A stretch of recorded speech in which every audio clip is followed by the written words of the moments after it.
permission to log into my professional and only secure email address, which is also coincidentally the only Gmail address that Unit 207 has been unable to prevent me from making a YouTube channel with. For those of you that don't know, for the entire 5 months they've been criminally and illegally detaining me.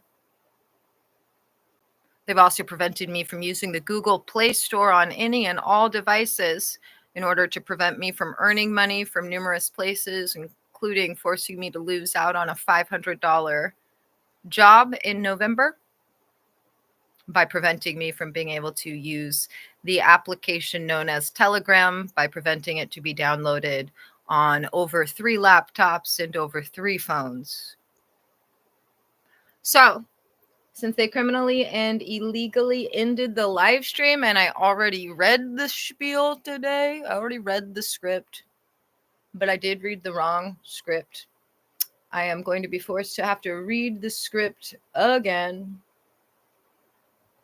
Interestingly, this live stream isn't even showing up now on the YouTube channel, even though it says that it's been recording for 1 minute and 8 seconds on the Lenovo ThinkPad.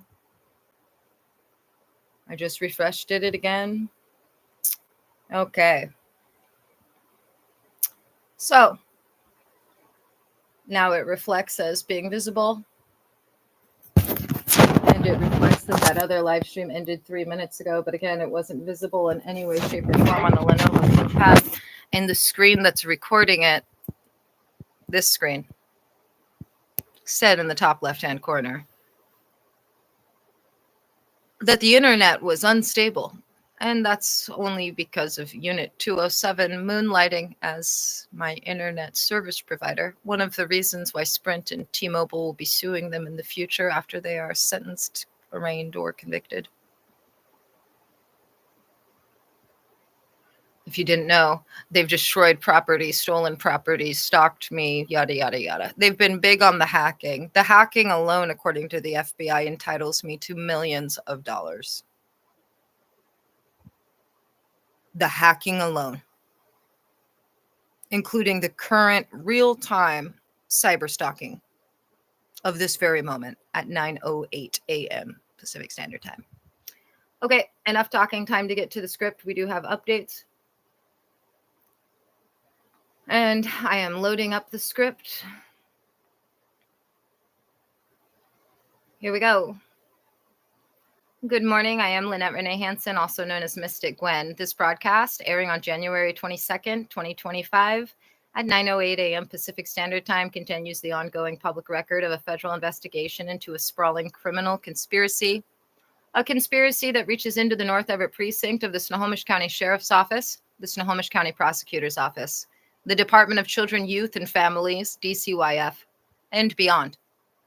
Let me be unequivocally clear, I am a designated FBI informant operating under their direct guidance. This live stream is not a personal platform. It is a strategic tool in this federal investigation. The delusion of impunity addressing Unit 207 and their cohorts. Recent intelligence gathered as recently as yesterday indicates that certain individuals, particularly those associated with Unit 207 located directly above my residence, are laboring under a dangerous and frankly absurd delusion. They believe they can avoid accountability for their extensive list of crimes. They believe they can keep their jobs, destroy my life, and escape the consequences of their actions. They believe that their lies, perjury, fraud, and co-conspirators have somehow shielded them from justice. They are wrong. To the woman in Unit 207 who has been stalking and hacking me since April 2023, and to any others involved, your confidence is misplaced. Your plans are known, your actions are documented, and your time is running out.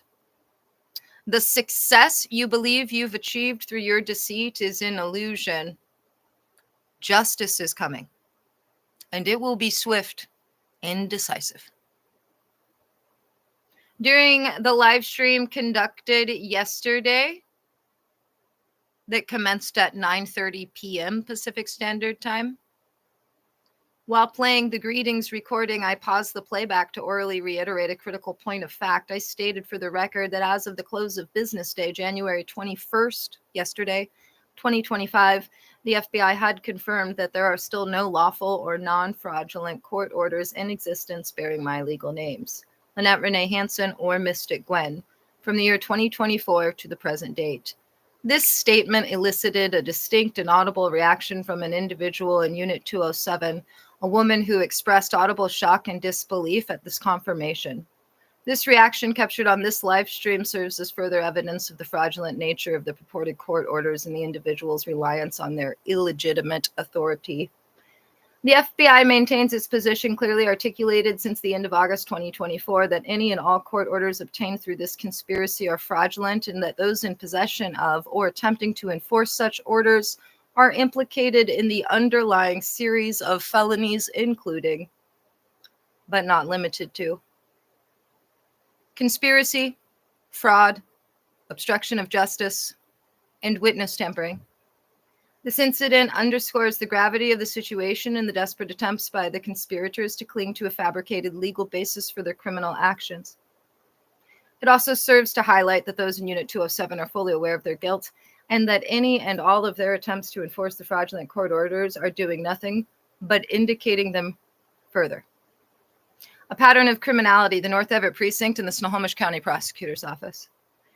This conspiracy is not a series of isolated incidents. It is a pattern of systemic abuse of power orchestrated by individuals within the North Everett Precinct and facilitated by corrupt officials within the Snohomish County Prosecutor's Office. Their crimes include, but are not limited to, fraud, the calculated manipulation of official processes, including the fabrication of a DCYF referral by Officer Brandon Gill on July 3rd, 2024, a fabrication made over a month after the fact, in August, to further the conspiracy to kidnap my sons and retaliate against my demands for accountability. Obstruction of justice. The repeated rejection of legitimate police reports, a blatant attempt to shield themselves and their accomplices. This includes their refusal to acknowledge officers holding me hostage before the premeditated kidnappings of my sons, and their refusal to accept reports about these kidnappings even after the fact. As of January 20th, 2025, they continue to obstruct justice and reject reports of crimes perpetrated by their officers and their co-conspirators. Deprivation of civil rights, the systematic denial of due process and equal protection under the law guaranteed by the United States Constitution to myself and others. Intimidation and silencing of victims, a concerted effort to instill fear and discourage victims from coming forward. Facilitating, stalking, kidnapping, and further crimes. Actively enabling and participating in the stalking of me, in the kidnapping of my children, along with a multitude of other criminal acts. Abuse of a disabled minor. The intentional disruption of my son's routines, causing emotional distress, particularly to my son with autism, and hindering their development through their campaign of harassment and illegal actions. This abuse occurred over 12 times, despite their being informed of the potential consequences prior to their escalation of harassment, their decision to kidnap my sons, and their attempts to change custody in a diluted attempt to shield themselves from looming convictions. Custodial interference / kidnapping, conspiring with my children's father, a multiple times convicted stalker and abuser, and my extortionist mother to threaten and kidnap my sons. This also includes the neighbors who, according to the FBI, are guilty of stalking me, i.e. North Everett Precinct, DCYF, every individual in Unit 207, Snohomish County prosecutors, per the FBI, will all be charged accordingly. Aiding and abetting the actions of various employees of DCYF and other agencies and institutions have aided and abetted this criminal enterprise.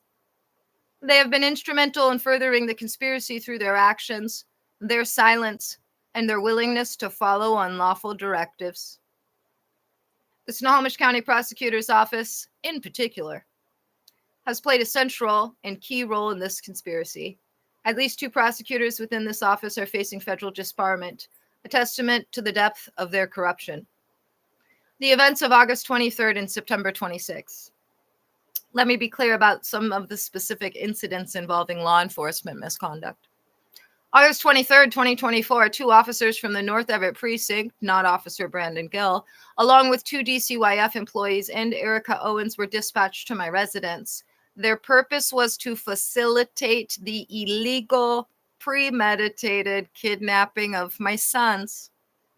They refused to take reports regarding the hostage situation or the threats, and they aided and abetted the kidnapping.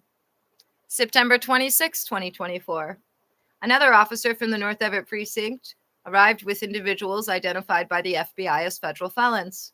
This officer moved private property to stalk me, peered into my living room, and attempted to illegally enter my home. The inevitable consequences: no immunity, no escape. To those who have participated in this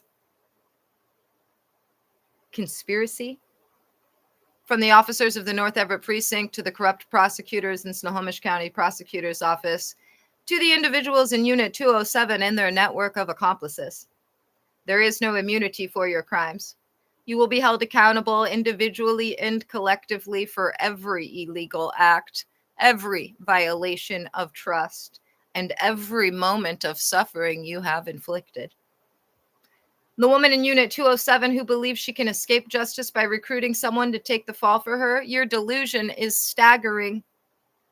There is no escape from the consequences of your actions. You face over 80 years in prison, and your desperate attempts to manipulate others will only add to your crimes. To any potential recruits, a stark warning. To anyone considering joining this conspiracy or aiding these individuals in any way, do not be fooled. You will not be shielded from prosecution. You will not be rewarded for your loyalty to criminals. You will face the full force of federal law, and you will share in the consequences. The individuals in Unit 207 are not offering you an opportunity. They are offering you a prison sentence. They aren't your friends. They are manipulators who will readily sacrifice you to save themselves. The FBI is watching. The evidence is overwhelming. The only path to potential leniency is to disassociate yourself from these criminals immediately and cooperate fully with the federal investigation. Reiteration of key legal points. I reiterate for the record, no lawful court orders. There are no lawful court orders bearing my name, Lynette Renee Hansen, or Mystic Gwen in existence from 2024 to the present date. Any claims to the contrary are fraudulent, and any attempts to enforce such orders are illegal. Lack of personal service. I have not been personally served with any legal documents since February of 2023, nor have I filed a notice of pro se appearance in any case. Illegal detention. I remain illegally detained within my own home. Financial damages. The conspirators are liable for substantial financial damages exceeding $14 million, as outlined in my tort claim, case number 105005934. They are also liable for $100,000 for each day they have illegally detained me since August 6, 2024, and $1 million for each instance of stalking, attempted illegal entry, and attempted enforcement of fraudulent court orders. Instructions and recording. A legal fortress. As instructed by the FBI, my front door has remained closed since January 2nd and or 3rd and will remain closed indefinitely. If any individual attempts to illegally enter my residence, I am instructed to remain seated, aim my cameras and YouTube live stream at the door and windows, say nothing other than to demand $1 million for their attempt to enforce a fraudulent court order, play the recording dated January 2nd, 2025, titled 1-11:57 p.m. Greetings to the 36 plus non-immune people currently illegally on my private property. This recording serves as a formal legal notification and an irrefutable piece of evidence. Live stream protocol section. Furthermore, let the record reflect that any interruption of this live stream, absent my explicit oral statement indicating the precise end time and confirming the commencement of a new live stream within 90 seconds or less, constitutes unlawful obstruction of justice and evidence tampering. This is not a mere technicality. It is a deliberate attempt to suppress the documentation of this ongoing investigation and to interfere with the collection of evidence. The FBI is fully aware of the repeated instances where this live stream has been illegally terminated by individuals associated with Unit 207 and their co-conspirators. Any such actions, past, present, or future, will be met with the full force of federal law. Each instance of unlawful termination of this live stream is a separate and distinct criminal act, and those responsible will be held accountable. These interruptions are not only an attack on my rights, but also a direct challenge to the integrity of this federal investigation. Any and all individuals who have taken part in this criminal act will also be facing federal charges for their crimes. There will be no leniency for those who attempt to tamper with evidence and obstruct justice. For those whose pattern of behavior I have been documenting for over 16 months, as this is a premeditated, coordinated effort to do so. No consent to strip searches. In the event that the FBI allows my kidnapping, unlawful arrest, or unlawful committal, I will not consent to any strip searches under any circumstances. I will remain in my current attire until my release.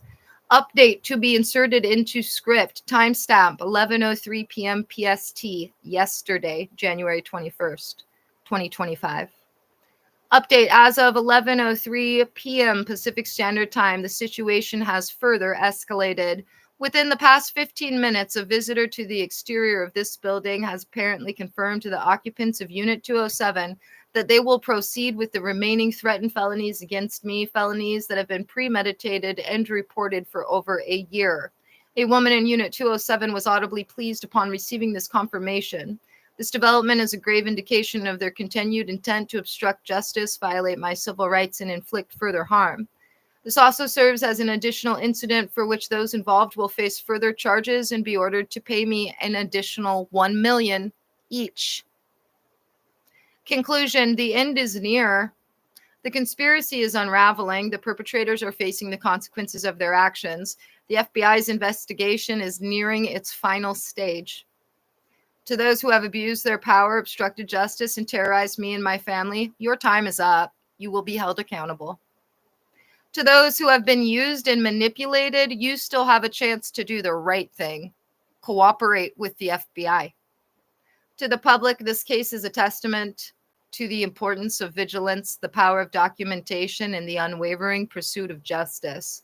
The FBI has stated that they intend to use my case to set a precedent and that those involved will reap what they have sown. Thank you. Now, I do have orders to play that recording, the greetings recording. Again, I wasn't planning on having to do it right now, but the federal felons upstairs did what they did to the live stream before this, which is made it appear that it was no longer recording and made it so that I couldn't visibly watch the video in any way, shape, or form from the Lenovo ThinkPad, the laptop the FBI has me using, as this one is to remain in my living room on the floor. So here's that greeting recording. Again, it is timestamped January 2nd, and it goes till January 3rd because it was recorded just before midnight, and it's less than 5 minutes long. Here we go.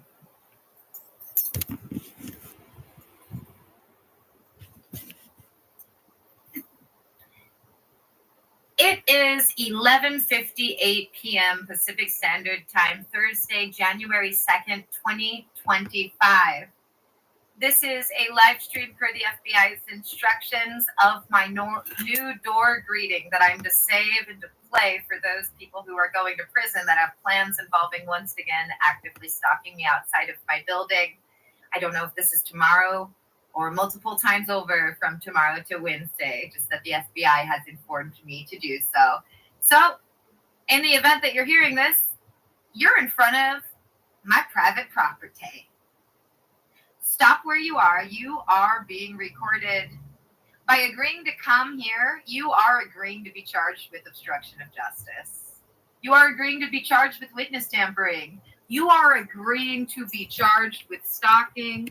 You are agreeing to be charged with criminal trespass. You are agreeing to be charged with ADA violations. You are agreeing to be charged with civil rights violations. You are agreeing to be charged with conspiring with others to deprive me of my civil rights, U.S. Code 42, Section 1985, and any other crimes listed on the signs posted on my property. Let me be clear, you have no immunity for your actions. Any claims of immunity are fraudulent, just like every court order with my names, Lynette Renee Hansen or Mystic Gwen, from 2024 to January 2nd, 2025. The FBI has confirmed that there are no lawful court orders with either of my names from that time period.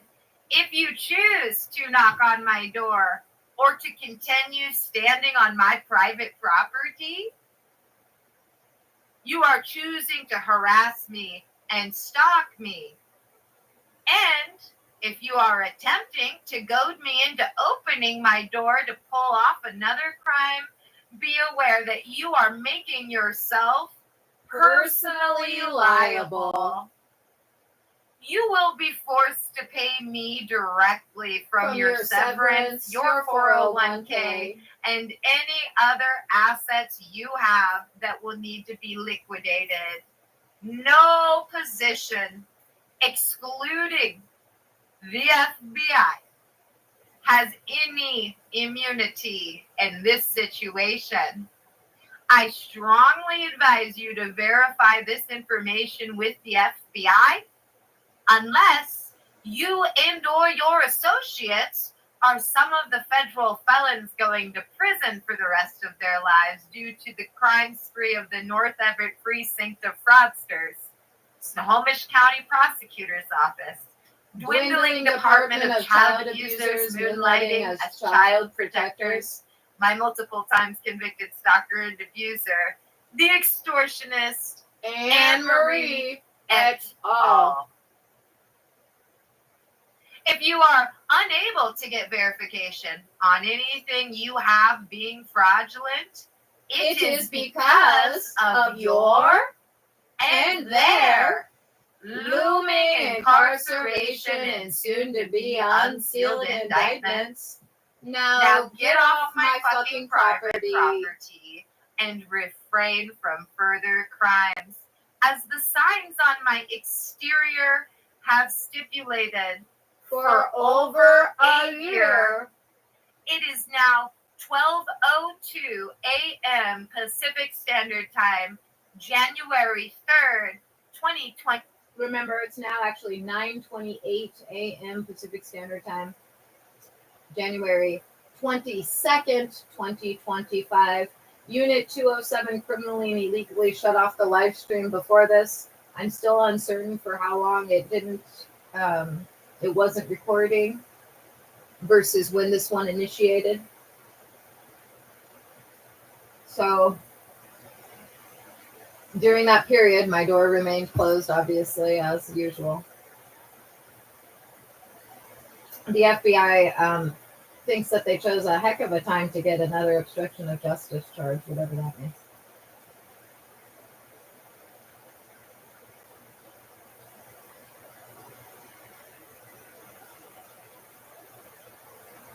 Oh, and I might add, remember, if this live stream ends without an oral statement from me telling you that a new one will initiate in 90 seconds or less, that the guilty parties are upstairs from the North Everett precinct of stalkers in Unit 207.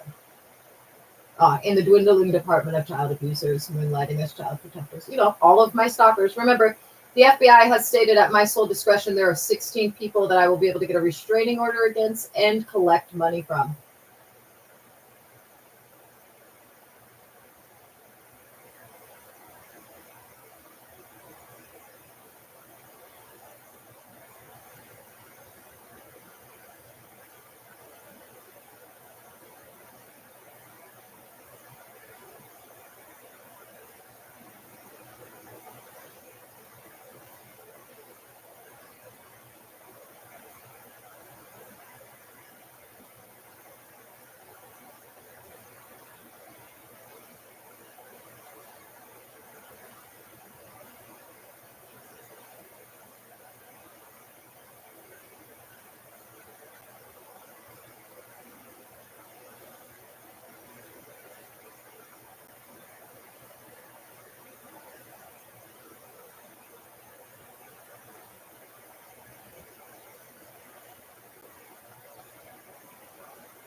I don't know.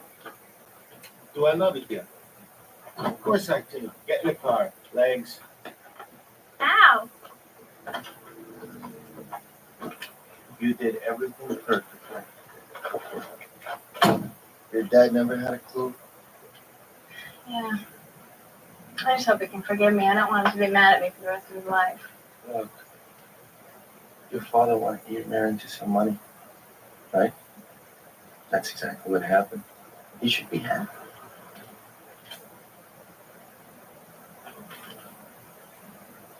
Don't worry, he'll come around. You mean that? You really think so? Honey, I bet your old man's life at any time.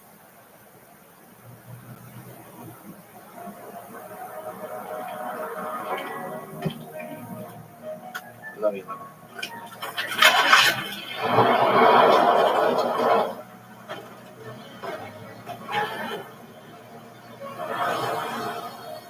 Bill, you see my bracelet? What bracelet? Oh, never mind. It's not important.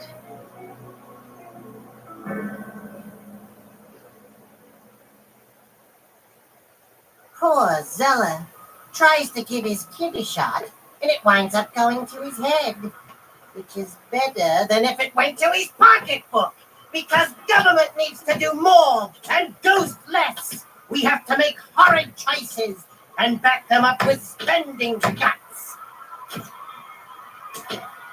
We should demand that...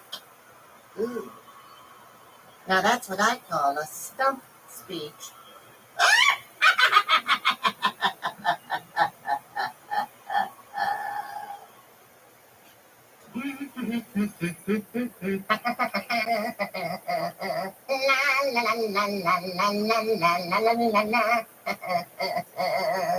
Deck the halls with parts of Charlie, fa la la la la la la la la. Make the Yuletide gross and gnarly, fa la la la la la la.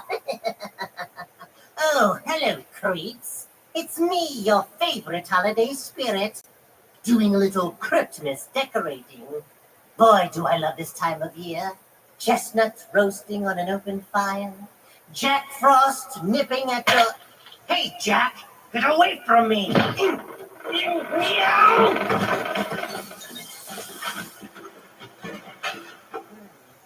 I guess he's off my Christmas chopping list. Which brings to mind tonight's tale. It's about two martial artists who do some chopping of their own in a tasteless fright to the finish I call the pit. We're down to the final moments here in this brutal, awesome display of raw power and stamina. Both of these players have endured more punishment like that I can remember. A vicious exchange, ladies and gentlemen. I can't believe these guys are still on their feet. Will you look at the punishment each one is doling out and the punishment each one is taking? Scott is down by a vicious blow to the head, but he is back up unbelievably. Don't these guys know when to quit? What is their limit? How can they endure this much pain?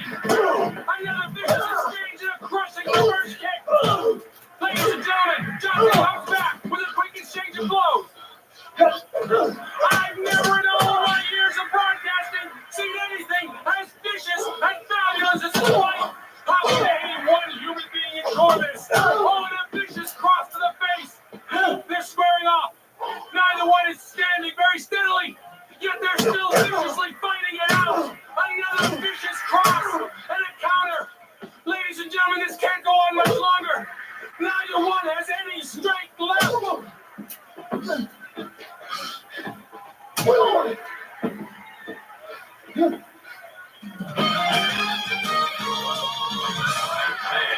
That's incredible, don't you think? That really is amazing. Now, since the match was declared a draw, a certain amount of controversy has developed as to how it all went down. I thought it was a good fight. Yeah, it was a clean fight.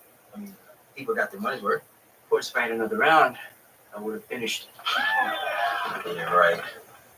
Hey, I had the only knockdown, remember? Look, I still had you on point. All right, now, but what about the rumors that sabotage forced the judges to disqualify all weapons during the match? I mean, that could have affected the outcome. The only person who needed sabotage to help win the fight would be Felix Johnson. Yeah, that's just the low-class kind of remark you'd expect from someone with Aubrey Scott's background. Excuse me, Miss Private School. I'd just like to know if either of you ladies ever feel trapped in the shadows of your husbands, or if you've ever considered resuming your own career. Well, as long as promoters are unwilling to pay the same for women's events as they do for the males, I am more than happy to let old Felix here bring home the bacon. Amazing, this old cow finally said something I can agree with. I mean, why should we go out and punish ourselves when these guys can make double, triple what we can?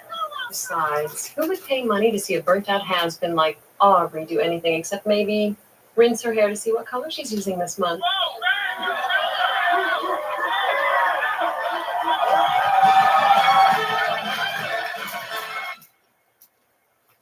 If I hear the name Johnson one more time, I'm going to personally come down there, dip your face in batter acid, and send pictures to your kids.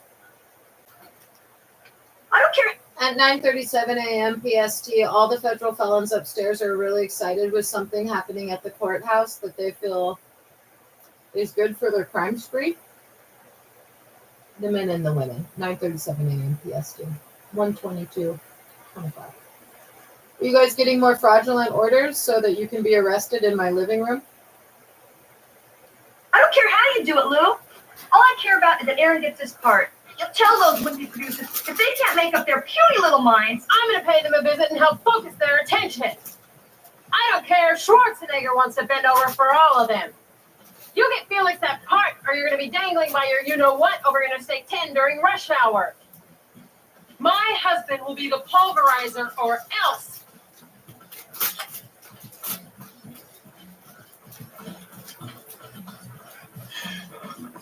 Jesus, Andrea. I'm only 8/10 of a second off my pace. I am not willing to concede 8/10 of anything to that slime, Aubrey Scott. Honey, I'm going to step out for a while. I'm looking a little slippery right here first. Oh, come on. Aaron, please. No, stop it. Come on. It's not get on, moron. I'm sorry, Aubrey. Look, why don't you order up some room service, watch a little Three Stooges on TV.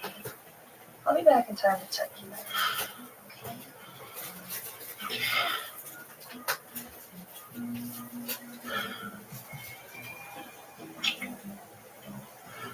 Hold that thought.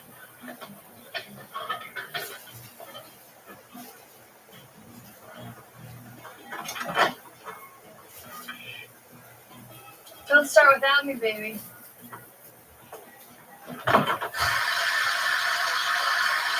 The drama it's got papers, not to mention 20 million viewers worldwide.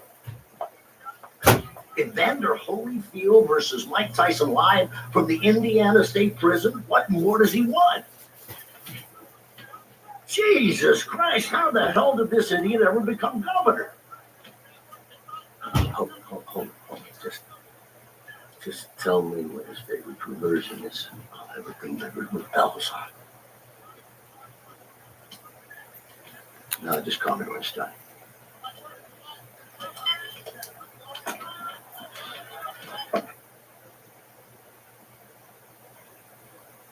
I got distracted. Nerd Squad screenshot taken. It reflects as 154 videos set for public consumption. I believe it should be 155 as of 9:30 a.m. PST. Clicking on this live stream to make sure there's audio.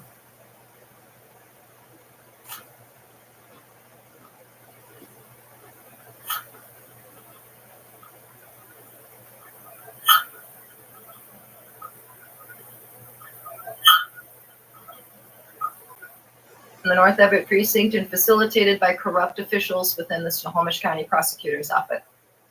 One of the women going to prison for the rest of her life is really happy with this morning's outcome and events, whatever has been going on. This morning's outcome and events, whatever has been going on. This morning's outcome and events. 9:40 a.m. PST. It's the lady that I've been calling Mini-Me that is 100% in support of Mrs. 80 plus years in prison, who I guess is at the courthouse right now. God, am I bored. Probably talking to some people that are coordinating and cooperating with the FBI and planning on arresting her sooner than she thinks.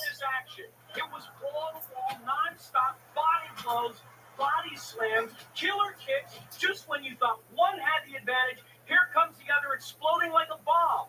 We knew there was no Anyway, my doubt mood's between improved because I Johnson found a and whole Scott, nother but this case is and carton unbelievable of stuff. Go-Go Squeeze applesauce, boxes of Orville Redenbacher movie theater popcorn, and my It's hard favorite to cracker, imagine how one Halton of them was going Wheatlands to beat original. the other without killing them first.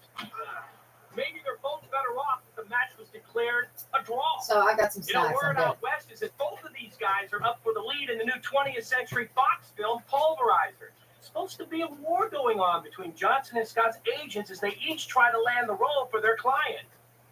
Well, you tell that slut, Aubrey Scott, that the Pulverizer is an action drama, not a slapstick comedy. But if she's determined on embarrassing her husband, I hear they're casting Police Academy 10. Excuse me. Oh, gosh. Felix Johnson, he couldn't act his way out of a locker room towel fight. You know, I think the only reason the producers are going through with this whole charade is for publicity. You know, maybe Andrea and Felix have a future in game shows. I don't know. Be careful what you wish for, guys. You just may get it. In other sports, plenty of NFL action for you. In fact, we have highlights from the game. Give me Judd Campbell's office in Highway. I've got $100 million idea. A Malaysian rules death match. Johnson versus Scott. The match of the century. Chaos in the cage. It's magnificent. Is this magnificent? Well, the world is true. You know, I remember staying up all night watching you when you won the gold medal in Barcelona. I was sure you were going to turn pro after that. In fact, I was kind of looking forward to promoting some special events with you. Let me get this straight. You said Malaysian rules? Yeah, no time limit, no restrictions on moves or weapons. Anything goes, you know. So one man concedes or is rendered totally unconscious. Define totally unconscious. Kind of like your husband is already. I know I smelled dead fish in here. My, would you look at this? Would you look at this? You're even more beautiful than when I saw you in the Nationals in Minneapolis. Mwah. Oh, yeah, I remember that night. Felix and I were stranded in a blizzard in Denver. Had to forfeit my match. Lucky break for you, Aubrey. Listen, bitch, I've already kicked your ass earlier this year in Johannesburg. I had the flu. Well, I'll kick it again right here, right now, unless, of course, you're coming down with something. You forgetting Pittsburgh, May 92? No, I remember. Heard you only had to fuck, what, 2 judges to win that one? Oh, you lying whore. I had to rip that ugly wig you call your hair right off your head. You go ahead, baby. Give it your best shot. Whoa. Girls. Let's try and be a gentleman about this, huh? We're talking about 30 million pay-per-view subscriptions worldwide. Not to mention the live gate, not to mention HBO. And the winner of the match will become the new star of the brand new Fox feature, Pulverizer. Now, I just happen to have in my pocket to sign contracts from the Judd Campbell office, guaranteeing the role to the winner. Need I say more? Well, let's get a grip on this, girls. In my scenario, even the loser of the match, and his wife, of course, are going to walk out of that pit with about $10 million.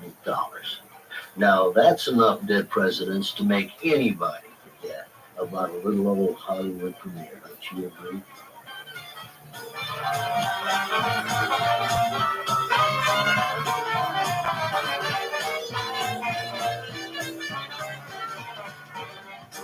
Malaysian death match? How could you agree to that? What's the big deal? It only took you 10 minutes to put Hong Lee on permanent disability last year. Yeah, that's right. But Hong Lee is no Aaron Scott. And besides, the last time me and Felix went at it, the judges called it a draw. Well, there's not going to be any draws this time, baby. Listen, That's exactly what I mean. I mean, we're gonna have to hurt each other. Oh, you're gonna have to do more than hurt him. You're gonna have to drop him dead. But I kind of like the guy. He's cool. No, you don't like him. You hate him. He is a piece of gum stuck to your shoe.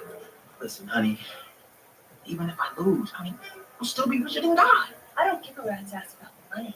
I am not about to let this stuck-up Boston bitch, That no-class Texas tramp, 24-karat phony, that trailer park trash, get one over on me, you're gonna go in there. and you're gonna kick some butt You're gonna win that match. and get me to Hollywood.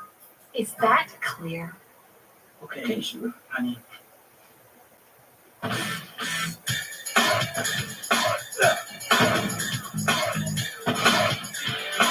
And here in the Grand Auditorium, Felix Johnson is in the best shape of his career as he continues to train for the long-awaited rematch with Aaron Johnson.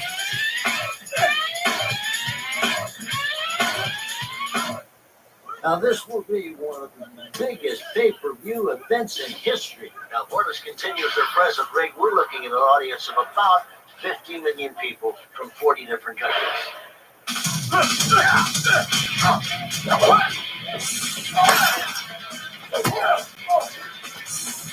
You okay?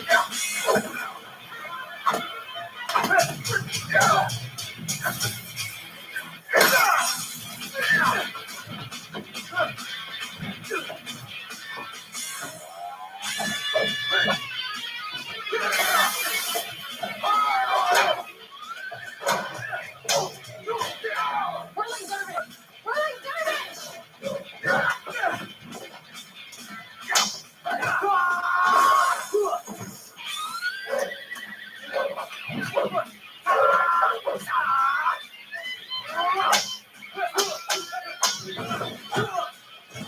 The whole world said you could not put these two fighters together. This is a promoter's dream.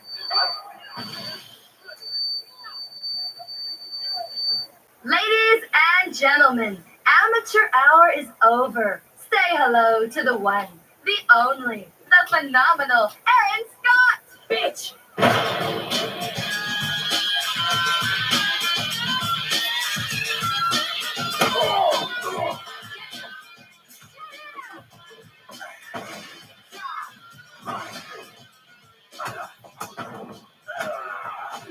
And that's merely just a taste of what Felix Johnson will be getting this Friday night.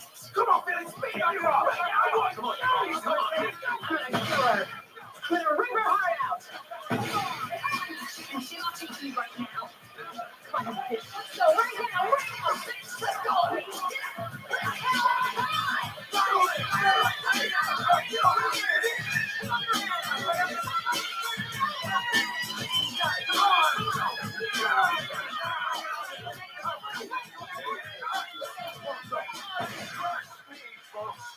You've never seen anything like this before, and you will never see it again. Johnson versus Scott. Chaos in the cage. Don't miss it.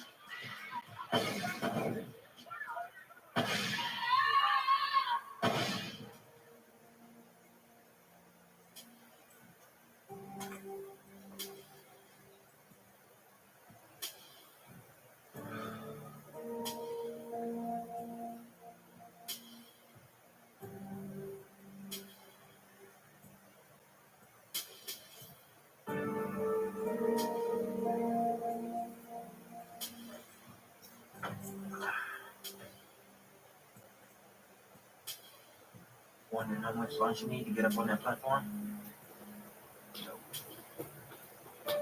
Wondering if coyote dung is a good cactus fertilizer. I grow them, you know. No, I didn't. Cactuses. Cacti. I got a whole farm of them over in Arizona. But I got these coyotes shitting all over the place. And if they mess up my crop, I swear I'll single-handedly put the little bastards on the endangered species list. Man's got to have a hobby, right? I mean, can't keep doing this forever, can we? Yeah. It's gonna be a mess, all right. I can handle it. You bet. So can you. You bet. How'd it come down to someone? I mean, how'd we let it go this far? There's only two reasons I can think of. Both of them female. No turning back now, I guess. You having second thoughts? Not really. No. Guess I'm kind of looking forward to it. Yeah. I guess I am too.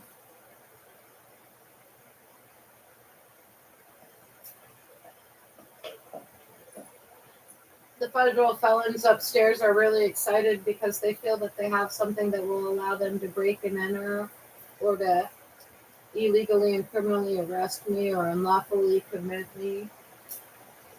They're very excited about it at 9:52 a.m. PST. And I'm excited to record on my YouTube live stream the look on their face 5 to 10 minutes after they do it.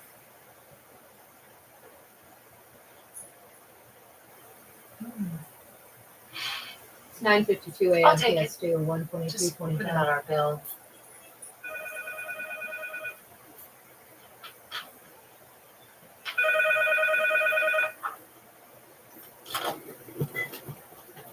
Yes. What? Dismal bitch. Ugh. Ugh. Ugh.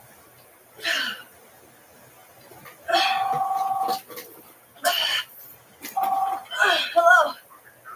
Who is this? Are you sure? Oh, you're sure about this? Oh, damn her!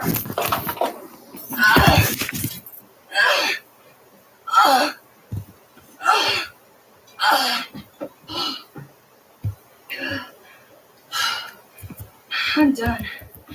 You can go.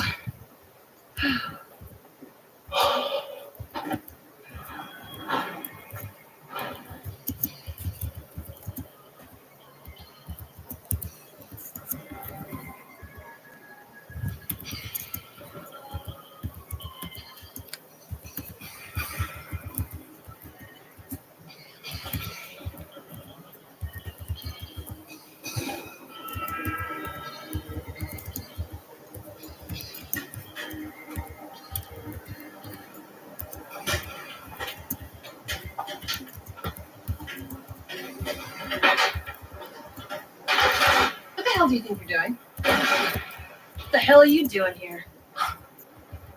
First, I came down to see what a cheating little-life scum your husband is. Really? Looks to me like you're the only one doing the cheating, low-life scum thing. Well, rumor has it Felix modified his weapons. Added a few little nasty surprises. You know, you are such a lying sack of silicone. The only surprise going on around here is how you actually thought that you could sabotage his weapons. I don't need to sabotage weapons. Felix is a loser. But then again, I guess you'd know that. That's how he ended up with you, isn't it? Funny. I don't remember being the loser working in a Cleveland mud wrestling dump. That was just an exhibition. Oh, for 2 years? You know, Aubrey, I don't really give a shit if Felix gets that job or not. All I care about is that you never see the inside of a movie studio, ever. Well, isn't that a shame? Because as soon as I get done kicking your gold-plated fat ass into the has-been locker room, I'm on the first plane back to LA. The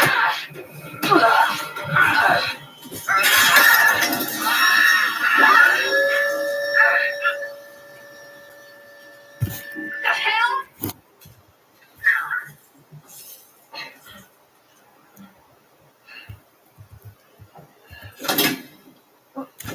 Nerd Squad, at 9:55 a.m. PST, I am adding to the description of this video this following. Between 9:30 and 9:52 a.m., Unit 207 is excited about felonies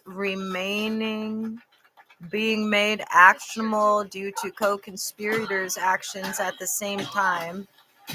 in court, saving it at 9:56 a.m. Underway live from Las Vegas on the Legend Rules Deathmatch. Johnson versus Scott. The match of the century. Chaos in the cage.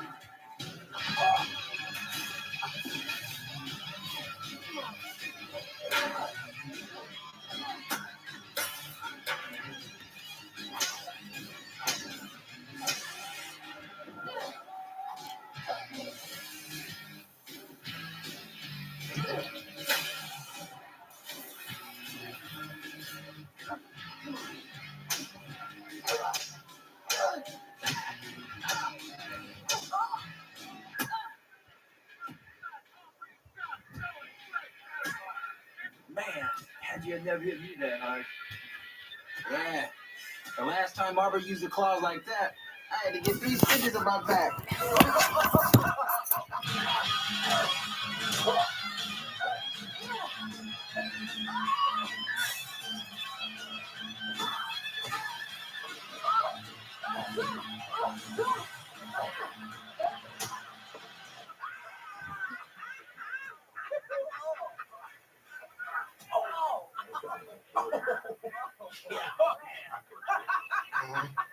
Okay. Well, guys, the producers loved your idea and they're putting the writers on it first thing tomorrow. Yeah, well, how hard can it be to rewrite a movie script anyway? Yeah, besides, I like Buddy pictures. Hey, that makes two of us, bruh. I can see it all now. The new Newman and Redford, the new Glover and Gibson. We have got Johnson and Scott starring in The Pulverizers. You really truly took it down there. That's the whole idea, isn't it?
shunned. I'm guessing that most of the listeners right now are coming from listening to my personal story that I shared on my 9-part series called This JW Life, where I explain my life as one of Jehovah's Witnesses and my path out of the cult. I got a lot. We have added a second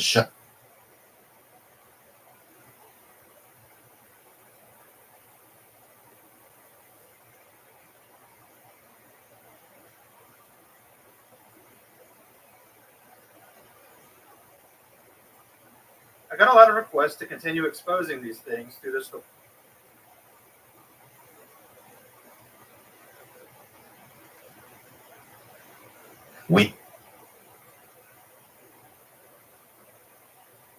I got a lot of requests to continue exposing these things through the stories of others, and I've heard you. My response is to create this new Shunned podcast as a way to get the stories of others out there. Today, September the 2nd, is the 2nd anniversary of the day on which myself and my wife were formally announced from the platform in our local Kingdom Hall of Jehovah's Witnesses as no longer being Jehovah's Witnesses.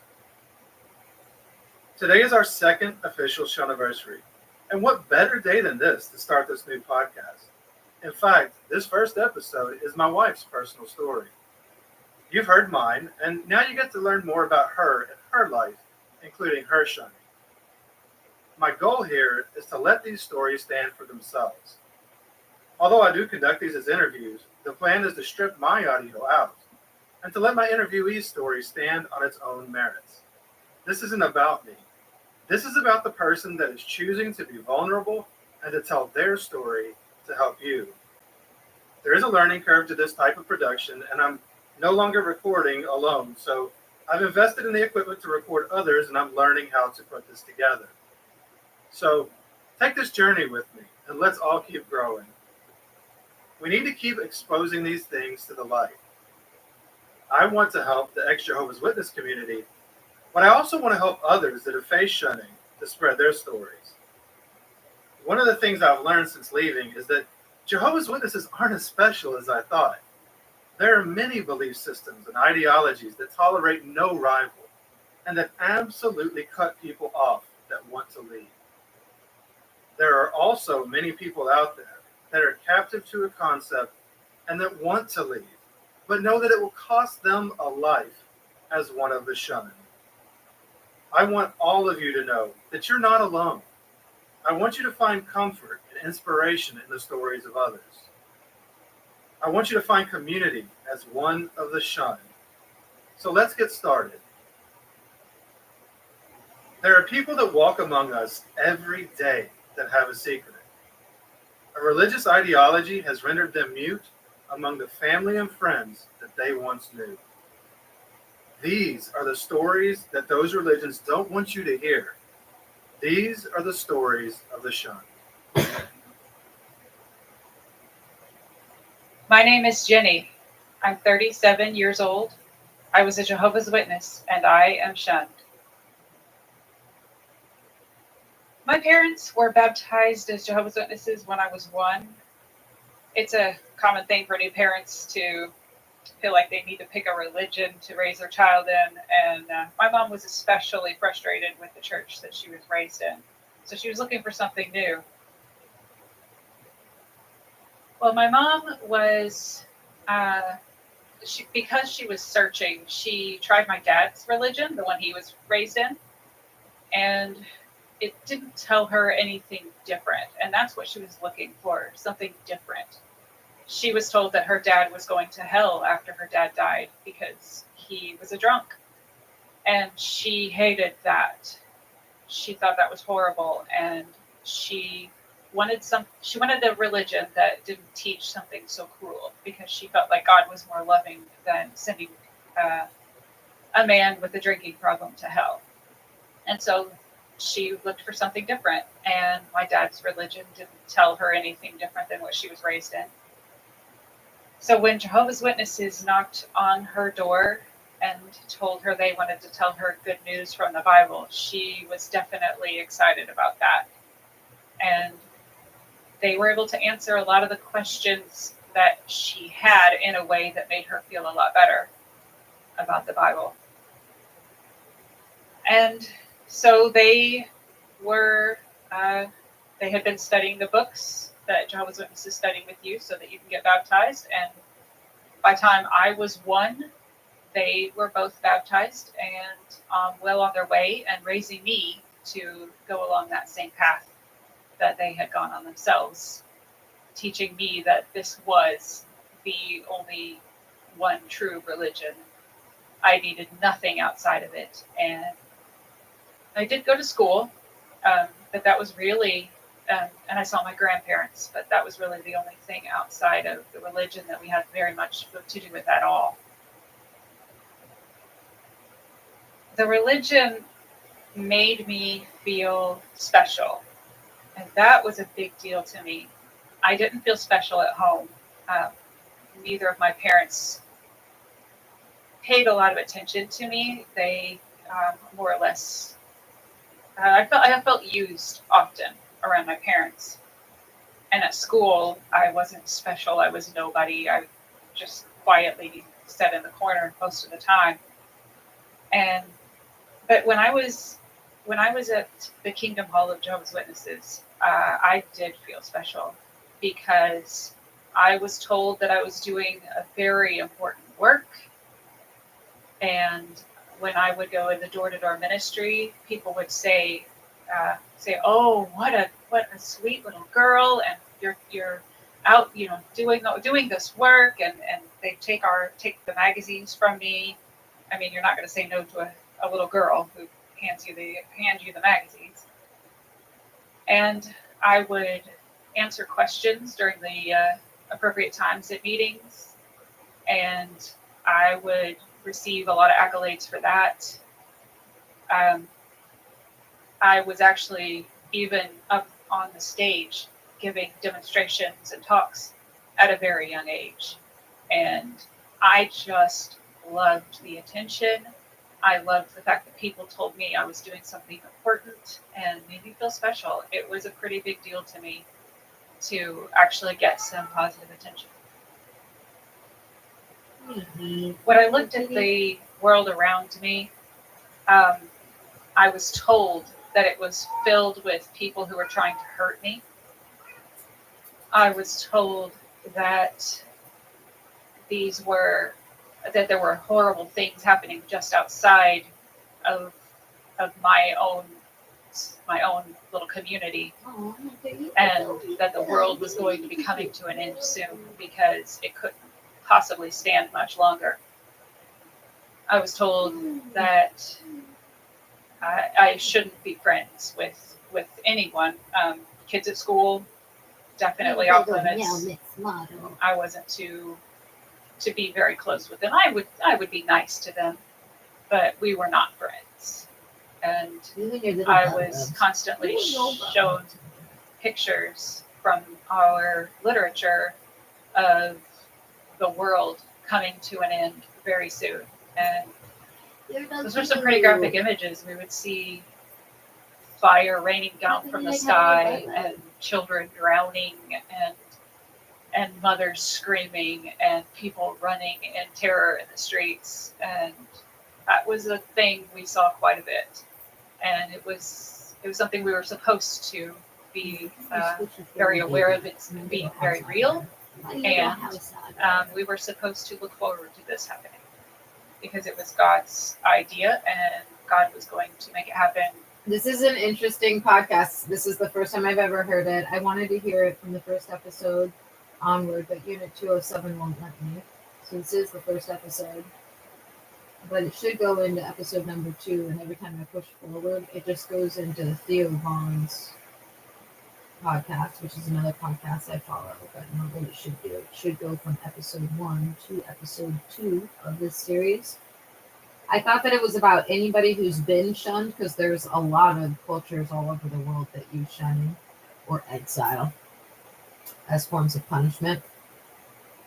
But going through like the last 20-something episodes, it looks like they're all Jehovah's Witness. And I haven't paid attention to the news in years and years. But I did learn just this last year that in France, Jehovah's Witness and Mormons they've been a cult forever. but that they've been labeled, Jehovah's Witness has been labeled as a cult here. It's just super surprising to me because I would never call it a cult. I would just call it a religion. A religion full of nice people. I mean, there's bad people everywhere. But like Mormons, I've only met Jehovah's Witnesses that have been really nice.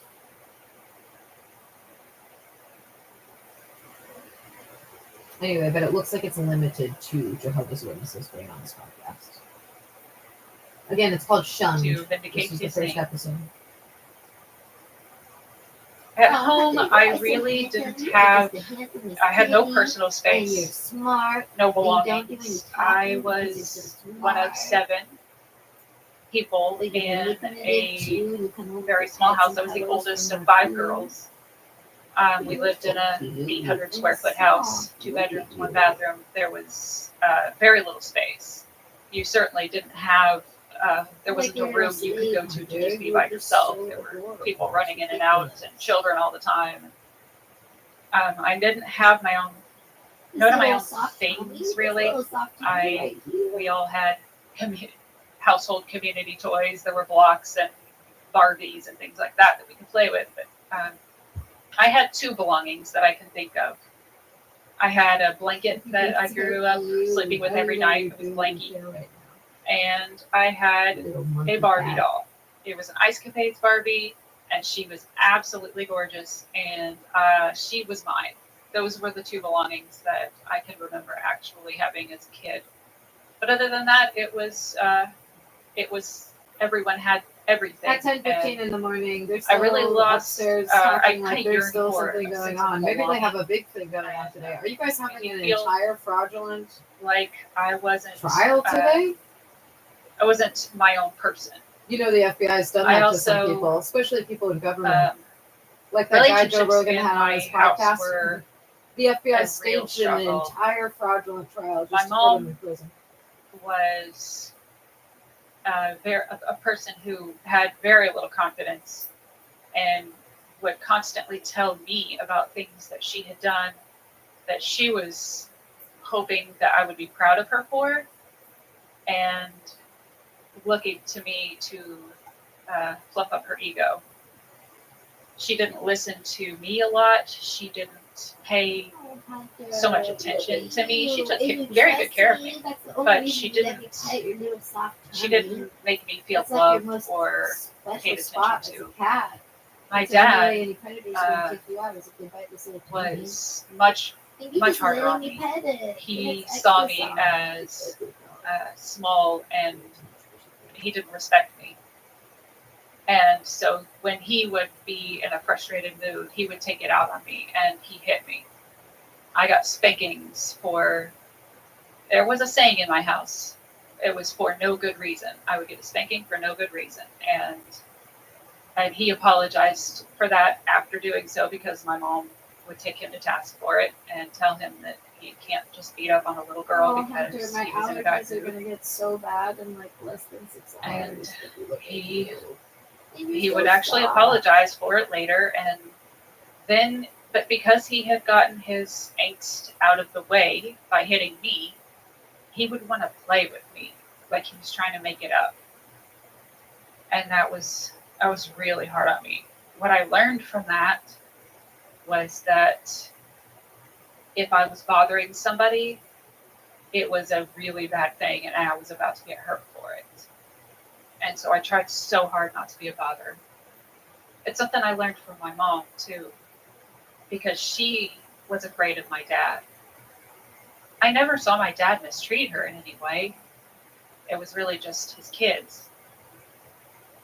But he just seemed to want to talk to her about serious things, but she couldn't handle any of it. And the way she dealt with him was to shut down and cry and shut him out and tell him he was being mean. So their relationship was pretty rough. There was very little escape in my house. Like I said, there was no real space. We didn't have a TV. I'm refreshing this podcast episode on Spotify to see if by refreshing it. When I push fast forward, the Unit 207 will fix there. Hacking my loop. Because if not, oh, I refresh it and it says no healthy upstream nerd squad at 10:18 a.m. I screenshot it. Refreshing again. It says no healthy upstream nerd squad at 10:18 a.m. Same thing. I've tried it now 3 times.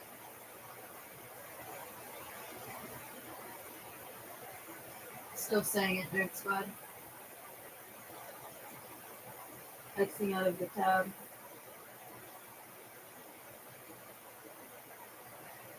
I screenshotted on the ThinkPad. Still waiting for it to load. Same thing. What are you doing, Unit 207? What the fuck is this?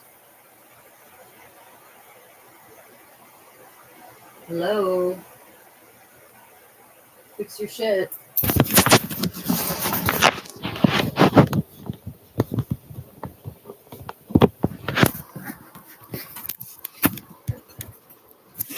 I don't know if you can see the screen because I can't see the screen while I'm holding one screen staring at another screen.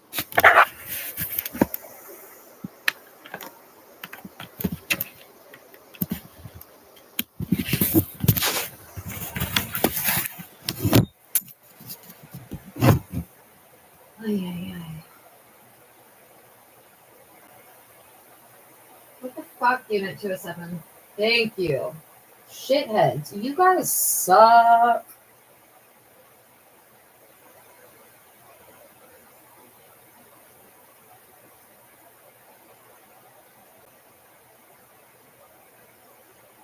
The guy upstairs is like, well, that's what I had to do to make it work the way it's supposed to work, since we can't really hack that well, even though we do it all the time.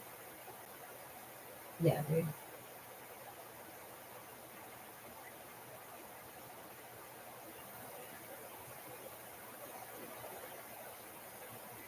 And it should reflect on the up next. The episode I We haven't didn't have a finished yet, TV. but it's not.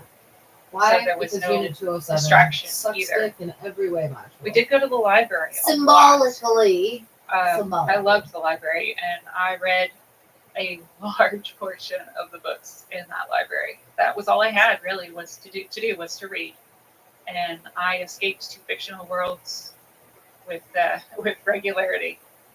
We had a big garden out back, and I would pick vegetables out of the garden, and we would play out there. During the summer, it would be time for canning and freezing, and we made our own salsa, and we made our own jams and jellies, and we would can it and eat it throughout the winter. Alright, fine. Since I'm not having luck with that, I'm going to switch to Family Ghost. This is an excellent podcast. Think This American Life meets passionate, sensual people who don't get paid enough meets Appalachian bands. That's the best way to describe this podcast. Some good shit on the Family Ghost podcast.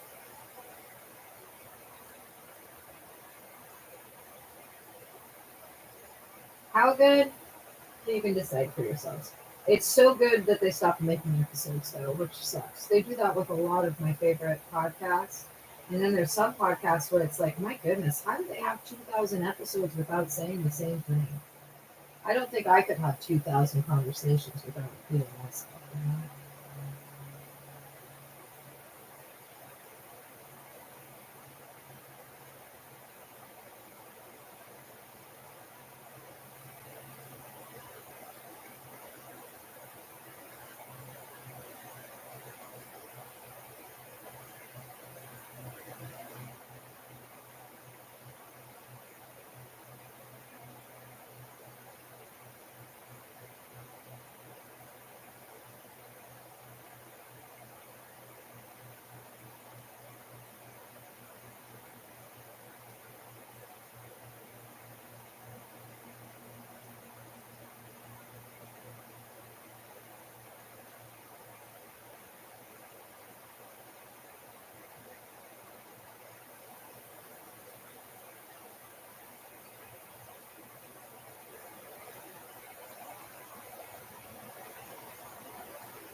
We're going to start with episode 26, The Ambassador. Spoke Media. Hello, Ghost family. Welcome to Family Ghosts. The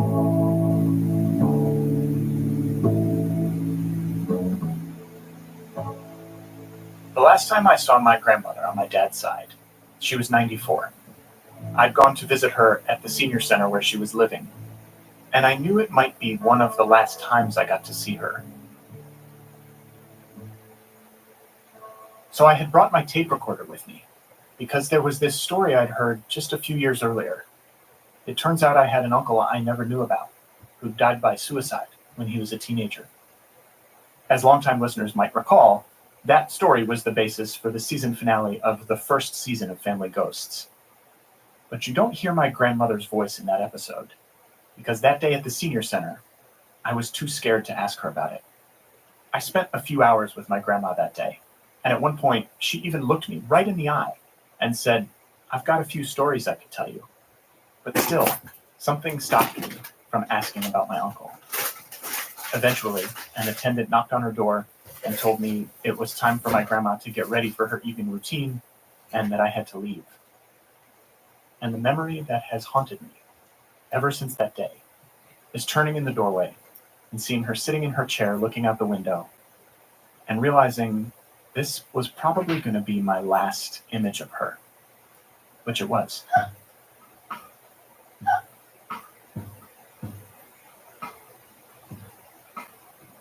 Recently, my friend Mac stopped by the Blue Room, where we record all the audio here at WALT. When he got here, he immediately commented on some of the inspirational totems that I like to keep around. A silver pinky ring with a bright blue stone, a placemat with a picture of Cape Cod on it, a framed copy of an original Pogo comic book, and then, of course, the pièce de résistance, a magenta lava lamp, which I turned on just before Mac arrived. It's been a while since my last lava lamping, but it gets going at some point, right? Oh yeah. Yeah. It probably looks a little bleak right now. Yeah, but it'll warm up. It should warm up.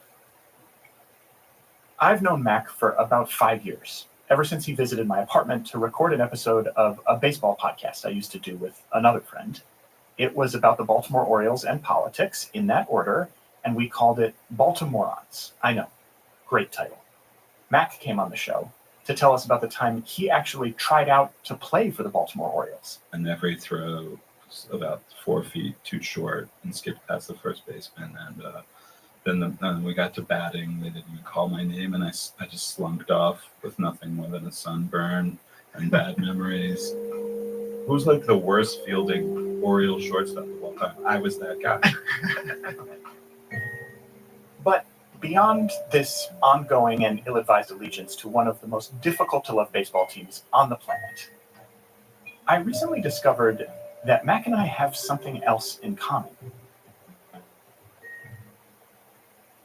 That day in the Blue Room a couple months ago, after we'd been talking for a while and the lava lamp got going, Mac started telling me about how he hasn't been to visit his mom in a long time, that he feels guilty about that, and that whenever he thinks about her, it makes him really sad. Mostly when I think about her, I just picture her sitting alone in her room looking out the window. Part of the reason Mac and I were talking that day is because a few years ago, I read this article he wrote for Gawker, a long personal history about the mysterious circumstances surrounding the death of his brother and its lingering impact on Mac's relationships with his parents. And in spite of all the time Mac and I have spent together over the last few years, clowning around in bars and weirdly decorated podcast studios, I had no idea about this terrible chapter in his life. His brother Asher was shot and killed in a carjacking in 1992, and the perpetrator was never caught. That's the story that Mac tells in the Gawker piece, but that's not the story we're going to tell on the show this week. Because after I read Mac's essay and sat down with him to talk about it, I found out there's more to the story. The reason that Mac hasn't seen his mom in a long time is that when Mac was in high school, his mom did something that made Mac feel really betrayed. So betrayed, in fact, that he left her house in the middle of the night and never went back. Their relationship had always been complicated, and once he was gone, it felt easier to stay gone. So that's what he did. And then decades went by. And now that Mac's mom is nearing the end of her life, Mac's getting ready to go visit her for the first time in a long time. And he's trying to decide if they're finally going to do something they've never done, to talk about what happened to Asher and whatever happened between the two of them. That's a regret of mine that, that I never sort of summoned whatever I needed to have that conversation about kind of everything. Yeah, and just a lot about my mom's life that remains mysterious to me. From Spoke Media and WALT, you're listening to Family Ghosts. I'm Sam Dingman, and this is episode 25, The Ambassador. Our story continues after the break.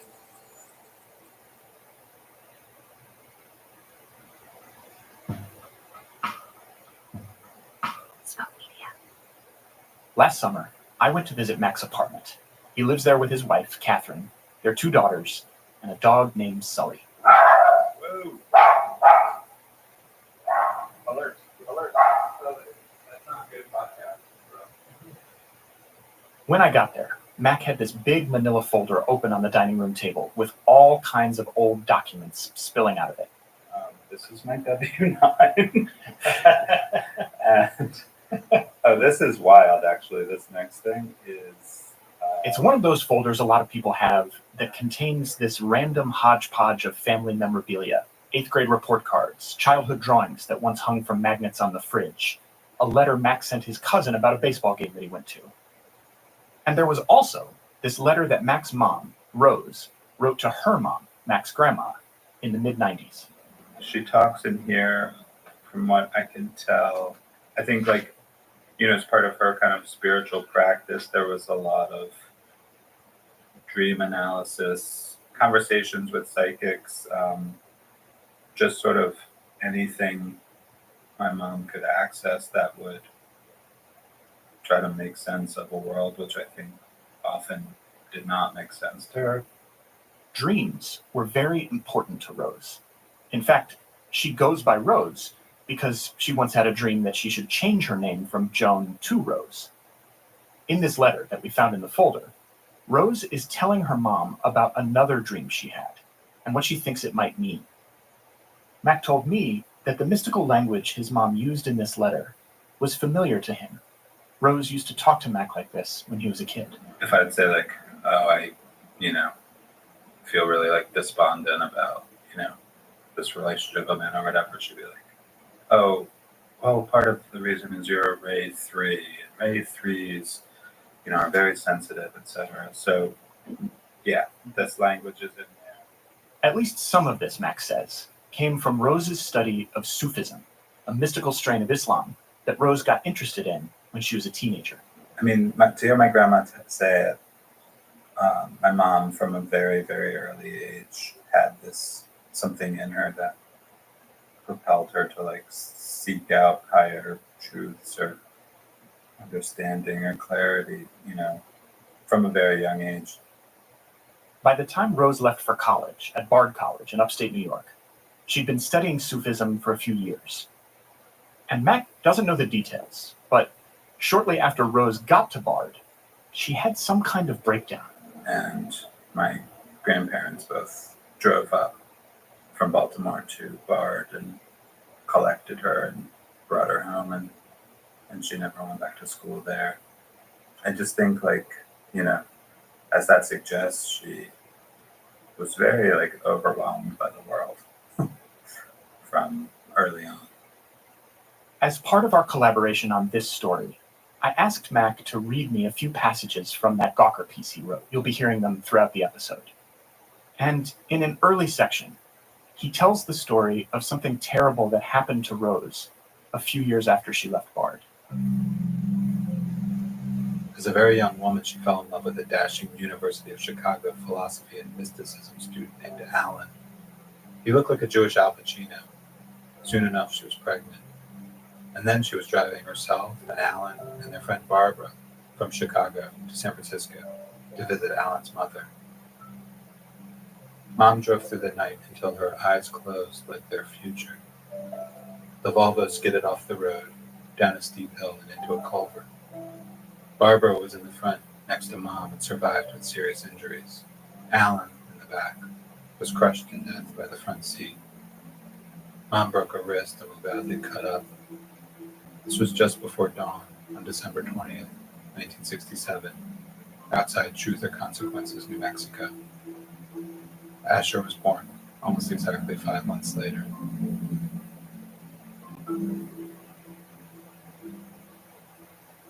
Asher is Mac's older brother, and a couple years after Asher was born, Rose met another student of Sufism named Henry. They got married and eventually became disciples of this spiritual teacher named Mayor Baba. Mac's parents found a community in Baltimore where a lot of Baba's followers had settled, and a few years later, Mac was born. In the early years, Mac says, even though the block was lined with mystically inclined bohemian parents, his mom was a little further out on the hippie spectrum than the other moms. We did not have a television, which, as kids really rubbed my brother and me terribly badly. So we'd often complain to my mom about that fact.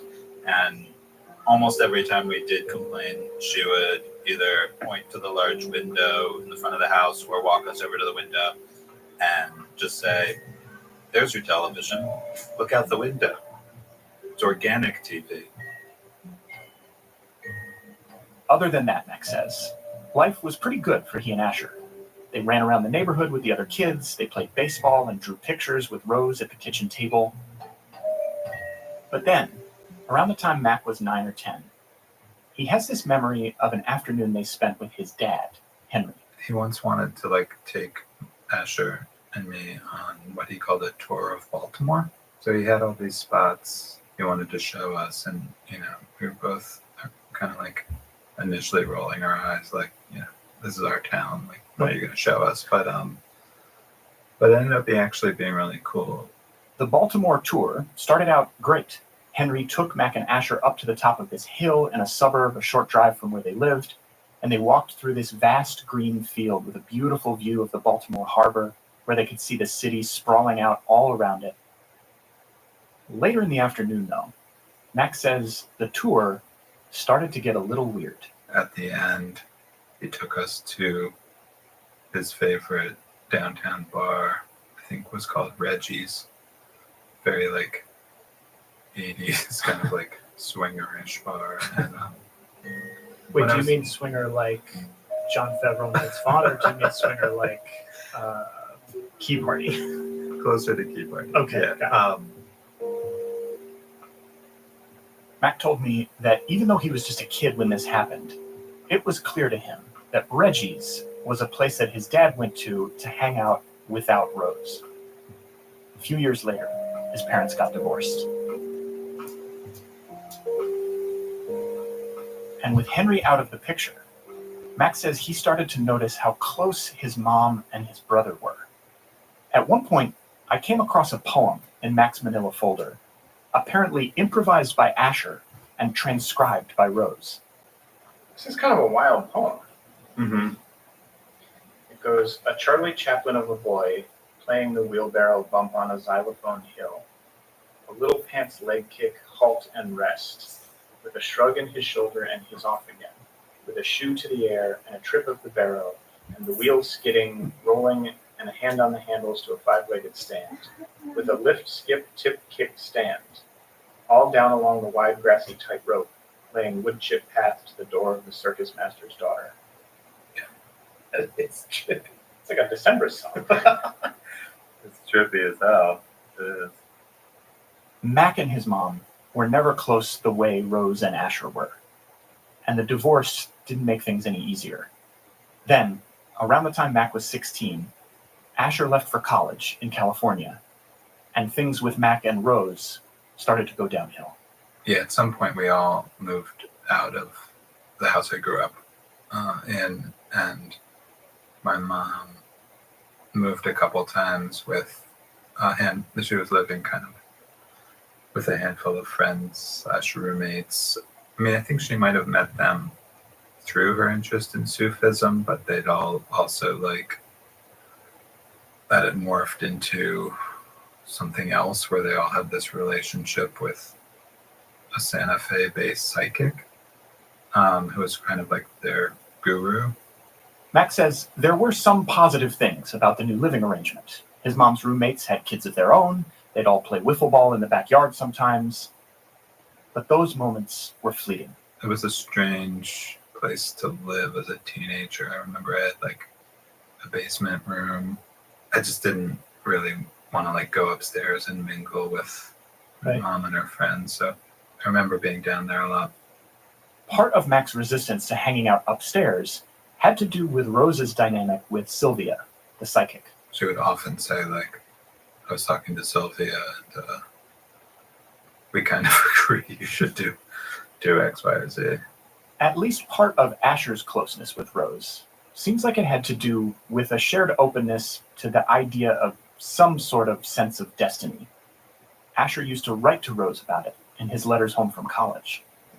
She told me he wrote, often or at least more than once about this feeling of like that he was going to die young. You could make the connection that part of why he felt that way was, given his immediate sort of legacy of his family. But as a teenager living in a house full of seekers, Mac had no patience for any of this stuff. I'd never met, as far as I remember, I'd never met a psychic, and even if I had, she's a goddamn psychic. I'm not going to do what she says. One summer, the tension that had been simmering for months between Mac and Rose finally boiled over. My mom and her psychic decided together that I should move from Baltimore to live with my dad in Oakland. And I was very not into that. How old were you at that time? I must have been about 16, because my response to that was to, I always think of this in the context of how the Baltimore Colts left Baltimore in the middle of the night, because my version of that was leaving my mom's in the middle of the night and having my friend Rachel drive me in her VW Bug across town to Mount Washington to live with my aunt. I remember like Rachel pulling into the driveway of her house and her coming outside, to meet me. I think she must have been watching out the kitchen window. Mm-hmm. It's really sweet, actually, now that I think about it. Yeah. I just remember her coming out and putting her arms around me. After that, things only got worse.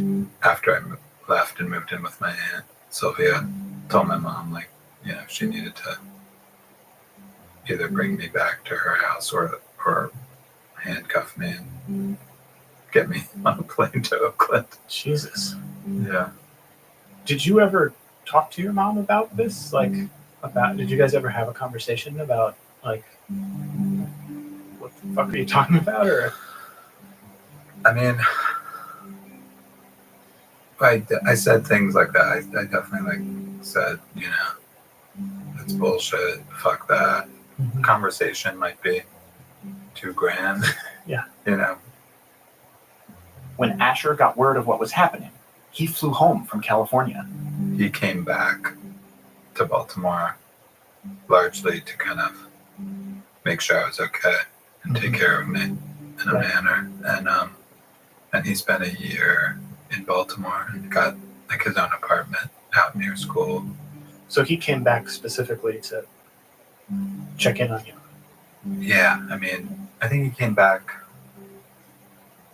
hoping to be a kind of family ambassador of a kind, Mm-hmm.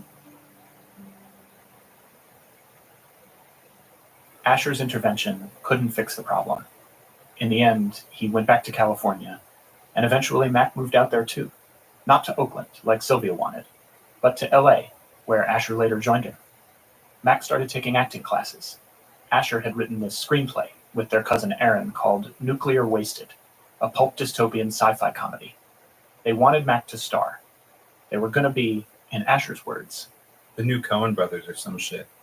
But then, one night in 1992, I remember a feeling, a wobble in my gut, physical, a hollowing out.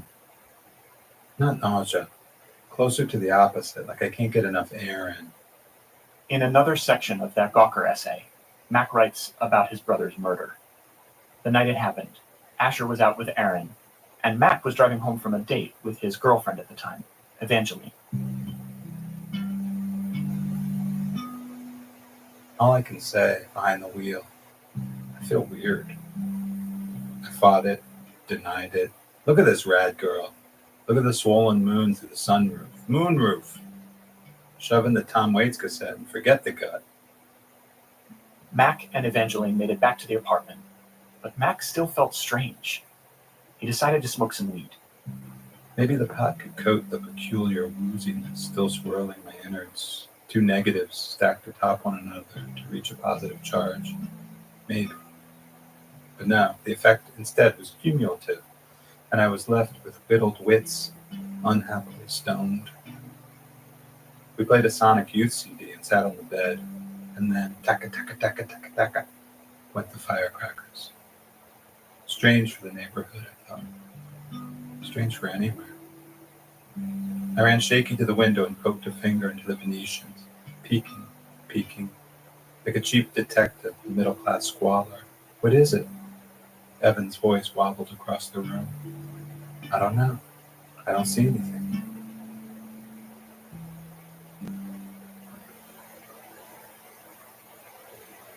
Asher never came home that night, and the next day, Mac woke up to an article in the paper about his brother's murder.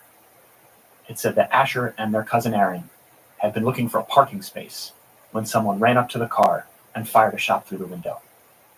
Asher was hit, and when they tried to drive away, they crashed into a parked car. Aaron managed to hail a cab and get Asher to the ER, but it was too late. A police sketch of the gunman was eventually released, and for a while, it looked like the cops had enough forensic evidence from the crime scene to track down the shooter. But then months went by, and then years. At some point, Mac realized they were never going to get a definitive answer about who killed Asher. Mac says he and his mom never really talked about Asher's murder. Some people might guess that it would sort of like bond us back again, but it didn't. I felt really, really bad for her, but it didn't make me want to reinvest in the relationship, I guess, or see her more. I mean, I just, at that point, didn't feel like, I felt like a lot of what she was interested in, I did not understand. And I felt like she couldn't possibly understand what I was interested in. I just felt like I couldn't really trust her, and I felt like she was like choosing these friends in this community over me, essentially. I feel like I kind of just like gave up on the relationship, or like pulled way back, and just felt like, I couldn't really count on her. So I would just have to figure out how to make my way without her. Elsewhere in the Gawker essay, Mac writes about what little he knows about Rose's life in the aftermath of Asher's death. For many of the ensuing years, Mom has drifted from home to home, coast to coast. Some years she's lived alone. Other times she's found a community of friends to take her in. I don't know how many thousands of dollars she spent on quasi-spiritual classes, never recouped loans to fellow seekers, long-distance calls to perceived mystics, I don't think I want to know.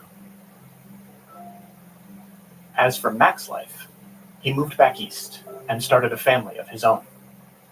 But in the essay, he also writes about this sense that Asher isn't really gone. Once, on a crosstown bus, I was absolutely convinced he was riding behind me. The same dark hair, parted to fall over his right eye. Had he faked it all in order to, what, move to New York? It couldn't be. Was it? Family Ghosts will continue in a moment.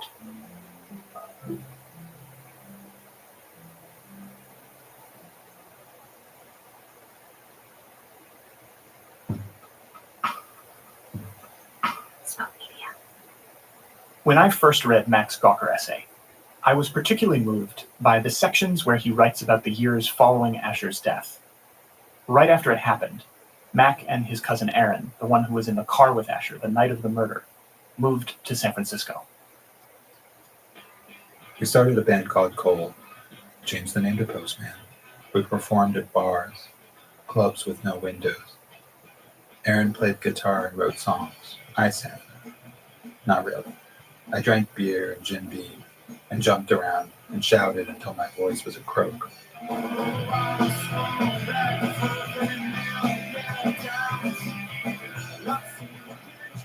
At a few shows, Aaron and I drank so much we could barely stand. I didn't think about writing lyrics for or about my brother, but every show was a eulogy, a wake.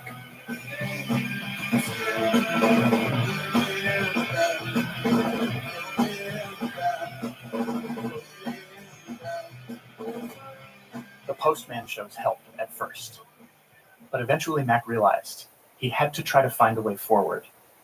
He moved in with another cousin in Santa Cruz and started taking college courses. But the clouds followed him down the coast. At night, I drink too much and walk out the front door of our small white clapboard house. Before I reach the nearby health food store, I cross the street and head for the stucco walls of the liquor store on the other side of Laurel Street. If it was late enough, about 1 or so in the morning, the streets would be empty and I'd be alone with the walls.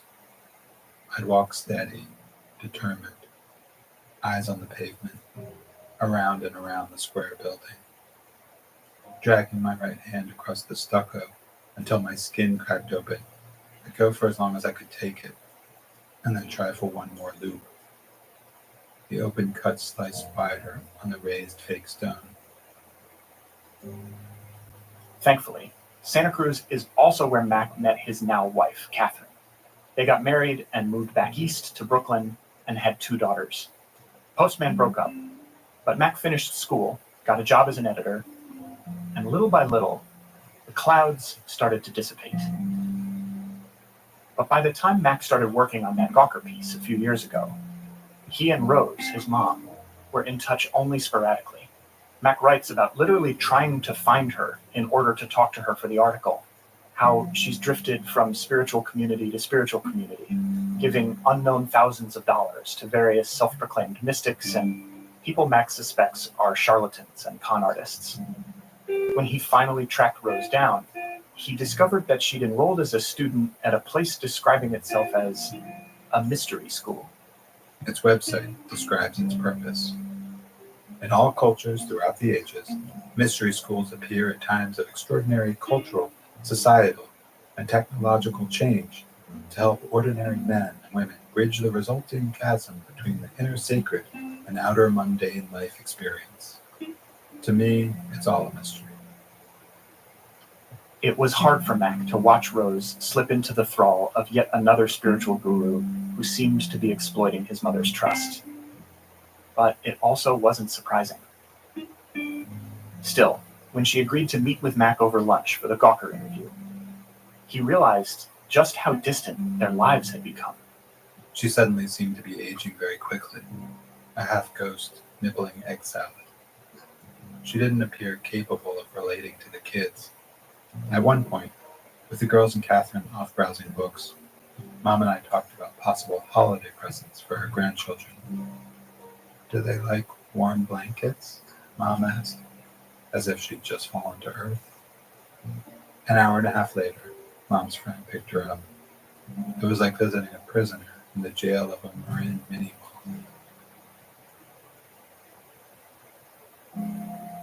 A few years ago, the mystery school situation went from dubious to dangerous. Rose had ended up moving into the home of the founder of the school, and according to Mac, that arrangement got toxic in a hurry. Rose couldn't afford to pay rent, and she had developed Alzheimer's. Her mental state was deteriorating rapidly. At some point, the school's founder sent Mac an email threatening to take Rose to the emergency room and just leave her there. Fortunately, some of Rose's friends swooped in and found her a room at a nearby assisted living facility. And while Mac is, of course, grateful to them, he's also haunted by the fact that he didn't go out to California and fix the situation himself. He can't help feeling like Asher would have handled things differently. He had a real internal kind of code of loyalty about the family, and in a way I didn't, and could definitely summon strong feelings about the family in a way I don't. In the wake of the mystery school mess, Mac agonized over what he should do. It's a weird thing because, Catherine and my wife and I talked a lot about, should we have mom move in here, and I could not see that, and just could not see how that would work at all. It seemed like a terrible, terrible idea. So then the options are sort of very narrow from there. My mom's old and frail seeming and has no money, so there's not a lot of great options at that point. A younger version of Mac might have left it there. But lately, Mac's been feeling like he has to try to do something for Rose. For her sake, and for Asher's. That day Mac wrote about in his Gawker essay, when he thought he saw Asher on the bus, he actually ended up following the person he thought was Asher off the bus and down the street for several blocks. He walked east and I followed. I began to think that, incredibly, it was my brother. Science was against it, but still, the same pigeon-toed strut. I followed him from half a block distance. Finally, maybe Asher bounced up a short flight of brownstone stairs and entered a midtown building. I froze. My chase was over. But was it even a chase at all?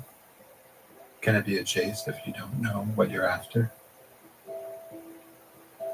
Later in the piece, Mac starts to realize what he's chasing. Every few weeks it hits me hard.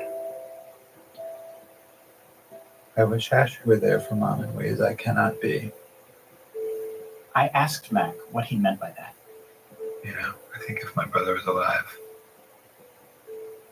he'd be with her and taking her for walks.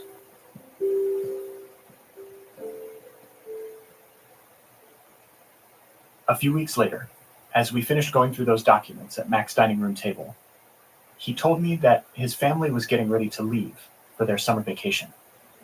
So we're talking on, I guess, the day that you're headed out to California, right? Mm-hmm.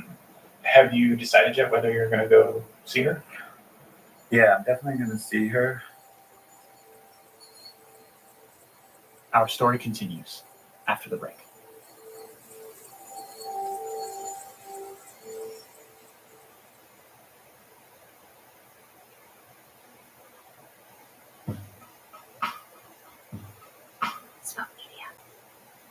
One of the things that was hardest for Mac about that conversation he had with his mom when he was working on the Gawker piece about Asher was the realization that Rose was starting to slip away. It just seemed to happen so fast, even though, there was decades between when my brother died and when my dad died, and then my mom's condition deteriorated. That was all happened over many, many years, but it just oddly feels very sudden. It made Mac realize that eventually no one, especially not Asher, was going to be there to make things easier. At some point, I remember thinking there wasn't anyone to call. And so, as he set off for California with his family this past summer, Mac realized there wasn't much time left with Rose, and no way to make up for all the time they'd lost. On top of that, with Rose's Alzheimer's in a pretty advanced state, the prospects for any sort of meaningful conversation weren't good. Yeah, I mean, unless there's been this like scientific miracle between now and then, when I see her this coming weekend, yeah, there won't be. I mean, I'll be lucky to like get hello. In spite of everything, Mac and his daughter Una got on a plane and went to visit Rose. Hey, can you hear me okay? Yeah, can you hear me okay? Yeah, you're fading in and out a little bit, but I think I got you. Mac called me a few minutes after he and Una left the hospital where Rose is living now. He said that he'd been hoping to bring his mom some flowers, but they couldn't find a florist, so he brought her a little almond cake from a coffee shop. When they arrived, they made their way to Rose's room. It was a small, cold, clinical environment, Mac says. A dresser and a lamp, not much else. Rose's bed faces a wall. So when she was in bed, looking out, she would see this wall, and really the only things on that wall were photos of me and Catherine and the girls. And for some reason, we both just like lost it. Mac and Una got Rose into a wheelchair, and they took her out into the garden behind the hospital. They all sat quietly for a bit. It was nice out there. I really think it was a cool but not freezing San Francisco summer morning, and the garden was green and it was nice. It was simple but nice. After a while, Mac unwrapped the almond tart they brought from the coffee shop and offered a piece to Rose. She kept kind of like pointing at it like she wanted more, and so I would just break off very, very small pieces of that. As Mac told me about his visit with his mom, I kept thinking about that thing he said, how if Asher were alive, he would have been the one to visit Rose and spend time with her. He'd be trying to make her life better in some small way, I guess. It's too late for them to talk about Asher, or whatever it was that happened that summer with Sylvia the psychic. As Mac expected, Rose hadn't even been able to say hello when they arrived, or much of anything, really. But that afternoon in the garden, she did manage to find a few words he wasn't expecting. We'd say, "You doing good?" And she might say something that sounds like, "Yeah, good." And so they sat together for a while, sharing the almond tart, piece by piece. I mean, there's definitely some lucidity there where when she wanted more of that, it was clear she wanted more.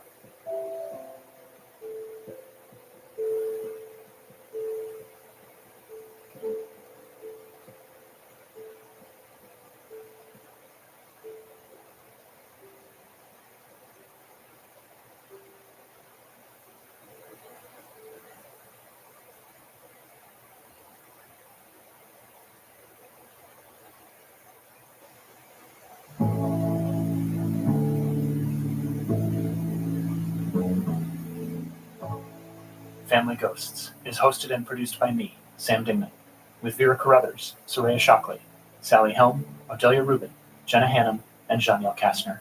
Our story editor is Michaela Bly. Our production assistant is Julia Press.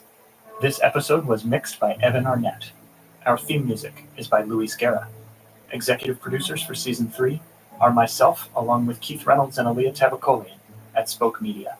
Special thanks, as always, to the Kindred Spirits, our supporters on Patreon, who help make our work possible. In addition to ad-free episodes and exclusive bonus content, Kindred Spirits have already heard this episode. They get to listen to everything we make before anyone else. And this week, they're getting a special bonus episode where Mac reads the entirety of the Gawker piece about his brother that you heard some excerpts from in this story. It's a beautiful piece of writing. It was actually nominated for a National Magazine Award. If you'd like to hear that, along with the special extras that accompany all of our episodes, please consider becoming a member of the Kindred Spirits. It's just $5 a month, and you can join at patreon.com/familyghosts. We are proud creative partners of Spoke Media. Find more great podcasts at spokemedia.io.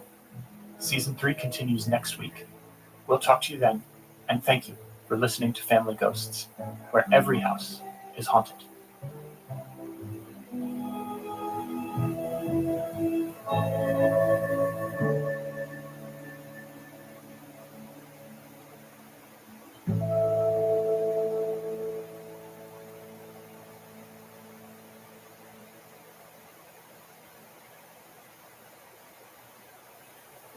Next time on Family Ghosts, Jim O'Grady takes a fateful trip to Fort Davis, Texas. If you happen to grow up in a small town with only one stoplight, that is 100% more stoplights than Fort Davis, Texas. If this place ever had a heyday, it is over. Jim spends a complicated vacation with his mother-in-law, Ruby Bell. A woman who viewed everyday life through a veil of gothic horror. Ruby Bell believes in the spirit world. It's like a country club she belongs to and visits regularly. But Jim doesn't. And then I say to Ruby Bell, you know what I can't believe? How some people squander their curiosity on BS like signs of the paranormal. On our next episode, Jim and Ruby Bell take a fateful trip into the desert. We hit something in the road.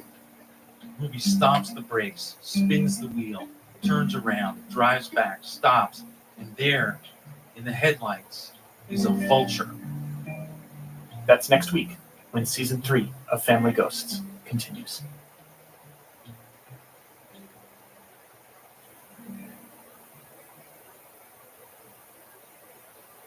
You're listening to WALT. Homegrown. Homemade radio.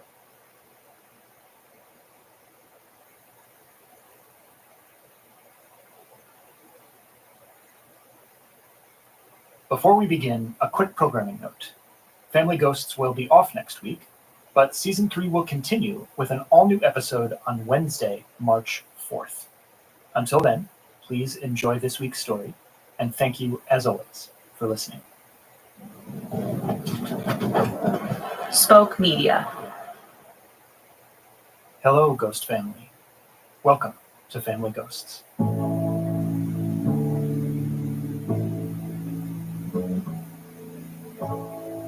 Friends, by now you've heard us tell a wide range of stories about people who are haunted by the legends of the past. In most of our episodes, the action of the story focuses on those people attempting to lift the weight of that haunting from their shoulders, to exorcise those ghosts, if you will. But something we haven't talked much about is the moment that haunting first reveals itself, that shiver of realization that your entire perception of your family and your place in it has changed forever. But your humble narrator recently took the stage at a live storytelling show to tell a story about just such a moment. So a couple years ago, I got invited to go to my girlfriend's family reunion. And this was really exciting for me because I was planning to propose to my girlfriend, and I had not met this side of her family before. So this was a big deal. There was a little problem, which is that her family is comprised of outside people, by which I mean people who like to spend time outside. I am an inside person. As a matter of fact, working in radio and podcasting, I spend most of my time in rooms that are designed to deny the existence of outside. That's how much I like being inside. So I said, what's on the agenda for the family reunion? And she said, hiking. And I said, shit. But I went on the reunion and I was like, I'll find a way in. And I was very relieved when I got there to discover that there was a large contingent at this family reunion of old wasps in a basement drinking martinis. And I'm very good at that. But then my girlfriend walks over with some other folks from the family, and she says, we're going to go for an HIKE. Do you want to get in on this? And I thought to myself, Sam, you have an option here. You can stay here and do the thing you're good at, or you can go on the hike. So I said, yeah, I'd love to go on the hike. Let's hike it up. So we set off on this hike, and we walk up to the top of this mountain. And it's going pretty good so far. First, I made it to the top of the mountain. So that's a big deal for me. But then things take a little bit of a turn. All these clouds roll in, and it starts to rain, like really, really, really heavily. The hardest rain I can ever remember being in. For my girlfriend's family, no problem. They're outside people. They were wearing waterproof pants.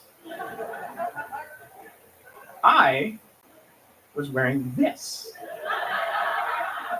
Except that I was also wearing a powder blue sport coat because I was trying to make a good impression. Instead, I made the worst possible impression. So I don't know what to do, and one of her cousins says, oh, no problem, I brought an umbrella. So I say, great, there's only one way for me to look more ridiculous. Thank you so much. So I put up this umbrella, and we start making our way down the mountain. And at a certain point, I feel this thing that I've never felt before.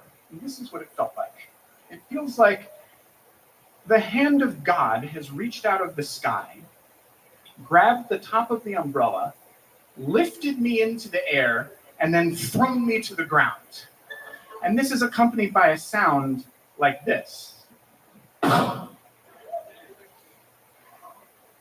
And then in my peripheral vision, I see this white light going by. And then one of my girlfriend's cousins says this thing, I will never forget this thing that she said. It was, drop the fucking umbrella! So I throw the umbrella to the ground.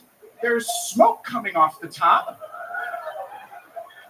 And I realize I have just been struck by lightning. Now, when you're an inside person, something people say to you sometimes is, what are you afraid of going outside? You think you're going to get struck by lightning?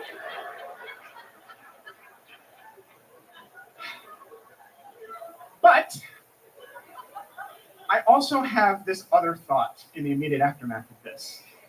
And it was a thought I had never had before, which is I look around at all these people who I felt no connection with, and I think, I have to take care of my family. And I couldn't believe that I had that thought.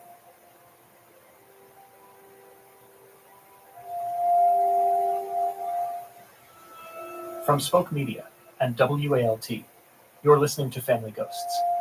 This week on the show, we bring you a blend of stories about inceptions and exorcisms. I'm Sam Dingman, and this is episode 26, Spirit World. Coming up after the break. And then I say to Ruby Bell, you know what I can't believe? How some people squander their curiosity on BS like signs of the paranormal. And Ruby Bell looks at me and she says, you're going with me to see the Marfa lights tonight. We'll be right back.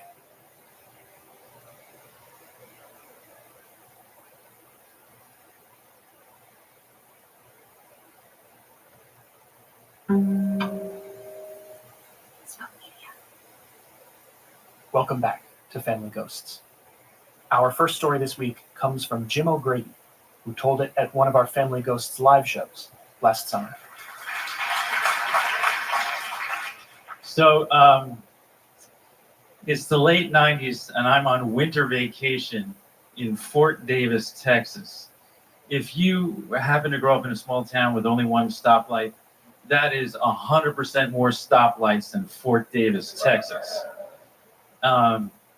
If this place ever had a heyday, it is over.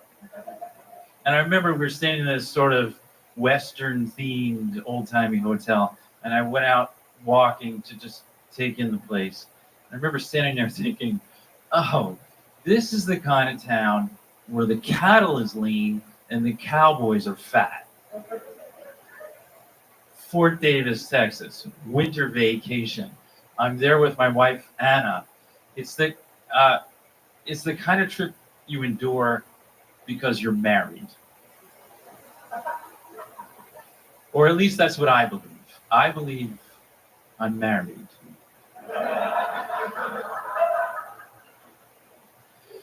We're there with her mother, my Texas mother-in-law, Ruby Bell.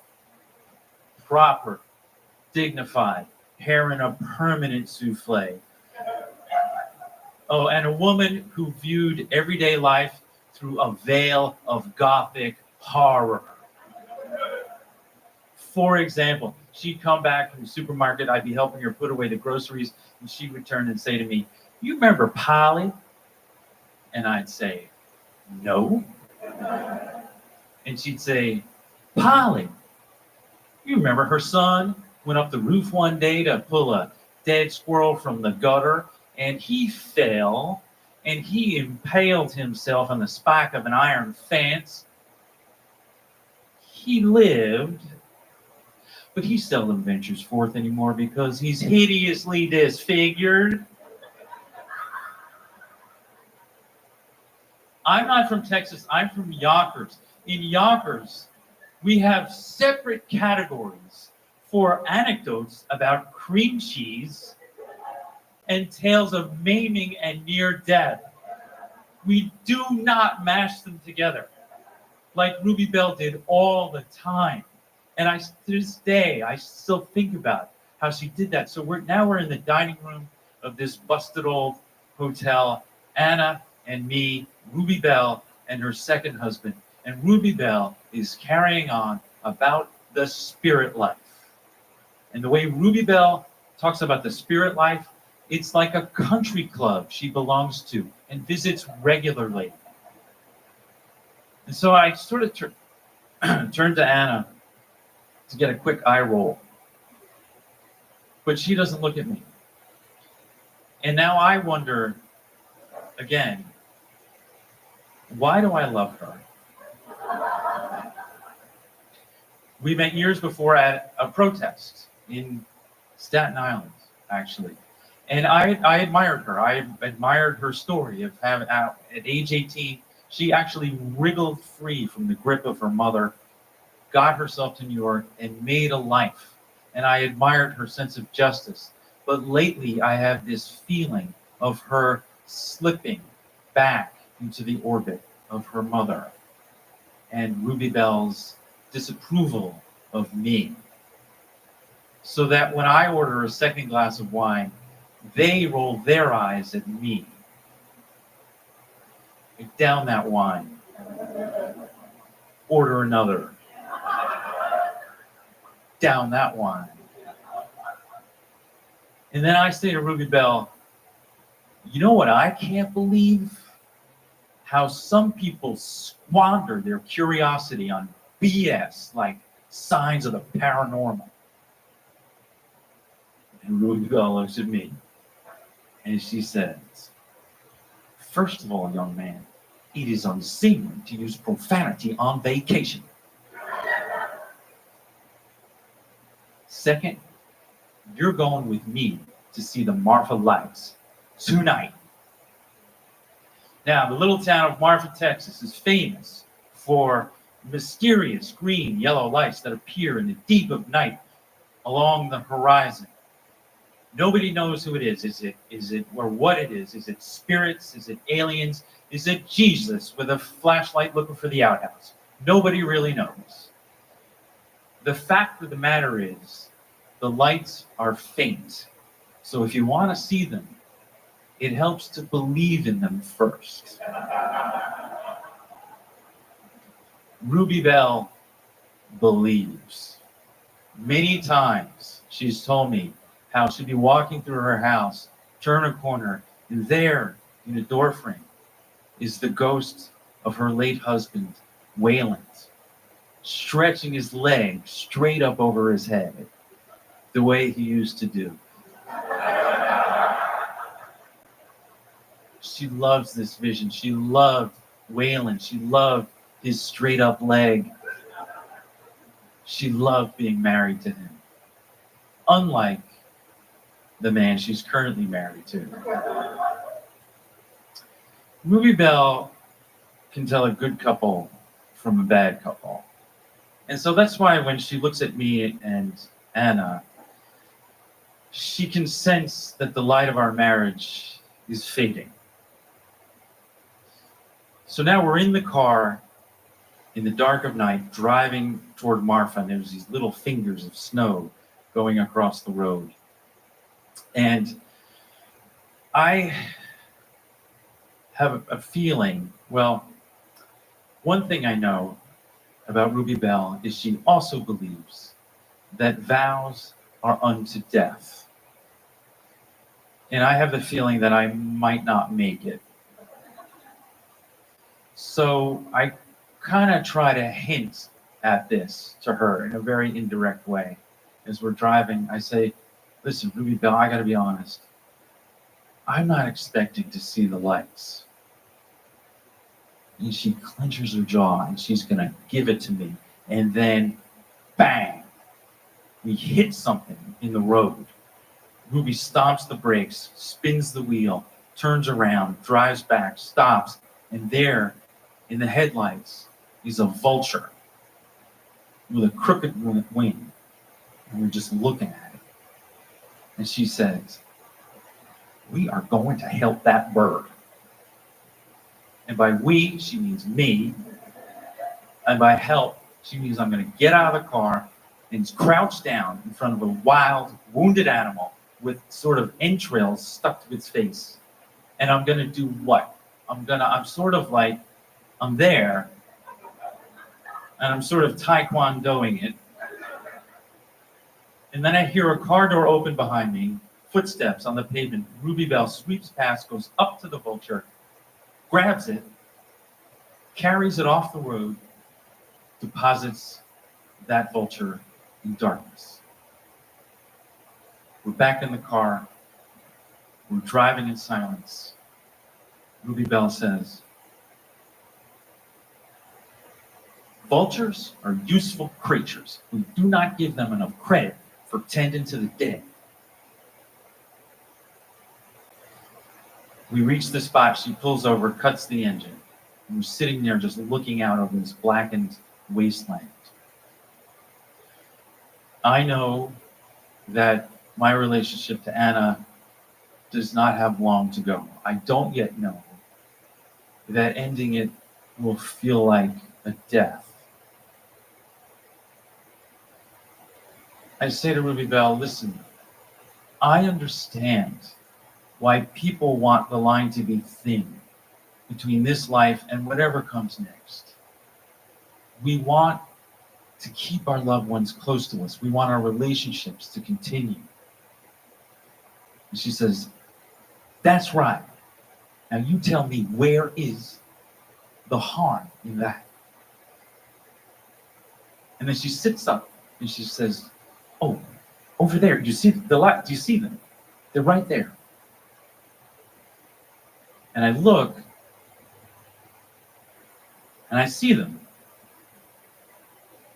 Or I say I see them. And where is the harm in that? Thank you.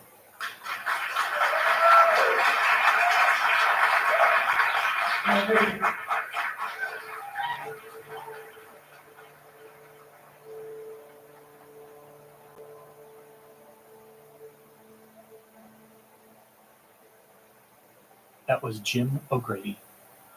Coming up. My mom was the kind of person who was a big believer in the afterlife, or at least she really wanted to be. And so she wanted to know that there were ghosts and spirits and poltergeists, and she was always looking for evidence. After the break, Susan's mom finds more evidence than she bargained for. We'll be right back.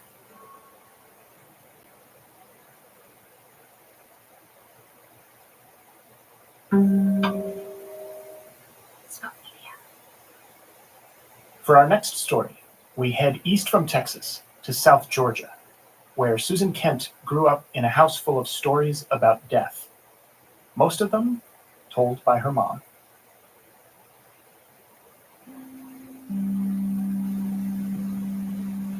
My mom was the kind of person who was a big believer in the afterlife, or at least she really wanted to be. She wasn't like all of the Southern Baptists that I grew up around. Mom was more into the spooky shit. She liked the creepy things. And so she wanted to know that there were ghosts and spirits and poltergeists, and she was always looking for evidence. As a kid, I spent a lot of time going out on treks with her to find ghosts. So we'd go to the mausoleum in the woods, and we'd go to the Confederate soldier section of the cemetery, and we'd go to Footsteps, where it was this trestle out in the middle of the woods where this man supposedly lost his head years before. And you drive out, and you park and turn everything off, and you wait, and eventually he walks by with a lantern looking for his head. One of her favorite things was a Ouija board. And again, she wasn't like normal people who played it like another Parker Brothers board game. She was serious with her Ouija board, and she was on a mission to find something out. One time at a party with her best friend, they were playing, and she wasn't the kind of person who started out with the easy questions like, will it rain next week? Are there spirits here? Mom went straight to, when am I going to die? Her best friend, Cece, was totally freaked out. She was like, Barbara, why would you ever ask something like that? And Mom started laughing. Oh, Cece, you're just crazy. Don't you want to know? Like, everybody wants to know when they're going to die. And Cece was horrified by the idea. And she's like, Barbara, just don't even talk about it anymore. I can't talk. And Mom said, girl, it's going to be hard if I die first because I'm going to haunt the shit out of you. And Cece freaked and was like, Barbara, you just please don't even say that. I don't want to hear that. And once Mom realized that she was serious, they made a pact. Mom said, all right, listen, I will promise that if I die first, I will not haunt you. If you promise that if you die first, you will haunt me.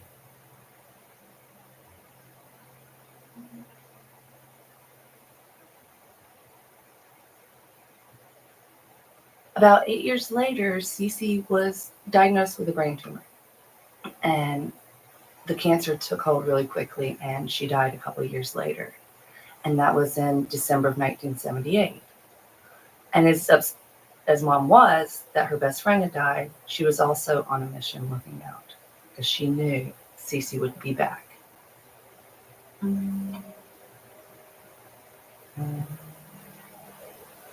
After Cece died, her mother gave me a crucifix that used to hang in Cece's bedroom. And Mom took it and hung it in her own bedroom. And for years, we were always on the lookout for any sort of symbol or sign that she was around. So for years, everything, any weird interaction we had, any sort of strange light that would happen, or things would go missing, or the dogs would stare at the wall, it was Cece, and we just knew it was her. Still, there was never solid evidence. When I was 16, I was at home by myself, getting ready to go out with some friends of mine, and I was getting dressed. And the way you got dressed at my house was you get everything ready in the bathroom, and you get your hair and your makeup done. And then you go to Mom's bedroom, where the only floor-length mirror was. So you'd have to stand on my mom's bed and look back at her dresser where the full-length mirror was. I went into Mom's bedroom and stepped up on the bed like I always did. And before I was able to get up and turn around to the mirror, I saw the crucifix. And there, under Jesus's left arm, at a 45-degree angle, was written Cece in green letters.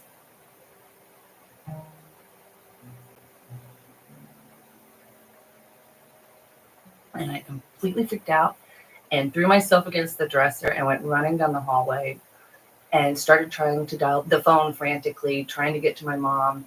took 4 times to dial it right. And finally she answers at the flower shop where she worked. "Hello, this is Creations, Barbara speaking." And I just screamed and cried and panicked. Oh my God, what's going on? Just screaming. And finally the one word Mom heard was Cece.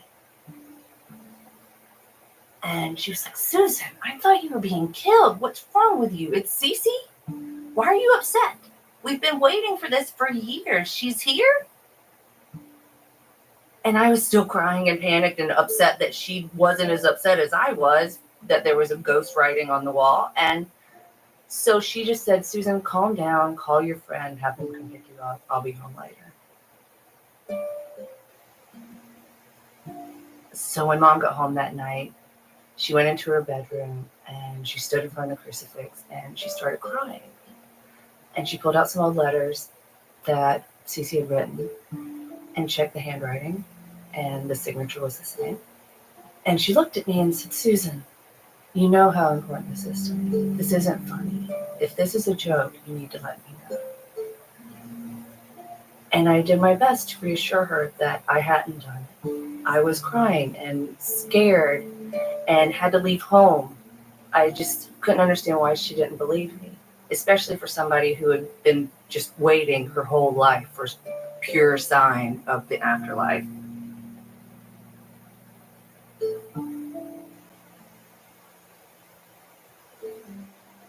Cece's name was written in green on the wall. And afterwards, Mom spent days searching our house for every green marker, pen, crayon, eyeliner, anything that would make a green mark. And she made all these little hash marks underneath Cece's name.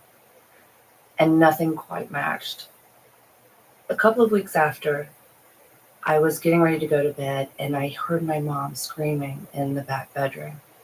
And I went running back and she was on the floor and she was clutching this painting and just sobbing hysterically. I said, "Mom, what is going on? Are you okay? What has happened?" And she just held the painting up and turned it around.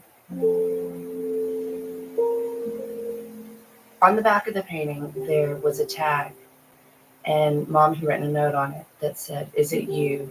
I hope so. I love you." And written on it in the same green, in the same handwriting, at the same 45-degree angle, was just the simple word, "Yes." I found out that night that Mom had written that note 2 weeks prior, hidden it there, hadn't told anybody, and had checked it every single night. And that was the night that she discovered it. And still, she wasn't sure that it was really Cece.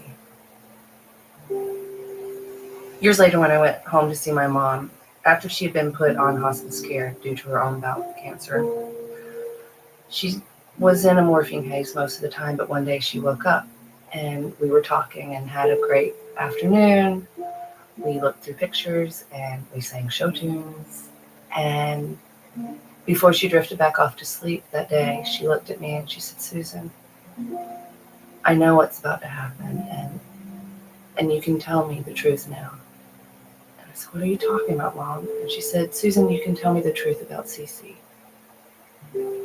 And looking at her lying in that hospital bed, it was amazing to be able to tell her, honestly, "I've been telling you the truth all along."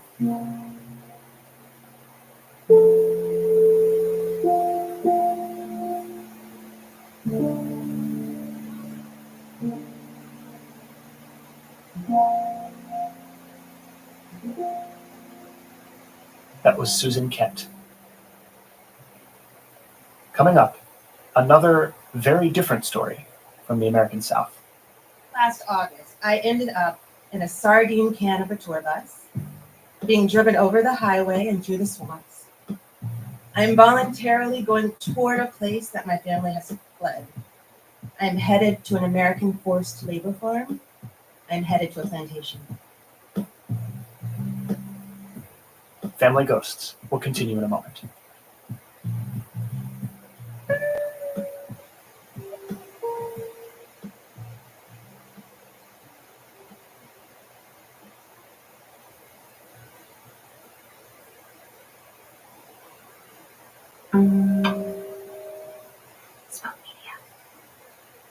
Ghost Family, very often in episodes of our show, you hear people coming to terms with the fact that the stories they've been raised on, about who they are and where they come from, aren't quite what they seem.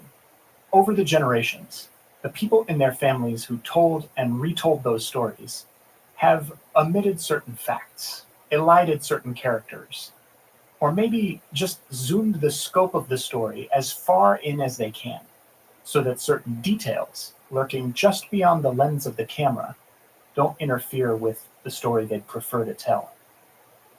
It's hard enough when those choices are made by people in your own family. But when your family is denied access to its own story, those choices are still made by the unseen editors of history. For our final segment this week, here's Mel Powers at our Season 3 launch party, telling the story of a fateful bus ride. Thank you. Every family has a story. For some families, that story is about international jewel thieves. My big family story is about the time that my little sister took a piece of paper, she rolled it into a really thin tube, and she shoved it so far up her nose, she had to go to the ER to get it out. Twice. If my family history is a giant leather-bound book, the first 300 pages of it have been ripped out and lost to time. Which is how last August, I ended up in a sardine can of a tour bus, being driven over the highway and through the swamps. I'm voluntarily going toward a place that my family has fled. I'm headed to an American forced labor farm. I'm headed to a plantation. Like every other Black family I knew in the 70s and 80s, we had a copy of Roots on our bookshelf. Against all odds, Alex Haley, the author of Roots, had found his family's entry point to the United States. In 1767, a 17-year-old named Kunta Kinte was kidnapped from Gambia and sold into slavery. And in 1976, his fourth great-grandson published a book about the chain of people that connected the two of them. I was a kid, and all the grown-ups around us were talking about Alex Haley's roots, and everybody wanted to know their own roots, but nobody had any information. This was before Ancestry.com. And in the 70s and 80s, ordinary Black folks didn't have the time or the money to head down to the National Archives and to look through bills of sales for traces of Africa. The family Bible was your Ancestry.com. And if you didn't have one, then you were out of luck. So we were out of luck. So everyone adopted Alex Haley's roots as a stand-in for their own.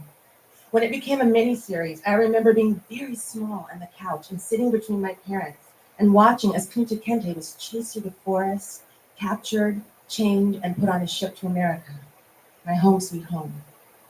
Being a little kid, I didn't really understand the context of what was happening.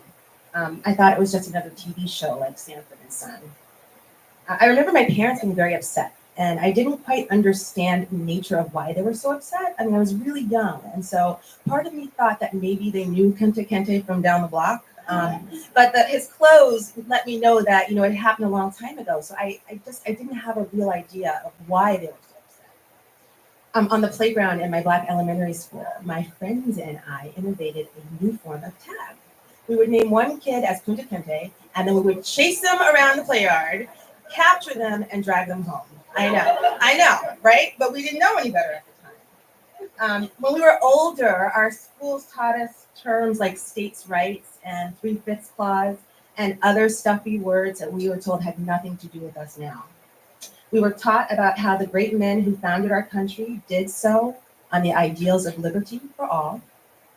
One of these great men, Thomas Jefferson, said, "I like the dreams of the future better than the history of the past." That seems to be a common thread in this country. But I have an aching need to learn my past before I can have the luxury of forgetting it. Which is how I ended up on a bus leaving New Orleans. I had profiled my fellow passengers as they got on.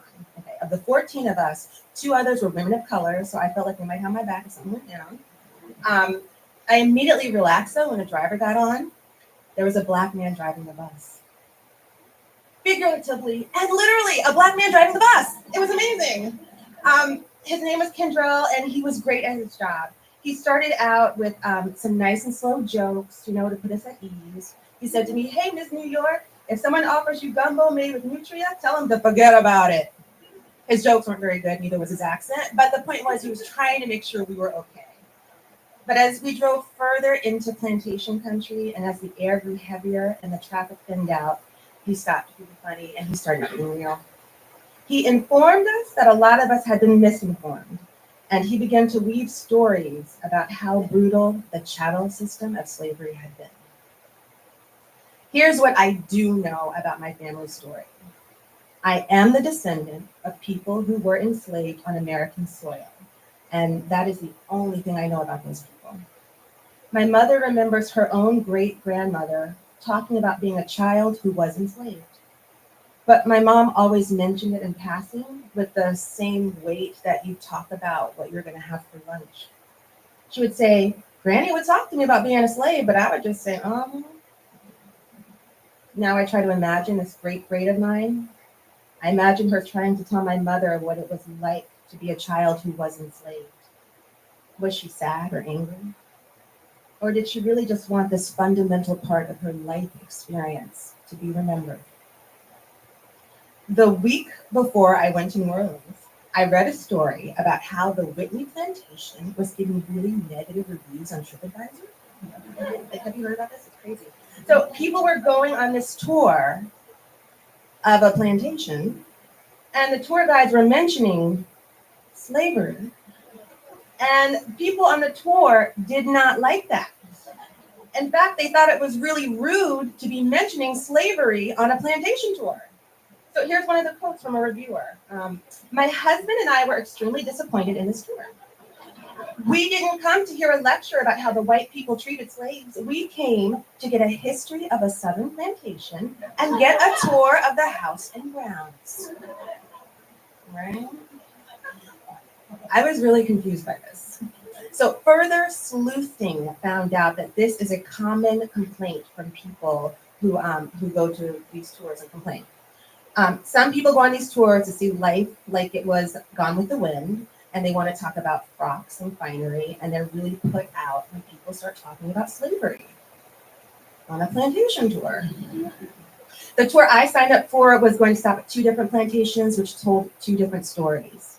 Our first stop was the Whitney plantation, the one that was listed in those reviews.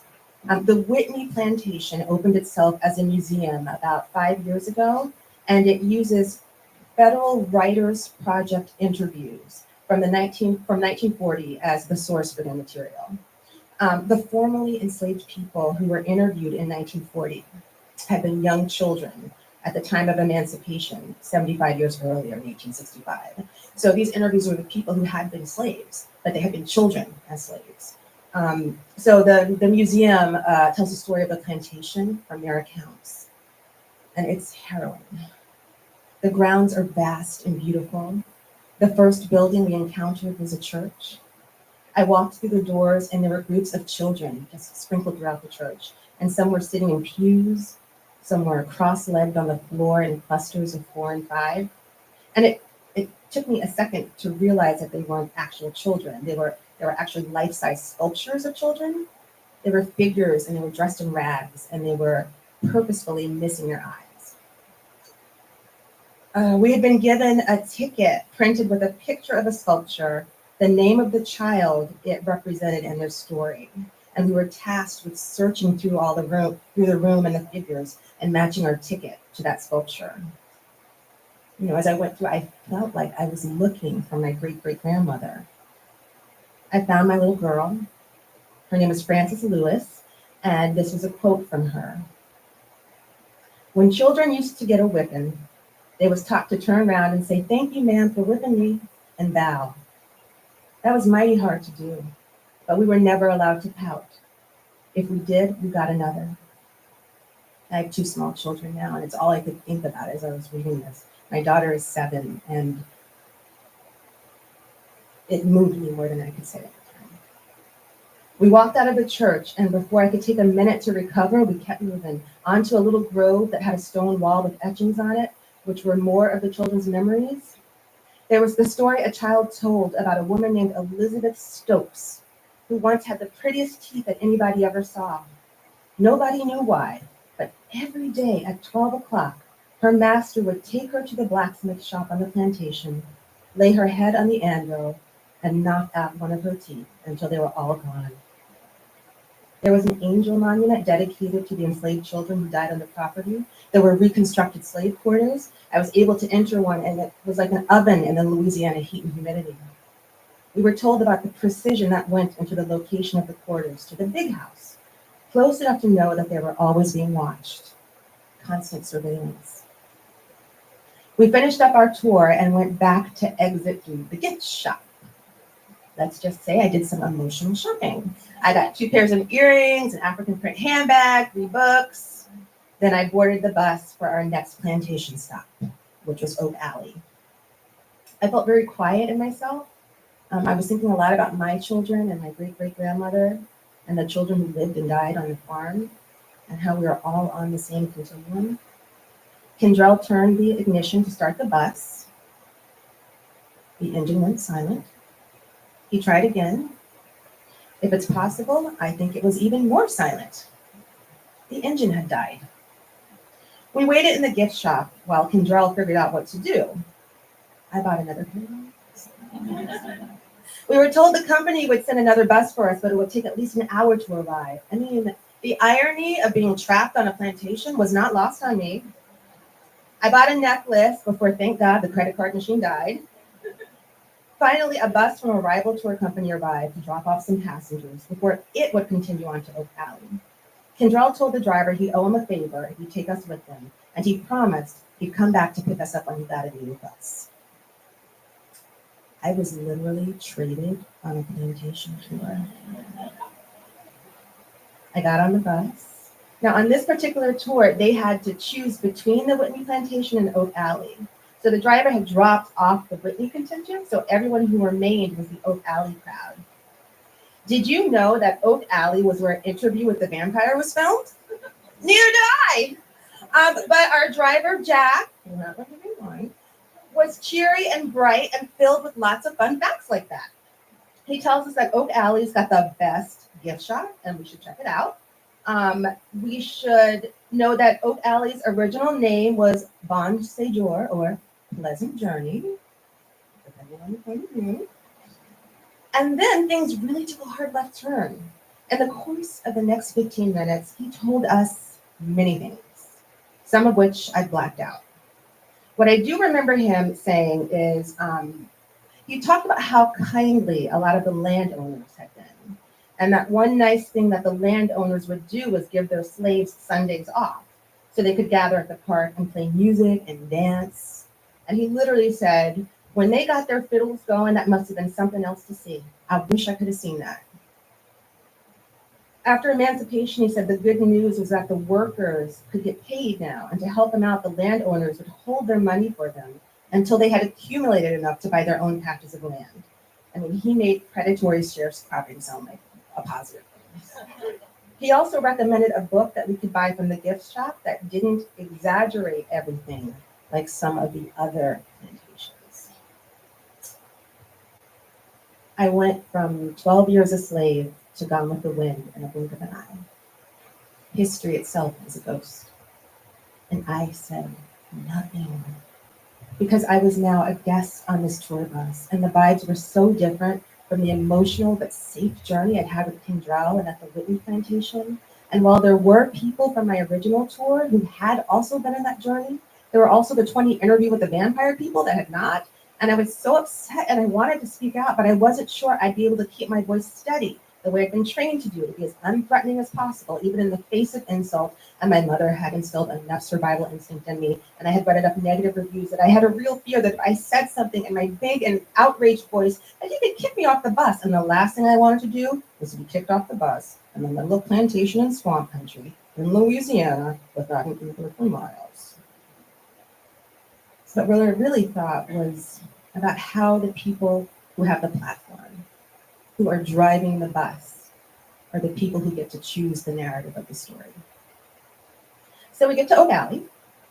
There was the gift shop, and they had a bed and breakfast. and mint juleps and souvenir to-go cups. And the big draw is a very big Gone with the Wind style big house that is centered on the property and canopied by 28 giant oak trees. And I thought of all the people who worked under those trees a century and a half ago. While I was waiting for the tour to begin, I realized I'm the only Black person in line. I see girls posing on the veranda, making fish faces for their Instagram accounts, and I feel very lonely. I recognized 2 Australian women from our tour with Kindrell. They wanted to know what was going on with the ride over to this one, and they couldn't understand why Americans seem to have a real problem talking about the truth of history. So our tour started, and our guide is named Rhett. Yes, Rhett. I am not making that up. And he looks like a reasonable facsimile of the guy from Gone with the Wind. He has blue eyes and black wavy hair and an antebellum waistcoat. He really cuts a fine figure, I have to say. And I steeled myself for a half hour of chat about china patterns and window treatments, but Rhett astonishes me. Yes, ma'am, he says to a guest. That is a beautiful fan hanging over the dining table. And if you follow the long line of rope attached to it over to the corner, that's where 6-year-old Cora would have stood, pulling the rope to provide the breeze that cooled her owners and their guests. Bless Rhett's heart. Every question that was asked about the glamour of the plantation was answered to include the people who provided the labor. It was like a tennis match. Someone would ask about the masonry, and he'd lob back an answer about the enslaved people who cast the bricks. Eventually, the questions stopped coming, and I gave Rhett a big fat tip on my way out. Kindrell did come back to pick us up, like he promised, and I was driven away from plantation life, even hungrier to find out more of my family's story. But for now, I am proud to claim little Frances, who endured at the Whitney, and young Cora, puller of the fan, to be stand-ins for great-great-granny and those who came before her. Recently on Ancestry.com, the furthest relation I've been able to trace back to is my paternal great-grandparents, who lived in North Carolina in 1852. Just the date. No other details about the fabric of their lives. Yet, I know there's more to this story, to my story. And there's a little footnote to this story about stories. When I was writing this, I asked my Google Home app for information on Kunta Kinte. So I asked the exact same question twice. I said, what year did Kunta Kinte arrive in America? So she gave me 2 different answers. The first was, Kunta Kinte arrived on October 7, 1767. He lived in obscurity and died a slave. Here is the second answer. Kunta Kinte is also known as the slave who fought back. His story starts in 1767. But as we all know, his story started well before that. That's just when he started telling it. Thank you.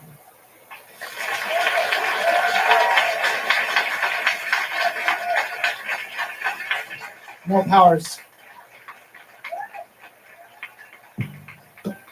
More powers.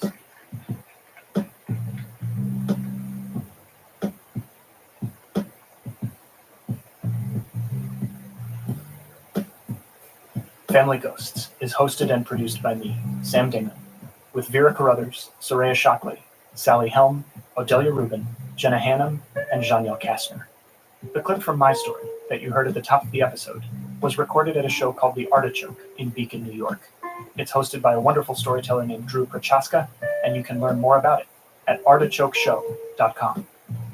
Our storytellers this week were Jim O'Grady, who is also a reporter here in New York at New York Public Radio, Susan Kent, whose stories you can also hear on Risk and Snap Judgment, and Mel Powers, who performs with Gravid Water at the UCB here in New York and travels the country helping other people workshop their stories with the Moth. Mel is currently working on a podcast centered around the relationship between people of color, the stories of their historical landmarks, and their actual history. Our story editor is Michaela Bly, who also coached Jim and Mel on their performances for our Family Ghosts live shows. Our production assistant is Julia Press. This episode was mixed by Evan Arnett. Our theme music is by Luis Guerra. Executive producers for Season 3 are myself, along with Keith Reynolds and Aaliyah Tavakolian at Spoke Media. Special thanks, as always, to the Kindred Spirits, our supporters on Patreon, who help make our work possible. In addition to ad-free episodes and exclusive bonus content, Kindred Spirits have already heard this episode. They get to listen to everything we make before anyone else. And this week, they're getting a special bonus episode featuring 2 additional pieces on this week's theme from our Family Ghosts live show in Austin last summer. If you'd like to hear that, along with the special extras that accompany all of our episodes, please consider becoming a member of the Kindred Spirits for just $5 a month at patreon.com/familyghosts. We are proud creative partners of Spoke Media. Find more great podcasts at spokemedia.io.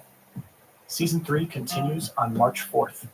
We'll talk to you then, and thank you for listening to Family Ghosts, where every house is haunted.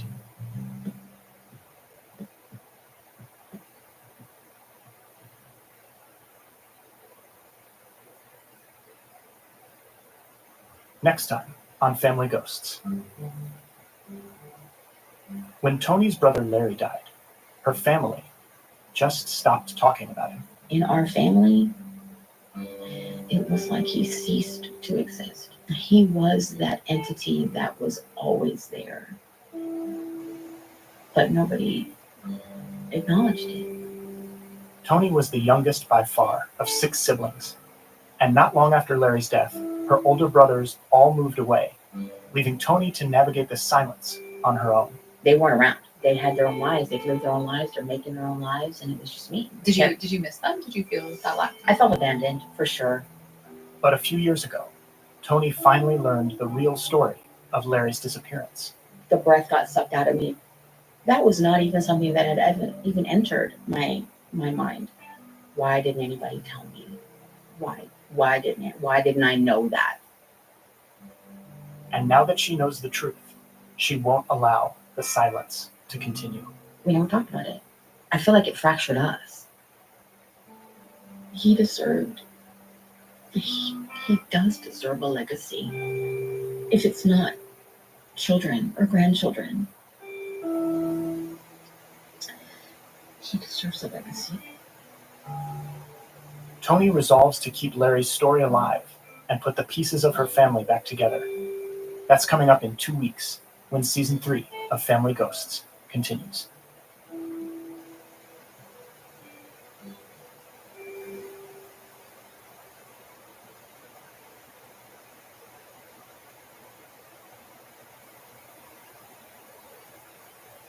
You're listening to WALT. Homemade radio.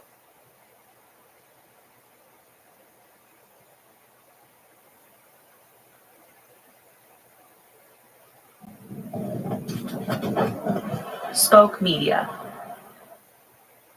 Hello, Ghost family. Welcome to Family Ghosts.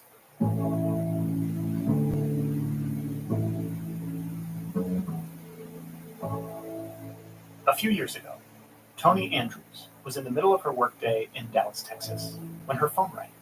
It was her sister-in-law calling from Hawaii, the island of Oahu, where Tony grew up. Tony, her sister-in-law said, "I'm standing in the cemetery on the North Shore, and we can't find Larry's grave. The headstone is gone." I'm like, what do you mean you can't find it? I mean, someone stole it? I mean, what? What happened? She said, no, it's gone. It's not here. And that hurt my heart because I thought, if that's gone, then nobody's ever going to know that he was here. Tony grew up with 5 older brothers. She doesn't remember who first told her that her oldest brother, Larry, had been murdered. Tony and her family were part of the Church of Jesus Christ of Latter-day Saints, what many people call the Mormon Church. When she was 4 years old, in 1966, Larry left for a 2-year proselytizing mission in Brazil, and he never came home. So Tony grew up visiting Larry at that cemetery. Mom would say, okay, well, we're going to go see Larry this weekend. And we jump in the car, we take our little road trip out to the North Shore, go to the cemetery, which was, for me, seeing Larry. That was my relationship with him. was going with my parents to his grave. That was my relationship with Larry. Tony knew, of course, that her brother was gone. But growing up, it always felt like he was more gone than he needed to be. The family never talked about him.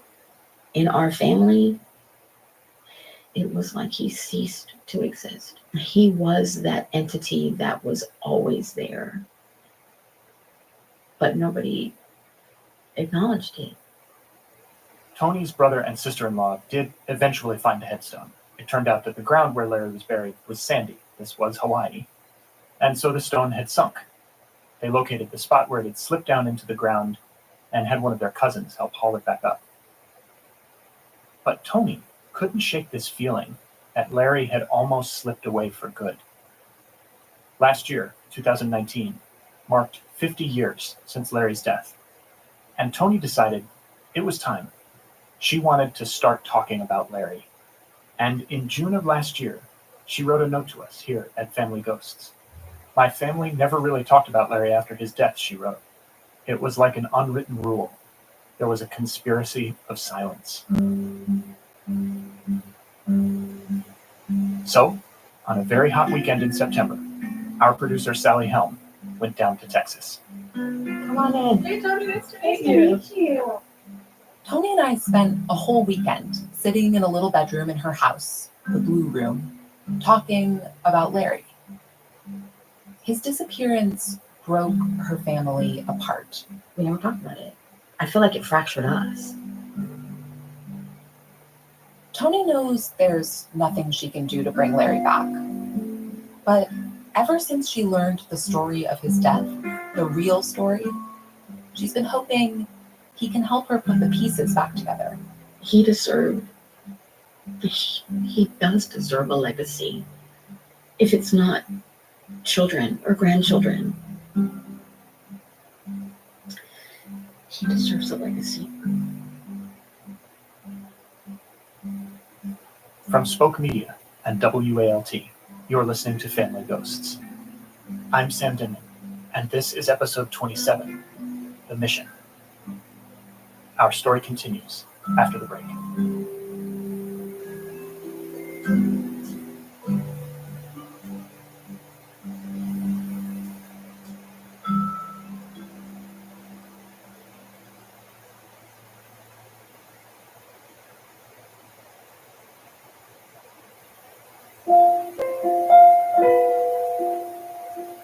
Spoke Media.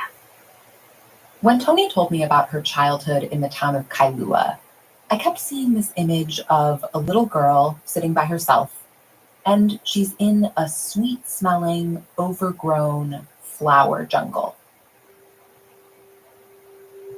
There's flowers everywhere. I mean, our backyard, we had just trees and plumeria trees, and we had an avocado tree, and my mom had ginger root growing, and it just grew. The Church of Jesus Christ of Latter-day Saints was the center of her family's life. Tony spent a lot of time in primary, the church's program for kids. I loved going to primary. Loved it. We got to sing songs. We got to, learn about different gospel principles. Other than my friends in the neighborhood, all my friends were church friends because that's what we did. That was our world. So there was the whole universe of the church. But I picture Tony alone in that flowering plumeria garden because in her family, the Figueras, she was a bit of an outsider. She had 5 brothers, and she was the youngest sibling by a lot. Larry, the oldest, was 17 years older than Tony. Then there was Russell, then Gerald, then Nathan, and her youngest brother, Kevin, was still a good 6 years older. So Tony always felt like she was on the edge of the action. I did a lot of watching my brothers play, or because they were so much older than me, so I guess I wouldn't hang out with them. It was the boys and then Tony. Because she was so much younger, Tony doesn't have a lot of memories of her brother Larry. She was only 4 years old when he left for Brazil and never came back. But she's heard from other people that they spent a lot of time together. I guess apparently I was close to Larry. And I don't remember that. I don't remember that I was close to him, but I've been told that he and I had a bond. Larry was close with all his siblings, and he was very active in the church. And so, when he came of age, it was not a surprise that he wanted to go on a mission. Tony describes this as a rite of passage for young men in the church, and she says it also speaks to a certain level of religious worthiness. It's an honor. You go to preach the gospel and try to preach it so that people will convert to the church. Larry was sent to Brazil for his mission. There are pictures of him taking off from the airport, big smile on his face, decked out in a heap of lays. Tony was at the airport when Larry left, but she doesn't really remember it. I don't remember him leaving, but I remember him not being there. During those years that Larry was gone, the family didn't hear from him much, which was typical. These rules have since been relaxed, but back in the late 60s, missionaries were only allowed to call their families on Christmas and Mother's Day. And so, in the weeks leading up to Larry's return, Tony remembers the excitement in the house. But then, 2 weeks before he was supposed to come back, the family learned that he wasn't. A bishop came to their house and told them Larry was dead. Tony remembers the day that they heard the news. She was outside riding bikes with her brother Kevin. And then my brother Nathan came out and said, "You guys gotta come in." And we're like, "Why?" I remember being like, "Why do I gotta come in?" And he's like, "You guys gotta come in." The memory of the next few weeks for Tony is a memory of confusion. Big things, bad things were happening. Hushed phone calls, heavy silence in the house. But she didn't really understand what was going on, just that Larry wasn't coming home. And then came the funeral. I remember that his casket was there, and I wasn't quite sure what it was. Tony only has one real memory of the funeral. There were 2 pictures of Larry on top of the casket, his high school graduation portrait and a portrait he took before leaving on his mission. For years, Tony told me, that's what she saw when she thought of Larry. 2 pictures on a white casket. After the funeral, they went to the cemetery. I remember them lowering his casket into the ground. I remember feeling some anxiety about that. I was like, what are we doing? And then somebody handed me a flower to throw in there. And they said, "Throw it in." So I threw it in. And then they ended the service, the graveside service, and they started shoveling dirt on there. And I thought, what is going on? What is going on? And then we left, and there was never Larry again. It was like never again.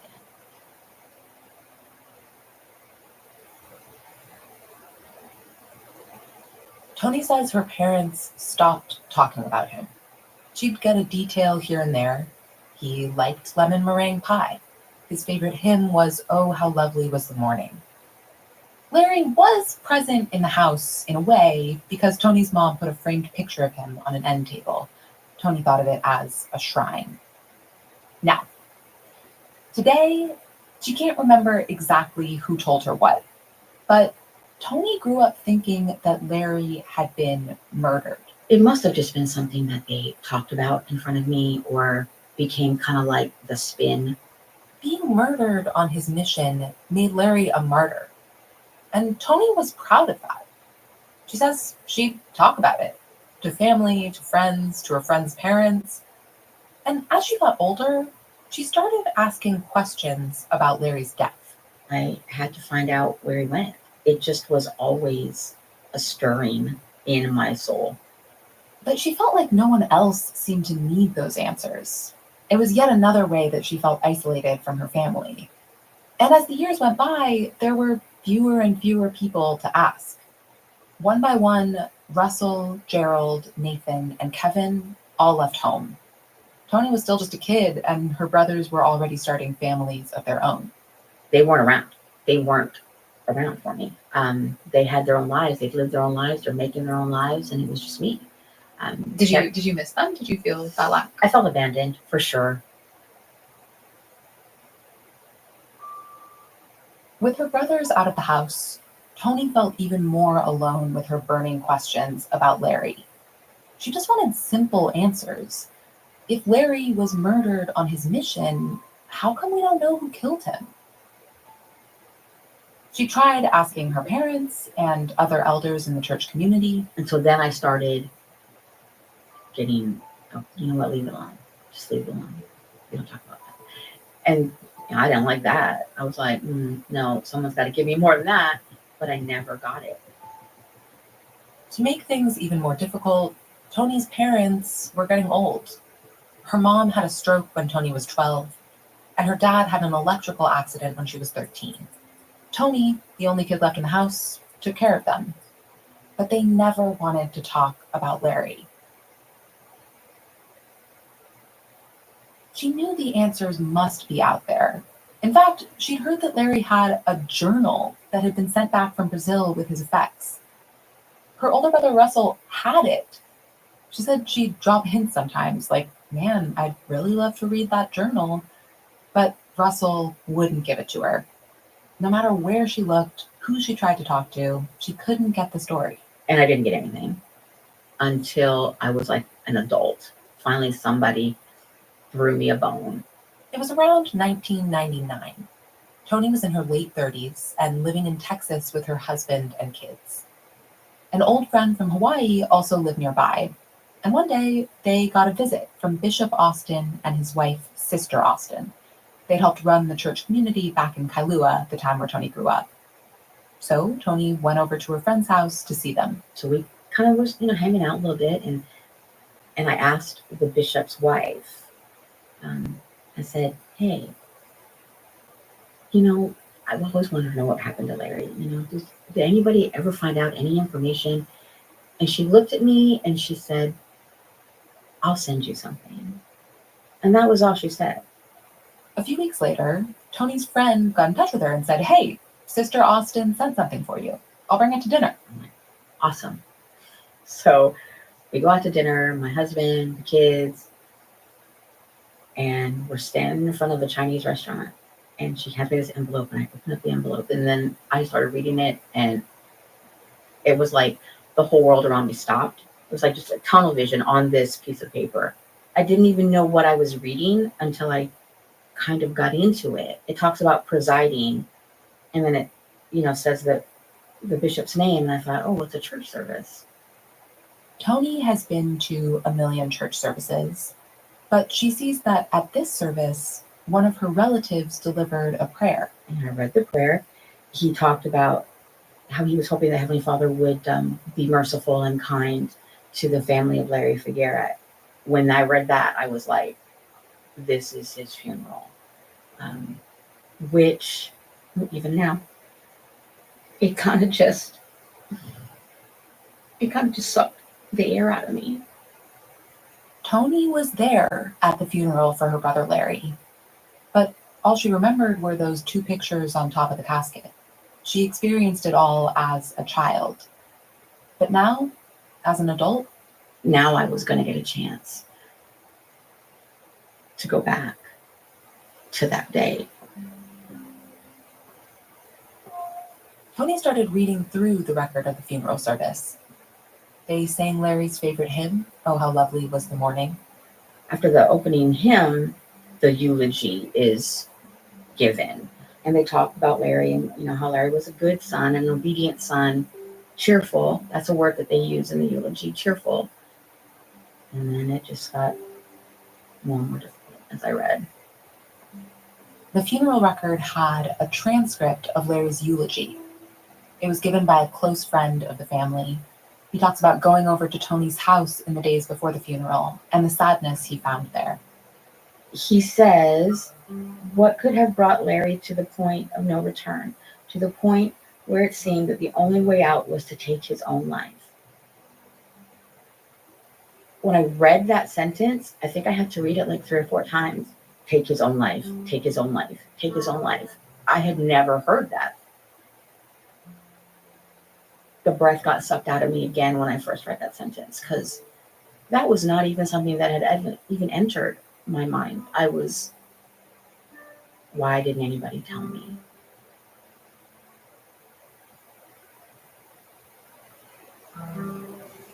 It made Tony think about the silence that had always bothered her so much. She suddenly saw that silence differently. So really, we're ashamed of him. That's why we didn't talk about him. That's where my mind went. Now, whether that was the truth or not, that's where my mind went. She couldn't ask her parents whether this was the reason, and she couldn't confront them. They were both gone. And as for her older brothers, it didn't seem like they would tell me the truth because they already hadn't told me the truth. That night, reading the eulogy in the parking lot of the Chinese restaurant, Tony realized she'd been looking for answers to the wrong question. There's been an evolution of my journey. First it was who did it, and then it became who is he? Who is my brother? Family Ghosts will continue in a moment.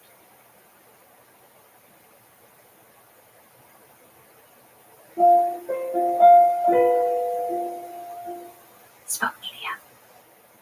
When Tony learned that her brother Larry had killed himself, it was of course a surprise, a shock even. But in a way, it was also familiar. Tony's never been formally diagnosed, but she has her own very personal relationship with depression. And she says she's good at covering it up. I have some very good friends that I've known for a really long time. And I would venture to say they don't think I have depression. Because when I'm in front of people, I'm on. You're not going to see what's really inside. You're going to think that I am just perfect, that life is good, that I'm happy, that there's no problems. But you don't know that I'm dying inside. That my insides feel like they're coming out through my pores, that they're scratching their way out. But you're not going to see that. I'm going to act totally calm, cool, and collected in front of you. So when she learned that Larry had killed himself, and that, according to the eulogy, no one had seen it coming, Tony was like, I get it. I mean, there is a way, I think, in which, seeing that come up in a family can be both scary and comforting. Yeah. Yeah. It was scary. I mean, it is scary, but it was comforting to know that I wasn't by myself on that. Because, I've attempted suicide, and it was comforting to me to see that I wasn't alone, because I always felt really alone. But then it was also sad that he didn't have somebody that he was able to say, I'm so close to the undertow, and I don't know I'm getting drugged under, and I don't know how to swim out. In her 20s, when Tony came close to suicide herself, something stopped her. I don't know what made me pull over and decide that I shouldn't do it and that I should just go home. I just did. I just pulled over, I turned my car around, and I went back to my apartment. So maybe he was the angel on my shoulder that spoke in my ear and overcame all those other thoughts that were in my head. At the time this happened, Tony hadn't yet learned the truth about Larry's death. And so years later, when she read the eulogy, she found out that she hadn't been alone in her family in this way that she had thought. I think it made me feel bonded. As horrible as that connection is, it was a connection nonetheless. People had always told Tony that she and Larry had a bond. And now she felt it. And it made her want to know him all the more. And also, she felt like she'd been lied to for years, and now she wanted the truth, or as near as she could get it. And so, that was kind of when the internet was just starting, I guess 1999, around that time. I had your whole AOL dial-up, right? Log in. And I started searching pages, or whatever they called them back then, I don't remember, but I tried to find pages that had to do with the Mormon mission in Brazil. And I found a few where I could leave a message on a message board, right? So she'd write on these boards and say, hey, I'm the sister of Larry Figueira. You may remember him. He died on his mission in Brazil in 1969. And I got a few responses from missionaries, but not very much. Either he was a great guy, we knew him, or we've only heard good things about him, kind of thing. And I found out how to get a hold of the mission president. The mission president. he would have been the person in charge of all the missionaries in Larry's area of Brazil. He would definitely have been involved when Larry died. And Tony thought he would have the full story. So she reached out and she got a response. A long, handwritten letter. In it, the mission president seems to tell Tony everything he knew. That Larry had hung himself, that he wished he'd been able to see the signs that Larry was struggling. And he also mentioned something that made Tony sit up. He said that after Larry died, he had looked back into Larry's journal for signs of depression. And Tony was like, yes, the journal. The same journal she'd been asking her oldest brother Russell about for years. How many years? Oh my gosh, girl. A lot of years. A lot of years. I mean, oh no. I mean, we're talking, how old am I? 57? I mean, at least since I've been a teenager. So multiple years. Like forever. I mean, I just feel like forever I've been asking for the journal. Over the years, Tony and her brothers, they'd kind of fallen out of touch. There was a lot of grief and misunderstanding between them that they had never talked about. But from time to time, Tony would give Russell a call. We would kind of start chatting, have small talk, and I'd be like, hey, you have Larry's journal, right? And he'd say, yeah. And I'd say, I know it's precious to you. I just want to see it. He said, I just want to make a copy of it. He's like, well, it's a lot of pages and it'll be expensive. I said, I'll pay for it. I just want to see it. And he would always say he would let me have it or let me see it. Sure, no, I'll show it to you, Shannon. By the way, Tony's brothers call her Shannon. But then it just never came to fruition. And I would get so frustrated. And then, about 2 years ago, she had an occasion to see her brothers. One of them, Nathan, got sick. And it was serious enough that Tony thought she ought to go see him, which was a pretty big deal because they hadn't seen each other in a really long time. As she's arranging this visit, she calls Russell to see if he can come too.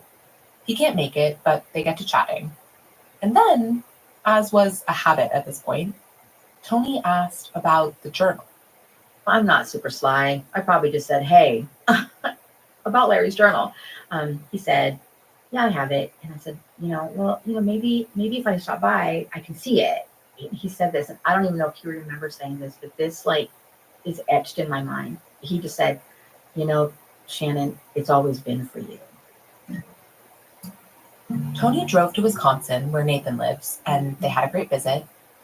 Afterwards, on her way back to Texas, she and her husband stopped to see Russell in Tennessee. They spent a day together, not talking about the journal at all. But just as Tony was about to leave, Russ said, hey, don't go yet. And I said, okay. And then he went somewhere. He was gone for a while, and when he came back into the room, he had this brownish purple book in his hand. And he goes, hey, Shannon, come here and sit next to me. And I said, okay. Engraved in gold lettering, it has Lawrence Figuera on it. And I just start crying. And he and I sat together on his couch in his living room. And we opened up and we touched every single page of that journal together. And then we were done with it. He said, you can have it. And I don't think I have been more humbled in my whole life is when he handed me that journal, because it was Larry. This really is him. It's his handwriting. It's him.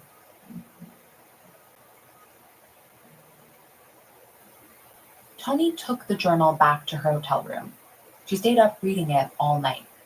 It was so beautiful to read his own words and realize that, he wasn't a myth. Tony has the journal now. She says it's her most prized possession. During my visit with her, we looked at it together. There it is. Wow, yeah, there's his name. I know. So every page of this journal, okay, so he has a map of Brazil in here. It's kind of like a scrapbook in a journal, which I thought was kind of neat. The first pages of Larry's journal are full of things he saved, like a sheet of instructions from the church about missionary attire. raincoats are permissible in tan and other conservative solid colors. A chopsticks wrapper from a Chinese restaurant in Sao Paulo where apparently he liked to eat. A valentine from a girl back home. On one page, a child's drawing. That's a self-portrait that I drew for him. I know, right? I know. That's what I'm saying. It made it so real for me. This made me cry when I saw it. As Tony read the journal, she saw this regular, real person emerging. Like, Larry makes these stupid jokes. We took a footmobile to different parts of the city. Oh, we walked. That's funny.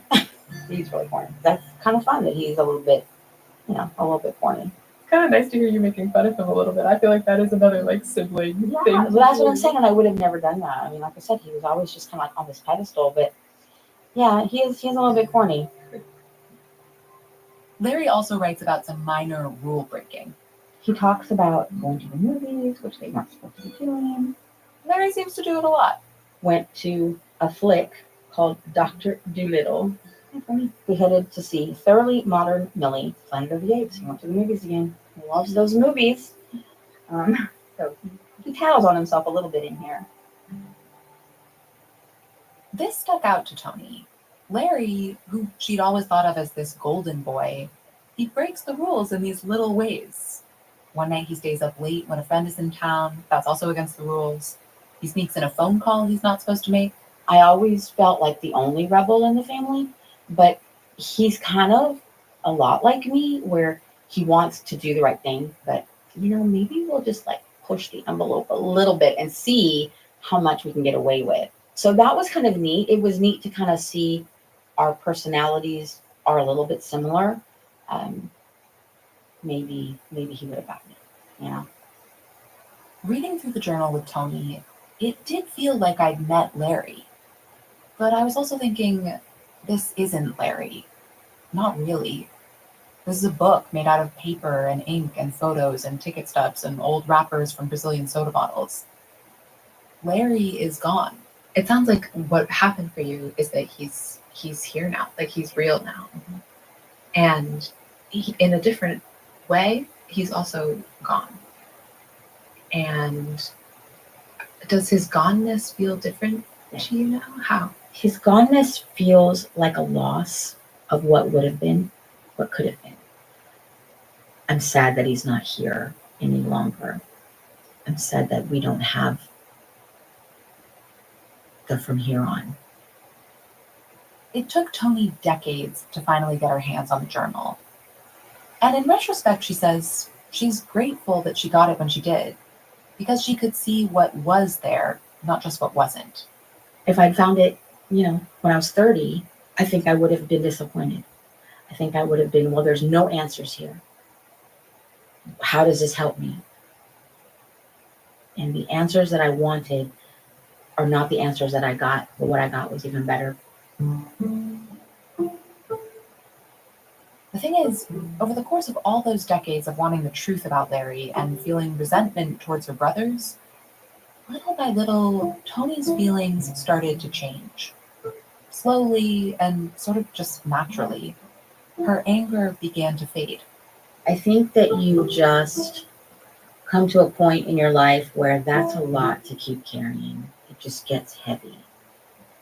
Also, over those years, things happened in Tony's life that helped her to empathize with her parents and her brothers, who hadn't been able to talk to her about Larry's death. Tony's first husband died unexpectedly. She raised 2 kids. She eventually got remarried.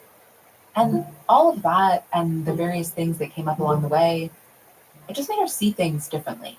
You just realize that people do what they can, and you've done the best you can. So you're just going to have to accept that people did the best they could too. So when she finally got the journal, Larry's not the only brother Tony got back.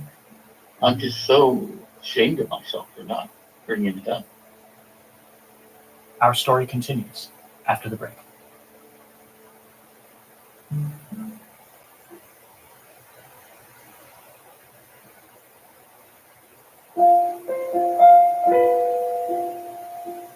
Spoke Media. Tony and I spent hours and hours in the blue room talking about Larry, and it felt in some small way like we'd brought him back.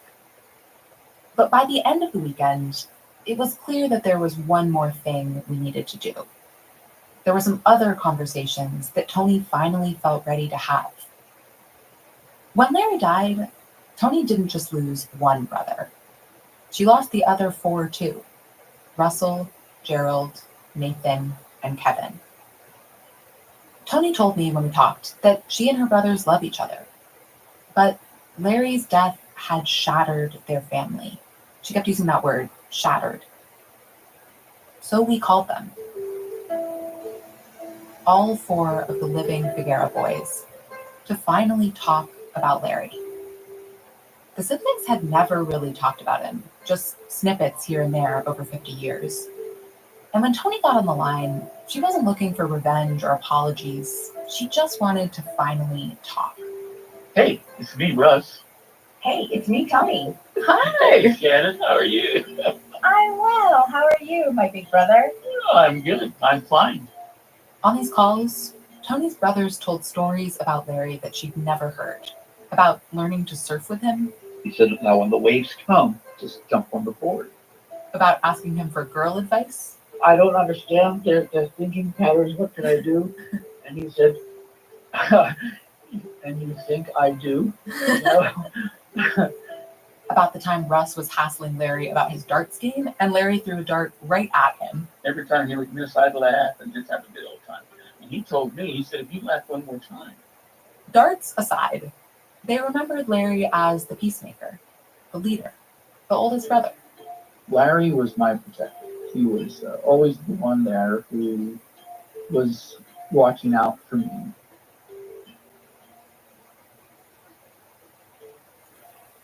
And because they were older than she was, they saw more than Tony did. They all remembered the day that they found out Larry was gone. 2 of Tony's older brothers, Gerald and Nathan, finally told her the story of the day the bishop came to the house. He pulled this piece of paper out of his pocket and read it to my mother. And as they told her, they also revealed a grief that Tony had never witnessed before in her brothers. And my mother knew exactly what he said before he finished it. And she just started to back away from him, you know, to say, no, no. Tony had no memory of her mom's reaction. Her brother Nathan said that's because she left before you got into the room. Longest time, Mom just shut herself up in her room. And there was nothing any of us could do for her. I had never seen my parents cry before until they cried that day, and there was no consoling them. Oh, boy, I had buried that in my mind. All the brothers said this in one form or another. I haven't talked about this. I put this away.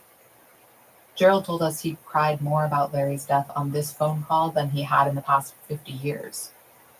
And that's in some ways a result of this silence that Tony had found so difficult, the way the family never talked about Larry. She'd imagined that the brothers were all talking about him together and she was left out. But they said no, we weren't. We've each been dealing with this on our own. Tony had been dealing with it alone too, but she sort of felt like, well, I've always been alone in this family. At one point during our first conversation with Tony's brother Russell, he asked her, did you feel like you missed out being born so long after the rest of us? I did miss it. I felt like I was not ever really a part of the family. Yeah, I can see that. I can see how you'd feel like you're by yourself, like the only child. Right. Kind of thing. Yeah. That must have been tough. I should have given that more thought. That feeling like I missed the boat, not having to get to know you a little bit better. You know, I mean, I know you're pretty good. I love you so much. But I just think sometimes that you just miss out on so much. that could have changed the direction of your life. Gerald said something similar. I'm sorry that I left you with so much after Larry died. You know, I've always felt bad that we left you and Kevin holding the bag. Really, seriously. And you especially, because you're the youngest and everything got dumped on you. He said, I think I was kind of running away from how hard it was. And I think that's what I did in a large part. When I moved away, it was great. I was just going to get away and I could be on my own and be free. And we did you dirt by letting you hold all that trash that we left behind. And so I apologize for everything I've ever done. Well, your apology is accepted, but not necessary. Okay, because you just had to live your life. I mean, and I get it. I mean, I really do get it. Tony hadn't gone looking for these apologies. They came out totally naturally. But she did have something that she wanted to clear the air about. Why didn't anybody tell me that Larry had killed himself? She asked Russell first. I mean, I don't know if you know that I never knew that he killed himself. Really? I didn't know until I was married, living here in Texas. You're kidding. No, I'm not kidding. I didn't know. I thought I heard the whole, he was murdered on his mission thing. Oh my goodness. So my mom and dad thought that their whole lifetime. I didn't know that you didn't know. My thinking was that you knew all along because you were there at home. yeah, I guess I could see how you could see that. But I mean, I was 6? Yeah, but as you They grew didn't. older, I'm sure they would have told. Well, they didn't. Yeah. I mean, and I know that wasn't anything anybody did on purpose, but the feeling was still there, Oh yeah. So, Oh my gosh. yeah. Yeah. I can totally understand that. I'm just so ashamed of myself for not bringing it up. Well, But it was hard for you. Like you said, you didn't talk about it, and we haven't talked about it. This is the first time we've ever talked about it. that's true. With Tony's other brothers, it was the same story. They thought she knew. And in some cases, they didn't know themselves. Her brother Nathan, he actually had a very similar experience to the one that Tony had with the eulogy. He didn't find out that Larry had killed himself until he was an adult. And he talked about that experience a lot like she had. I have a gambit of emotions on that thing. I was angry, I was sad, and I was really, really PO at people from hiding something that doesn't need to be explained away. This needs to be mentioned and told to people. This is what happened. Like Tony, Nathan had heard the eulogy, which made it clear that Larry had killed himself. And he was way older than she was at the time. When Larry died, Nathan was 19. But somehow, the way that their parents had reacted and all the silence in the years after Larry's death, it meant that Nathan heard the information in the eulogy and still didn't know it. The silence was that vast. It swallowed this story up, and no one talked to each other to help recover it. Why are we so compartmentalized? Why are we in these little boxes all over the... Because I think we're afraid to talk to each other. We're afraid we're going to hurt each other. And we don't want to be hurt anymore. I agree. And I want us to not be afraid to talk about Larry. Compartmentalized. Words like that kept coming up when Tony was talking with her brothers. With Russell, Tony described it like this. The heart of our family is shattered. And you have a piece, and Gerald has a piece, and Nathan has a piece, and Kevin has a piece, and I have a piece. Yeah. But the pieces, we're just carrying them around. We're just carrying them around. And when we see each other, or we talk to each other, it's, oh yeah, hey, everything's good, high five, hugs, kisses. But we don't ever resolve it. As Nathan put it, We should have done this a long time ago. Needed to get it out there. So we can become a unit again. Because we are disjointed. I think you opened a good door for us to step through. for a long time, Tony had felt like Russell had a missing piece that she needed. The journal. And Russell told me he kept it because he needed it too. It was part of him. And it was part of him that I kind of kept with me. But I realized that, honestly, did realize that Tony didn't know him. And maybe this was some way, he could come through to her and she could get to know him as an individual, as a person. So I thought, don't be selfish, which I felt like I was being selfish every time I talked to her. And I thought, okay, it's time to give it to her before she gets too old to read. Tony said she never felt like Russell was being selfish. She felt like he was being protective of what little he had of Larry. And when Tony finally got the journal, it felt like getting her brother back. Even though she knows it's not really him, it's just a series of fragments. It can't bring Larry back to life. But it can bring the other fragments together, the ones that Tony and her brothers were carrying on their own. I have got all my brothers now that I didn't have before. I don't want to cry. Because I didn't have brothers before. It didn't feel that way in my heart. But I feel like Larry has brought us to each other. So it's just been so weird. It's been so weird. But that's what it's done. It's brought me my brothers. It's, the journal brought me Larry, and then Larry brought me them.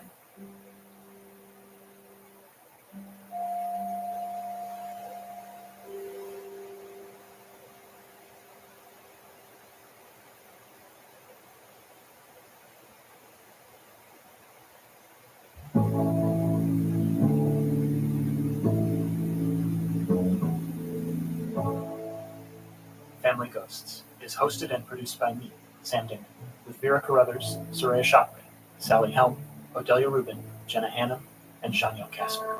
This episode was reported by Sally. Our production assistant is Julia Press. Fact-checking by Greta Rainbow. This episode was mixed by Evan Arnett, and our theme music is by Luis Guerra. Executive producers for Season 3 are myself, along with Keith Reynolds and Aaliyah Tavakoli at Spoke Media. Special thanks, as always, to the Kindred Spirits, our supporters on Patreon, who help make our work possible. In addition to ad-free episodes and exclusive bonus content, Kindred Spirits have already heard this episode. They get to listen to everything we make before anyone else. And this week, they're getting a special bonus episode featuring a very special excerpt from our Family Ghosts live show in New York last summer. If you'd like to hear that, along with the special extras that accompany all of our episodes, please consider becoming a member of the Kindred Spirits for just $5 a month at patreon.com/familyghosts. We are proud creative partners of Spoke Media. Find more great podcasts at spokemedia.io. Season 3 continues next week. We'll talk to you then, and thank you for listening to Family Ghosts, where every house is haunted.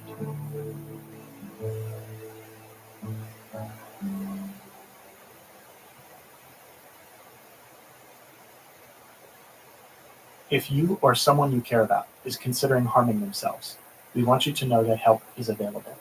Call the National Suicide Prevention Lifeline at 1-800-273-TALK. That's 1-800-273-8255. Or visit their website, suicidepreventionlifeline.org. Next time, on our Season 3 finale, the Family Ghosts team discovers a mysterious tape. Testing. Okay. Hi, everyone. This is Julian. I am 18 years old. I think I'm the newest member of the church, which is really exciting. A young woman named Julian joins a church in her hometown, which requires new members to complete a very specific test. I'm here to start my faith exam. Julian makes her way through a series of exercises designed to test her faith. And as the exam unfolds, so does the story of her family. Okay, question number 3. Describe your relationship with your parents. Well, right now I'm not living with my mom. I don't know. Recently I just decided to explore without her. Including a decades-old secret that's been kept from Julian all her life. How did Uncle Greg die? It was an accident. That's next week on the season 3 finale of Family Ghosts. Okay, here it goes.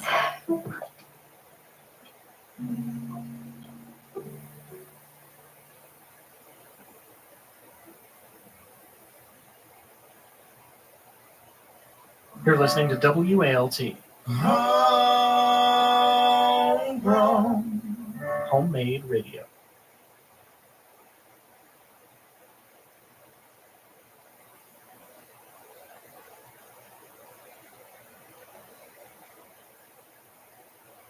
Before we begin, a quick programming note. This is the final episode of our 3rd season, but Family Ghosts will be back with an all-new 4th season this fall. Stay tuned after the episode for details. And if you have a story you'd like to pitch us, please visit our website, familyghostspodcast.com, and click on the link that says Contact. I would also like to personally ask that if you care about the work we do here, and you have the means, please consider becoming a member of our community of supporters on Patreon. It's just $5 a month, and it is a vital part of our ability to keep Family Ghosts going strong.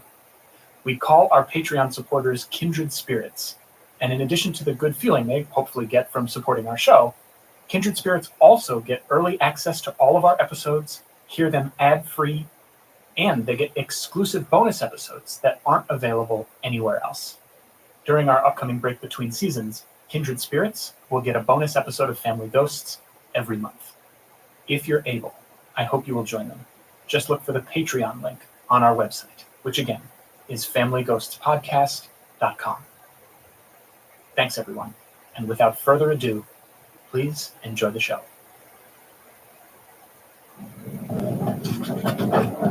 Spoke Media.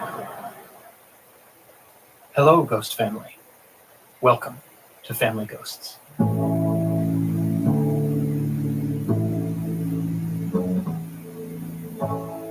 Friends, today we present the finale of our 3rd season. And if you've been listening to the show for a while, you know that we like to try new things in our season finales, and this season finale is no different. We have experimented with a bunch of different storytelling formats on Family Ghosts, and that's intentional. One of the things I've felt very strongly about from the beginning of this show is the idea that just like no two families are the same, no two episodes of our podcast should sound quite the same.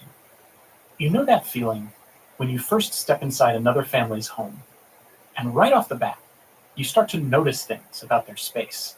You might be flooded with the smell of food cooking in their kitchen, or realize that all their blinds are drawn, or that there isn't any art on the walls, or that the fabric on their couches is old and full of ripples and indentations. All of those things give you a clue about the folks whose world you've just entered.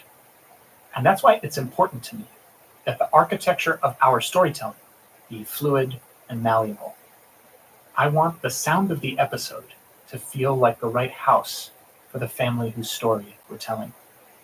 And so, with that in mind,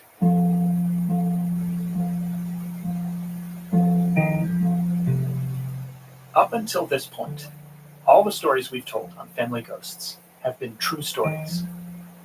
But today, we're bringing you an episode that's based on a true story. Let me explain.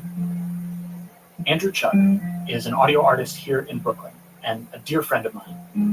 And not long ago, Andrew discovered some old tape recordings that his family made. As he listened to them, he was struck by what they captured, these fleeting moments in his family's history that didn't necessarily feel consequential in the moment they occurred, but which, in their own way, somehow also told his family's entire story. There is one story in particular from Andrew's family that he wanted to tell on our show, but for a variety of reasons, telling it the way we usually do didn't feel like the right way to approach it. Some of the people involved in the story wouldn't be able or willing to participate, and some parts of the story felt too personal to reveal. So Andrew sat down and wrote something based on the true story of what happened in his family. Now, friends, as you listen to this, it's going to be tempting to try to figure out which characters is stand-in for Andrew and which parts of the story are the ones that really happened. But instead of doing that, I would like to invite you to instead consider what it's like when something scary and messy happens in your family and you feel like it's somehow your job to solve the problem, even if you have no idea where to begin and every single part of you wants to run away and leave that problem behind. And also, what it's like to live in a place where your family's private struggles become fodder for public debate. Those are the questions Andrew wanted to explore when he created this piece, based on that experience of reconnecting with his family's story by listening back to those old tapes. And over the past few months, we've been working with a director and a cast of actors to bring Andrew's vision to life. So, without further ado, I'm going to press play.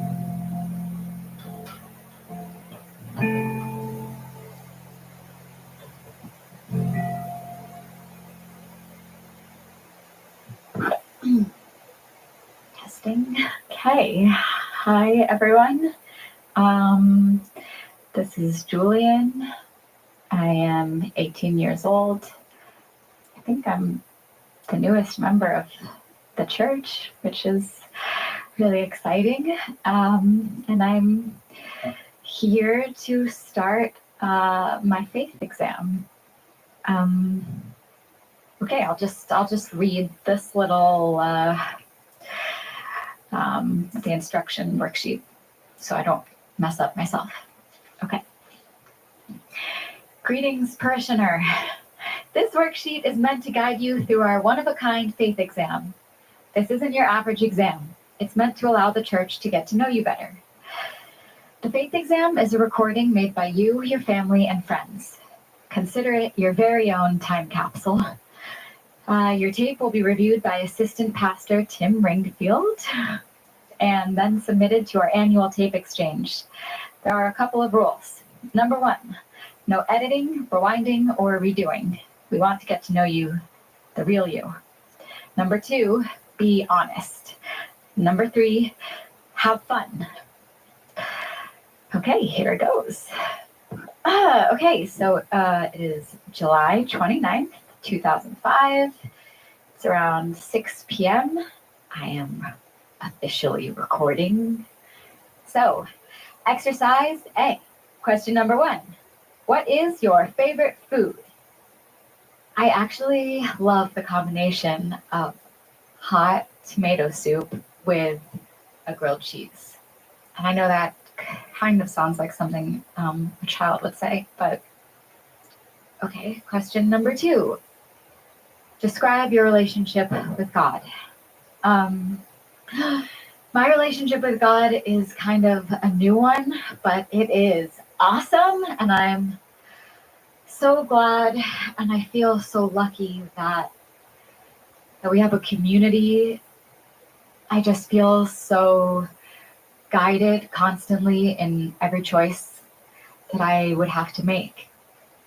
Okay, question number 3. Describe your relationship with your parents.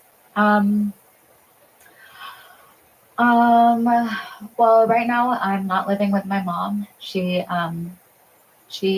actually, my parents are divorced.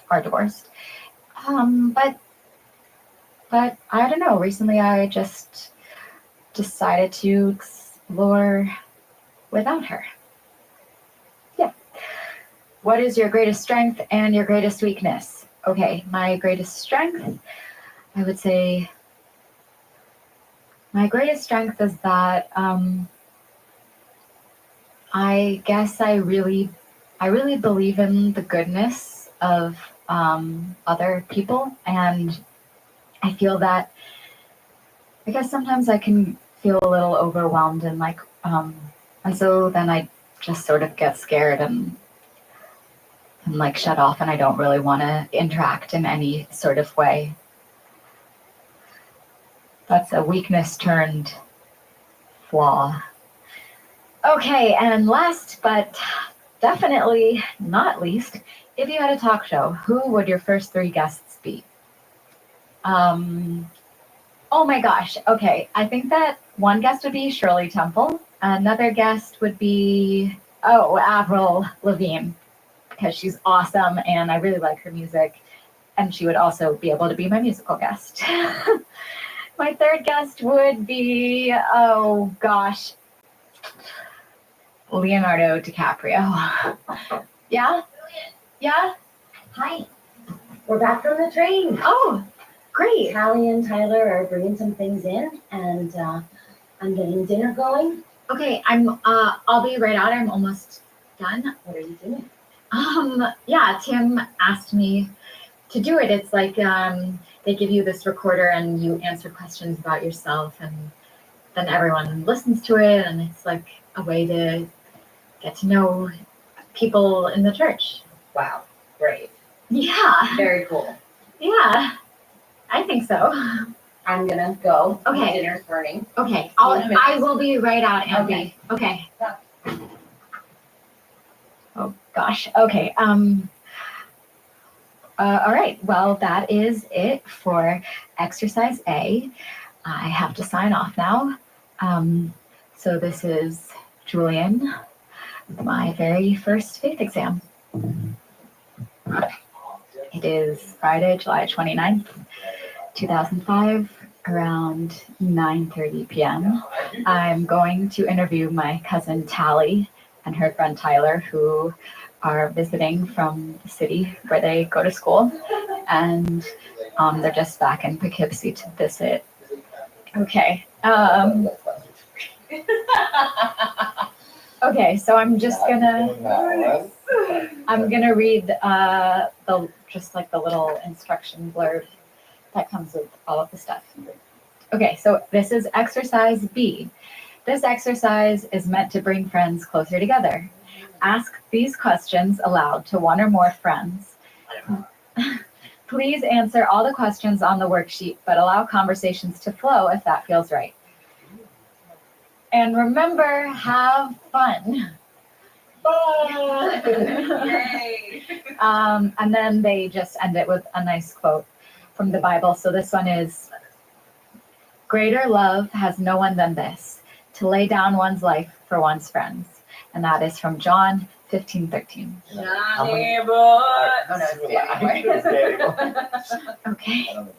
Okay. So question number 1, here goes. Describe your relationship with your parents.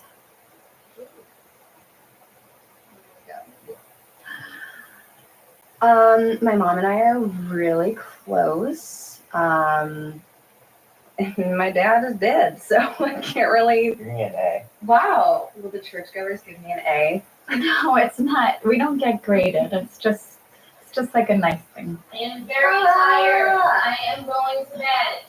Okay. Good night. Good night. Good night. We're just finishing. We're in the middle of a very important interview. Very important. That's okay. I have some interview questions. Questions. Tyler, Yes. Do you have everything you need to go to bed? Yes, I do. Thank you. Including your 5th glass of wine. Okay. So the go. Last question. Last chance, darling daughter. Do you have any birthday requests? No. Are you going to the mall? No, I love you, but no. Okay, then you're just getting underwear. That's fine. I want a cake made of butter. I am trying to please you. Good night. Good night. Good night. Love you. Okay. Okay, so maybe we'll just end it there. Plus you were sitting good. in my bed. Okay, thank you for answering. This is it for exercise B of the faith exam. I am signing off. Goodbye. Good night. It is Saturday, July 30th, 2005. It's a beautiful sunny day. Around 11 a.m.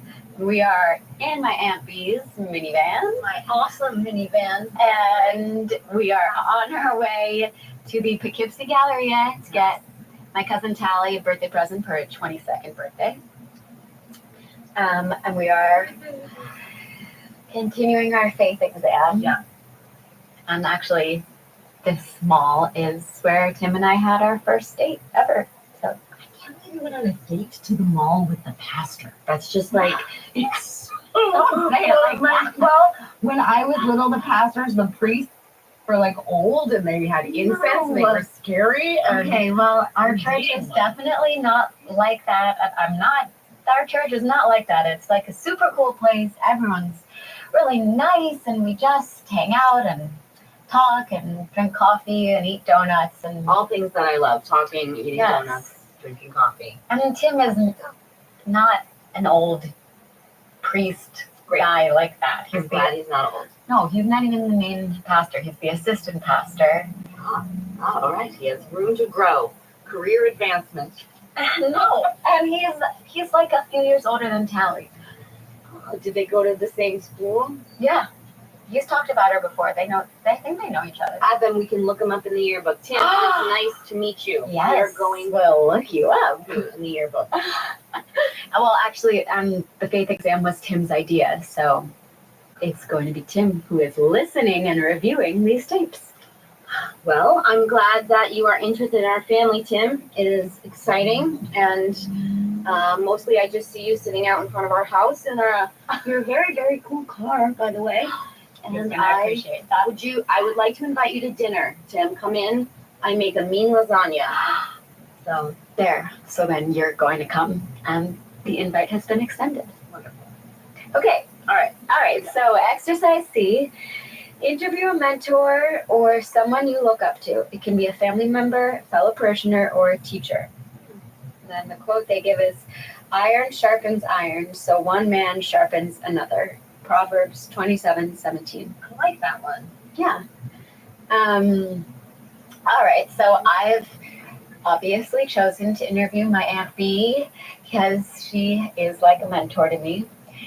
And just growing up, I always really loved coming over and hanging out with Tally and with B. And she's super awesome. That's true. And really funny. Also true. And a great recent roommate of mine. I am. And just really badass. And I have her trapped in this car with me, so she has to answer these questions no matter what. That's right. Forced on me. No, I'm happy to do it. I'm very excited. Let's go. Okay, question number 1. Okay. What keeps you inspired?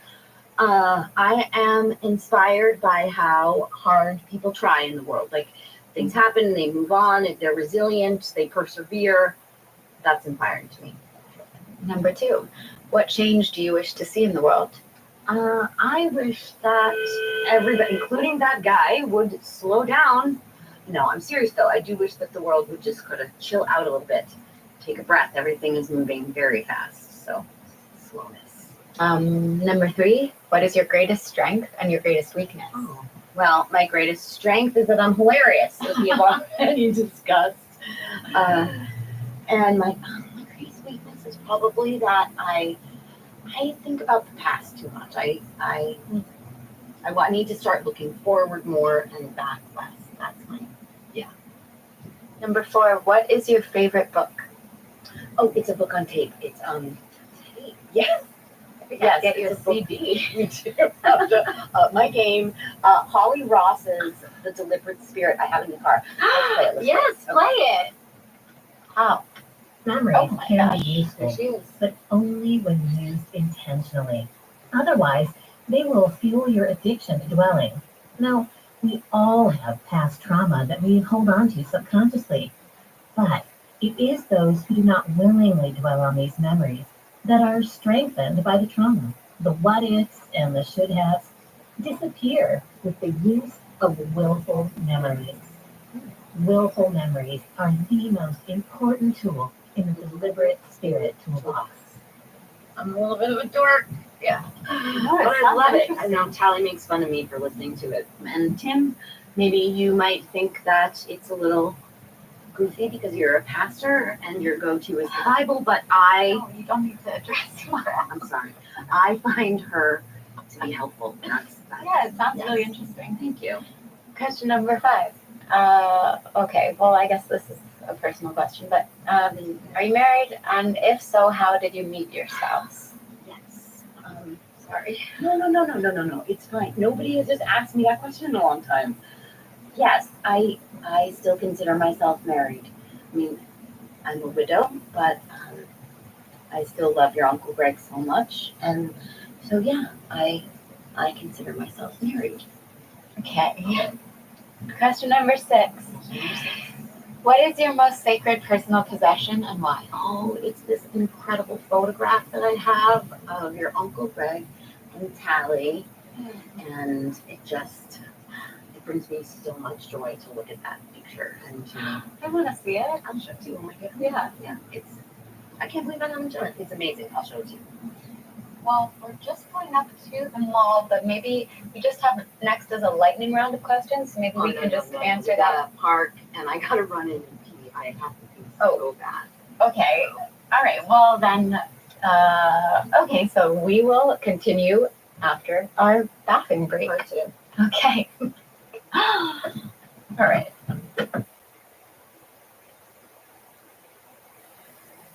Family Ghosts will continue in a moment.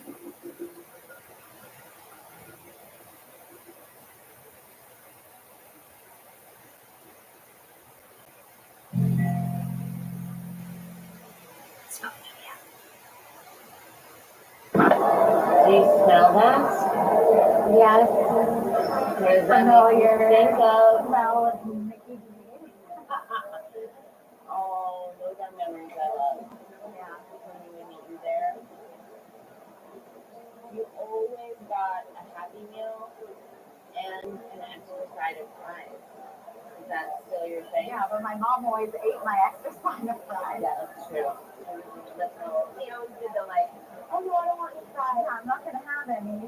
I was wondering if that was like a little plan between the two of you. Though. Like, no, That's a thing that she was feeling your fries. yeah, always.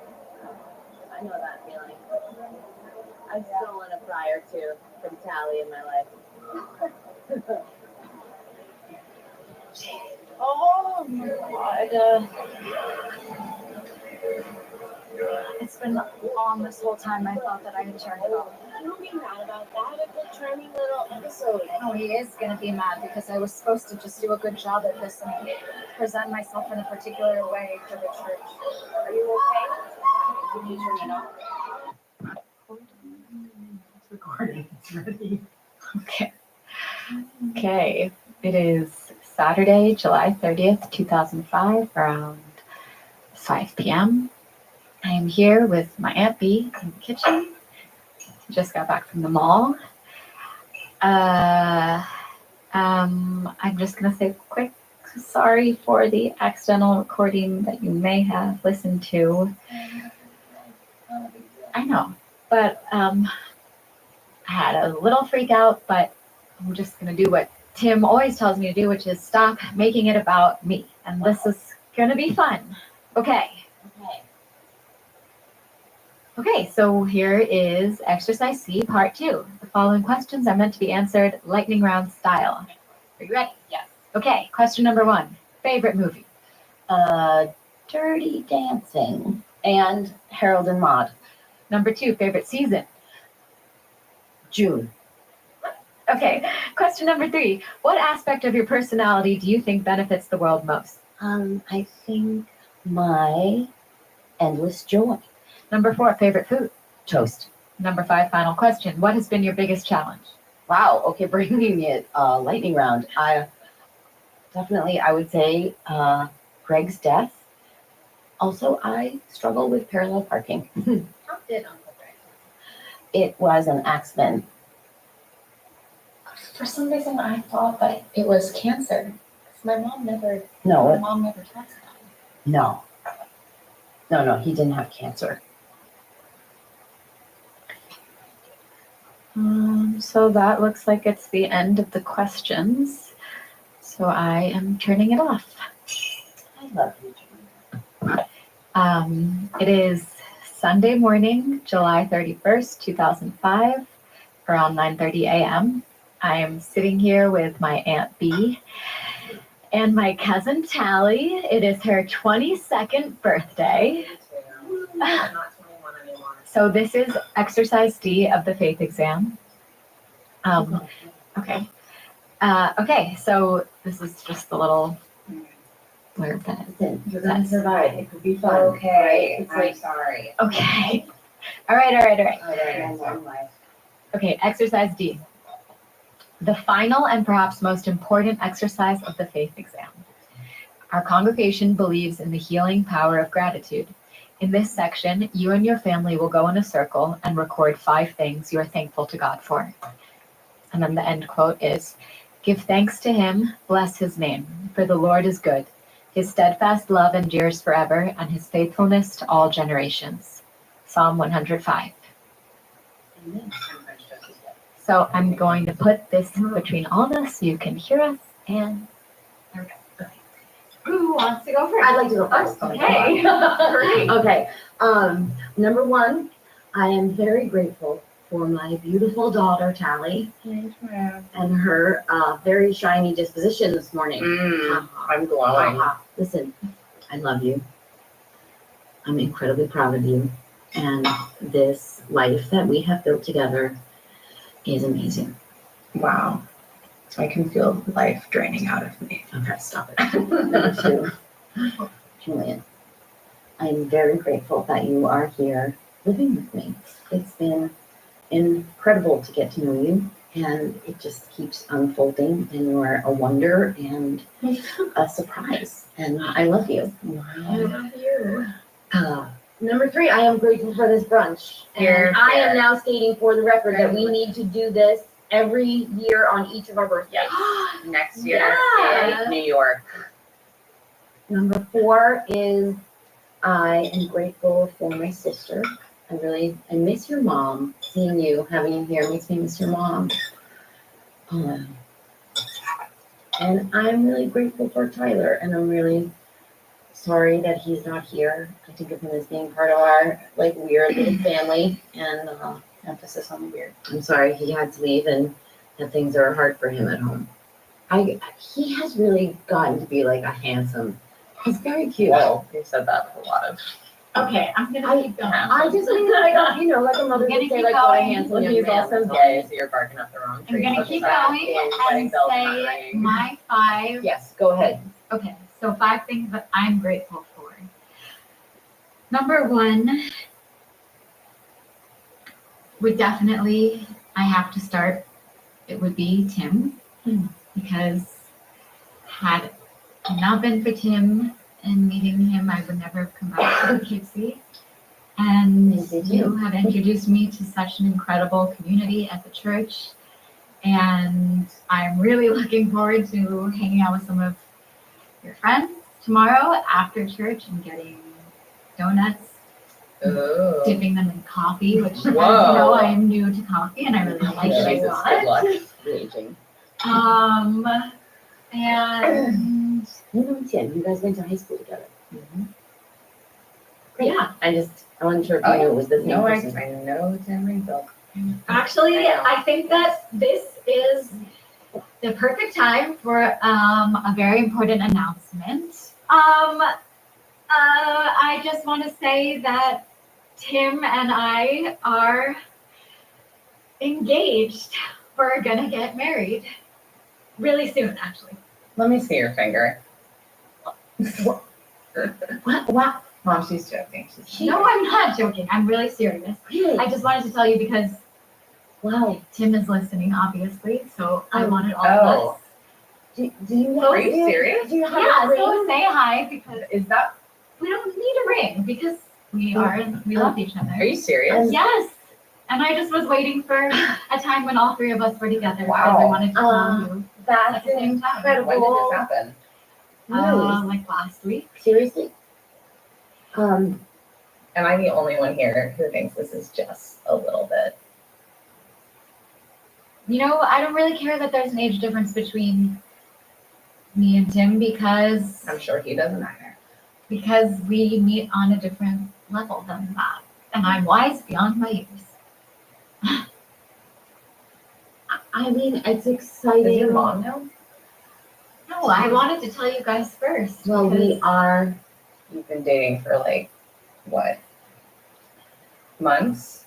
Yeah. I'm sorry, 5 Tim, months, if I'm ruining something. this. I'm just saying, this is a little.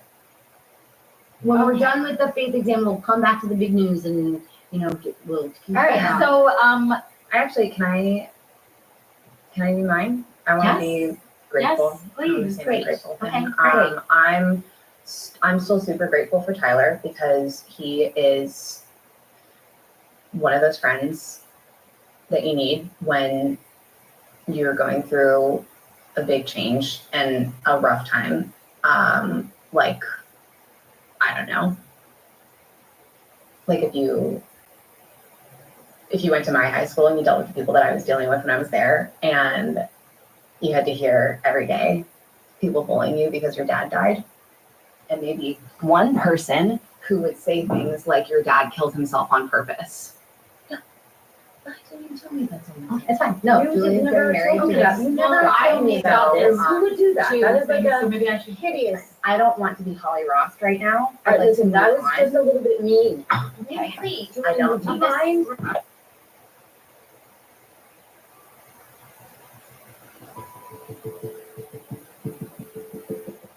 Our story continues after the break.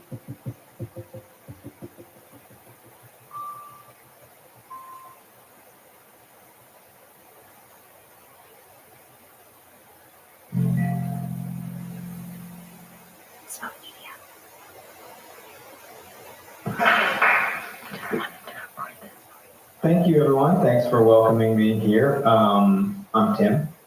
I know some of you. I'd like to know all of you. Somebody was asking me the other day what our church is like. And I said, well, they keep me busy. never can I, it's always easy to find something to talk about with you guys. And not only that, but also a really handsome bunch. And I can see, I don't know if that's just because of the season and you guys are going on vacation, so you're getting your hair done and all sorts of things. But one thing that I have noticed in my own family, and maybe it's the case for yours, is these summer months can bring out some simmering tensions that might be below the surface the rest of the year. I don't know if that's because of the temperature or the long car rides or going to see the in-laws or the family. These moments when these tensions arise to the top and turn into arguments and bickering, shouting. Something I want to teach you guys. Can I share a little bit about my faith with you guys? I'm going to read you a verse from the Bible. If you got a Bible, Rudy, can you see it? Okay, you got one? Okay. Now this is God's word. This is literally from the Bible. I'm not making this up. This is Timothy, my favorite saint, chapter 2, verse 23. This is one of my favorite Bible verses, and this is something that I think about a lot, and I've especially been thinking about it in this summer season when we're with our families. So listen up, all of you. Don't have anything to do with foolish and stupid arguments. Foolish and stupid arguments. You have one of those this week? I know I have. Because you know they produce quarrels. And the Lord's servant, I see a whole room full of Lord's servants out here. The Lord's servant must not be quarrelsome, but must be kind to everyone, able to teach, not resentful. Now, able to teach. What does that mean? You can understand that. Did anyone not understand that? I'm going to give you an example with my fiance. She's looking out here right now. Don't worry, I'm not going to embarrass you. So we were having an argument. It was about, it was one of these foolish, stupid arguments like the Bible was just talking about. And it was about money. Knowing her, isn't that how it usually goes with couples? Not everyone, but in mine. So we're going back and forth, we're bickering, she's telling me this, she's blah, blah, blah. I thought about this first, Timothy, and I thought, what am I missing here? Why am I not getting through to her? And I realized it was because this was a moment that I could use to teach her. I told her, look, I work so hard for this money that you're out spending. And I broke down her family finances for her. I showed her my accounts. I showed her my pay stubs. I took her through everything. You know, instead of asking her to take my word for it, I said, let me show you these things. And she looked at me and said, Tim, honestly, I have no idea. And she understood. Now, I don't know if she got all the numbers, but she got the general idea. And so you see what I did is I took this moment that could have been a quarrel, could have been an opportunity to not be kind to someone, and I turned it into a teachable moment. And I want you all to think about when you leave here today and go to the lake or the beach or grandma's, when you feel yourself getting dragged into one of these pointless arguments, how can I turn this into a moment that will bring us all closer together and closer to God? Now, I've been reading to you guys from the Bible. Those are the words, that's God's word. Sometimes people get up here and they say a bunch of things that they're thinking that week, and, you know, it's not always too well thought out, but I'm reading right out of the Bible.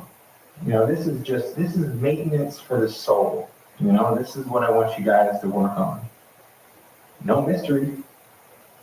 This is God's word, and if you follow God's word, surprise, good things will happen to you. And look where I am. I'm the living proof. I'm up here, I've got my beautiful fiance, got a beautiful congregation out here, beautiful car. Just ran a marathon last week, got my health. There's no secret to it, you know. I follow the rules. That's what this is. That's what I'm holding right here. This is the rule book. And all these problems I'm talking about, whether it's, you know, on vacation with your family or at grandma's, you may think that it's unsurmountable and you'll never get through it. But one thing I can tell you is that if God brings you to something, he'll bring you through it. I can't think of a single exception. If God brings you to it, God will bring you through it.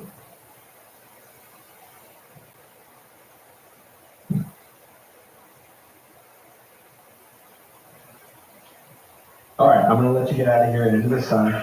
Before you guys go, I'm just going to, one reminder, next week is the block party.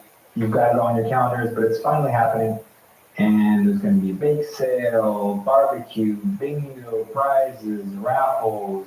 I'm going to be on the dunk tank, apparently. I just heard that today. But we're going to be having the faith exam tape exchange. So everybody, please finish up your tapes this week. It's really important we all exchange them. And I'm going to be listening to every single one of them. So please make it good. All right, well, I'll see you guys next week. Have fun out there. Be safe. Teach. It is Sunday, July 31st, 2005, around 11 a.m. And I'm just waiting outside of the church. And I hope that you have fun celebrating with your friends. Don't worry about it. We'll get donuts later. I can't wait till I'm 21 so that I can come out with you all. It occurred to me that this is the end of my faith exam, so I just wanted to say thank you to everyone who's listening for welcoming me into the church community. It's really changed my life. And I'm sorry for some of the recordings if, And my Aunt B is here, so I'm gonna go. But I'll see you all soon. Bye.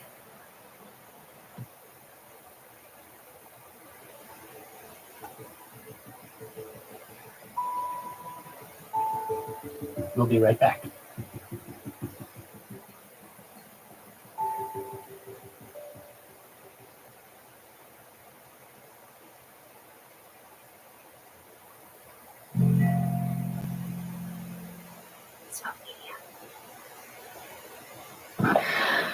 It's still Sunday. I know I said that my faith exam was over, but my Aunt B wanted to go back to one of the questions and revise her answer, so we're gonna do that. Okay, so I have been kind of dwelling on some of my answers, and I wanted to go back so that I could be a little bit more honest and intentional. When you asked the question, what was one of your biggest challenges in life? Mm-hmm. And I said that, of course, you know, I've already been through one of the biggest challenges anyone can face, which is losing my husband, which was a devastating thing. But as I've been thinking about it, another part of that challenge that's sort of ongoing and seems to never end is that I have to try to get the rest of the world to understand who he really was. What does that mean?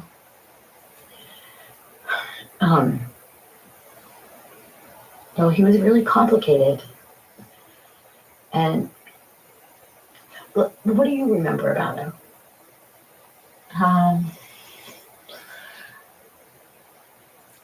He was like a real goofball. And He's a goofball. He'd always play with me and Tally a lot. He would do that, yeah. And teach us a lot of games. Yeah.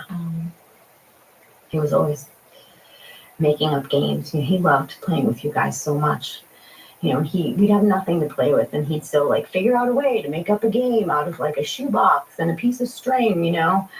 But then he would get like obsessed with the game, and he would play it over and over and over again and make the rules more complicated and more intense. And then if he couldn't win the game, then he'd end up being so pissed.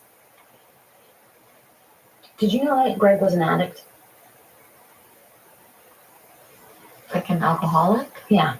Other things too. No. I mean, no, my mom never told me that. Okay, that's a bummer. Well, do you remember when he was in that bad car accident? Yeah. Yeah, so he was in a car accident with this really old man, and the old man probably shouldn't have still been driving a car, and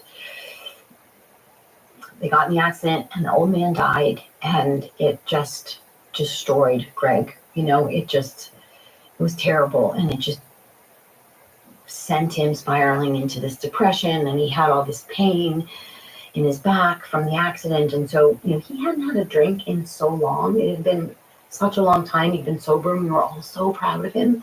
And then he starts taking these pain medication, and all of a sudden, now that's his new addiction. He's addicted to these pain pills. And I don't understand. How did he die? he took too many pills for his pain, and he didn't wake up. He overdosed. How come nobody's ever told me this? Like, my mom didn't tell me, you didn't tell me, nobody treats me like I'm a grown-up and that I can handle. First of all, it's totally not okay that we're doing this so everyone can hear it. No, leave it on. Something that people need to leave it on. I want to leave it on. Just leave it where. I think if we're going to be honest about it, let's be honest about it. Let's just put it out there, okay? I have spent so much time trying to convince this town that Greg was more than just the way he died. Here's that picture from earlier. Greg laying in the grass, and Tally's on his stomach, and they're looking up at the sky. That was her first birthday. And Greg didn't get to have times like that when he was a kid. His parents were horrible. And they beat the shit out of him, and he survived that. And then we come to Poughkeepsie, and he's just sort of this weirdo, and he's totally misunderstood. And Tally ended up hating Poughkeepsie because Poughkeepsie didn't like her dad. And since he died, I have had to just put endless faith and love into Tally. We've had to tell each other everything. So then today, to find out at brunch that all through school, all through high school, that she was bullied because her father was an addict, that made me so angry. And then to realize you are engaged to that bully. What? And he is listening.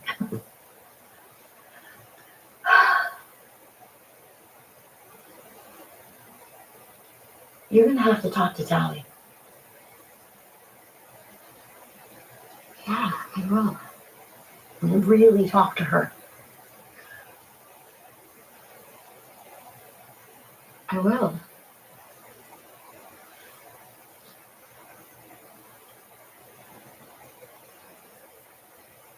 Past couple of days that we've been doing this faith exam, it had me thinking so much about faith and what it is. And I don't think that it's this just blind devotion to one person. I think that it's about the things that happen between people, that's strengthened by the honesty and the hard time not being able to find the right words and getting through that.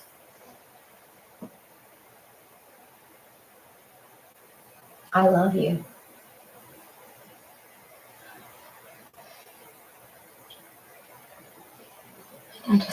I obviously had no idea about any of this.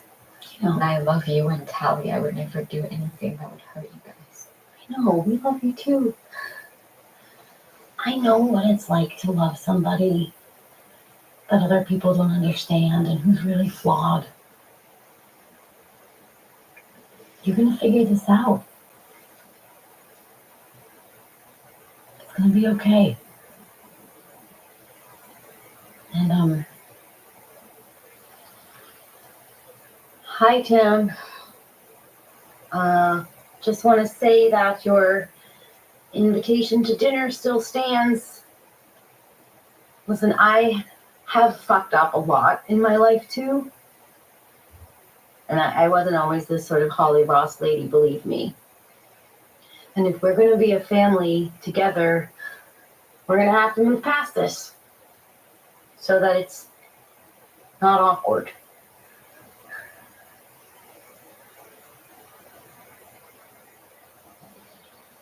Are you okay? No, I don't think so. I'm sorry. Maybe we should just kind of shift, get some food, maybe have a donut. Yeah. Yeah? Okay. Okay. Give me a hug. I love you.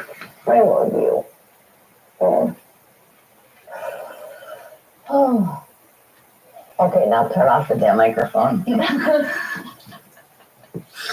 out what you're going to do with it safely.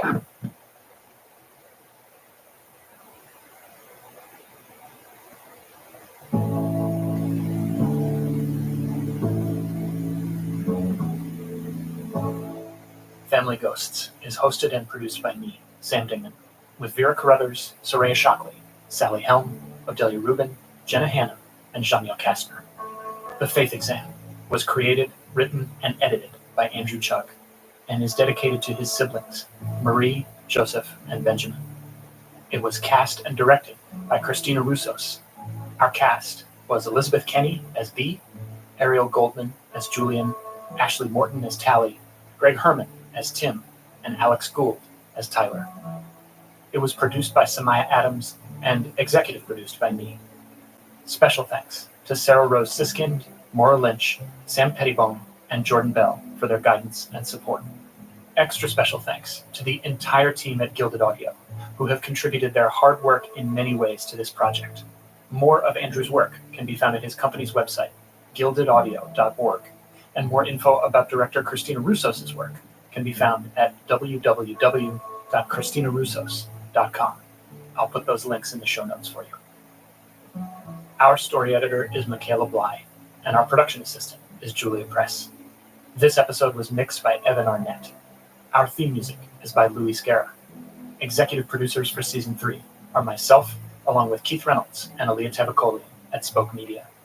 Special thanks, as always, to the Kindred Spirits, our supporters on Patreon, who help make our work possible. In addition to ad-free episodes and exclusive bonus content, Kindred Spirits have already heard this episode. They get to listen to everything we make before anyone else. And this week, they're getting a special bonus episode featuring a conversation with Andrew, the creator of the Faith Exam. If you'd like to hear that, along with the special extras that accompany all of our episodes, plus monthly bonus episodes during our break between seasons, please consider becoming a member of the Kindred Spirits for just $5 a month at patreon.com/familyghosts. Now, friends, as I mentioned at the top, this is the finale of our 3rd season, but Family Ghosts will be back this fall with an all-new 4th season. We'll be announcing the official launch date soon, right here in the feed. And in the meantime, if you have a story you'd like to pitch us, we want to hear it. Visit our website at familyghostspodcast.com and click on the link that says Contact.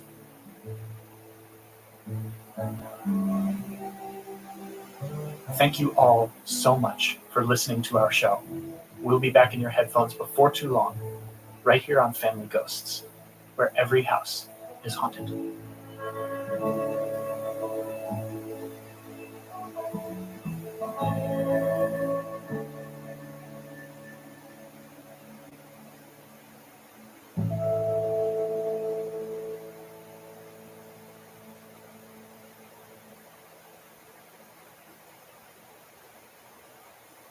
You're listening to WALT. Homegrown. Homemade radio.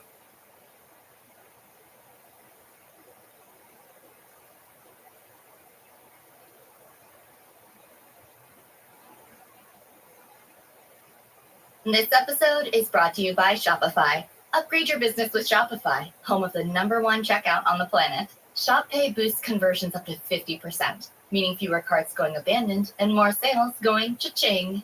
So if you're into growing your business, get a commerce platform that's ready to sell wherever your customers are. Visit shopify.com to upgrade your selling today. You're listening to WALT. Homegrown. Homemade radio. When I was a little kid, just as now, I loved the library. Probably once a week, my mother took me there and I would bring home giant stacks of library books. And from a very young age, I was fascinated by natural disasters. So spontaneous combustion and tornadoes and hurricanes. And I was fascinated by volcanoes and the idea that a mountain could just explode and destroy entire civilizations. I was the kind of reader who understood fact versus fiction at a pretty young age, but I had a harder time putting into context, okay, so a volcano is real, but is it the real from hundreds of years ago, or is it the real from now but 500 miles away? Mount St. Helens was on the television when I was a kid. So while I was doing all this reading and seeing these things in books, then it happened on television. It's the kind of thing where you go to your parents and say, could that happen here? Do you remember what your parents would say when you would ask them about volcanoes? Don't worry about it. Don't worry about it. That would never happen here. That doesn't happen in Maryland.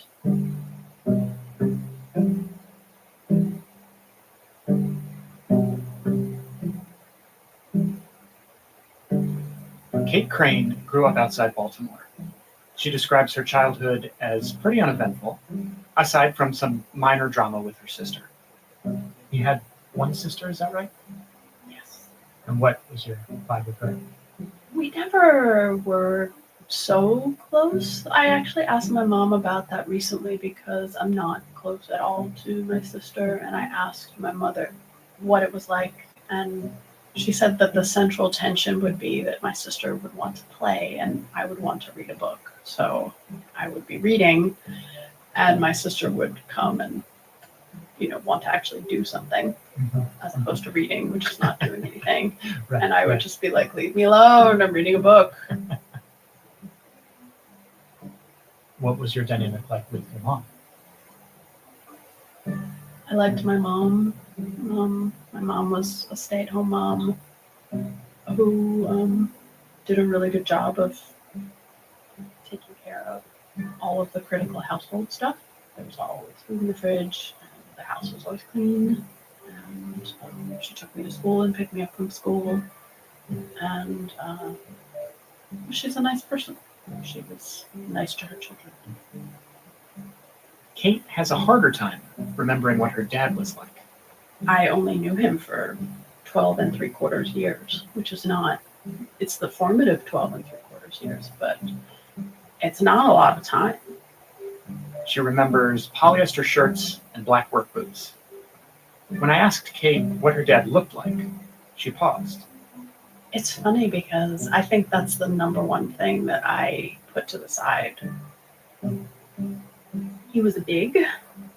He always struggled with his weight. Black hair and a widow's peak and a round face and big meaty hands. And it's funny because now I'm remembering like the missing persons flyer. And I'm thinking how tall was my father listed on his missing persons flyer? And I'm pretty sure it's 6 feet.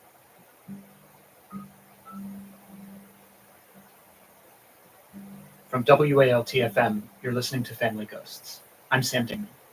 And this week, to begin the 4th season of our show, we bring you the story of how Kate's dad ended up on that missing persons flyer. She's been trying to sketch out who her father really was ever since. I still actually have a bunch of his socks. I'm moving apartments right now, and I found a pile of his socks in the back of one drawer. So like these black poly cotton socks that I've just carried around from apartment to apartment and moved across the country. After the break, an eruption and its aftermath. Stay tuned.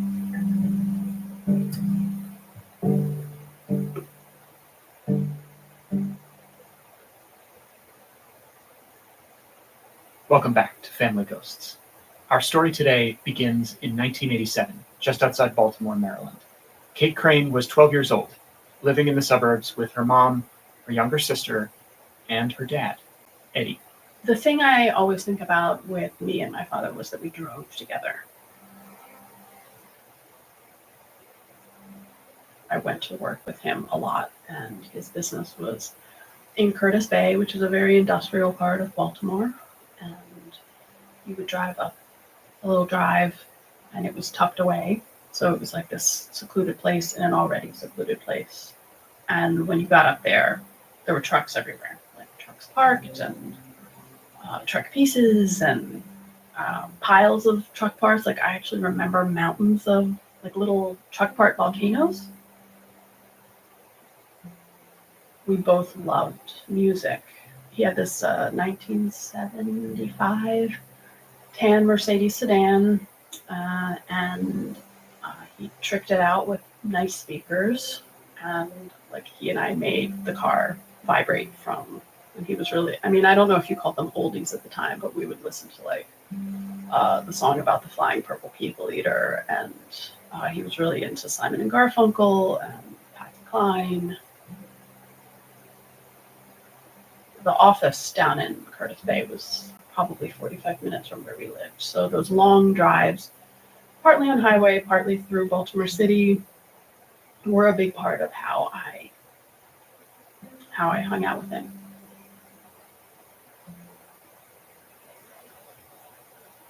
Eddie Crane was the co-owner of a company called E&M Machinery. They buy heavy-duty trucks and cannibalize them for parts, drivetrains and transmissions, that sort of thing. Eddie ran the business with his friend Augie. I called him Uncle Augie. He was like an unofficial godfather. We had a long-running plan for him to build me a desk. So if I would hang out with my Uncle Augie. It was often to like sketch out plans for what I wanted my writing desk to look like. And I often went home with him at lunchtime. He and his family lived very close by in a part of Baltimore called Brooklyn. And he had a garage with full-size arcade games. So I would go back to his house and play Pac-Man and Frogger in the garage. When Kate got home after school or from playing video games in Augie's garage, Eddie usually wasn't home yet. He was still at the office. He did tend to work late, so I didn't spend a lot of time with him in the evenings. But he would call around 8 o'clock and say that he was on his way home, and then he would come home. He called every night, and he came home every night. Every night, that is, until that last one, September 10th, 1987. I was probably awake when he called to say he was coming home, and then I went to bed, and I was asleep, so I had no idea what was going on. And it wasn't until my mother woke me up the next morning. That was unusual. I did have an alarm clock at that point, so either my alarm would go off and I would ignore it, and she would come to the door and say, okay, it's time to get up. Or I would get up with the alarm. But that morning I woke up and my mother was sitting at the foot of the bed, looking very freaked out. She said Dad didn't come home last night. And I knew right away that he was dead. He didn't go on business trips, and as far as I know, he never slept at the office. He always came home. And he had called the night before to say that he was coming home. So it was just that. If my mother was breaking the morning routine and looking as freaked out as she was, sitting on my bed, like clearly trying to break bad news to me, then I think on some level I knew she was also hiding other things. So she's sitting on the edge of the bed, and what she is saying is Dad didn't come home last night. But the look of her is so much worse than those words. It was the time before cell phones, but this was, say, 7 in the morning or 8 in the morning, and he had called at 8 or 9 o'clock the night before. That's a lot of hours if his car had broken down or if there had been an accident. He could have called, the police could have called. If anything in the normal realm of mishap had happened, we would have gotten a phone call in that 10-hour window from someone.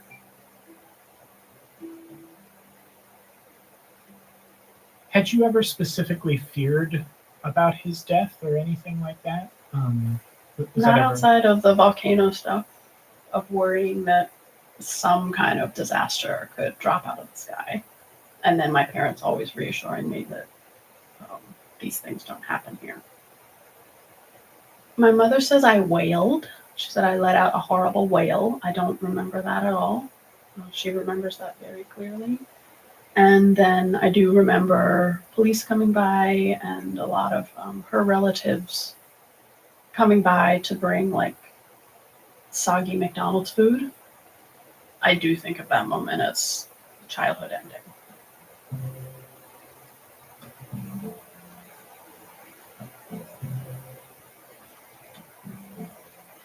I think enough time has passed that I both actively avoid speaking of it in any language that I would call dramatic.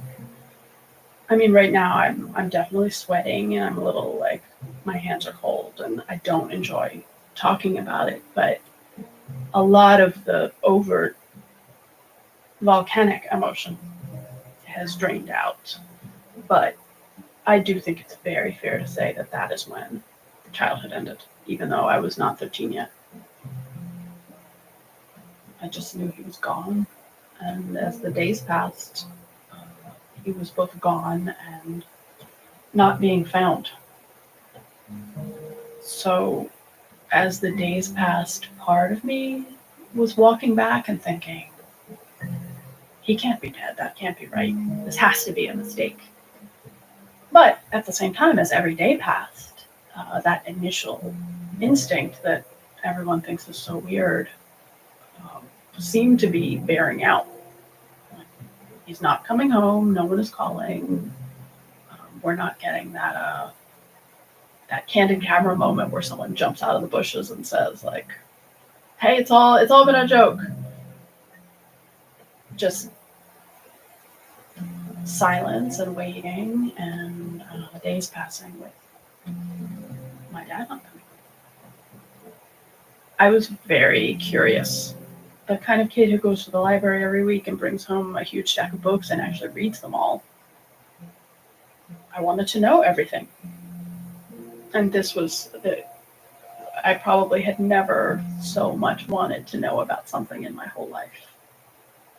And no one would tell me anything.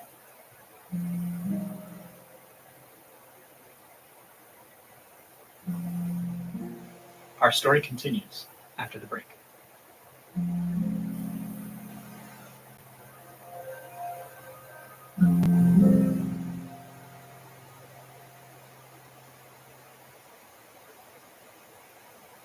In the days and weeks after the mysterious disappearance of Eddie Crane, a new, equally mysterious presence crept into Kate's house.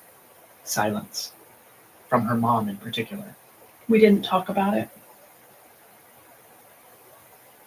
If I had to summarize the following 6 or 7 years, or longer, if I had to summarize the following 30 years, we didn't talk about it.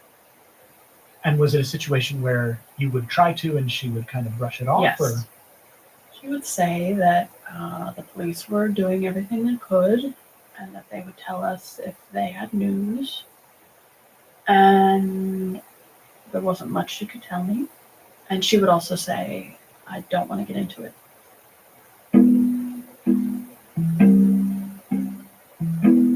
It was incredibly frustrating.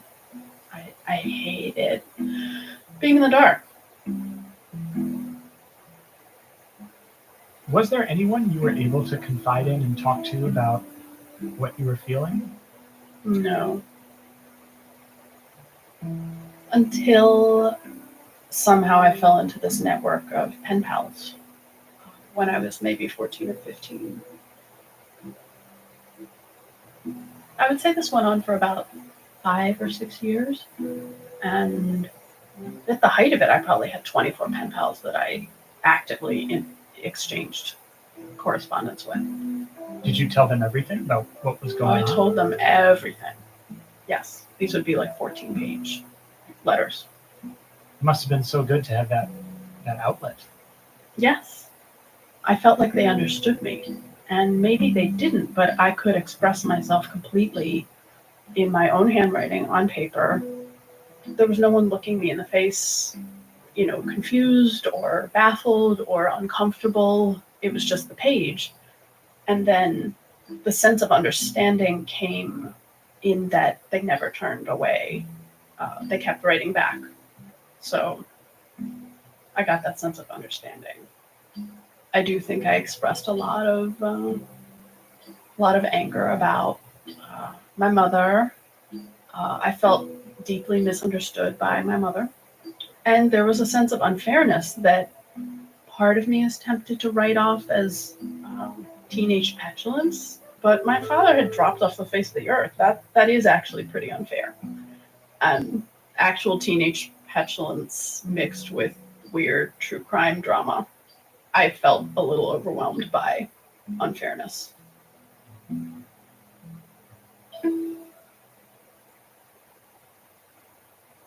Dad disappeared in September 1987, and I started high school in fall 1 year later. It was like, I don't know, sophomore year of high school.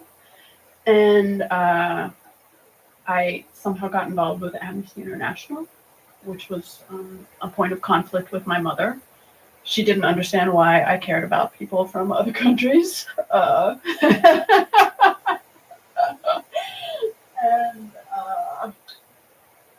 I founded a chapter of Amnesty International at our high school. There would be these regional meetings, and somehow I met a kid named Matt Porterfield, and I quickly became very close to Matthew. And Matthew was like, I think he's 2 years younger than me, and he definitely felt like a little kid at that point. But we just bonded immediately. Before long, Matt invited Kate over to his house for dinner with his parents, Vicky and Gordon. I basically walked in the door of that house on Louise Avenue in Baltimore, and like eyes as big as saucers. There are books everywhere, and people are laughing. And he lived with both of his parents, and his mother, Vicky, always cooked these lovely meals. And after dinners, we would talk about books and movies and theater and plays. And Gordon was a theater teacher in the Baltimore City school system. And we all just talked. At my home, we didn't talk. And when Matthew brought me into this house, I just felt like I had gone to heaven. Matthew is like a brother to me, but as time passed, I became less close on a day-to-day level with Matthew, and like extremely close with Gordon.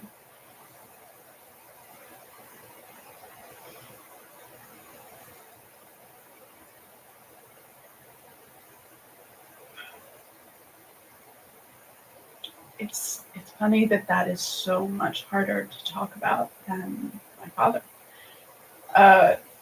I'm standing talking to you right now in this apartment that I'm getting ready to move out of in a week from today. And we have the microphone propped up on a bunch of boxes full of books, and the very top box is a box of Gordon's books. So I'm looking at that box of books. He was like the chosen dad, and also just my best friend, who was, I think he was 51 when I met him. So, like 35 years older than me, something like that. We went to the movies, we went to dinners. We would go to a place in Baltimore called Cafe Zen, and then this place called the Chameleon all the time. We would go to this place called Coco's for crab cakes. He kind of was a human volcano.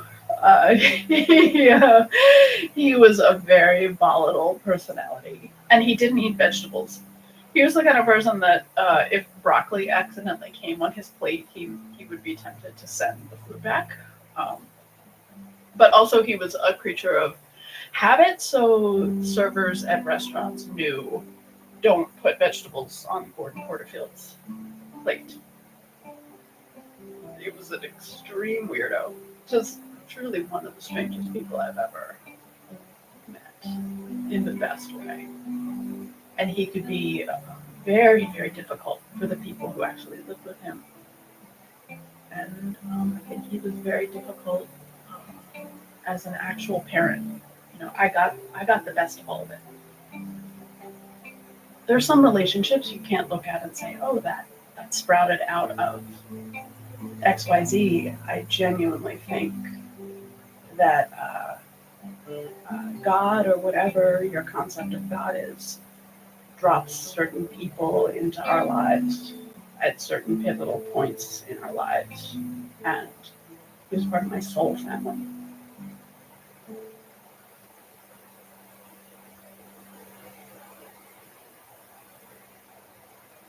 After a few years, Kate still didn't have any answers about what happened to her father, but she had her work with Amnesty and her friendship with Gordon.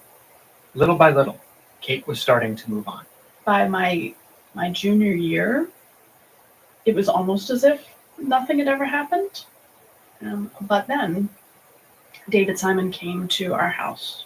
Now, in case you're wondering, yes, Kate is talking about that David Simon, the creator of The Wire and Treme on HBO, and the author of The Corner, among other things. But this was 1992. None of that had happened yet. David Simon had recently published his first book, Homicide: A Year on the Killing Streets, for which he spent a year embedded with homicide detectives on the Baltimore police force. The book was a sensation, but it would still be another few years before Simon became an Emmy-nominated TV producer. At the time, he was a reporter for the Baltimore Sun. And what I didn't know was that he had done research for a book that ultimately would be called Homicide, A Year on the Killing Streets. And he had ridden around with homicide detectives for a year. And over the course of that time, he found out about my dad, and my dad's case stuck with him. And so he wanted to do a piece like 5 years later. That piece ran the same week that I graduated from high school. And that's when all of a sudden I knew things, that the doors blew open. Simon's piece quotes police sources who have a theory about what happened to Eddie Crane on the night of September 10th, 1987. They believe Eddie was sitting at his desk in Curtis Bay when two armed men entered the office, where they shot him and then dragged him outside. His body was placed in a truck and driven somewhere. Simon also describes the evidence that police found in Eddie's office: bullet holes in the cabinets, the ceiling, and the desk, and blood. On a desk, a TV screen, as well as a mop and bucket allegedly used to clean up the crime scene. The blood had been tested, and it was the same blood type as Kate's father. I would say most of what was in that article I heard for the first time. But the crime scene details weren't as interesting to Kate as the rest of the article. Remember, she had felt certain Eddie was dead since the moment her mom woke her up that morning back in 1987. Kate wasn't shaken up by how it happened. The part that stuck out to her was why. My father and Augie had had a conflict over money, and there was a heated argument outside the business. And that after that fight, my dad started working at night, Augie would work in the day, and my dad would sleep late and go into the business like at 3 or 4 in the afternoon. That was the main thing that stuck out to me, that there was this big fight and it was about money. Like suddenly there was a reason for why he might have disappeared. That possible reason, as Simon tells it, is complicated. According to the article, not long before his disappearance, Eddie came to believe that Augie was stealing from the business. Money had been going missing for a while by that point, but no matter how many employees they fired, it kept happening. Eddie became convinced Augie was the one doing the stealing, and that's what led to the shouting match. The friendship between Eddie and Augie evaporated, and Eddie started trying to convince Augie to let Eddie buy him out of the company. But then, Eddie did something sort of odd. He took a bunch of money out of the company's bank account himself. He told his brother he was preemptively stealing it so that Augie couldn't. And that fact led Augie to tell David Simon that Eddie was the one embezzling money, and that Eddie had faked his own death and disappeared with the cash. Towards the end of the article, Simon quotes Augie as saying, "The whole thing was a mess, and I'd just as soon forget it." Just like everyone else in Kate's family, Augie didn't want to talk about whatever happened to Eddie Crane.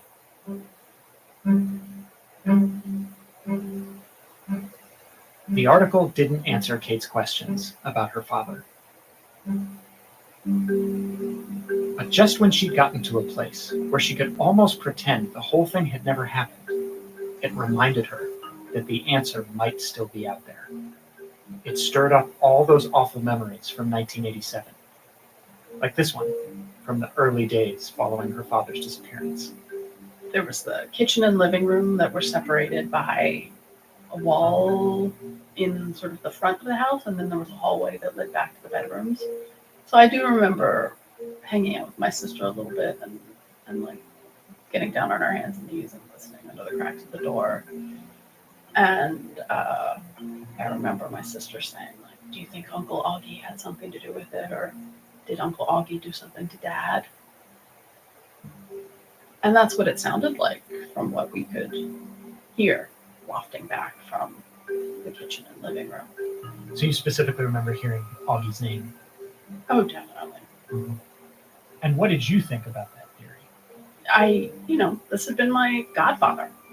I had never had any reason to suspect that he was anything other than my dad's best friend.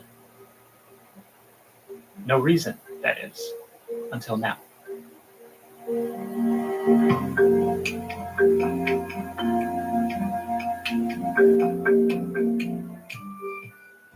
Next time on Family Ghosts, Kate gets out of Baltimore and tries to leave the mystery of whatever happened to her father behind.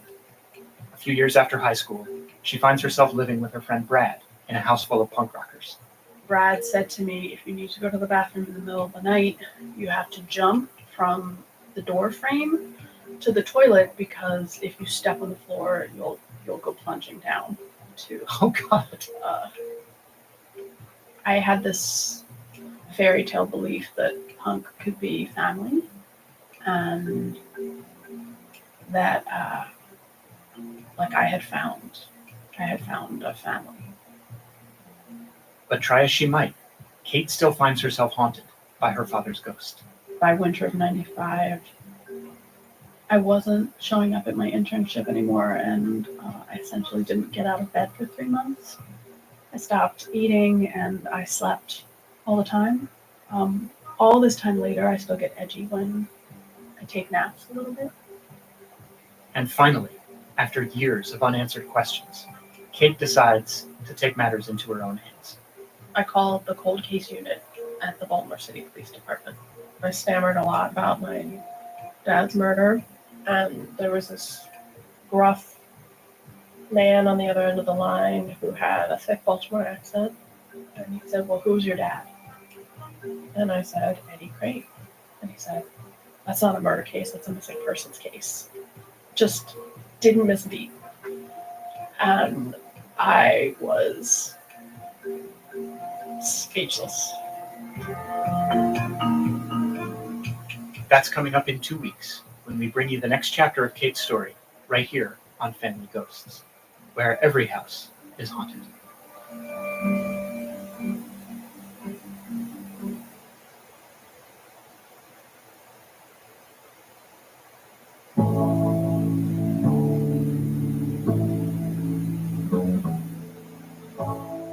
Family Ghosts is hosted and produced by me, Sam Dingman.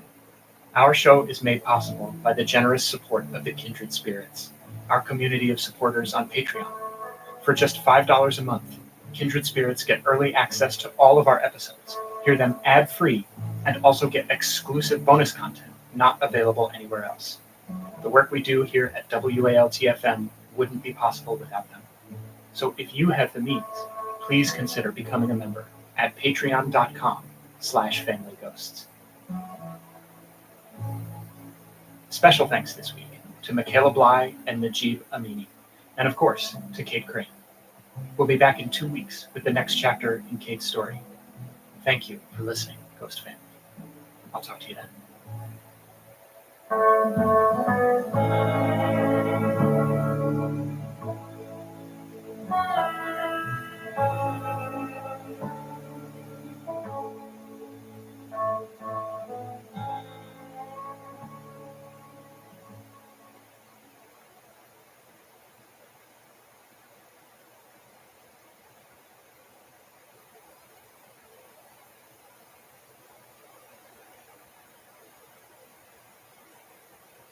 You're listening to WALT. Homemade radio. Previously on Family Ghosts. Do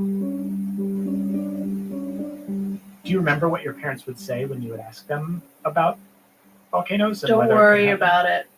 Don't worry about it. That would never happen here. That doesn't happen in Maryland. Now I'm remembering like the missing persons flyer. And I'm thinking how tall was my father listed on his missing persons flyer? He would call around 8 o'clock and say that he was on his way home, and then he would come home. He called every night and he came home every night. I woke up and my mother was sitting at the foot of the bed, looking very freaked out. She said Dad didn't come home last night. My father had dropped off the face of the earth. I remember my sister saying, like, do you think Uncle Augie had something to do with it? Or did Uncle Augie do something to Dad? There was this big fight, and it was about money. Suddenly there was a reason for why he might have disappeared. I probably had never so much wanted to know about something in my whole life. And no one would tell me anything.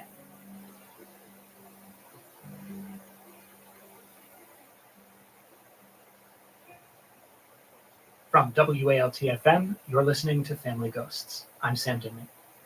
And, you know, when I work on stories like the one we're in the midst of telling you, I spend a lot of time sitting and listening to someone tell me that story. And as I listen, I make little notes to myself. And as I was going through the notes that I took on the tape we're using for this week's show, I found this one note that didn't make any sense. I had written in the margins of my notebook, Snake Hill! Exclamation point. Now, try as I might, Ghost Family, I could not for the life of me figure out what I meant by Snake Hill. And so I did what I often do when I get hung up on the script for an episode of the show. I went for a run. And I'm on the treadmill, and I'm listening to Conor Oberst and the Mystic Valley Band, and I get to the last song of their album, Outer South. And that song is called Snake Hill, Serendipity. And as it plays, I am reminded of my favorite line from that song. Poison will be poison till it's through. And just like that, I remember why I wrote Snake Hill! Exclamation point in my notebook as I listened to Kate Crane tell the story of the mysterious disappearance back in 1987 of her father, Eddie Crane. I'm pretty sure I wrote it down right around the time Kate said this. The image that comes to mind is one of his old Nikon cameras. My mom had his cameras for years and would not give them to me. And eventually when she gave me his cameras, there was this one Nikon N2020. He had bought that camera the week he disappeared. And my mom put that camera in a closet, and she didn't realize it had batteries in it. So when she finally gave me the camera and I opened up the back, battery acid was everywhere. It's just this like creepy, toxic powder. Some film friend helped me clean it all out, but said there's definitely still battery acid in the inside of that camera, and even if it's just a little bit, it's going to continue eating away at the camera.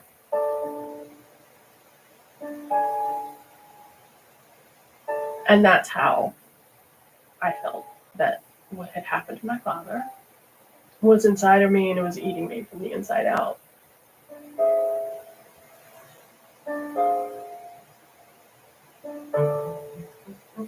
This week on part 2 of Kate's story, a poison and its antidote. That's coming up after the break. Stay tuned.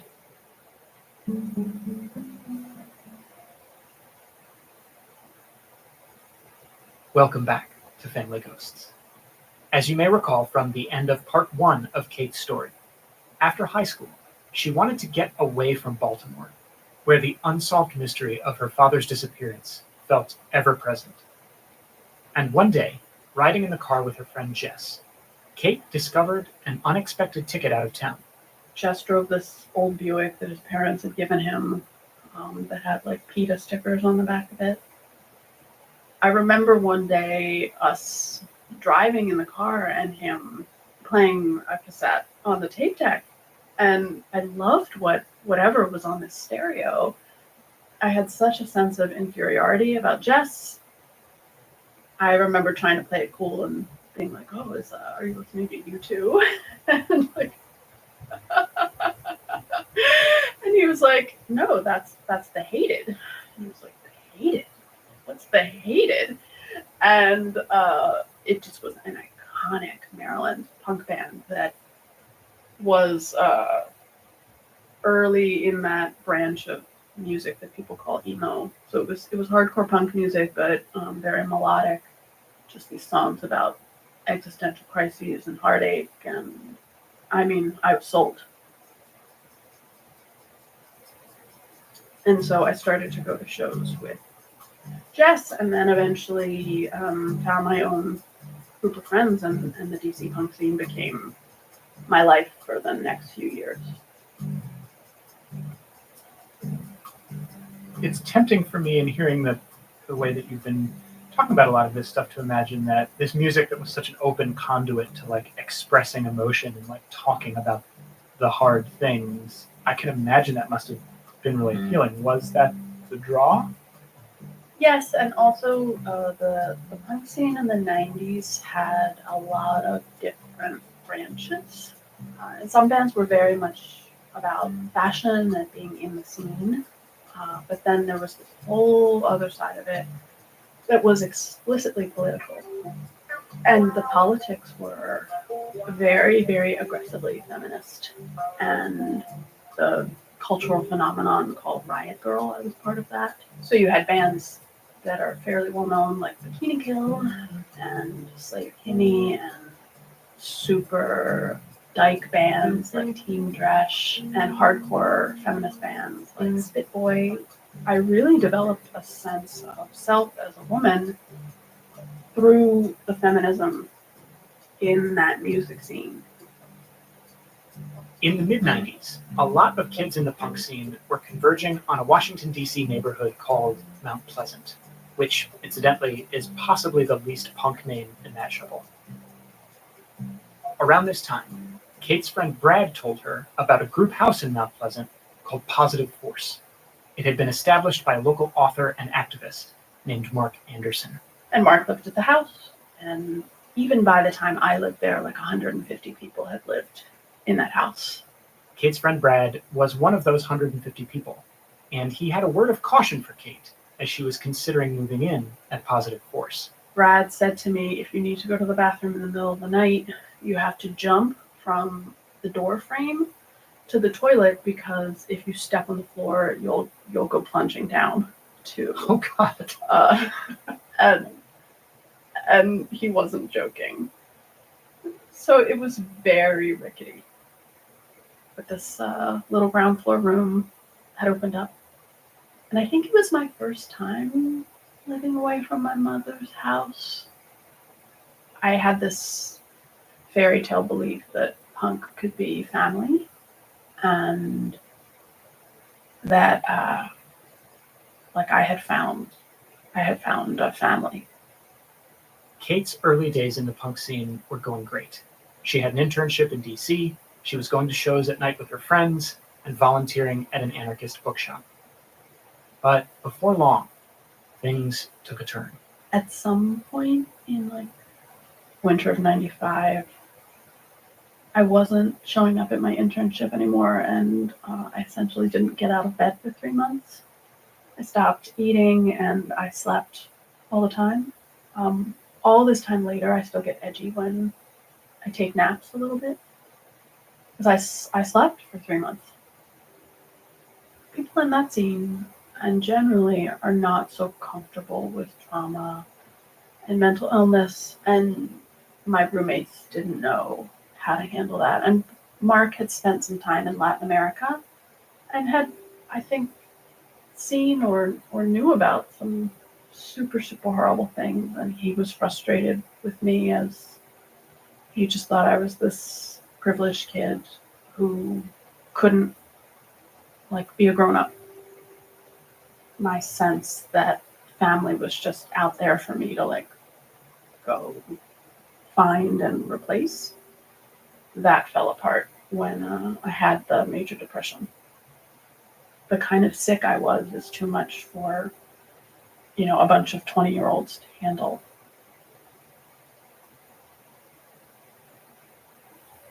Thankfully, Kate was able to find a psychiatrist who helped her start to climb out of the hole she'd fallen into. And Kate realized she needed a new place to live. I was a barista at a coffee shop, and there was a baker there named Jane. And Jane's like, oh, my friend Harold has a room in his house. And this was another house of weirdos and eccentrics. Technically in Baltimore City, but not far from the county line. Harold had just bought the house from his landlord for like $40,000. and he had a beard down to his chest, and he worked on Volkswagens, but only bugs and buses. So the teeny tiny little street he lived on, and his backyard was always full of old Volkswagen bugs and buses. And he had this dog named Gypsy. She would just run around Baltimore, and people in Volkswagen buses would be like, "Oh, hey Gypsy, want to ride home?"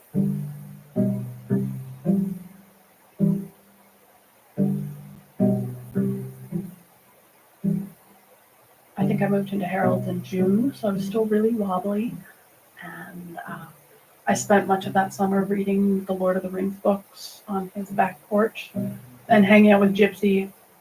He had a huge garden in the backyard near where he worked on the bugs and the buses. And Gypsy would walk through the garden and eat green beans and other vegetables right off the vines. I hung out with all these like very strange people. And Harold had a lot of weird friends. And I did a lot of sitting in the kitchen talking to Harold and his friends. I thought about my dad all the time, and I didn't talk about him to anyone. I kept him a secret. I felt this intense sense of shame because I think in my mind, if your parent can be disappeared off the face of the earth and no one cares, then something must be profoundly wrong. Like there must be some family level illness, or like we were marked in some way.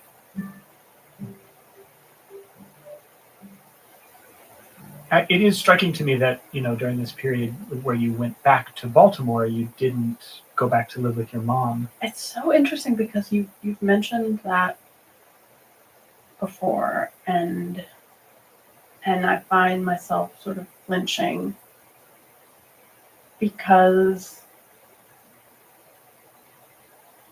like the thought wouldn't even cross my mind. I couldn't be there. It felt stifling. I could never escape the feeling of sadness and also the feeling that life had kind of stopped in 1987. The house didn't really change. It was like the exact same place as it was when my father first disappeared. And my mother had withdrawn to a significant degree from the world.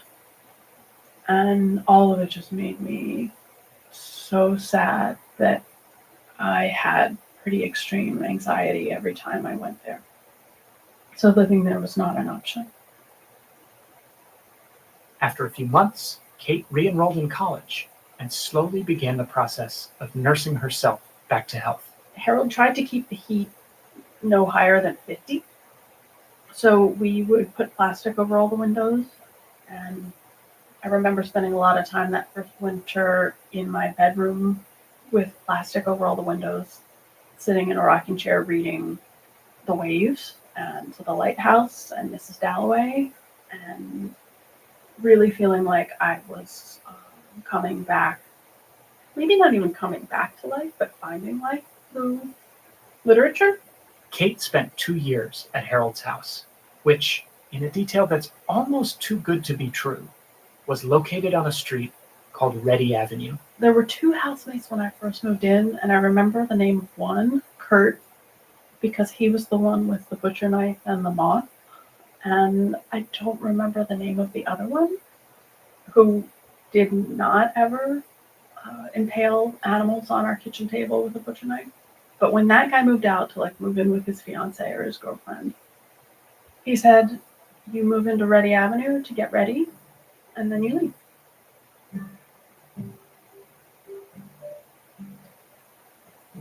And that's exactly what Kate did. By the fall of 1998, she had moved out of Baltimore once and for all. I was living in Brooklyn, in Williamsburg on Metropolitan Avenue. I lived with my girlfriend at the time that I had moved to New York with. And every Friday night we watched the television show that was based on David Simon's book. The show was called Homicide: Life on the Streets. and it had been adapted from David Simon's best-selling nonfiction book about the year Simon spent embedded with Baltimore homicide detectives. Now, remember, back in 1992, David Simon had showed up at Kate's family's house asking questions for an article he wanted to write about Eddie's case, which he'd heard about during that year he spent researching his book. When Kate read the article, it was the first time she got any details about her father's disappearance in 1987, like the argument he'd had with his former business partner about money, and a series of bloodstains and bullet holes that police found in Eddie's office in Curtis Bay. At the time, Kate was grateful to finally have some clues about whatever happened to her father. But when the article was published, she was also just about to graduate from high school and finally starting to put the whole thing behind her.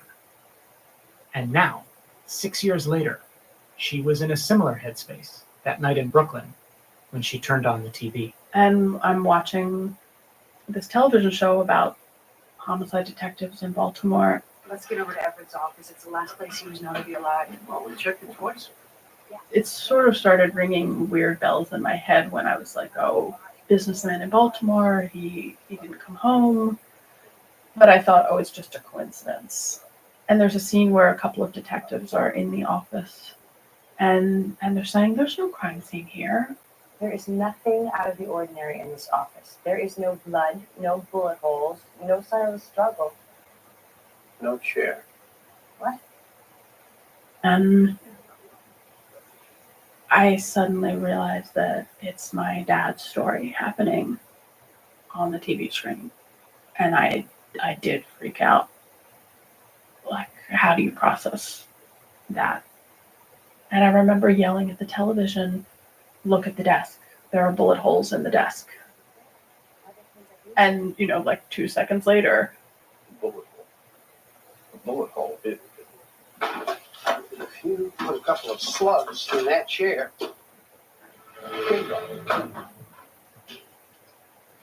This is the scene. They killed him here at his own desk. yeah. But who's they?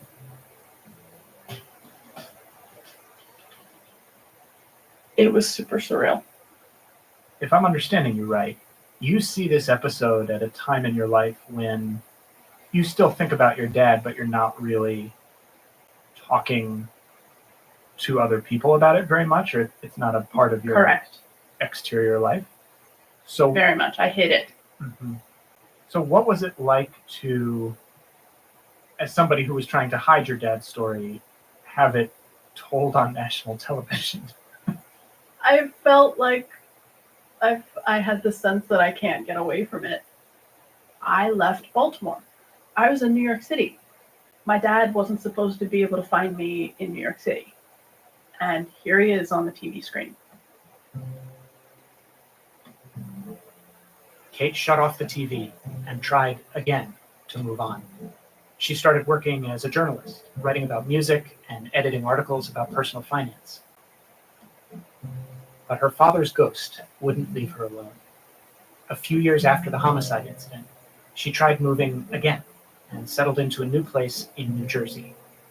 And in yet another twist that you simply couldn't invent, this new apartment was on a street called Erie Street.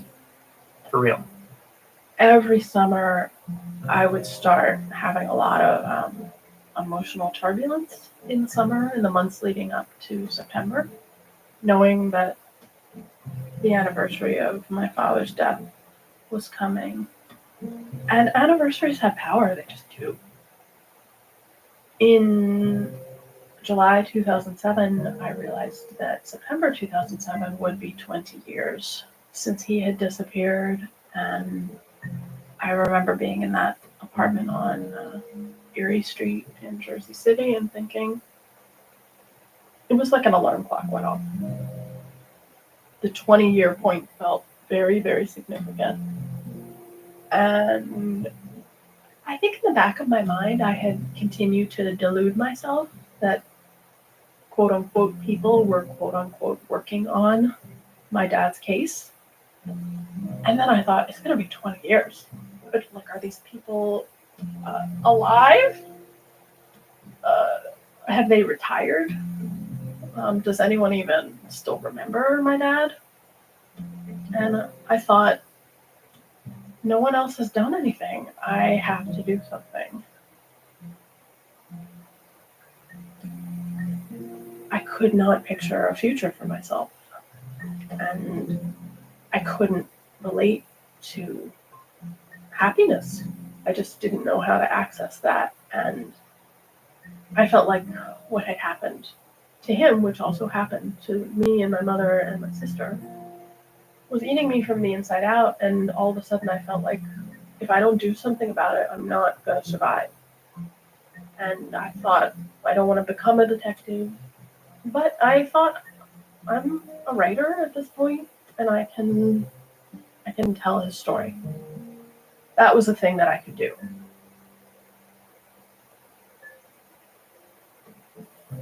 Family Ghosts will continue in a moment.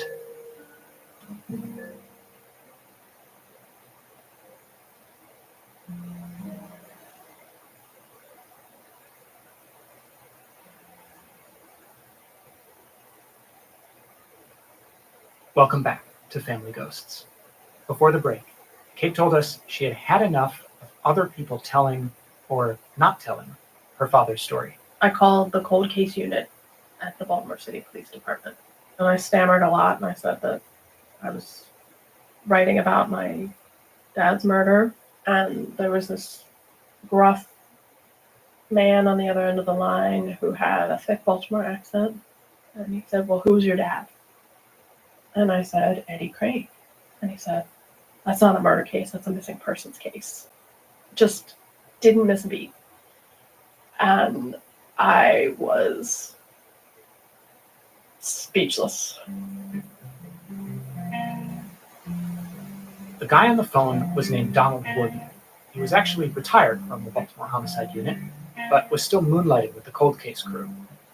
That seemed a little odd to Kate at first, until she did some research on him and found out that Donald Warden is one of those detectives who never really stops being a detective, even after he takes off the badge. Warden was basically the Sherlock Holmes of the Baltimore City Homicide Division.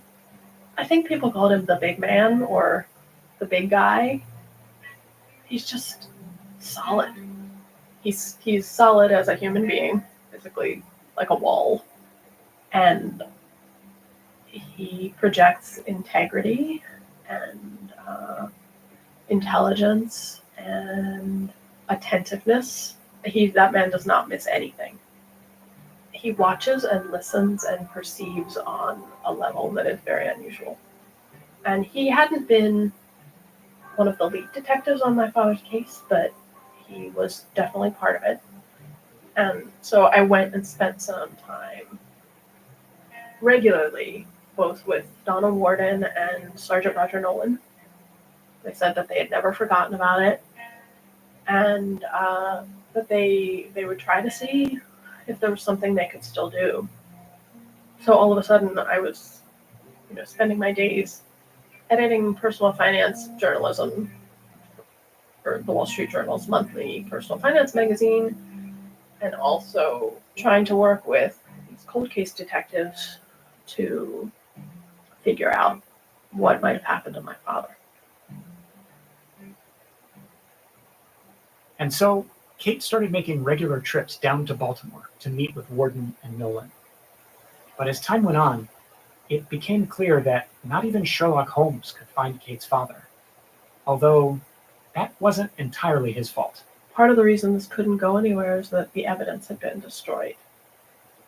Roger Nolan called me in New York one day, and he said, I hate to tell you this, but the evidence in your father's case is gone. There was a warehouse or a building of some sort in Baltimore where boxes of old evidence were stored, and it flooded. So it wasn't just my dad's case. It was hundreds, if not thousands, of boxes of evidence were destroyed by water.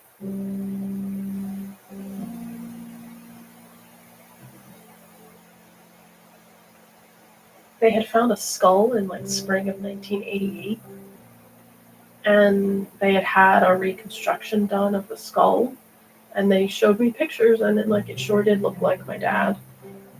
So the detectives said, let's try to write letters to the medical examiner's office in, I think it was West Virginia, to try to figure out what happened to this skull, and then we could run DNA on it. And I did write that letter, and never heard from the medical examiner's office. I just want to make sure I'm understanding this moment because it seems really remarkable, this thing that happens, which is that you call up the Baltimore Police Department. You're on the phone with Donald Warden and eventually get in touch with Roger Nolan. They say to you, yes, we would like to figure this out. It's been too long. We got to figure out what happened. Except there's actually nothing we can really do because the evidence is gone. Yes, that happened over the course of several months. Roger Nolan, once he walked me, like I left, and he walked me to the front door of the building or the back door, wherever I was leaving. And he looked at me and he said, "You lost your father, and not much was done about it." And we sit around this office sometimes, and we wonder whatever happened to Eddie Crane.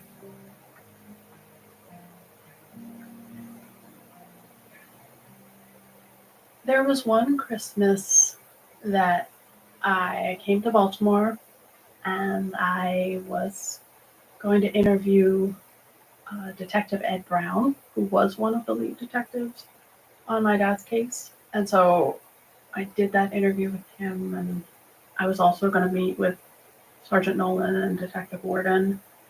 And I wanted to see Harold, and I loved Harold. So I park on Ready Avenue, and I go up to the front door, and I probably was going to just let myself in because that's how you do things at Harold's. And I got to the front door, and the front door had this bumper sticker on it that said, "Don't eat them animals." And then all of a sudden, Harold's like whooshing up behind me. He's like, "Hey, Kate, what are you doing?" Like as if, I had just been there the day before, or I had made an appointment with him or something.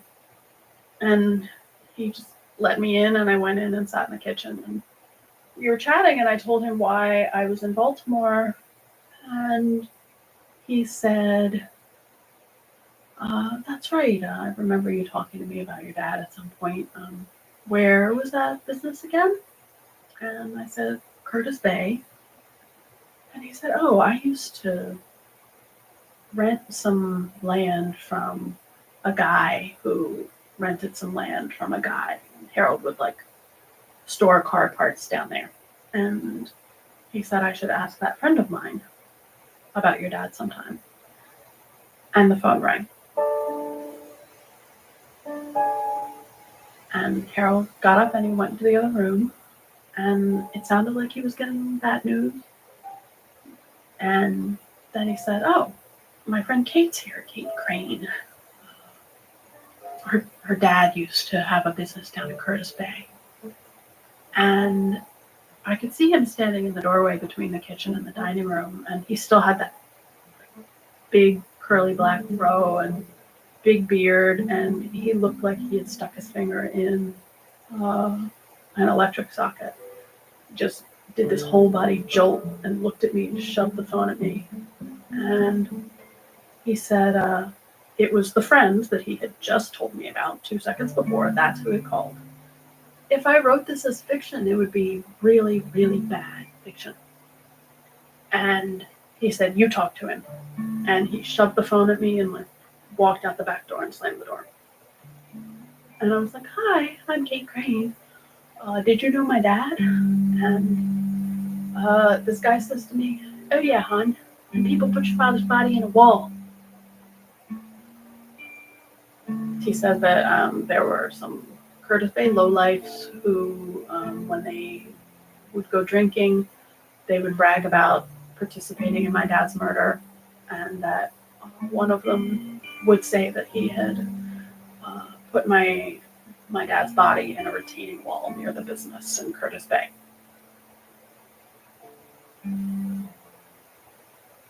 it did make me want to go find the wall. I at least wanted to see it.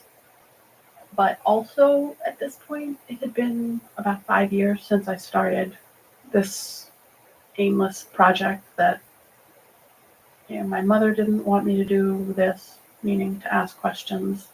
And my uncle, my dad's brother, who worked at the business, he didn't want me asking questions. My sister definitely didn't. And so I was going against the wishes of my entire family, what remained of it. And what was I doing? Kate didn't have an answer to her own question.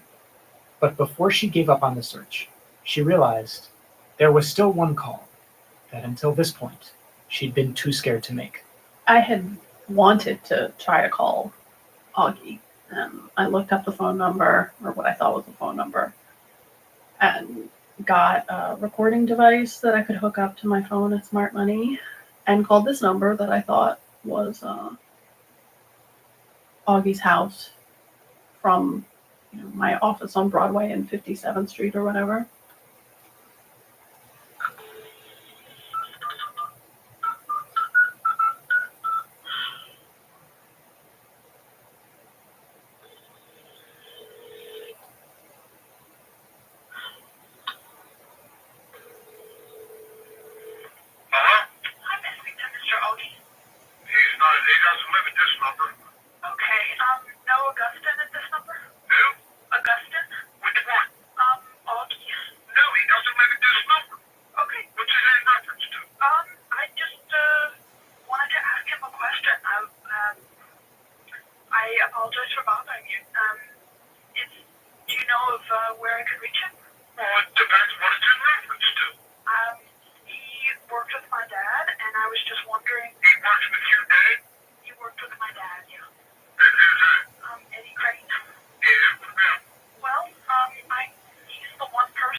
The man comes back with a piece of paper, and Kate gives him her cell phone number.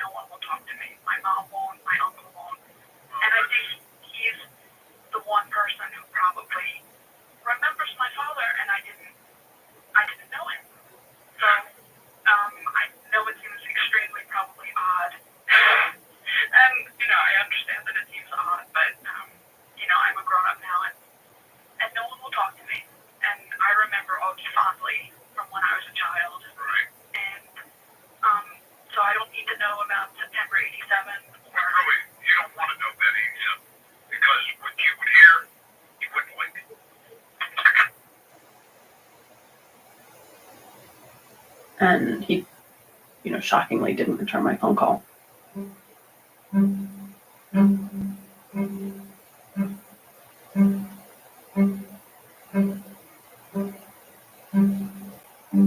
Next time on Family Ghosts, we bring you the final chapter of Kate's story. I knew I had set off on the right path, and I did feel that I had probably saved my own life by going off and asking questions and trying to write about it. But I also felt like, why do I have to do this? And I didn't know how to talk about it, and I didn't know how to not talk about it. I didn't want to be alone with my dad indefinitely. It did feel like being alone with this mysteriously dead person who, whether he meant this or not, he left me. And I was like stuck alone with this man who left me. Kate decides whether or not she really wants to know what's behind that wall in Curtis Bay. And he said, "Oh, you've got to go knock down that wall, right?" I thought, no. Not if I don't want to, I don't. That's coming up in 2 weeks, right here on Family Ghosts, where every house is haunted.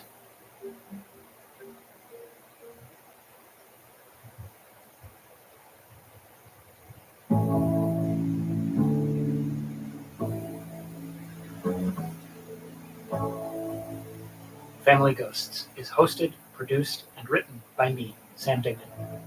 Special thanks this week to Michaela Bly, Najib Amini, Adrian Bain, and of course, to Kate Crane. Our show art is by Teddy Blanks, and our theme song is by Luis Guerra. This show is made possible thanks to the generous support of the Kindred Spirits, our community of supporters on Patreon. For just $5 a month, Kindred Spirits get early access to all of our episodes, hear them ad-free, and they also get exclusive bonus content not available anywhere else. The work we do here at WALT-FM wouldn't be possible without them. So if you have the means, please consider becoming a member at patreon.com/familyghosts. We'll be back in 2 weeks with the final chapter of Kate's story. Thank you for listening, Ghost Family. I'll talk to you then.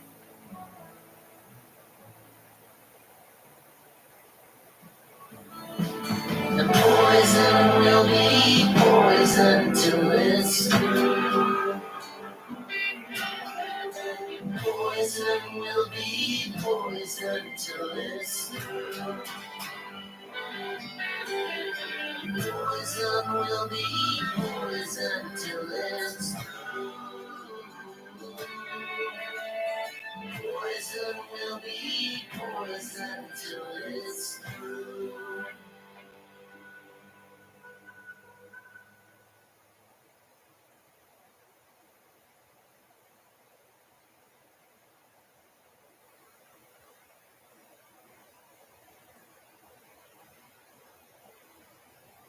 You can save every day by shopping at Whole Foods Market. Seriously, don't just go for their big sales. Walk the store and see the savings for yourself. In the meat department, look for yellow low price signs on Whole Foods Market. No antibiotics ever chicken breast and ground beef. Quality flavorful meats, priced just right. Perfect for big dinners with plenty left over for tomorrow's lunches. There are so many ways to save at Whole Foods Market. Now you know. You're listening to WALT. Homegrown. Homemade radio. Previously on Family Ghosts.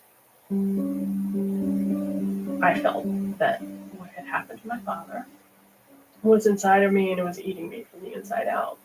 I thought about my dad all the time, and I didn't talk about him to anyone. I kept him a secret. And Dane's like, oh, my friend Harold has a room in his house. I remember spending a lot of time that first winter in my bedroom, sitting in a rocking chair reading The Waves and The Lighthouse and Mrs. Dalloway, and really feeling like I was finding life through literature. You move into Ready Avenue to get ready, and then you leave. I'm watching this television show about homicide detectives in Baltimore, and I suddenly realized that it's my dad's story happening on the TV screen. I was in New York City. My dad wasn't supposed to be able to find me in New York City, and here he is on the TV screen.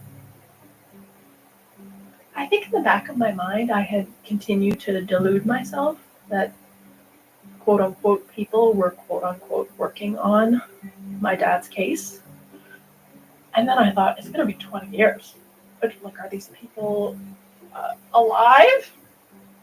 I thought, I'm a writer at this point, and I can tell his story. I looked up the phone number and called this number that I thought was Augie's house. I don't need to know about September 87 or... Really, you don't want to know that, Amy, because what you would hear, you wouldn't like.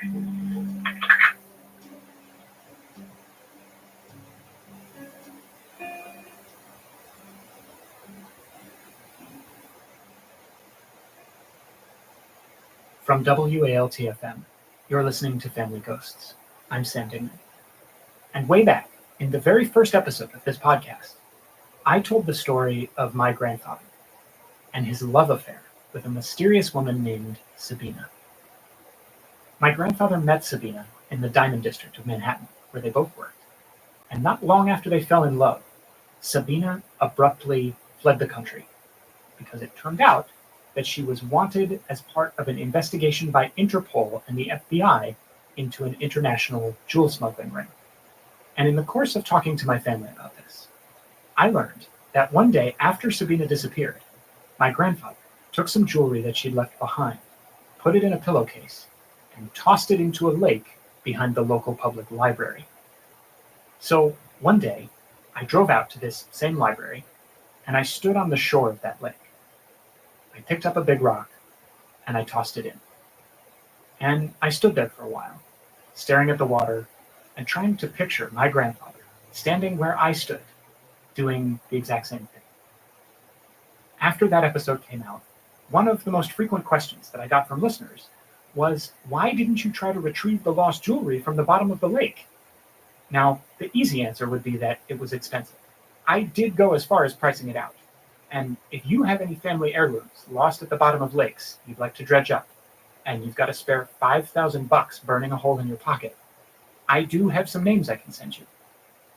But the real reason I didn't drag the lake is that as I stood there that afternoon, I wasn't wondering what the jewelry in the pillowcase looked like or where it came from. I was more focused on the ripples that were emanating from the spot where the rock I tossed vanished beneath the water.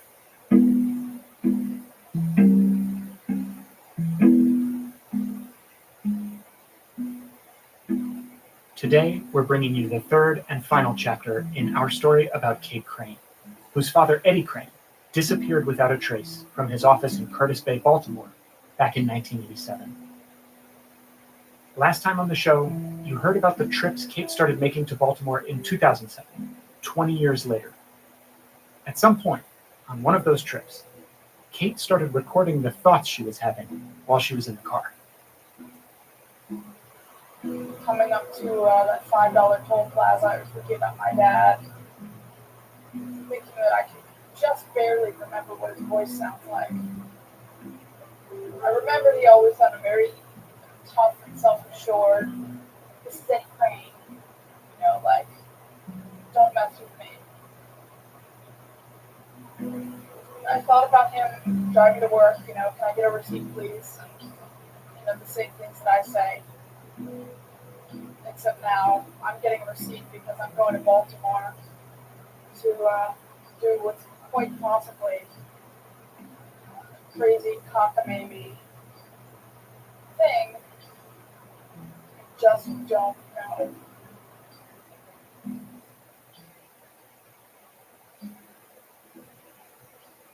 Kate had decided that she wanted to write a book about her father.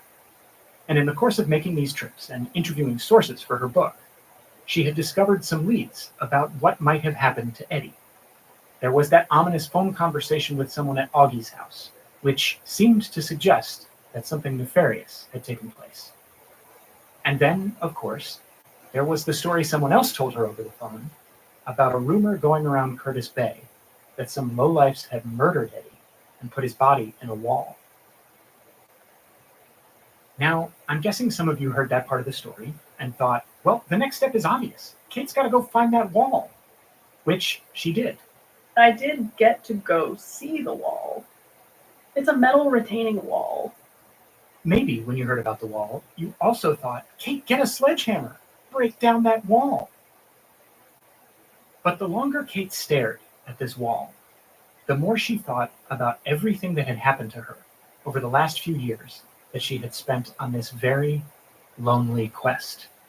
5 years had passed, and I thought, what am I doing? Other people are getting married and having kids, and what am I doing? I'm going into debt, and I'm hanging out with my dead father all the time. And it did feel like being alone with this mysteriously dead person who, whether he meant this or not, he left me. And I was like stuck alone with this man who left me. And trying to go knock down a wall was just extending a rabbit hole that I was feeling increasingly resentful of. After so many years of silence and unanswered questions, when Kate thought about trying to open up that wall, it raised another deeper question. What's it going to change?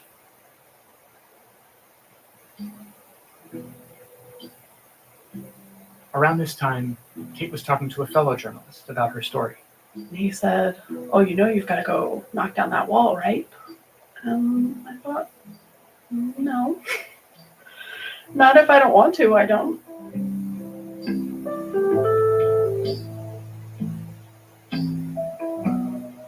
After the break, a retaining wall and what it retains. Stay tuned.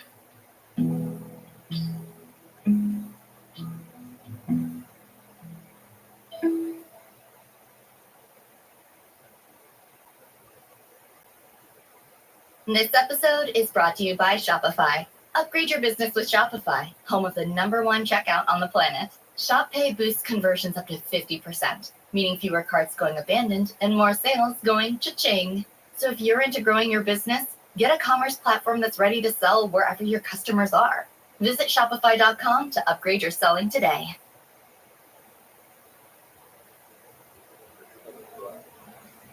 Anyway, Did you want some red meat? I'm allergic to wheat. So it's all yours. Exactly. Now, right. anyway, I'll ask you questions, and if you don't want to answer them, you can just say, honey, I don't want to answer any questions. I'm concerned about you. Okay. Well, On one of her trips to Baltimore, Kate sat down at a restaurant with her tape recorder and her Uncle Bob, Eddie's brother, who also worked at E&M Machinery, the company that Eddie ran with Augie. Like Kate, Bob had spent decades searching for answers about Eddie's disappearance. And also like Kate, he says he knew the second he heard about Eddie that his brother had been killed. He told the cops, "Nobody's ever kicked my brother's ass. If he's missing, it's because he's dead."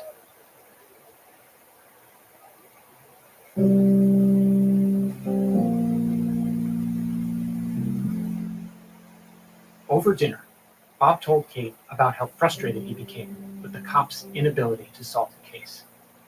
Bob said it was only at his urging that police investigated the office at E&M Machinery, where they discovered the blood spatter and bullet holes, which Kate had seen dramatized in that episode of Homicide, Life on the Streets.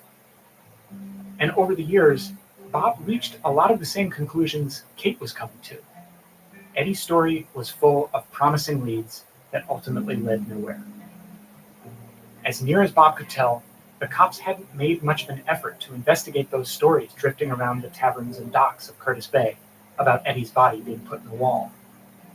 He said that there were potential witnesses who answered their doors in the middle of the night and were shot in cold blood, and Bob was certain that it was Augie's henchman who pulled the trigger.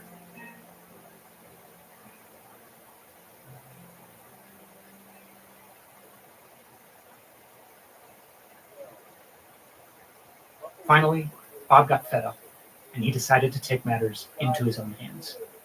If the cops weren't going to charge Augie, Bob decided he was going to go see Augie himself and demand answers. But right around the time he was preparing to do that, Bob and his wife woke up to the sound of an explosion.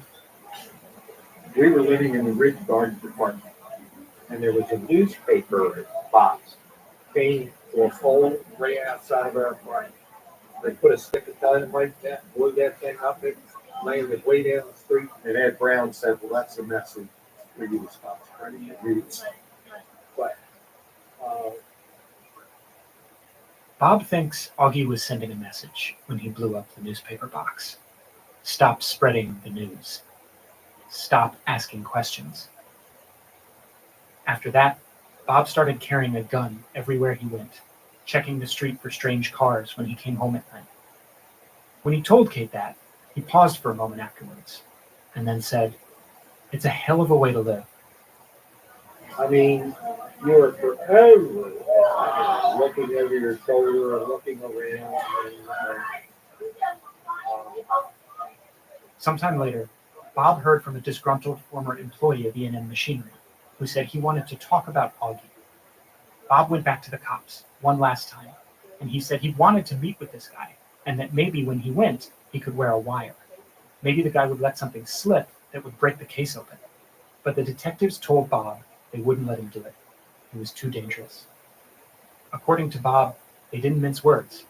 One officer told him, "If you want to survive, you'd better divorce yourself from anything having to do with E&M machinery." Bob was incredulous, but so was the detective, who put his hand on Bob's shoulder and asked, "Why are you trying to be Superman?" Towards the end of the meal, Bob's daughter asked why Kate wanted to know so much about her father's case, and Kate told them she was planning to write a book. And suddenly, Bob was the one who didn't want to mince words. Now, it's a little hard to hear what he says with all the background noise, but you can hear his tone shift in the recording. Bob tells Kate, "Don't do it. These people will think nothing of killing you. Augie," Bob says, "is a cold and ruthless man." Like why I've been crying. Well, so you need to be careful. Oh, but Uncle Bob, you scared the living shit out of me. So, Well, I should. yeah. You're not. This, I know, I believe it. In the car on the way back to New York, Kate found herself wondering how much more of this she could take.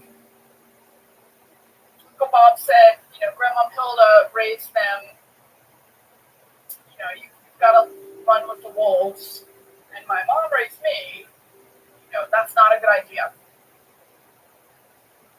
There's just no way to distinguish the man from the boogeyman when night falls.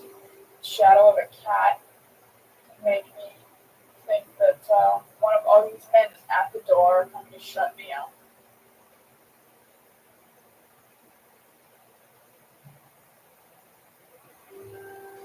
And then, back in New York, while Kate was trying to figure out what to do next, there was a break in the case.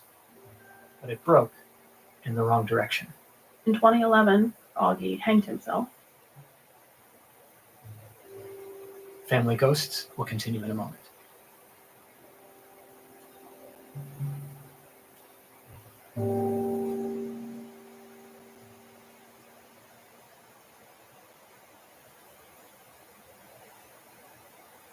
Augie's death upended Kate's search for the truth about her father.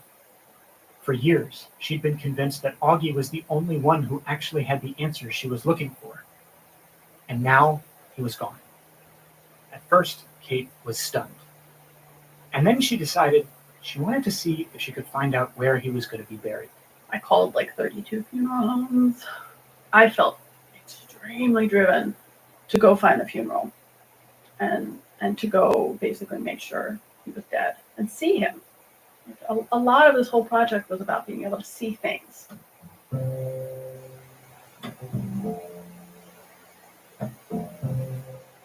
I don't think Augie actually killed my father. I think he had other employees kill my father. But I think he was the person who engineered it.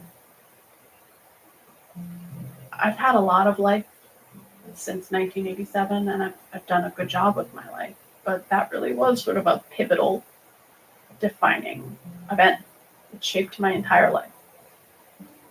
I wanted to see this person whose actions shaped my entire life. But none of those 32 funeral homes turned out to be the right one. So Kate never got to see Augie's body go into the ground. And yet it was clear. The man who Kate once thought of as an uncle had taken the secret of whatever happened to her father to his grave. By now, it was May of 2011, almost 24 years since Eddie's disappearance. I really was so tired at that point. I don't think I thought Augie was ever going to call me, and even if he did, liars tell lies. I wasn't ever going to get any kind of truth of him. I would have just had a conversation with a liar. So I think I had given up on, learning the truth. At this point, Kate didn't have a lot of leads left to run down. Bob had told her he thought maybe Eddie's body had been disposed of in a rendering plant across the street from E&M Machinery. She had also heard theories that Eddie had been dumped in a vat of acid somewhere on the property in Curtis Bay. But even if either of those things turned out to be true, she'd be right back where she started. No body. No Eddie. No dad. Worse yet, the sources of those theories were pretty unreliable. Drunks and thugs who had plenty of reason to lie and no reason to talk to Kate. And then there was the wall, and the lingering question of how or if Kate might tear it down. It wasn't like a brick wall where, you could picture some gangster movie where they like take a sledgehammer and knock out some bricks and then brick it back up in the dark at night. It's like sheets of metal. So once I saw it, it didn't make that much sense to me either. I had left the Wall Street Journal where I could have had a very easy career path. Many of my former colleagues have stayed in that universe and have really, happy, fairly stable careers, even given journalism. And I thought, like, what am I doing? And I was becoming increasingly resentful of my father. I knew I had set off on the right path, and I did feel that I had probably saved my own life by going off and asking questions and trying to write about it. But I also felt like, why do I have to do this? Why should I set up a Kickstarter or a GoFundMe to demolish some wall and get into some legal battle with? I was already down a pretty unpleasant rabbit hole. One day, Kate was out to lunch with an old friend named Mayor. And he was like trying to counsel me about my dating life. And I was like, Mayor, no, I can't, people can't relate to me. Basically, like, my creepy dead dad was at the center of everything. And I didn't know how to talk about it, and I didn't know how to not talk about it. And I remember just this, like, sweet, amused, like, I give up look on Mayor's face. Like, yeah, I don't really know what to tell you. I didn't want to be alone with my dad indefinitely. Eddie's body may or may not have been literally packed into that retaining wall, but emotionally, Kate was trapped in there with him. She'd been living her life in suspension for decades. Towards the end of 2011, Kate decided it was time to stop asking questions.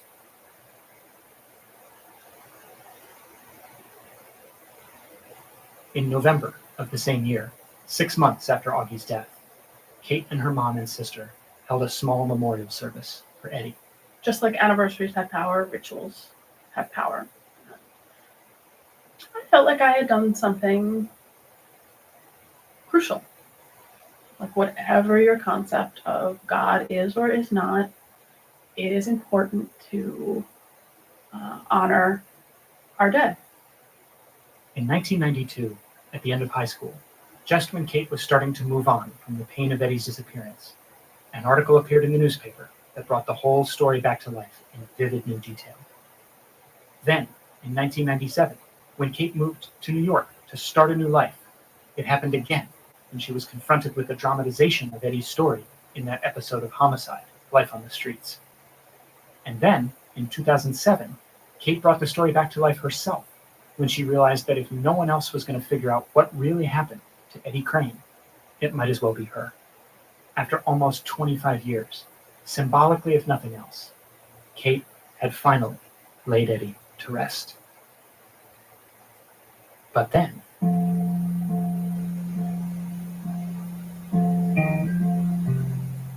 there was a source that I had been chasing for a long time, and he was very reluctant to talk to me. He just put me off and put me off and put me off. And one day I called, and he said, young lady, I talked to my wife about you the other day. And I was like, oh, really? What did your wife say? And he said, well, my wife said, you have to talk to that young lady. And I said, okay, I'll come to Baltimore tomorrow. And that's pretty much what happened. He was like, oh, well, if it's a problem, I'm like, I'll see you in the morning. We met up at a diner that we used to hang out in, and he made me turn off the recorder. And he said that 10 years after my father disappeared, they got a letter from the FBI saying, like, oh, heads up, that guy Eddie Crane was working for us. And that was it. What likely happened is that the trucking business was doing some kind of illegal activity that crossed state lines. Otherwise, I think the FBI wouldn't be involved. And they most likely came to my father and said, you can go to prison or you can inform on your partner. And so that dispute about money may have been incidental. I think what likely actually happened is that Augie figured out that his partner was informing on him. And that's what happened. They made him disappear.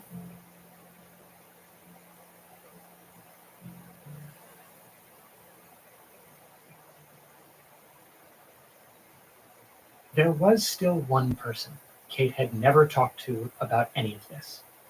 Her mom. For a while, in the immediate aftermath of Eddie's disappearance, Kate had tried to get answers from her mom. But when it became clear that she wasn't willing to talk about it, Kate had mostly given up. But in light of this new information, Kate decided to try one more time. I had lunch with her at some nice little Baltimore place called the Bowman.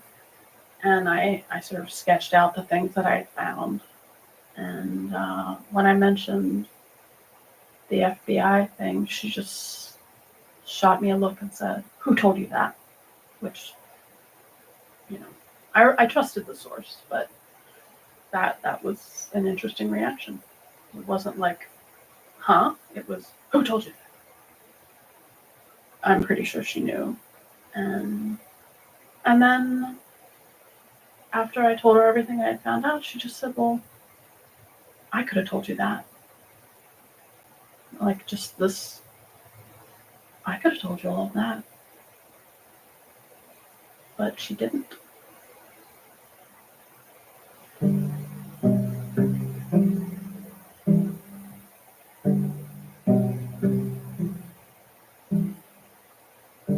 It's now been more than 30 years since the disappearance of Eddie Crane. And as we speak, Kate is finally close to finishing her book. The book is much more about me and this path than about my father. The book is about asking questions that don't have an answer. And I do believe that storytelling saves lives. And I think that there is unspeakable power in telling stories and in telling our own stories. Over time, Kate's realized the story she wants to tell isn't what she thought it was. It's not the story of what's inside the wall. It's the story of finding out what's on the other side. A story is alive. And each question, each sentence made a little pathway through that wall. Less a sledgehammer and more a process of erosion, like water on rock.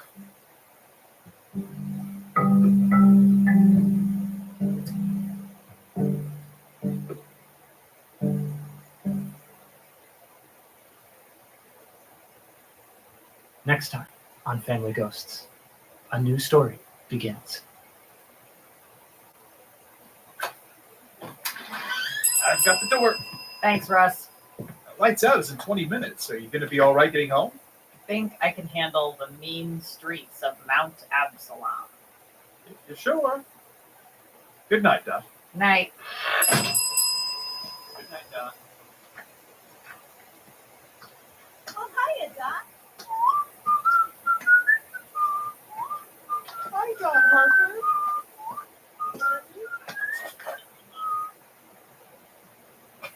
Good morning, Doc. Dottie. Harper. Dorothy.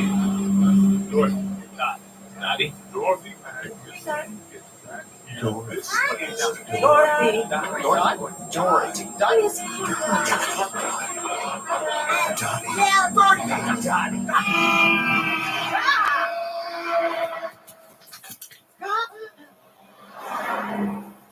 Son of a bitch. Dot?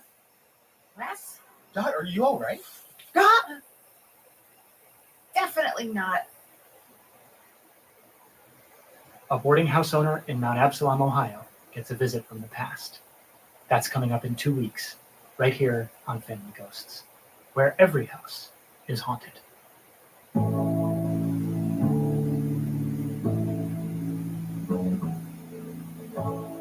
Family Ghosts is hosted, produced, written, edited, and mixed by me, Sam Dimon. Our show art is by Teddy Blanks, and our theme song is by Luis Guerra. Incidental music is from Blue Dot Sessions. Special thanks this week to Michaela Bly, Najib Amin, Adrian Bain, and of course, to Kate Crane for collaborating with us on this story. Kate's book will be published by HarperCollins, and we'll let you know where you can pre-order it as soon as it's available. If you're looking for something to listen to in the off weeks between episodes of Family Ghosts, and you like the HBO dramedy 6 Feet Under, check out Fisher Family Ghosts, our first ever Family Ghosts spin-off. Every week, my partner Adrian and I watch an episode of 6 Feet Under and then talk about the ways that characters, themes, and narratives affect our perspective on storytelling and our own families. Find Fisher Family Ghosts wherever you're listening to this. This show is made possible thanks to the generous support of the Kindred Spirits, our community of supporters on Patreon.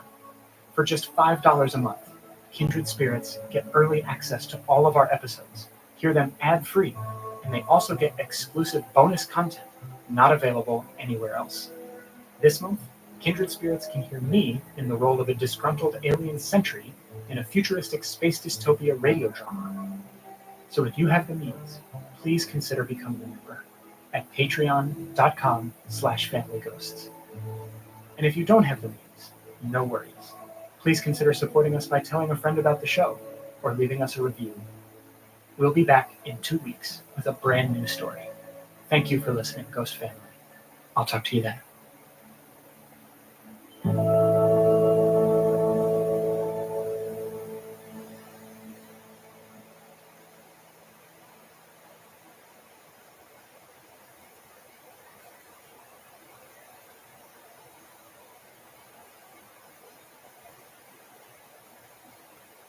You can save every day by shopping at Whole Foods Market. Seriously, don't just go for their big sales. Walk the store and see the savings for yourself. In the meat department, look for yellow low price signs on Whole Foods Market no antibiotics ever chicken breast and ground beef. Quality flavorful meats, priced just right. Perfect for big dinners with plenty left over for tomorrow's lunches. There are so many ways to save at Whole Foods Market. Now you know.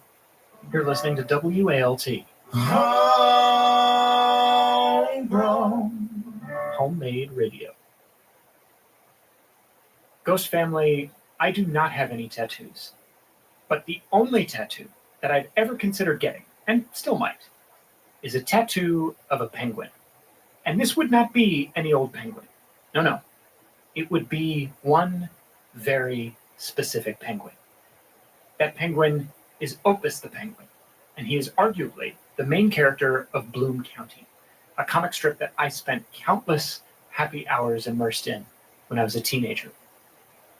I fell in love with Bloom County because I saw a lot of myself in Opus.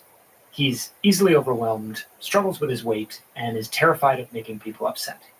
And spending time with a character who struggles with all those things is drawn with such frankness and mirth was a source of unimaginable comfort, even if that character was a talking penguin. Opus made me feel like someone out there understood what it was like to feel the way I did.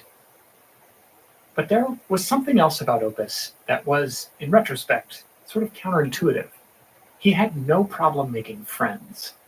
From the moment he appeared in those Bloom County strips, he found ease and connection with his fellow residents of the boarding house where he and the other characters in the strip live. And as I reflect on it now, it occurs to me that that's probably because Opus doesn't really know how to be anything other than himself. He does things like wander into the local bar, where he asks the bartender if they serve herring martinis, and then he ends up chatting with the town drunk about why the drunk is so angry all the time. When a Vietnam veteran who's paralyzed from the waist down arrives in Bloom County and is having trouble making friends, Opus hops into his lap And the two of them start pretending that the vet's wheelchair is the Starship Enterprise.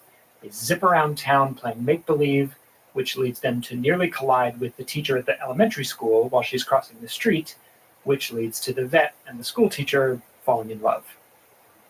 Things like this happen to Opus constantly. And I think it's because he wears his heart on his sleeve, or flipper, I guess. People are disarmed by his unexpected authenticity, and they can't get enough of it. I sure couldn't. The thing is, when I read Bloom County nowadays, I'm struck by something else. The setting. Bloom County takes place in and around a boarding house somewhere in the Midwest. The first character we meet is a kid named Milo, whose grandparents run the boarding house. Why Milo is living there and not with his parents is never explained. But as a reader, you don't dwell on that question very much, because Milo very quickly develops a family of choice amongst the residents of the boarding house, a collection of eccentric drifters with murky backstories who have somehow found their way to Bloom County. They aren't necessarily planning to stay that long, but of course they do. And what I have been noticing recently in revisiting Bloom County is that all of these characters have that same quality of guilelessness as Opus. Most of them are there because they never really fit in where they came from. And somehow, in Bloom County, maybe for the first time, they seem to make sense to themselves. I have every single Bloom County strip ever printed in my apartment. And for a long time, I thought I would never get the feeling Bloom County gives me from anything else. But then, about 2 years ago, I discovered Unwell. Unwell is a love song to the American Midwest. It is about how much more diverse and interesting the Midwest is than a lot of people think. We have this idea of, especially the rural Midwest, as very white and cis and straight, and none of those things are true. And I think Unwell was in some ways a chance for a lot of us to show the Midwest that we knew. That is Jeffrey Mills Gardner, one of the co-creators of Unwell. Unwell is a podcast about a small town in Ohio called Mount Absalom, and it tells the story of the residents of the Fenwood House, a boarding house in the town.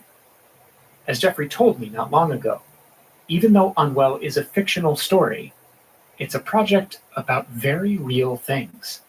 It is a show about learning to build relationships as an adult with your parents and with your family, and discovering how to interact with them. It is a show about memory and about ghosts and about how they might not be all that different. That is, you are playing to the family ghost base there, my friend.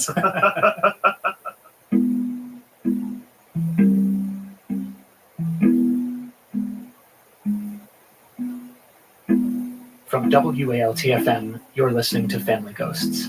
I'm Sam Dingman, and this week on the show, we are going to revisit some very familiar themes, but we're going to do it in a slightly unfamiliar way. After the break, you're going to hear the first episode of Unwell. And then, in the second half of the show, you're going to hear more of my conversation with Jeffrey about the ways their philosophies about family and narrative bring the world of Mount Absalom to life. And why, if you're anything like me, you're going to find yourself wanting to escape there more often. Stay tuned.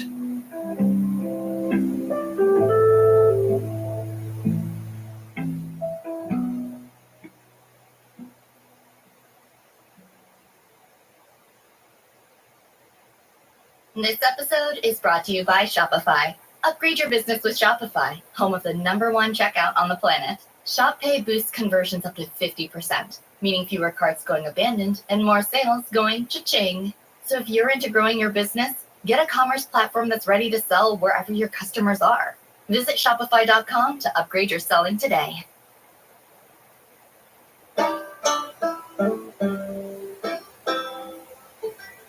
Hi there, folks. This is Jeffrey Gardner. This is Eleanor Hyde. We're the executive producers of Unwell. Unwell is produced by HeartLife NFP. HeartLife wishes to acknowledge that the land where we live, work, and tell our stories is occupied land. Unwell takes place in southern Ohio, which is the territory of the Miami people. Unwell is produced in Chicago, Illinois, which is the territory of the Peoria, the Potawatomi, and the Miami peoples. Thank you so much, and enjoy Unwell.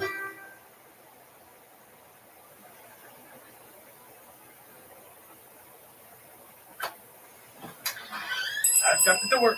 Thanks, Russ. Lights out is in 20 minutes. Are you going to be all right getting home? I think I can handle the mean streets of Mount Absalom. If you're sure. Good night, Doc. Night. Good night, Doc.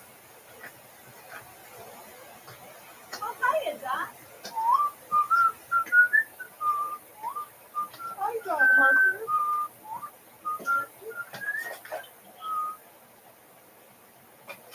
Good morning, Doc. Johnny. Good. Harper. Dorothy. Dottie. Dorothy. Doris. Dorothy. Dorothy.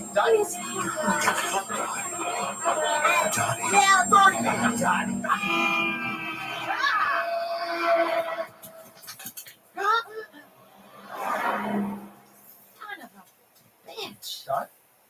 Russ? Dot, are you all right? Definitely not. My ankle. Don't try to move. I'll call an ambulance. What were you doing out here? I was on my way home and... Where are we? Highway 5, out of town. Must have got turned around. Hello? Yes, I need an ambulance. Dot Harper fell and hurt her ankle.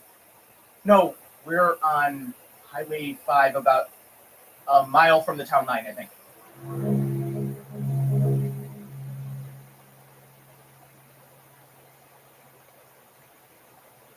St. George's Day. Do you not know that tonight, when the clock strikes midnight, all the evil things in the world will have full sway? Do you know where you are going? Where you are going to? She was in such evident distress that I tried to comfort her, but without effect. Finally, she went down on her knees and implored me not to go, at least to wait a day or two before starting. It was all very ridiculous, but I did not feel comfortable. There was business to be done. I have nothing to interfere with it. Therefore, try.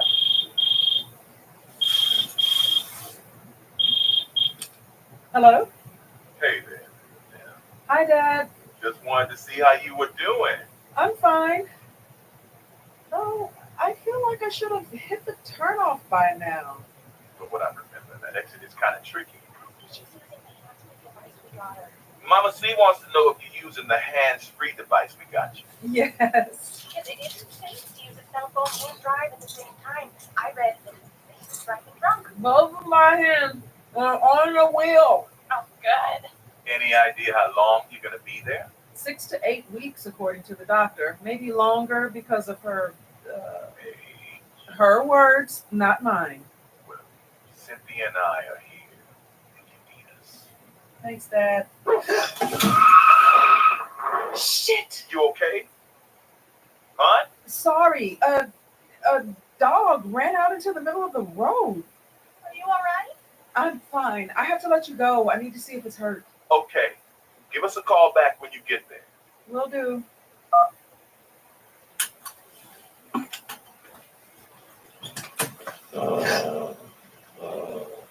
Hey, big guy. Are you okay? Yeah, no. You're right. I should just stay in the car. Oh, look. We got a friend. A big, angry friend. Sure. Go away.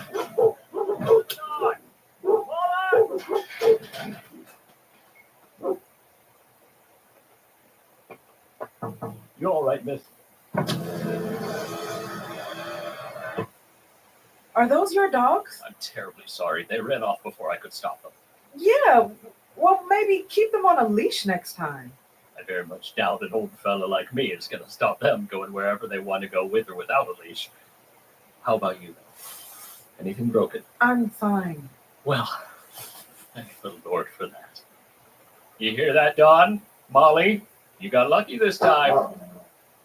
Again, I am terribly sorry, miss. You have a good day. Come on, you two. Hey, sorry. Do you live here? Roundabouts. You wouldn't happen to know where the exit road to Mount Absalom is? Mount Absalom, sure. You see that tree up ahead? Yeah, Turn left. that's it. That's it. Well, I kind of feel stupid now.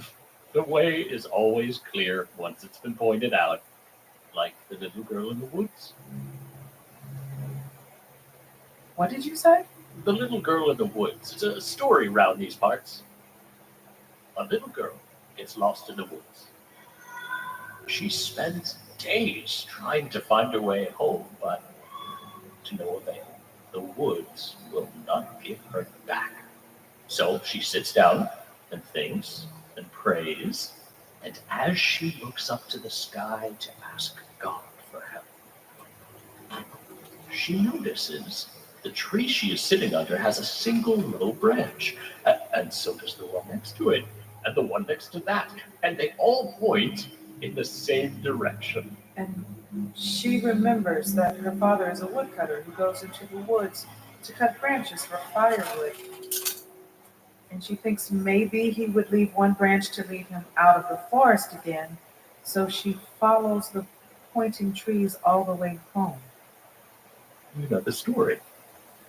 I heard it once when I was a kid. You from around here then? No, I'm visiting someone. Well, have a pleasant visit. Thanks. I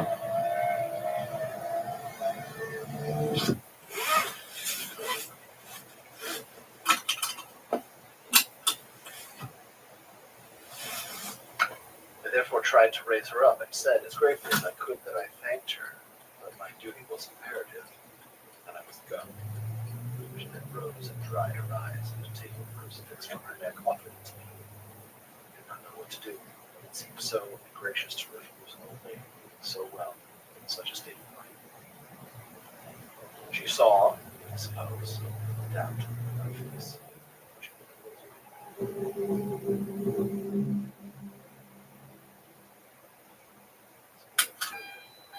Doors, everywhere. All Here we go.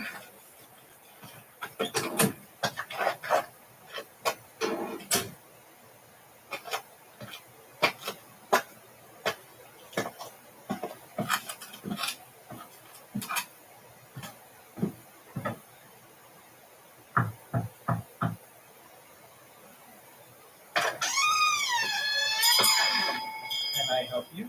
Yes, my name is Lillian Harper. My mom is. Oh, you're Lily. Yes. Dot said you were coming.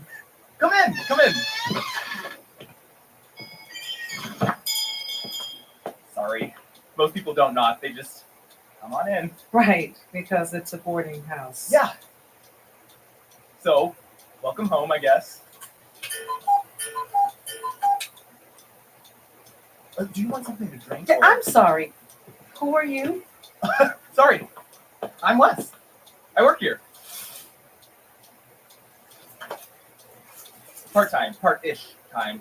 Evenings and weekends mostly. More right now because school's out, you know. Oh, I also run the ghost tour. Ghost tour? Yeah. Only the most haunted house in Mount Absalom. Ooh. Tour begins at dusk if you're interested. Free of charge for you. Of course. Oh, shoot. I almost forgot.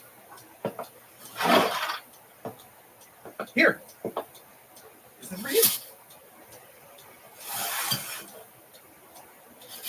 A casserole. I made it myself. My mom said it was a traditional welcoming gift. And how long has it been sitting under your desk? Oh, Probably should have been in the refrigerator. Probably. I'll be right back.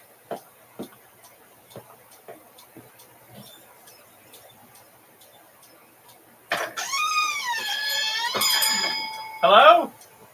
Can I help you? I'm looking for Lillian Harper? Yes. Chester Warren, assistant to Mayor Lopez. Oh, hi. I am your official welcoming party. On behalf of Mayor Lopez and the village assembly members, I am to offer a most sincere welcome home. And a casserole. Yay. Not just the casserole. I also have a gift certificate for One Tree Ice Cream over at D'Souza's The Ice Cream, the best scoop in town. You find them down on Main. If your car needs an oil change while you're here, a certificate for a free oil change and a tire rotation at Auto's Auto, also on Main. Don't let the name fool you, though. There is no Auto. Mary Lou just likes puns. And here's a coupon for one free movie rental from the movie night. Let me guess. On Main. It's all coming back now, isn't it? Like you never left? Yeah, this is expired. I'm sorry. How did you know I was coming? Dot mentioned it. To the mayor. No, but small town, you know how it is. Sure. Oh, and the biggie. One free admission to the Celery Festival. Right. The Celery Festival. How long has it been? Since you've attended the Celery Festival? Yeah, I really couldn't say. 15 years. Give or take. Hopefully more give than take.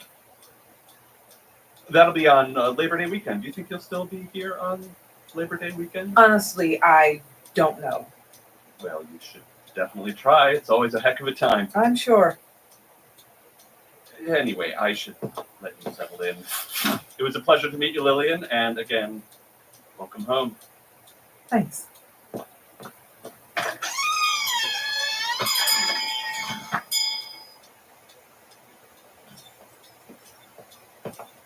Was that the door? That was Chester Warren. Oh. And another casserole. Yeah. Look, is my mom home? Oh, sorry. Yes. I'll take you. No, thank you. Just tell me where she is. She's decorating room 3 for a new boarder. That's third floor. I know. Right. I'll just put your casserole away then.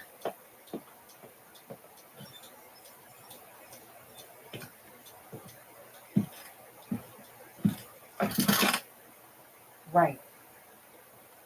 You. I remember you, you snitch.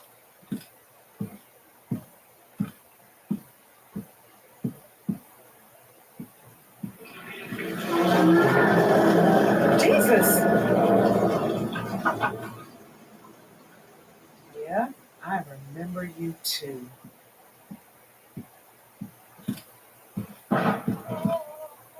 Mom? Mom! Lily?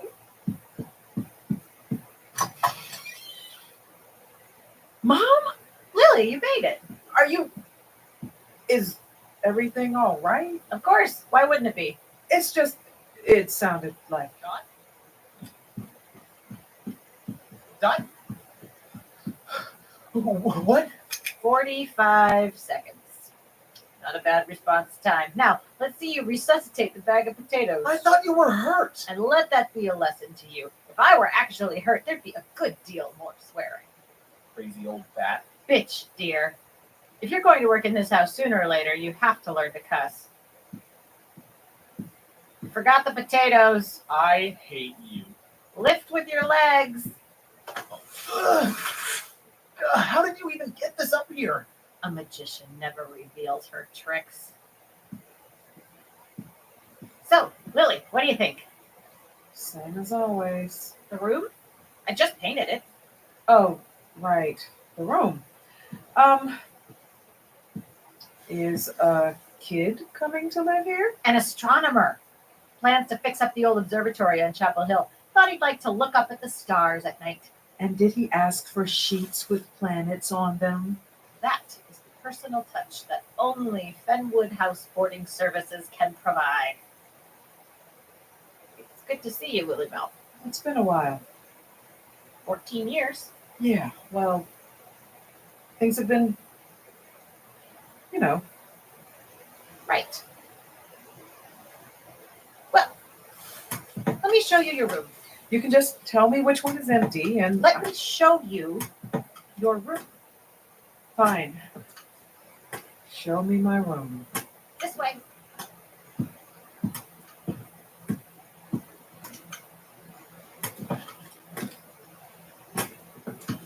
Do you need help? I've got it. I've got it. Okay. Are you still working at that alpaca farm? Not for a year and a half. I work at a call center now A call center. for Spoodle. Doesn't sound as fun as the alpaca farm. Yeah, well, getting bit by an alpaca makes you reconsider how important boring little things like health insurance are. How long has Wes been working here? A year or two. Is that even legal? I'm not screwing him. You know what I mean. He's like 12. He's 16, Lilybell. And yes, he comes with all his papers and his shots. Unlike someone who I recall somehow worked 4 jobs in a single summer. That was different. Ooh. I was 17. Your room.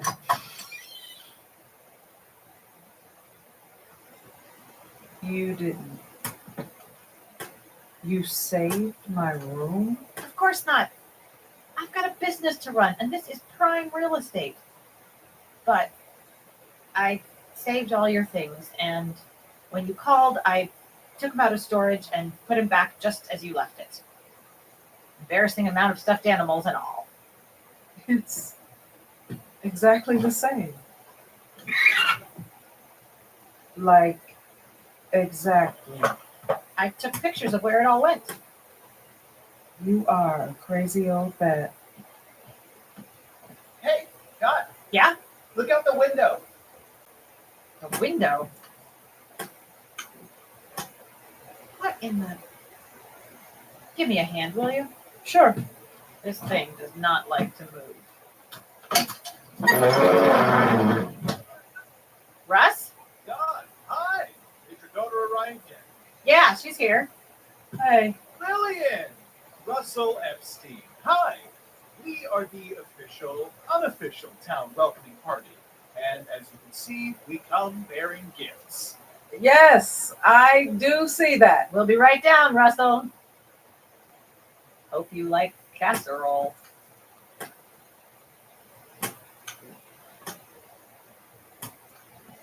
Welcome home. Sure. Home.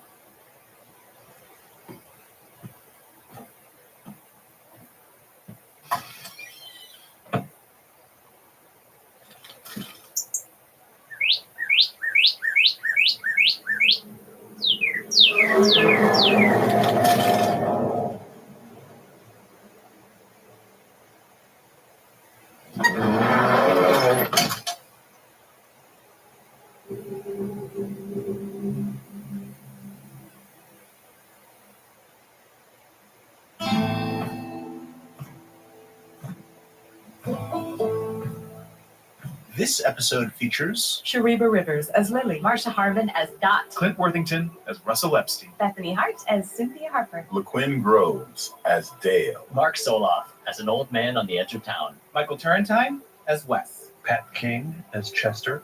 Sebastian Orr as Ellie Maitland as Liz.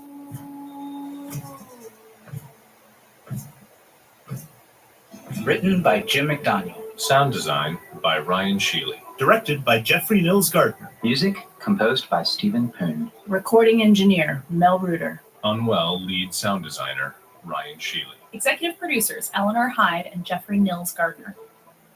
By Heartlife NFP. Unwell is supported by our listeners at Patreon. You can support us by visiting patreon.com/heartlifenfp. And a special thanks to our supporting producers, Caitlin White, Bill Gardner, Steve Diamond, James Battle, and Anton S. According to the disputed filings in the State Historic Preservation Office, the Fenwood House is the oldest continually inhabited residence in all of Ohio. Family Ghosts will continue in a moment.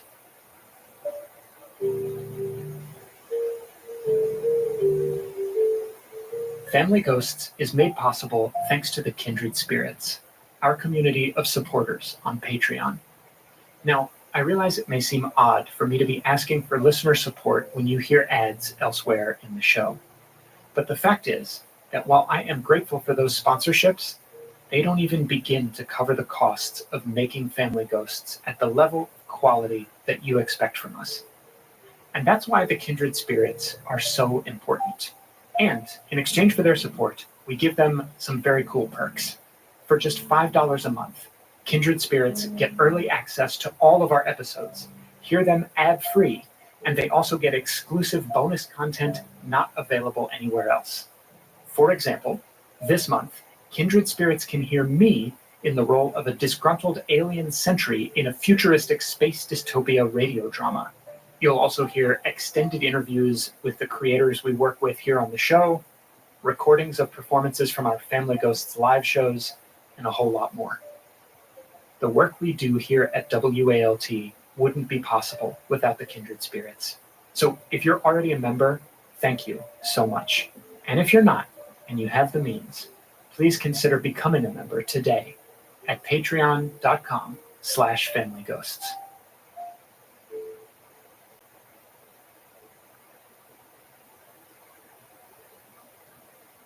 Okay, folks, as I mentioned at the top of the show, here's more of my conversation with one of Unwell's co-creators, Jeffrey Nils Gardner.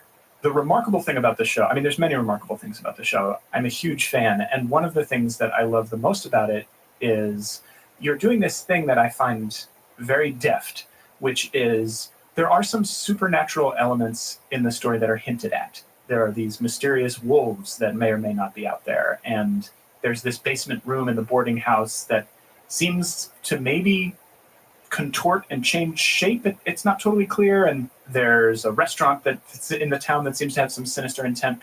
But those things, for me, are not what define the show, what keep me coming back every week, or every episode. What keeps me coming back is the story of Lily, your protagonist, coming back to her hometown and confronting her own baggage about it, and confronting the way that she has been trained or trained herself to think about it, and how she needs to think about it now that she's in this opportunity to take care of her mother.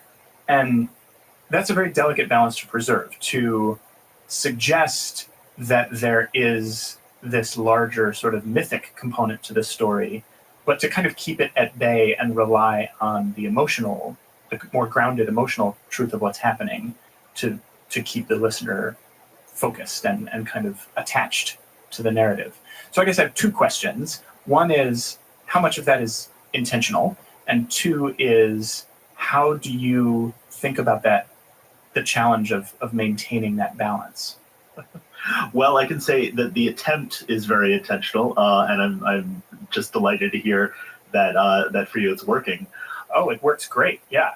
Yeah, I think to your first point, I am really interested in art that uses these big supernatural or genre or even kind of just conceptual ideas to say some things or to reflect the very small particular lives that we lead as people, slamming together stories that are both very, very small, tiny interactions between people in the privacy of their own homes, and the mythic scale, stories told on the scale of eons and also the scale of moments. Yes. One of the things that comes through so clearly and resonates with me as you describe those goals is the almost kitchen sink reality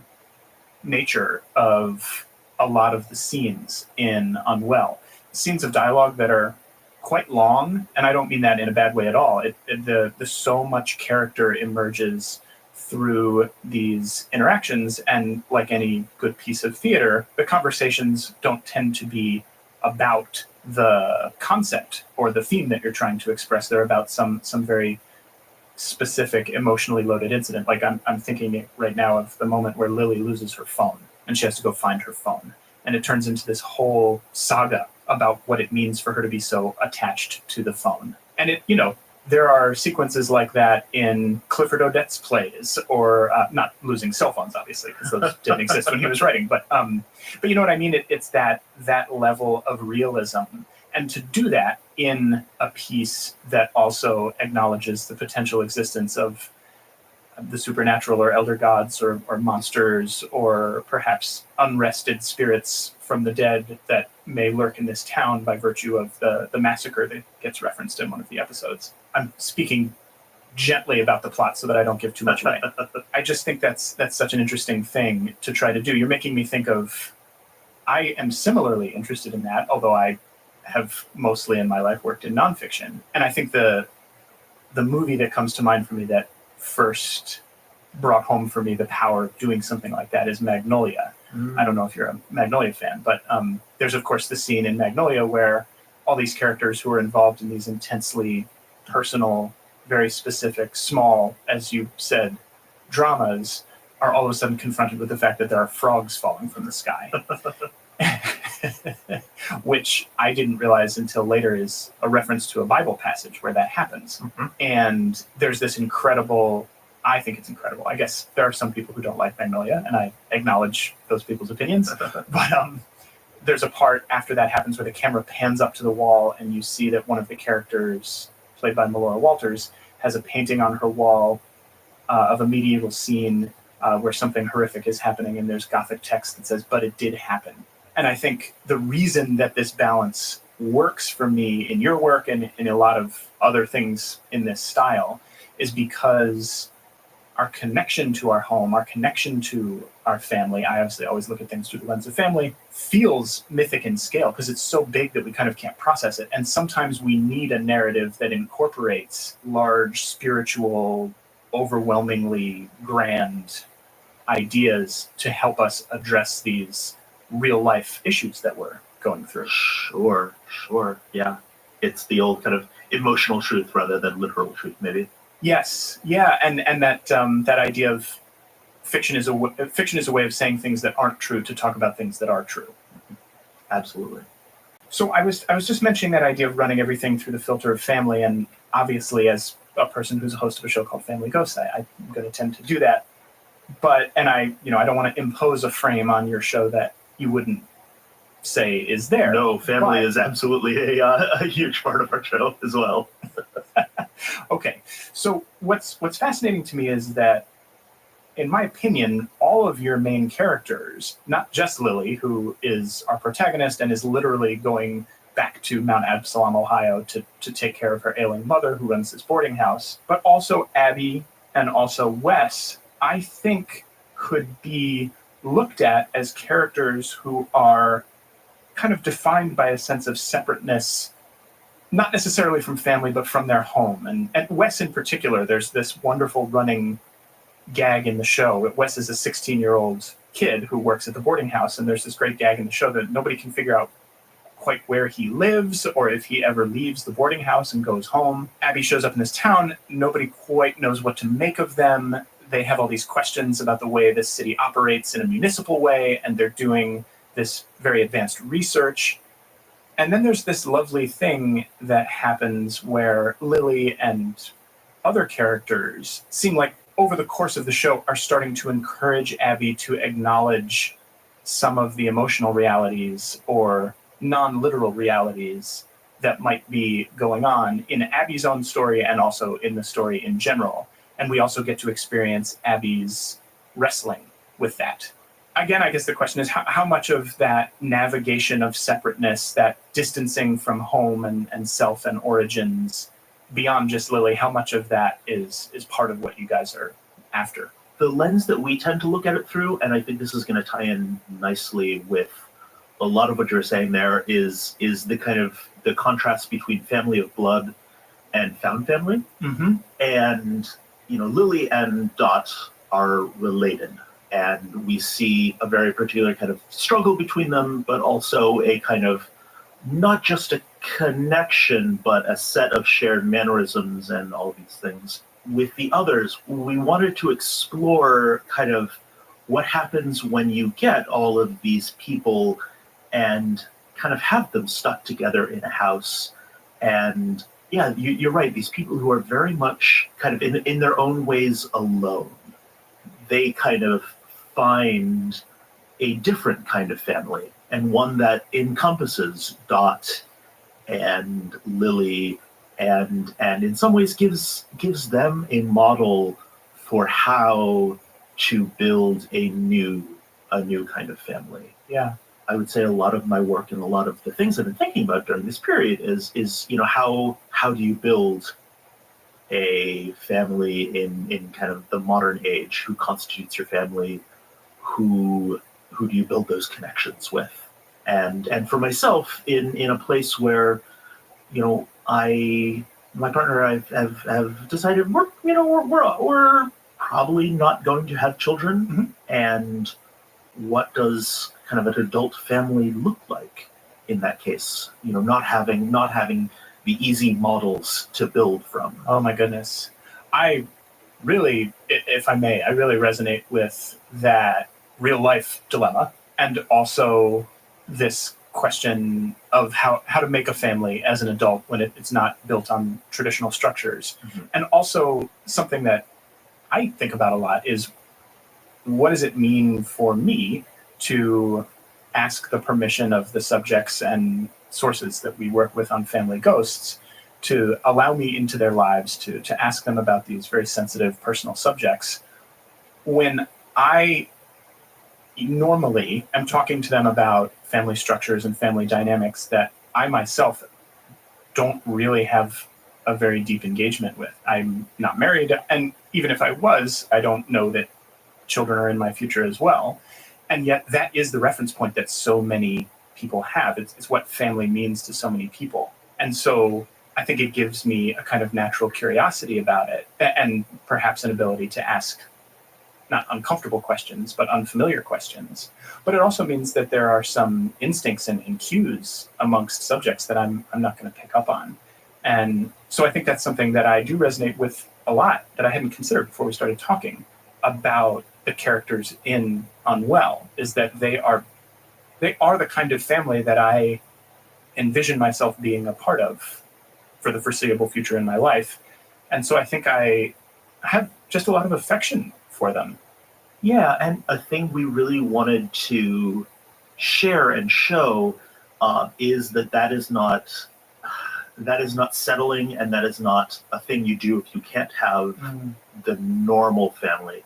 Unwell is not explicitly political art, by which I mean it does not have a kind of actionable political agenda that it is trying to demonstrate for an audience. But one of we call them our pillars, is the idea that art can open space in culture. Mm-hmm. We want to show a world through our art that is the way we want the world to be. That we want to both model, but also kind of reinforce for people that like this idea you have, this way you are is not wrong, is not bad. Yeah. And part of that is having explicitly queer relationships. Mm-hmm. Part of that is having non-binary characters, and past even the characters having our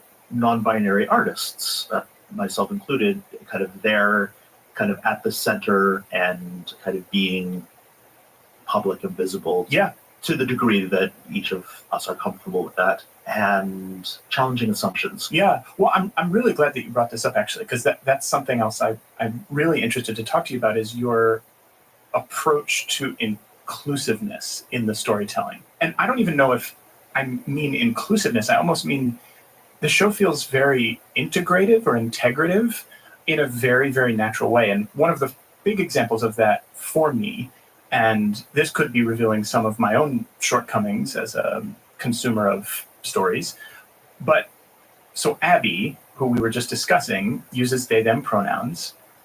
But that's, other than a couple of moments in the story where people acknowledge, like, oops, I got your pronouns wrong, I apologize. Unless I'm misunderstanding, Abby's story is not about the fact that they are non-binary. That just happens to be a part of Abby's character. But that's not Abby's story. Am I making sense? Do you know what I mean? Yeah, I know what you mean.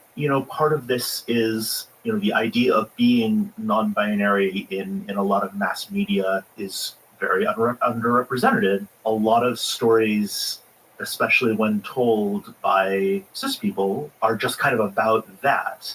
And in this case, we wanted to tell a story about Abby. Right.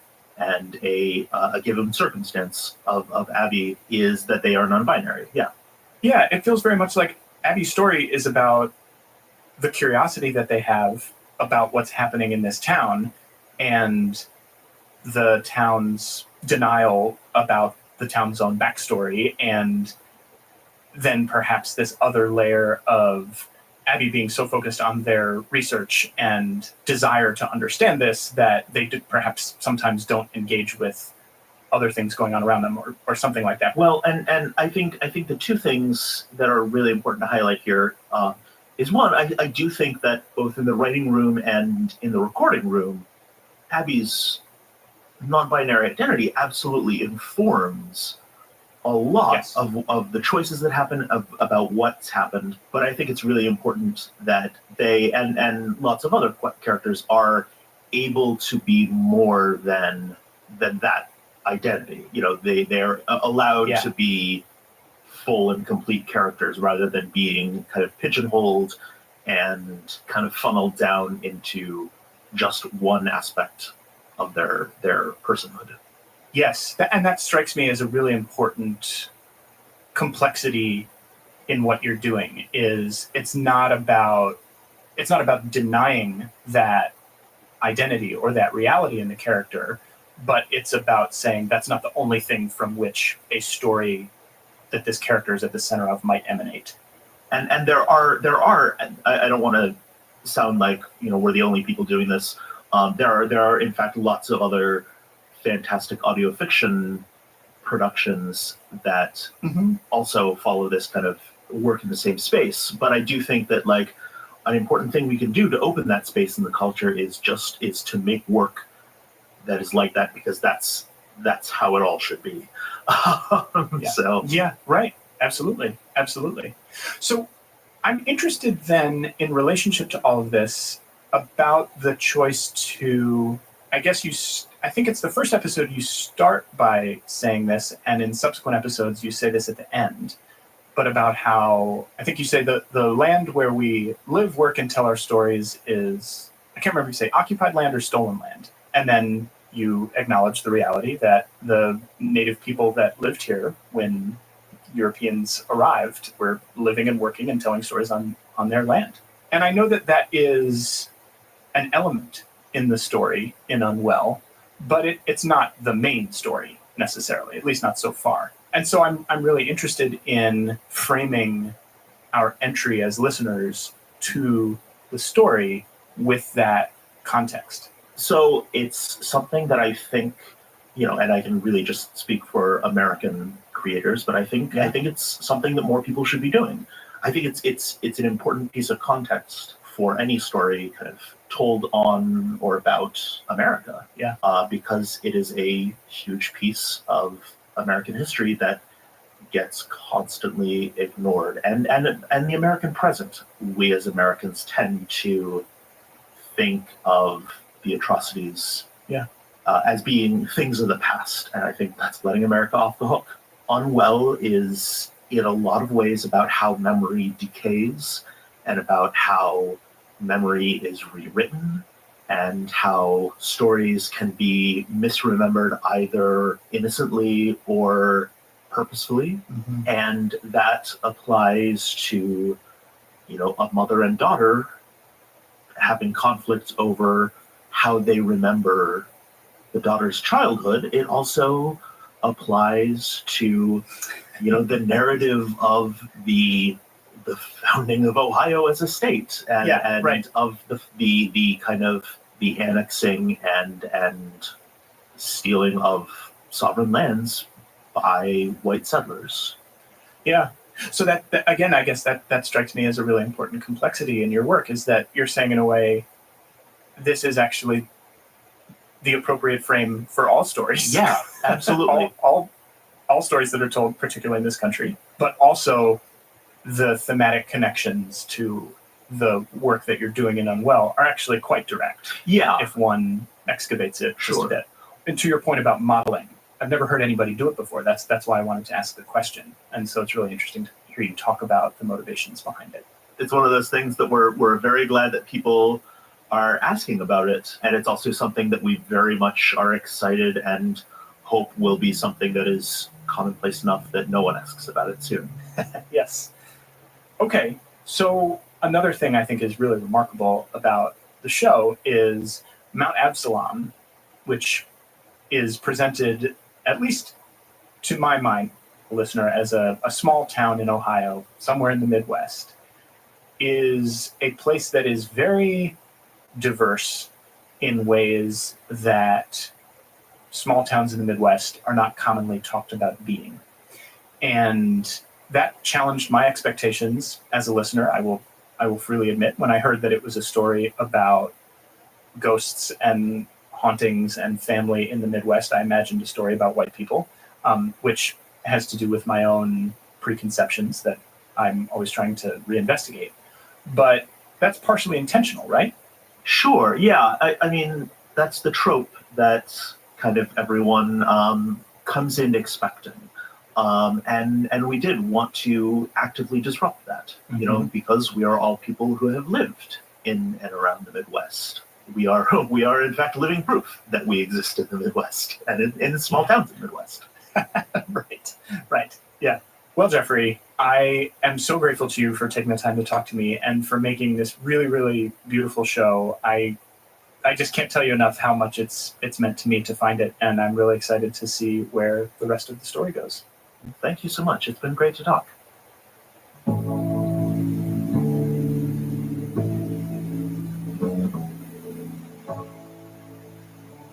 If you like what you heard on the show today, make sure to search for Unwell, a Midwestern Gothic mystery, in your podcast player.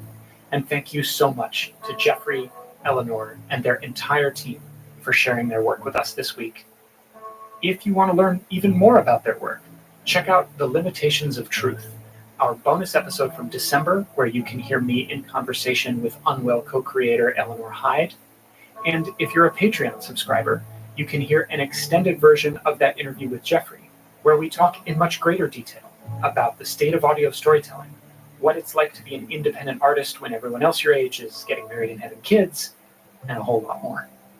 Family Ghosts is hosted, produced, written, edited, and mixed by me, Sam Dingman. Our show art is by Teddy Blanks, and our theme song is by Luis Guerra. Incidental music is from Blue Dot Sessions. If you're looking for something to listen to in the off weeks between episodes of Family Ghosts, and you like the HBO dramedy 6 Feet Under, check out Fisher Family Ghosts, our first ever Family Ghosts spin-off. Each week, my partner Adrian and I watch an episode of 6 Feet Under and then talk about the ways that characters, themes, and narratives affect our perspective on storytelling and our own families. Find Fisher Family Ghosts wherever you're listening to this. We'll be back in 2 weeks with a brand new story. Thank you for listening, Ghost Family. I'll talk to you then.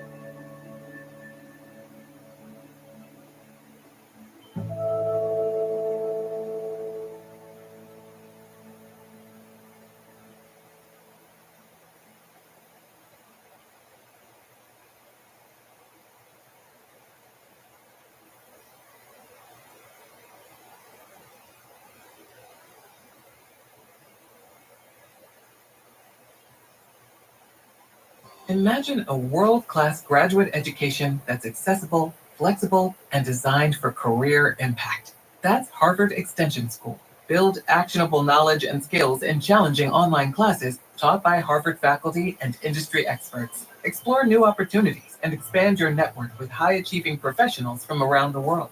Part-time learning, real-world impact. This is Harvard on your terms. Learn more at extension.harvard.edu/Spotify. You're listening to WALT, Homegrown. Homemade Radio. I remember this one graduation ceremony at my college. They were giving out awards to alumni, and it was this very imposing parade of people who had done groundbreaking research on subatomic particles or founded rapid response malaria clinics in remote jungles. It was very intimidating. But then, finally, after 3 or 4 people like that, this novelist from the class of 1996 stepped up to the podium to accept his award. And he was standing there with sloped shoulders and a ratty sport coat, bent eyeglasses. He had recently published a novel that was loosely based on his family and his time at the college. And this very distinguished magazine, like the most distinguished magazine, exactly the one you're thinking of when I say distinguished magazine, they had gotten it in their heads that this novelist would make a good journalist. And so they had come to him, and they'd asked if he wanted to go to Chicago to cover a motorcycle race.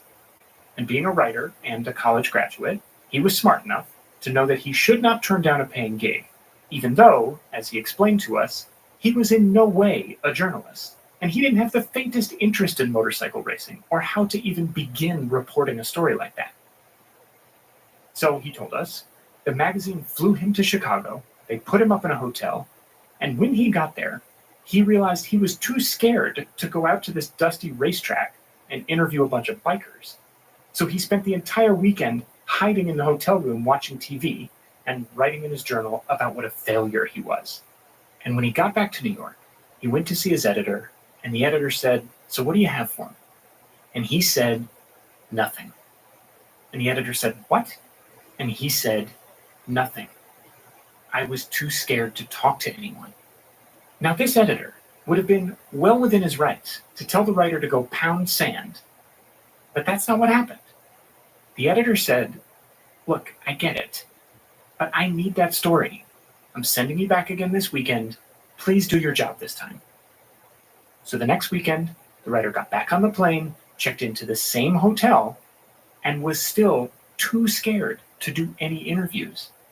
He came back to New York, and he ended up writing this piece about feeling so intimidated by the very idea of bikers that he couldn't even bring himself to talk to them. And the magazine published it, and it was a huge hit. The editor was thrilled, and the writer got a second book deal. The lesson in all this, the rumpled writer told the crowd of 20-somethings, is to make friends with the person you are right now, because you're not going to change.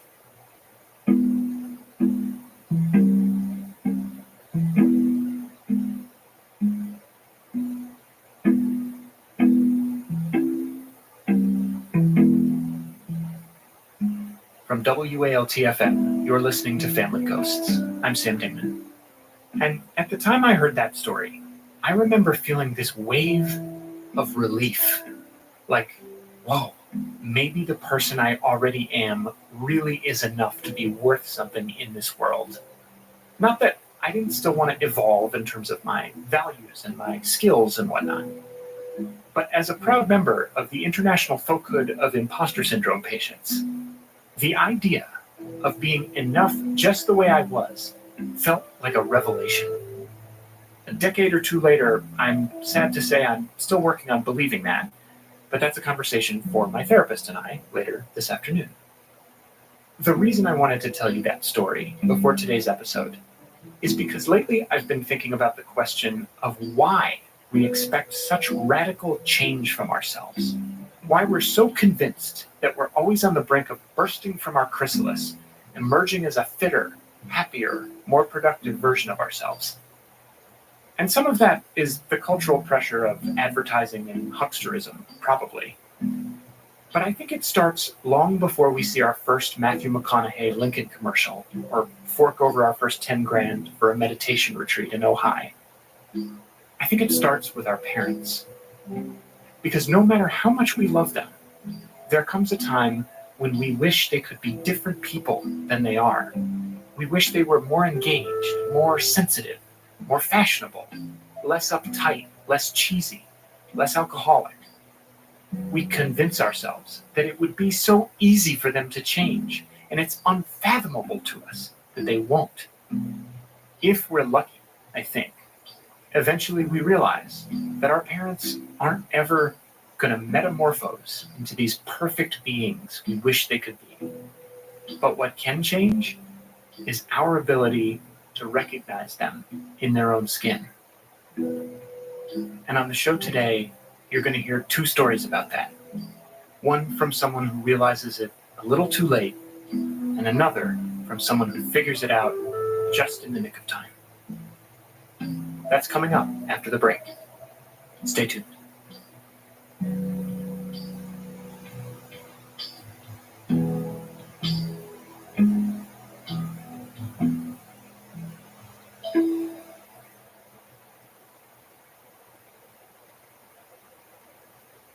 This episode is brought to you by Shopify. Do you have a point of sale system you can trust, or is it a real POS? You need Shopify for retail. From accepting payments to managing inventory, Shopify POS has everything you need to sell in person. Go to shopify.com/system, all lowercase, to take your retail business to the next level today. That's shopify.com/system.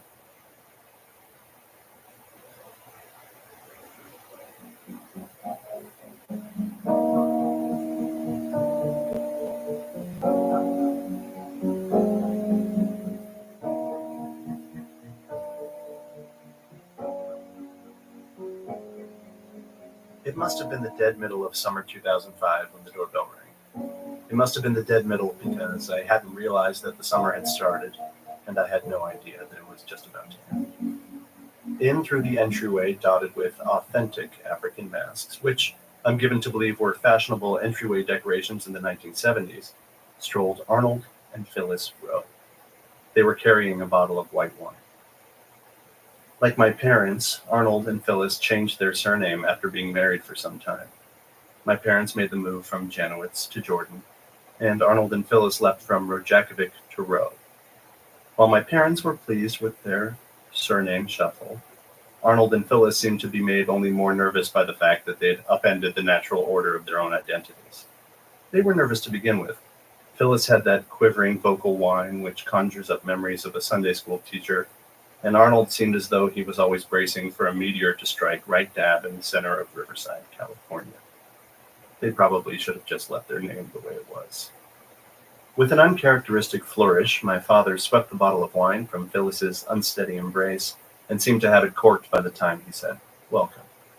Sure, the Rojakovics, or the Rose, were our neighbors, but this was the first time in 20 years that my father had invited them over. It was also the first time since the funeral that they'd been inside the house without my mother present. Their daughter, Amy, and I used to ride bikes around the cul-de-sac when I was little.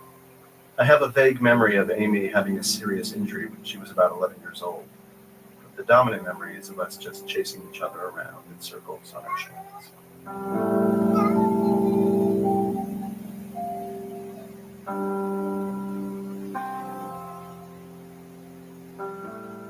Back then, I was known as a smart kid. Not a nerd, really, just the sort of kid that no one wants to be around because he knows that he's smarter than you and your kid because his mother told him so. And because he just destroyed you in that uninstigated debate about Nikola Tesla's place in the scientific pantheon. I was the kid that would proudly parade around the supermarket announcing my upcoming candidacy for president. As soon as I turned 35, which my research told me was the requisite age for me to assume my rightful post, I would be the president of the United States.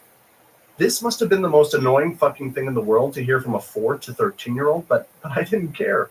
And neither did my mother. She beamed. She loved shit like that. Anything that set me apart as superior was worn like a charm on her Bradford bracelet. Jingle, jingle. At age 11, my plan was to be a child star on television. Something like You Can't Do That on Television, but definitely cooler. And I would use my millions to start running campaign ads 20 years before I ran for president. The ads would air starring a 15-year-old Bradford Jordan. I would approach the camera and say, "Hi, I'm Bradford Jordan. Get to know this face. In 20 years, I will be running for president." I also imagined a print campaign, buses, benches, skywriting. Every year, I would run the same campaign just as a year older version of myself. America would watch me go through puberty, college, and ultimately vote me into office. The whole thing was genius.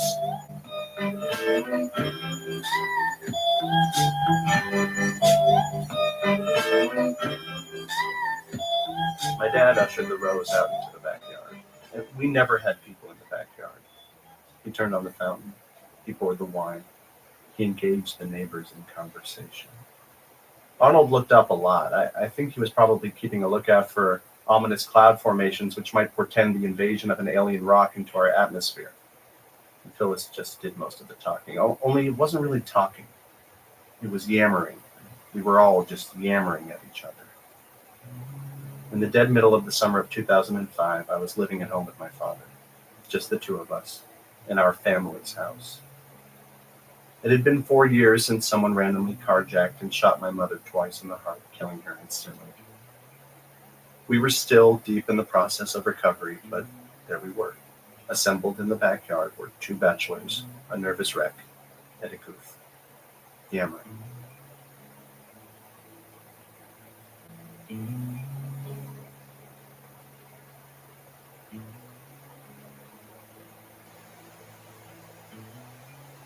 Then, out of the low mumble and about 2.5 glasses of wine in, Dad's bass voice erupted above the rest. "Brad? Well, who knows? He'll probably be president someday." I looked at my father like he was crazy. First of all, that was Mom's line, and second of all, no, I wouldn't.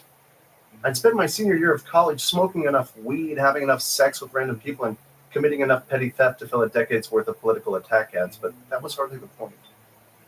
The point was I didn't want to be president. I didn't want to be in politics. People just seemed to hate each other in politics. There was no way Dad could have known this, of course. Sitting out there in the backyard of the house he bought with my mother way back when African masks were considered a welcoming decoration in suburban California, he was doing his best to channel Mom. He was trying to be the one that beamed for me in that jingle kind of way that only Mom could. And if he hadn't been so wildly off base, he'd have been doing a hell of a job.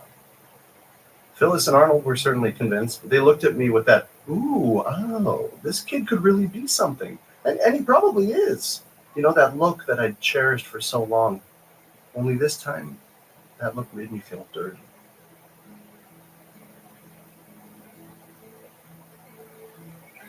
I've had a lot of phone conversations with my father over the years. He's a great dad and he listens really well. In a lot of these conversations, I would lament the fact that I felt like I was pretending to be two people at once. I'd sometimes cry on the phone and tell him that I didn't want to wear a mask, that I felt like it alienated me from truly connecting with people. For a good chunk of my life, I was honestly afraid that I would never be honest. I was disproportionately concerned with being impressive, and I knew it. My dad would counsel me compassionately and tell me that it was all part of growing up, that personal congruity was an admirable struggle to undertake. I would nod on the other end of the phone, whether I was in England or New York or Ecuador or California. Thank you. Somehow, Dad always seemed to be congruous.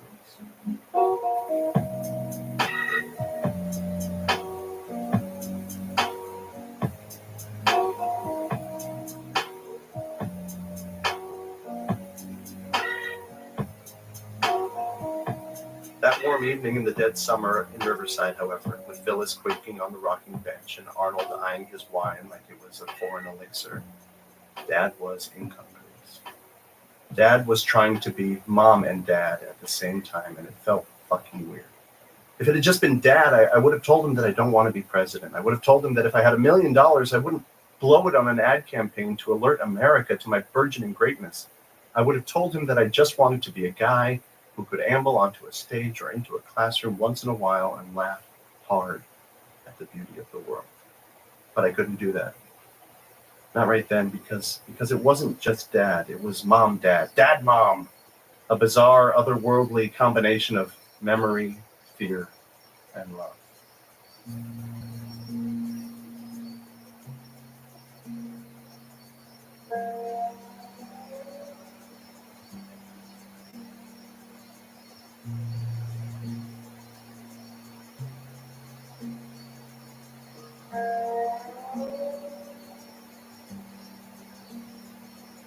Arnold and Phyllis probably think I'm going to be president, but I doubt it will bother them much if I am not. Sitting in their quiet living room 20 yards from the living room that I used to do crosswords with my mother, I hope they can find solace in the simple fact that they will probably die before an asteroid hits the Earth. In the summer since 2005, Dad and I have talked about that moment and how strange it felt to both of us. He's a great dad, and he listens well. At this moment, right now, the three of us are all ourselves. I'm me, he's Dad, and Mom is Mom, and none of us are present.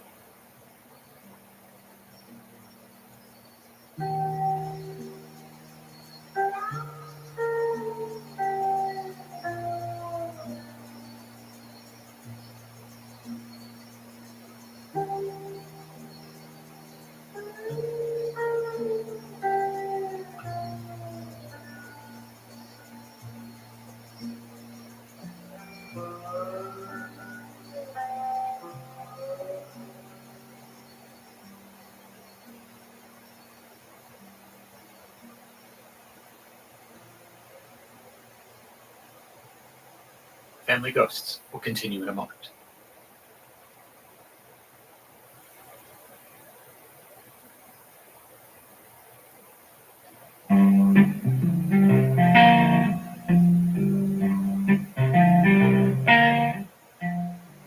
In 1969, I walked into my first pool hall. My dad had just gotten this great job with NASA to work on the Apollo project because he can fix anything electronic. I know this because in Florida, in our garage, are so many TV sets that are broken that he is going to repair as soon as the parts come in. And he's not charging the neighbors any money for it except for the part, because that's my dad. He has this great gift and he constantly wants to share it with the world. And as good as my dad is at fixing things, so good that he's working on the Apollo project for NASA, he is better at pool. I know this because when I walk in that bar, I see him. He looks just like Paul Newman in The Hustler, only he's not conning people out of their money. He tells them right up front, if you put your money on the table, if you don't run the table, I will, and I will take your money. He never played down to anybody. I know this because whenever he would teach me the game, I never beat him. I wanted to. My dad always had a drink in his hand, always a cigarette. When he drank, he became more like Michael Jordan. He'd be mean, he'd be cutting, he'd get in your head, he'd say things that would make you feel sad or bad while you were playing to beat you. So I vowed never to have a drink, never to smoke. But I kept trying to beat my dad at pool. And the reason was because when my dad wasn't working and when my dad wasn't fixing the TVs in the garage, he was drinking and smoking at the pool hall. And if I wanted to see him, that's where I had to go. Because he was never at my baseball games or my soccer games or my swim meets. And I just wanted to be better than him. And by the time I went away to college, I did not want to come back. So I didn't.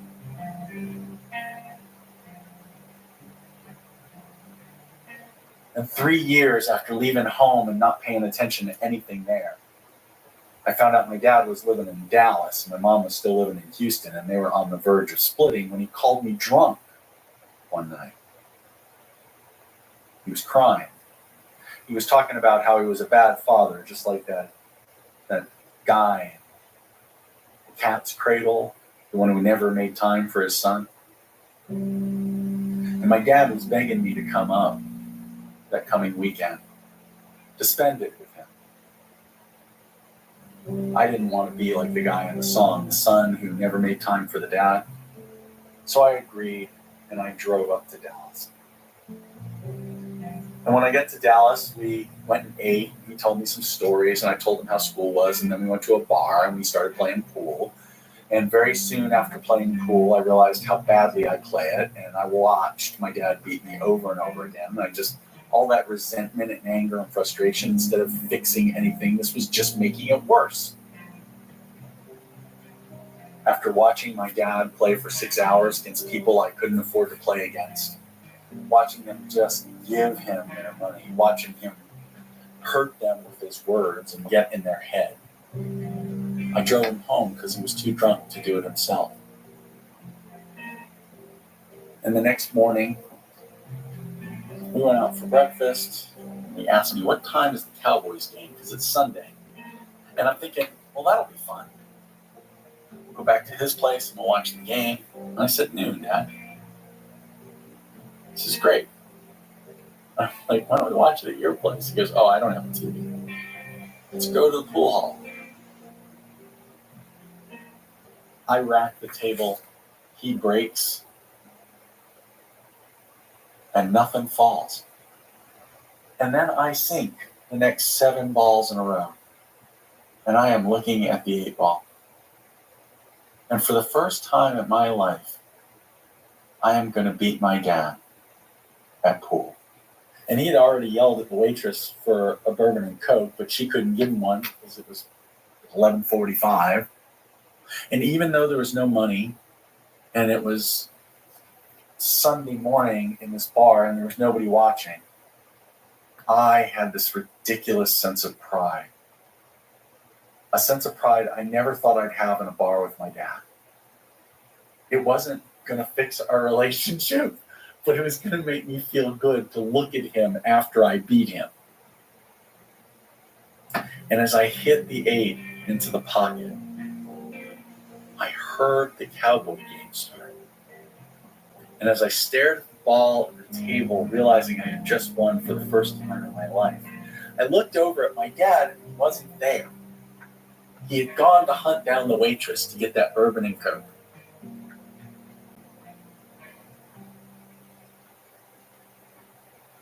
Over the next 35 years of my life, my dad and I would talk on the phone or see each other at family gatherings. Until this year, when my sister Carol asked me to go visit him in Albuquerque. He had lost the woman he was living with. She had died. He had lost sight in his left eye and was losing sight in his right. Too much drinking and smoking that he had swore he had given up. And I agreed. I drove out to Albuquerque. We went out to eat, and the next thing I know, we were in a pool hall, and it's league night.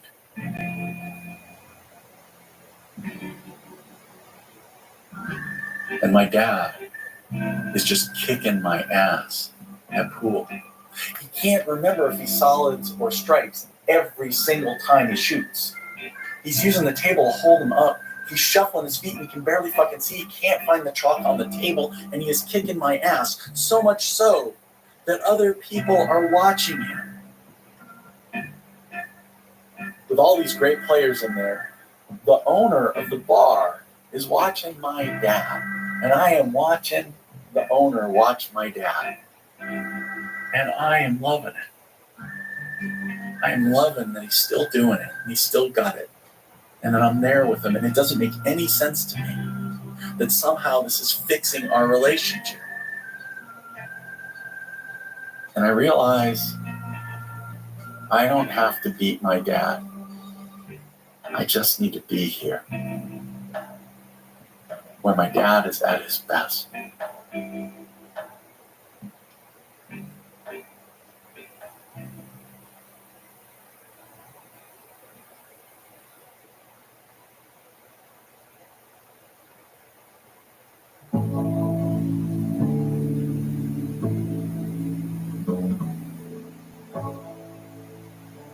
Family Ghosts is hosted, produced, written, edited, and mixed by me, Sam Dingman. The stories on today's show were told by Bradford Jordan and Paul Normandin. You can find more of Bradford's stories at bradfordjordan.com, and Paul produces a monthly storytelling show in Austin, Texas called Testify, and he teaches storytelling with Merlin Works. I'll put links to all of those in the show notes for this episode. Our show art is by Teddy Blanks, and our theme song is by Louis Scarra. Incidental music is from Blue Dot Sessions. If you're looking for something to listen to in the off weeks between episodes of Family Ghosts, and you like the HBO dramedy 6 Feet Under, check out Fisher Family Ghosts, our first ever Family Ghosts spin-off. Each week, my partner Adrian and I watch an episode of 6 Feet Under and talk about the ways that characters, themes, and narrative affect our perspective on storytelling and our own families. Find Fisher Family Ghosts wherever you're listening to this. And once again, if you have the means, please consider becoming a member of the Kindred Spirits at patreon.com/familyghosts. And if you don't have the means, no worries. Please consider supporting the show by leaving us a review in Apple Podcasts. It takes less than 30 seconds, and it makes a huge difference in terms of helping new listeners find our show. We'll be back in 2 weeks with a brand new story. Thank you for listening, Ghost Family. I'll talk to you then.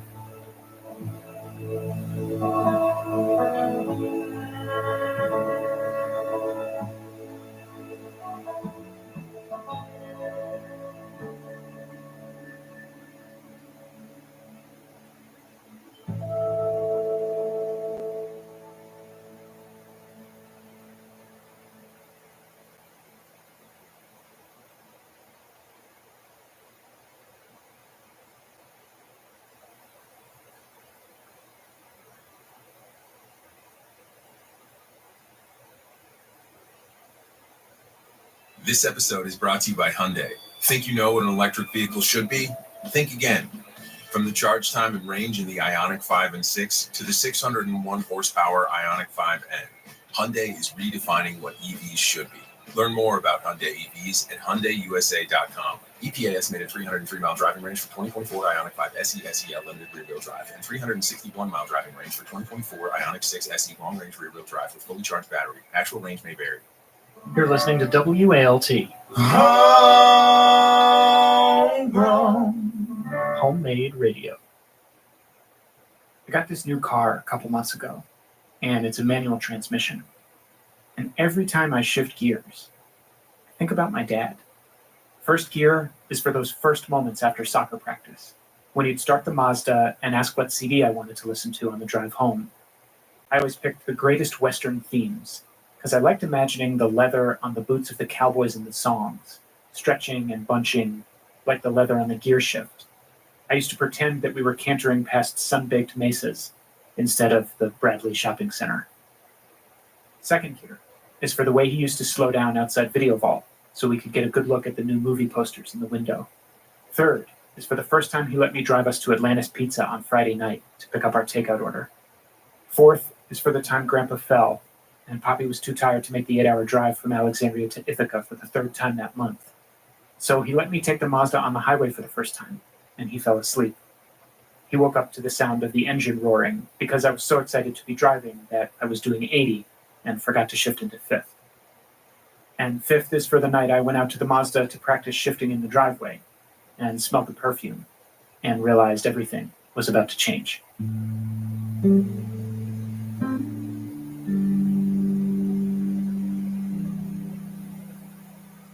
From WALT-FM, you're listening to Family Ghosts. I'm Sam Dingman.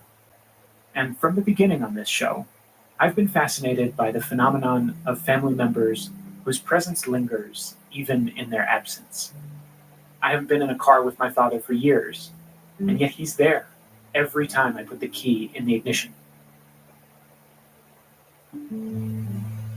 On today's show, we're going to meet another father who's always there, even when he's not. There's no accounting for charisma. The fool was a man's man, and a lady's man, too. Silver fox, sly dog. He wore full quill ostrich boots, glided his starched Mexican wedding shirt skinny ways through the room. After the break, Kimberly King Parsons reads her short story, foxes. Stay tuned.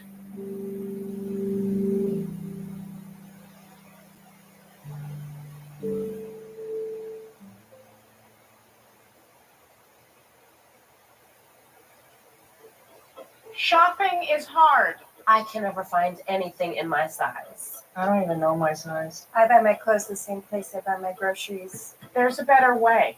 Make it easy with Stitch Fix. Just share your size, style, budget, and done. Your personal stylist sends pieces picked just for you.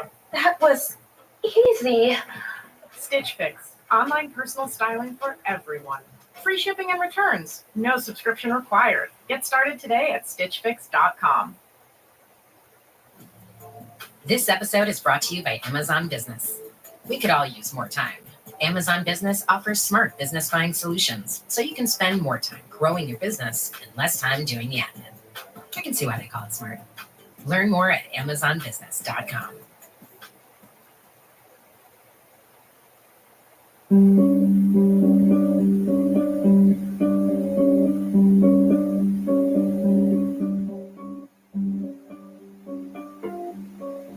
What's worth happening happens in deep woods, or so my daughter tells me.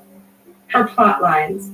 In the deep woods, someone is chasing. Someone else is getting hacked. Hatchets are lifted, brought down, down, down. Men stutter blood onto snow. A cast of animals, some local, some outlandish, show up to feast on the bits. The bitty bits, she'll say, the tasty remainderings. Good luck diverting her. Good luck correcting or getting a word in once she gets going.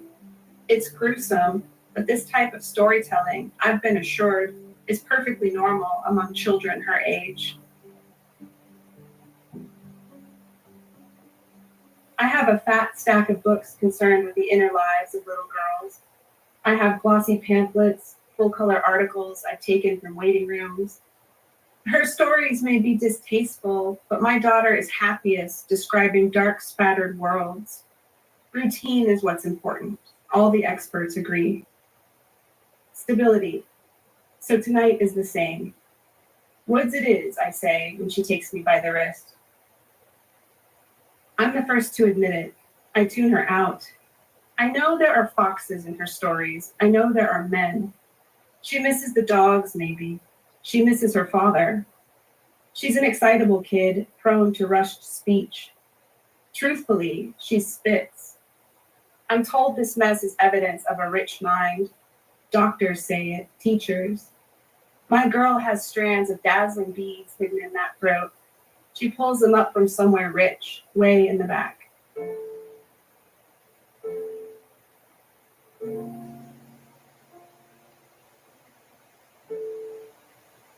The tent she's fashioned is small and drab, a sagging thing posted by a pair of bar stools.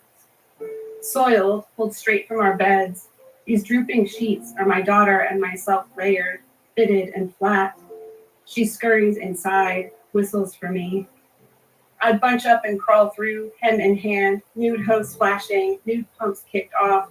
The air inside is damp, trapped and sharp from her socked feet. My cheap and not cheap perfumes mix and float. I'm taking too long to settle. My daughter's big wet eyes are over there in the dark where I can't see them, rolling at me while I struggle. My friction drags dust and old fur up from the carpet. I've been meaning to vacuum, but the machine is in the upstairs closet, heavy with a full bag, a whole skein of orange yarn caught around one of the bristles. My daughter sighs. Patience is a muscle, I remind her. Hers is puny, a weak slick of lavender. My knees don't bend how they used to. My head is doming the roof. Her flashlight clicks on, catches a universe of grit and leftover dog. There's Bit-Bit and Rowdy and Poco turning in the air. Specks of my daughter and me, of my fool ex-husband. Our old family, filthy and granular. Ready? She says. Deep in the woods, the night is running. From whom? I ask my daughter. From Let Me Tell It, she says. She's not going to like it, but I've forgotten something crucial, an important part of our routine. Half a second, I say. I reverse scoot, wreck against a bar stool, threaten the entire design. My daughter hisses. Bass awkward is what the fool would call this maneuver, and he wouldn't be wrong. I'm quick at the wet bar. A dirty glass is pretty clean when you're the only one who uses it, when you enjoy the same drink every time. There's scarlet lipstick daubed on the rim, all me. I get back in the tent before my daughter's feelings are hurt. Her light catches cut crystal in my hand, scatters blue and yellow sparks. Sherry, I say. It doesn't need to be said, but I like the word. A secretary's drink, a middle-class nightcap. She knows I'm finished forever with the red-topped bottles and the black-topped bottles, the plastic bottles, the tops I lost, bottles that left clear sludge in every coffee mug in this house. My daughter beams my face like a cop. I take a sip, dainty, then lift the sheet, break the seal. I push my drink under, outside but not away. This is me being responsible. I tuck myself in at the wrist, a cold hand out to touch the beaded glass. Just sherry. By all means, I tell her, go on. My daughter's teeth are gray with white flecks. When she tells, foam gathers in her corners, drips in ribbons under her chin. She spews. My only job is not to flinch. Flashlit, she looks nothing like me. Deep in the woods, the night is running. He will do whatever it takes to get back home. Her teeth are my fault. Weak Denton on my side of the tree. Our photo albums are full of snarled smiles, gum disease going back through the ages, white sores and also clicky jaws, people predisposed to clench and do damage even as they slept. Plus, my daughter's precious grape soda is corrosive, I'm told. I push water and milk, but she fights me. She may not be pretty, but my girl's brain is just fine. It is. She dodged the worst genes somehow. Her father, the fool, was a man who broke the binding of the biggest ever book of party jokes, kept the blue-crusted pages paper-clipped or rubber-banded, dog-eared in his glove compartment, crammed into his blue jeans. The fool said, what's black and white and... Wait. Then fumbling, dull flipping. I'm not much better. At my daughter's age, I folded my failures into textbooks, blamed broken chalk for my public mistakes. Even now, I count the months on my knuckles and navigate the world by making an L out of one hand. I've got country smarts, the fool used to say, his arm deep in some majestic carcass he'd tracked for days and shot for fun. It's not the fault of the deplorable towns where the fool and I grew up, him in the bleak piney woods near the penitentiary, me up where Texas bludgeons Oklahoma, in a county known for making glue. Both of us were jaundiced preemies. Both of us were nursed on evaporated milk instead of formula, sucked on toys coated with lead paint. Whether it's nurture or nature, for people like the fool and me, there is a long beat between learning something and knowing it. For us, answers come later, when we're far away from the question, if they come at all. He makes money, lots of it, which obscures his deficiencies. I overcompensate, read what I can, take expert advice. At least I know what I don't know, which is more than I can say for the fool. Deep in the woods, the night is running. He will do whatever it takes to get back to his family. The woods are full of enemies, hooded men setting traps, wearing black cloaks, men with needle-nosed pliers. But the night is unstoppable. He has been on the move for so long. He has leaped out of snares, set fire to cloaked men. He has turned pliers around on the bad guys, ripped their eyelids off in self-defense. I'm not sure how my daughter managed it, but in this altogether different deplorable town, awful for nicer reasons, spring breakers and prefab houses, eggy-smelling tap water, she is the best and brightest in her young class. I've got a bumper sticker that says, ask me about my honors student. She comes home with her backpack full of flashcards, arms cuffed and rolled up poster board. She taught the dogs, when we still had the dogs, to sit in Spanish. Eureka, she shrieks 3-4 times a night. This house is nothing like the mobile homes the fool and I grew up in, full of boilerplate poverty and the lazy rage that comes with it. Me fighting my sisters for stolen ketchup packets, the fool dunking his dingy little brothers in week old bathwater. My girl has a writing desk and an electric pencil sharpener. She lists endangered species over alphabet soup, says she will be an architect and a veterinarian and an astronaut and a mommy. Shampoo horned, she sings a song of South American capitals, sketches the water cycle on a steamy shower door.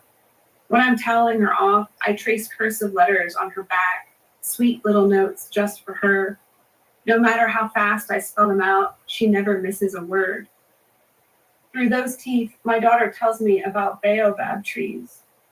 Have you heard of our ecosystem? She asks when I tuck her in. Have you heard of my inner beauty and my outer beauty? Deep in the woods, the night is lost. He has been hunted for so long, running and running, but he has not come to the edge of the woods in all this time.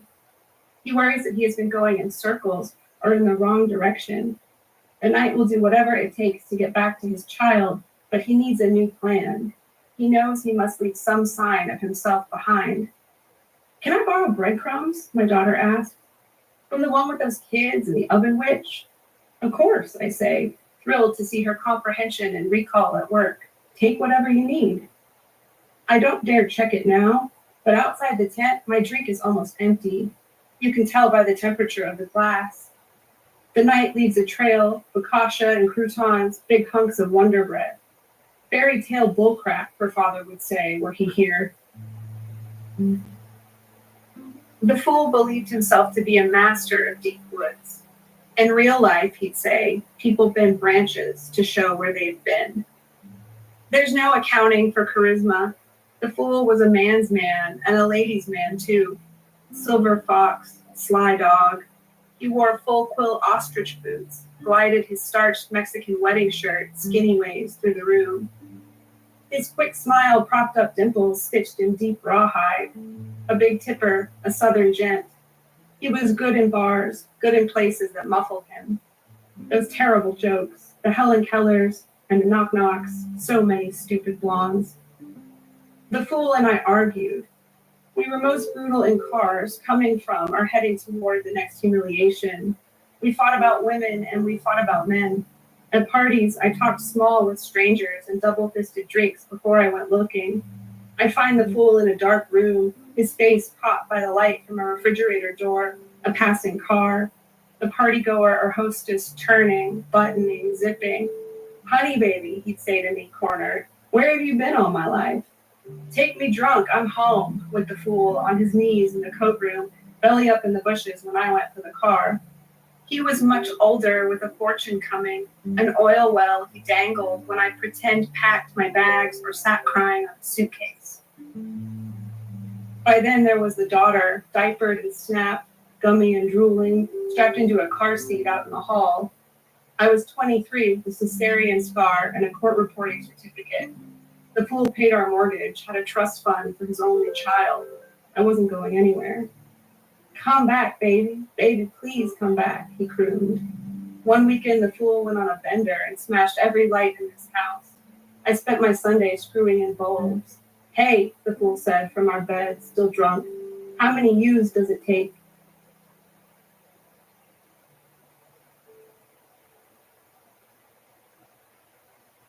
Family Ghosts will continue in a moment. This episode is brought to you by Shopify. Do you have a point of sale system you can trust, or is it a real POS? You need Shopify for retail. From accepting payments to managing inventory, Shopify POS has everything you need to sell in person. Go to shopify.com/system, all lowercase, to take your retail business to the next level today. That's shopify.com/system.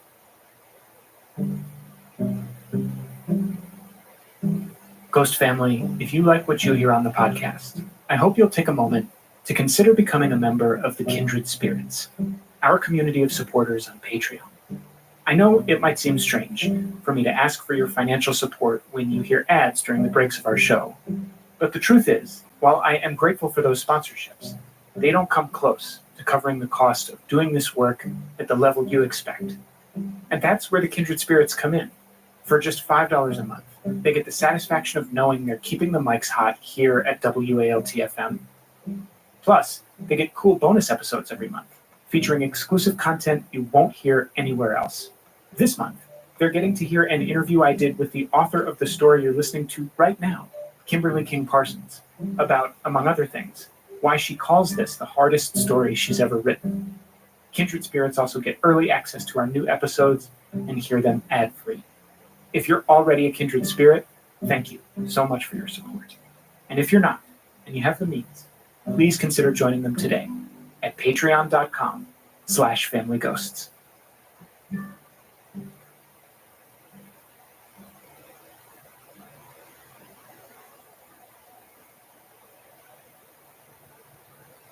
Deep in the woods, the breadcrumbs aren't really working. The fool said he was sweating like a whore in church. Could I open a window now and again? He was so hungry he could eat the crotch out of a rag doll, suck the cunt from a low-flying duck. Would it kill me to pop him a cold beer? How about cracking an egg for a change? The fool was no saint, and I was no homemaker. We could have afforded a housekeeper, a personal chef, but the fool wanted me to hone my skills. I drank to keep up, but I was no drinker, not yet. My talent was sleeping it off. I brought hangover cures into bed with me, ginger ale with a splash of Tabasco and an effervescent tablet, the glass seething on the bedside table. Mice showed up, chewed holes through the sleeves of my saltines, left droppings on the silk pillowcases, my marble vanity. Loose gems, I told myself, black pearls. I wore a sleep mask and didn't mind. I dozed until 3, hobbled to a lawn chair I'd transplanted into shower. I was a lightweight, a pretty young thing, dressed to the nines by the time the fool came home. He'd walk through the door, hungry after hunting. He'd say, "Sister, this broom ain't gonna push itself." Deep in the woods, the animals are helping. The night whistles and out they come, hordes of bears and birds and rabbits and foxes. My daughter stops her story for fox facts. Did I know that foxes hunt alone, that they walk on their toes? I use this opportunity to answer her cheerfully as I slip out of the tent, like I have heard my phone buzz, like I have some small pressing task. I do know about foxes, though I encourage her to continue with her list. I'm the one who selected Everything Fox, a children's guide, from the library. I'm the one who has been reading it to her.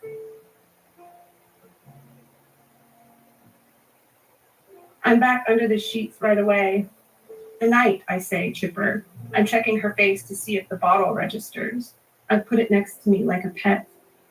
With the animal's help, the night knows he is heading in the right direction, but people keep getting in his way. Now he has his knee on somebody's throat, is cutting out somebody's floppy purple tongue. He is feeding that tongue to a fox. Did I know a fox can hear a man's watch ticking 40 yards away? That foxes don't shiver? That a group of foxes is called a skulk? Someone else is coming down the dark wooded path. The night is so brave and strong. He will kill the whole world to get back to his daughter. Of course he will. The fool picked out the dogs, but our daughter gave them names. 2 of them were rangy and energetic, hot-nosed breeds that could be trained on any scent. The other one was squat, with soft ears, a short snout for mouthing dead birds. The fool would go away with this pack for weeks at a time, return with a truck bed full of bloody fur or feathers, depending on the season. Even as a tiny thing, my daughter never seemed to mind slaughter. The fool would sit her on the workbench in the garage while he hacked and sawed, talked about his deep respect for the natural world. I kept the dogs indoors after he left, because that's where they'd always been, and because the child psychologist told me to. My daughter insisted she'd take full responsibility, but of course I ended up doing everything, filling the food and water bowls, putting flea drops between shoulder blades, hiding heartworm pills and hunks of cheese. For a time, I tried to pretend they were my dogs. I didn't mind the 2 trackers. They barked at solicitors and slept near my daughter's bed. But the tender-mouthed one was a real problem. He'd shit in the kitchen and claw at the hardwood. He'd roam the halls at night. whining for the fool. I told some lies. What I said was, your father loves you to bits. Your father is busy, but he is always thinking of you. Your father would visit, but he is living on the other side of the world. He would call, but he is in another time zone, is in a place with poor reception, has lost and broken his phone, has had it stolen. There's no mail over there, no stamps to buy, nothing coming in or out. Bit and Rowdy and Poco went to live in the country. You were sweet and smart and definitely not extremely strange. You are lovable and deserving of love. Everybody is. When it's deep in the woods and the night stabs another man in the lung with a pencil just because, and the air seeps out in an eek, is there any better sound? My daughter wants to know. I pour myself a very reasonable pour. I know about the stepped-on cracker in the dining room, the clots of mud around little shoes in the front hall. Of course I do. Those messes aren't new. I notice them every day, several times a day. But then I flash on the full vacuum bag, the upstairs closet, how heavy, the bristles, the orange skein. Children can't see grime. I read that they don't recognize dirt as separate from the thing that is dirty. So why bother? In the deepest, darkest woods, the night cuts out a man's liver and tosses it to a fox. He cuts off 2 ears. Fox, fox. He rips out a larynx as a snack for a wolf. 2 larynxes.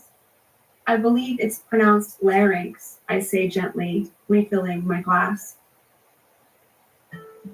With nothing to hunt, the dogs became carpet barges, fat and begging for food.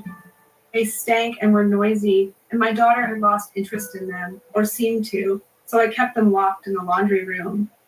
They were rambunctious and too much trouble to walk, so I'd take them outside one by one, straight to a tree and back. They dozed on big pillows, whined and scratched. On rare occasions when I encouraged my daughter to play with them in our small enclosed garden, and she had to be forcefully encouraged every time, they would run like crazy, knocking into one another and her, clawing into the dirt with their 2 long nails, a frenzy of ecstatic barking. My daughter would soon get bored and want to come back inside, but it was nearly impossible for her to get a handle on the dogs. They'd evade and dodge, frothy tongues out, smiling the way dogs smile. Eventually, I'd be tasked with wrangling them, jerking their choke chains, dragging them back to their dark cell. Deep in the woods, the knight is fashioning an ornament for his friends, the animals. One he will mount like a star to the highest tree. It will be made from the severed hands of his enemies. This is no easy task, my daughter says. She pantomimes the dissection, grunts to demonstrate the effort. It seems to me the knight is misusing his time, that he could stop with the disgusting detours if he's in such a rush to get back to his kid. A twig snaps. Someone is coming down the dark wooded path. It is yet another man, cloaked, carrying a piece of razor wire. Maybe you can guess where my daughter is headed with this.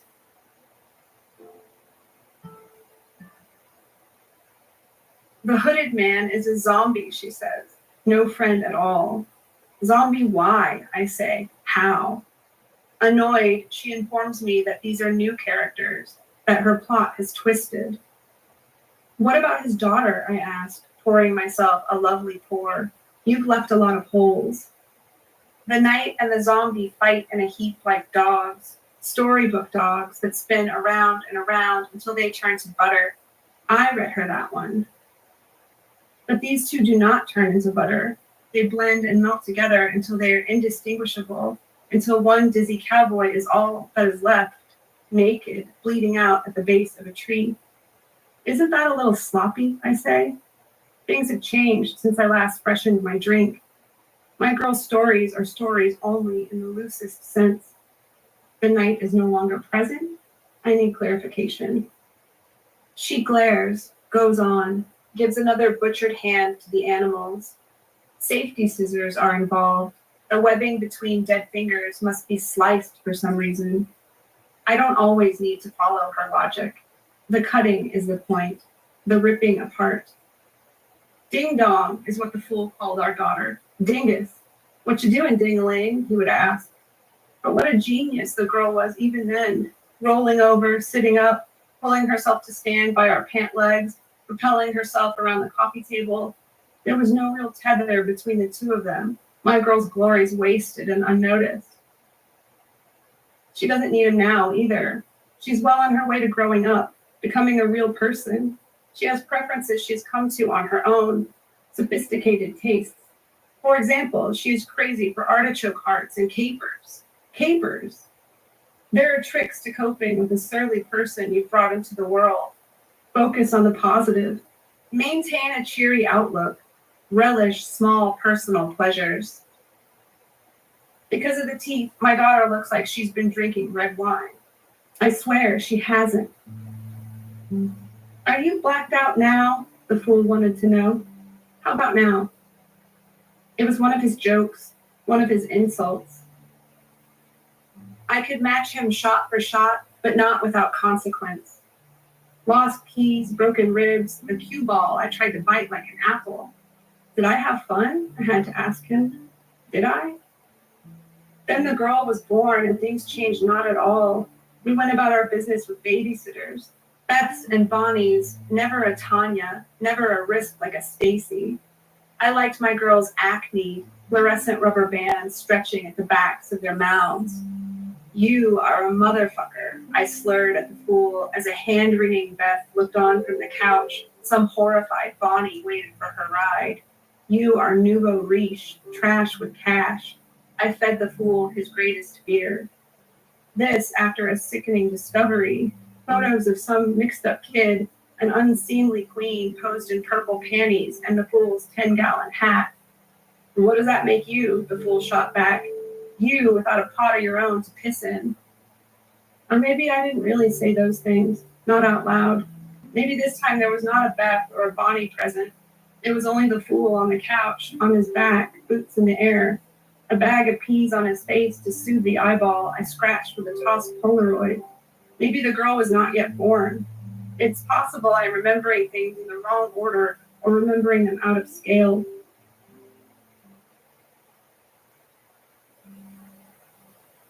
The last straw had nothing to do with one of the fool's women or one of the fool's men. It had to do with me, of all people, and something small that I did, stretched out of proportion in the fool's fool mind. It makes no difference to the fool that my daughter is on the honor roll. He doesn't care that she's reading above grade level, that she's scoring off the charts in math. For all he knows, she's the oldest in her young class. There is no water cycle. There are no South American capitals. It's not his problem that she tells horrifically violent, psychologist-approved stories. He doesn't mind when she makes ridiculous demands, when she is entitled and nasty in the throes of some demonic tantrum. For all he knows, she has regressed steadily backward since he went away. Maybe she babbles now, gurgles like someone born without a tongue, someone who has never learned to speak. In the deep woods, not all the animals are so nice. Don't forget there are panthers hiding out here. They're skinny and pissed off. They are coiled in the springs like furry, pissed-off springs, ready. It occurs to me to be more careful about the language I use around a child. Mimicry, though, it's akin to intelligence, is it not? She's mad at me because I've spilled, drenched my sherry hand, gotten the carpet wet. I'll clean it up later with all the rest of it. I'll take the kitchen scissors upstairs to the vacuum cleaner and cut the yarn, do that part at least. I've decided that will be my first step, should I choose to take it. Deep in the woods, blah, blah, blah. My manners are the first thing to go. I try to keep tabs, but I am never drinking from a can. I keep track in my own way. Am I blinking regularly? Can I feel my mouth? Sherry is a pretty drink that warms up the light around your face. No harm can come, I remind my daughter. The trick to paying attention is nodding at intervals, occasional squinting, a rutted brow. Children are the easiest. They do not care that you are listening. only that they are speaking. My daughter's teachers used to ask me to decode her. Much fa was lunchbox. Crean was crayon. There was pock pock, goo. A mother should know. We have such a tough time, they would say. Nothing but garble from this one here. About the last straw. It's true that I dropped dirty diapers out of the window and down into the bushes over a brief period of weeks. It wasn't as if I dropped them onto the front lawn, and at least I wasn't leaving our daughter to stink in some corner of her crib. They landed on the side of the house, out of sight from the street. Obviously, I intended to retrieve the mess at a later date, but the fool took my pile personally, called it a grisly discovery, said it was proof of a real problem. Perhaps the fool broke only one light bulb, or perhaps I broke it myself. Perhaps the bulb burned out on its own, or I changed it before it had a chance to pop. Deep in the woods, the cowboy must defeat the final enemy, an inky shape that has been looming this whole time, ruining everything, chasing him away. The shape descends from the dark sky, retching and twisting, singing a terrible song. She brings her inky face close to the cowboy's face. Her eyes are black, sparkly discs. Her teeth are really pointy. She smells like somebody trying to hide their true smell with a bunch of perfume. Her hair is in a long braid, and her bangs are just kind of flat on her head. Her glasses are not so good on her face, and she stumbles around a lot, spilling things. I get it, I say. I see what you did there. Every mother rages sometimes. This is called parenting. The girl is bossy, her hand on my mouth to stop me from drinking and spoiling her ending, in that order. My daughter has trouble making friends, of course, capers or no. Deep in the woods, the cowboy is triumphant, the inky shape slain. A skulk of foxes escorts him home, where at long last he is reunited with his daughter.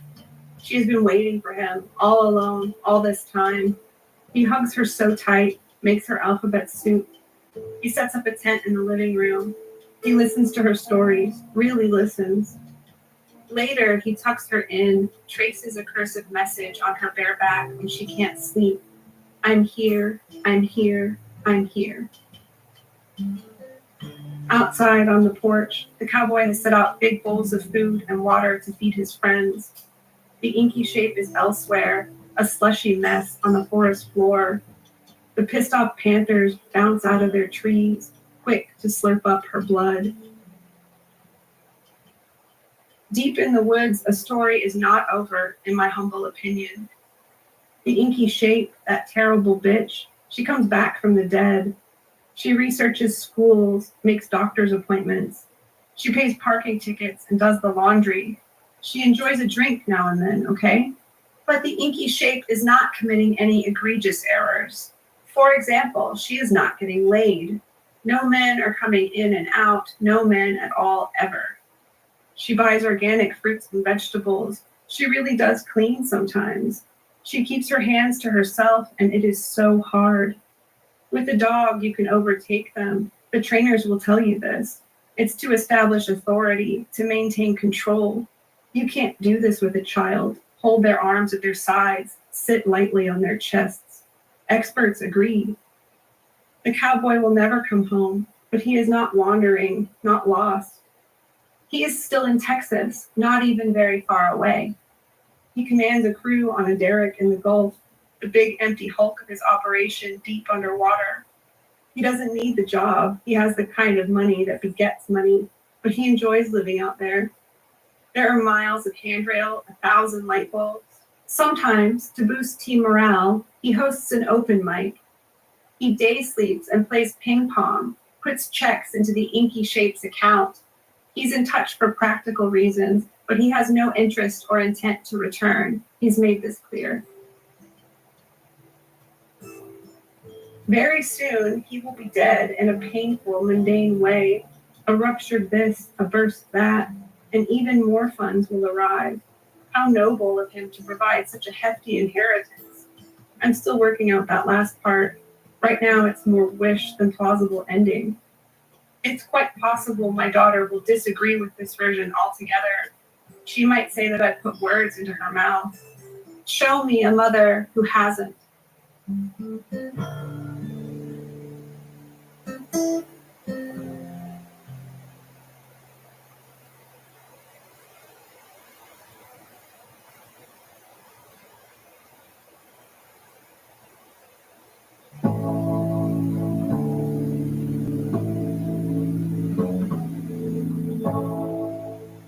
Family Ghosts is hosted, produced, written, edited, and mixed by me, Sam Damon.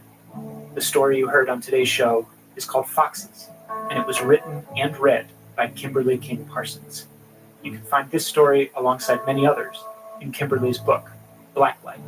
I'll put a link in the show notes for this episode.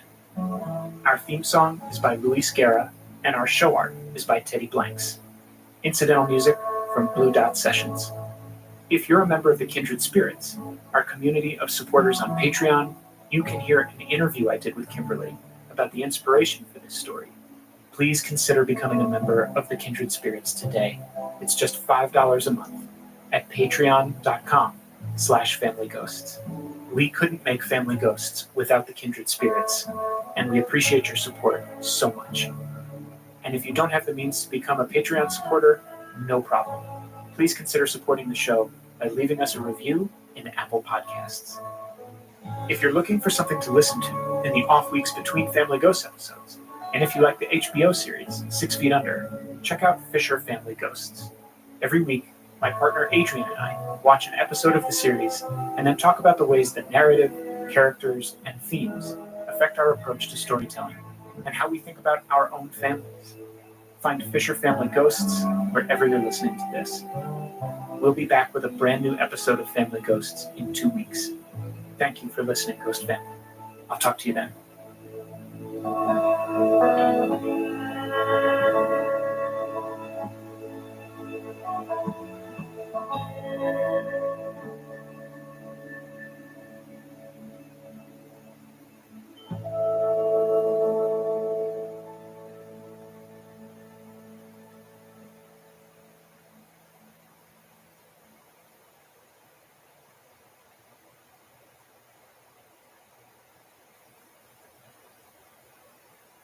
You can save every day by shopping at Whole Foods Market. Seriously, don't just go for their big sales. Walk the store and see the savings for yourself. In the meat department, look for yellow low price signs on Whole Foods Market no antibiotics ever chicken breast and ground beef. Quality flavorful meats, priced just right. Perfect for big dinners with plenty left over for tomorrow's lunches. There are so many ways to save at Whole Foods Market. Now you know. You're listening to WALT. Homegrown. Homemade radio. This one time I was at soccer practice, and instead of making even the faintest attempt to kick the ball, I was doing what I always did, squatting down and poking at the onion grass that grew in Cameron Run Park. I liked the way it made my fingers smell.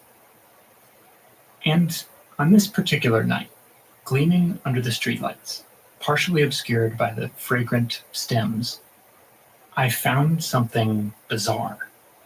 A giant bullet. In my memory, it was enormous, maybe 4 inches long, golden color, and heavy when I picked it up and stared at it. My coach shouted at me to stop sniffing my hands and protect the goalie, so I shoved the bullet in the pocket of my shorts and I hustled towards the goal. But I was so mystified by what I had just found that I didn't even hear the coach screaming that I was running towards the wrong end of the field. After practice, when I showed the bullet to my wide-eyed parents, my dad got very quiet. "Give that to me," he said. He walked across the living room to the mantel and stood the bullet up vertically next to an old clock. "Listen to me very carefully," he said. "I don't ever want to see this moved from this position. If I do, I'm not going to believe the wind blew it over or whatever. I'll know it was you.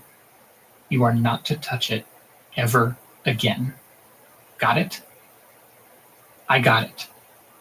The bullet stayed upright on the mantel for months, eerily erect next to the ticking clock, as though it might go off at any moment.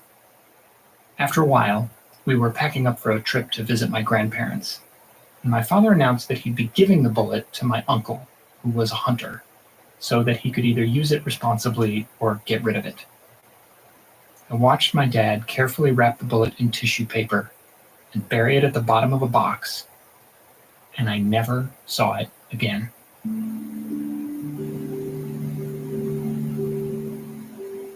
From WALT-FM, you're listening to Family Ghosts.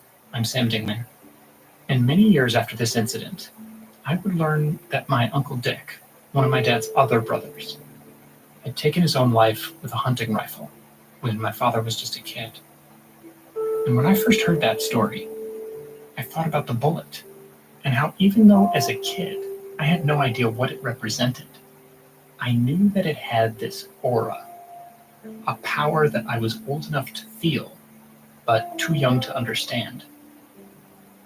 When we're growing up, our homes are full of objects like this, and sometimes people that appear very suddenly, and that we can tell are part of a bigger story that no one's ready to tell us yet.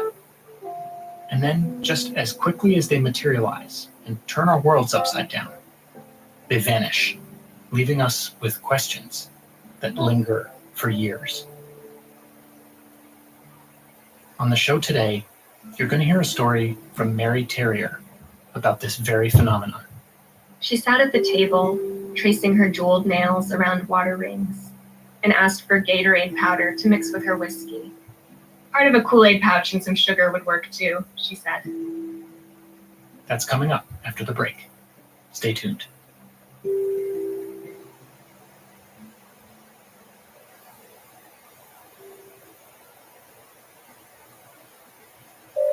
Xfinity here. How can we help? Hi. My daughter invited her entire class to her birthday party. Can my Wi-Fi handle it? Oh, well, at Xfinity, our latest gateways have tri-band Wi-Fi technology, letting you connect hundreds of devices at once. So if all the kids are watching stuff on their phones while their parents are sharing videos online. Yeah, they can all do their thing and party their way. Oh, we are going to need a bigger cake. Xfinity. Bring on the good stuff. Go to Xfinity.com to learn more. Restrictions apply. You've maxed out your 401k. You're contributing to an IRA and making some other investments. Where do you go from here? Get a fresh perspective from an agent with the backing of New York Life. Insurance, retirement, and more. Visit NYL.com.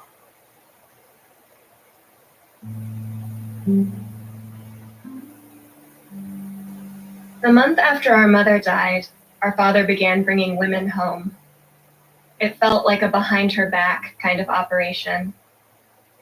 I'm going to have a guest over tonight, is what he would say. David and I stayed out in the living room, turned up cartoons, burned toast, kicked our feet up over our heads. I worked long division. At some point, a woman would emerge to drink a glass of water or fix her hair in the kitchen window's dark reflection.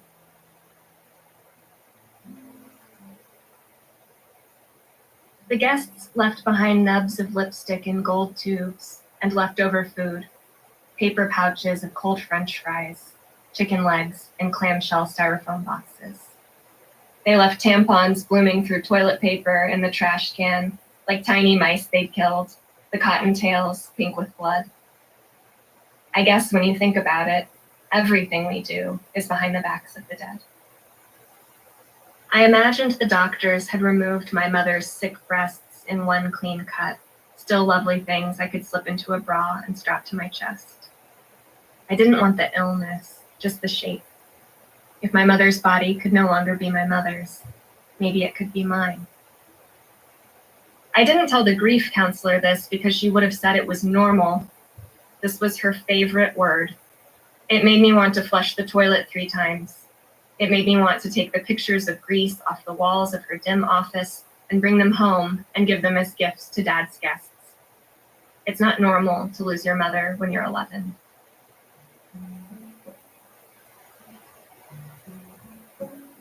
Anna was our favorite guest because she wasn't anything like a mother. Whatever life she and our father might build together could never get bigger than the life we'd had before. Our mother died on Valentine's Day. Anna came over for the first time during spring break. Our father poured drinks. She sat at the table, tracing her jeweled nails around water rings, and asked for Gatorade powder to mix with her whiskey. Part of a Kool-Aid pouch and some sugar would work too, she said. 10 years ago, Anna said this with disbelief, our father was her science teacher, mandatory earth science her sophomore year, and later an astronomy elective, which she was enrolled in for 6 weeks before leaving Thomas Jefferson High School. Some bad shit happened with her mom, and when she moved in with her grandparents, she'd had to start going to Lincoln. A decade later, she ran into our father at the market basket. She said to us, "Mr. C looks exactly the same." She was young enough, but she still knew how to win over kids, bringing us frozen candy bars and stuffed cartoon characters she'd won from the claw machine at the grocery checkout. She brought these gifts in a striped pink Victoria's Secret bag that she carried like a second purse. We always asked what she had for us this time, and finally, she told us we should just start calling her Santa, which was weird and which I thought was a joke, but David did it, and she smiled. Santa Anna, our father laughed.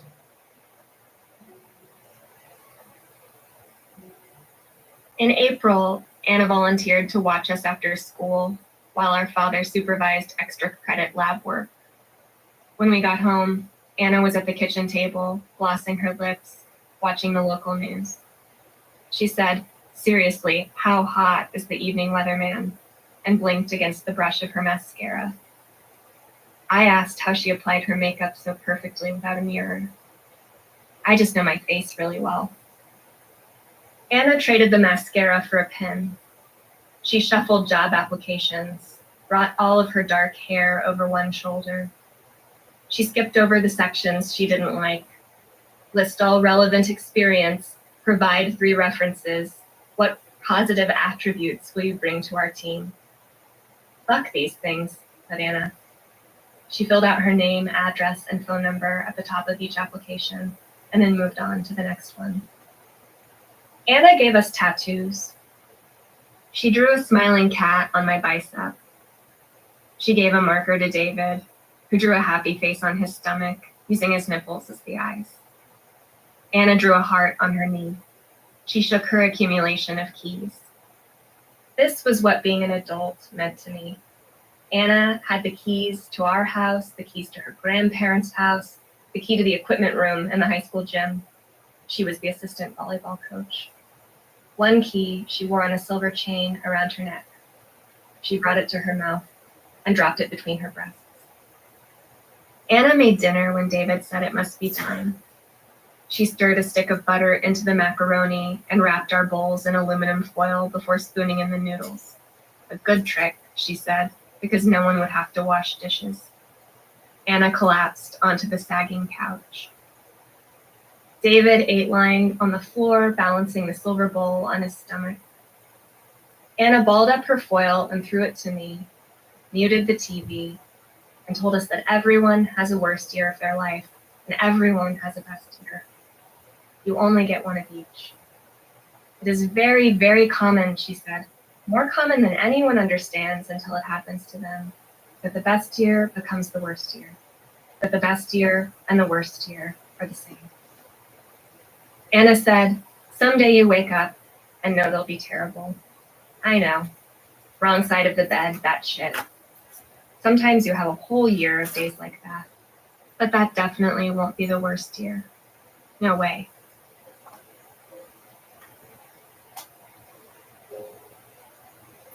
Spring felt stuck. I wanted the days to say something different, something new. I wanted to find our mother in her room after 3 months of her not being in her room or anywhere that I could see. I woke up and the green leaves had doubled in size. The green had multiplied. Something could come from nothing, I remembered. Something could appear suddenly, unexpectedly, out of nowhere. I tried to remember our mother's voice. the loamy smell of her hair before she lost it. I opened closet doors. I looked outside. I couldn't stop looking, though the heavy plastic box of her ashes was on the dresser in our parents' room. I knocked on the box. I kissed its lid. Knock, knock. Who's there? Mom. Mom who?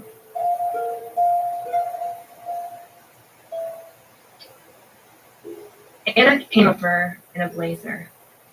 She wore wedges with ribbons that crisscrossed up her calves. She'd been going to job interviews. I want to work with that weatherman, she said. Give me a job at the news. If you got on TV, would that make this your best year? Asked David. My best year already happened, said Anna. What happened that year? I wanted to know. I don't like talking about it. When her father came home, he told Anna she looked beautiful. She took off her blazer and pulled her shirt from her left shoulder to show off the lavender lace strap of her bra. He kissed her neck. Our mother had worn brown loafers from the thrift store and a white cotton bra, and then no bra at all.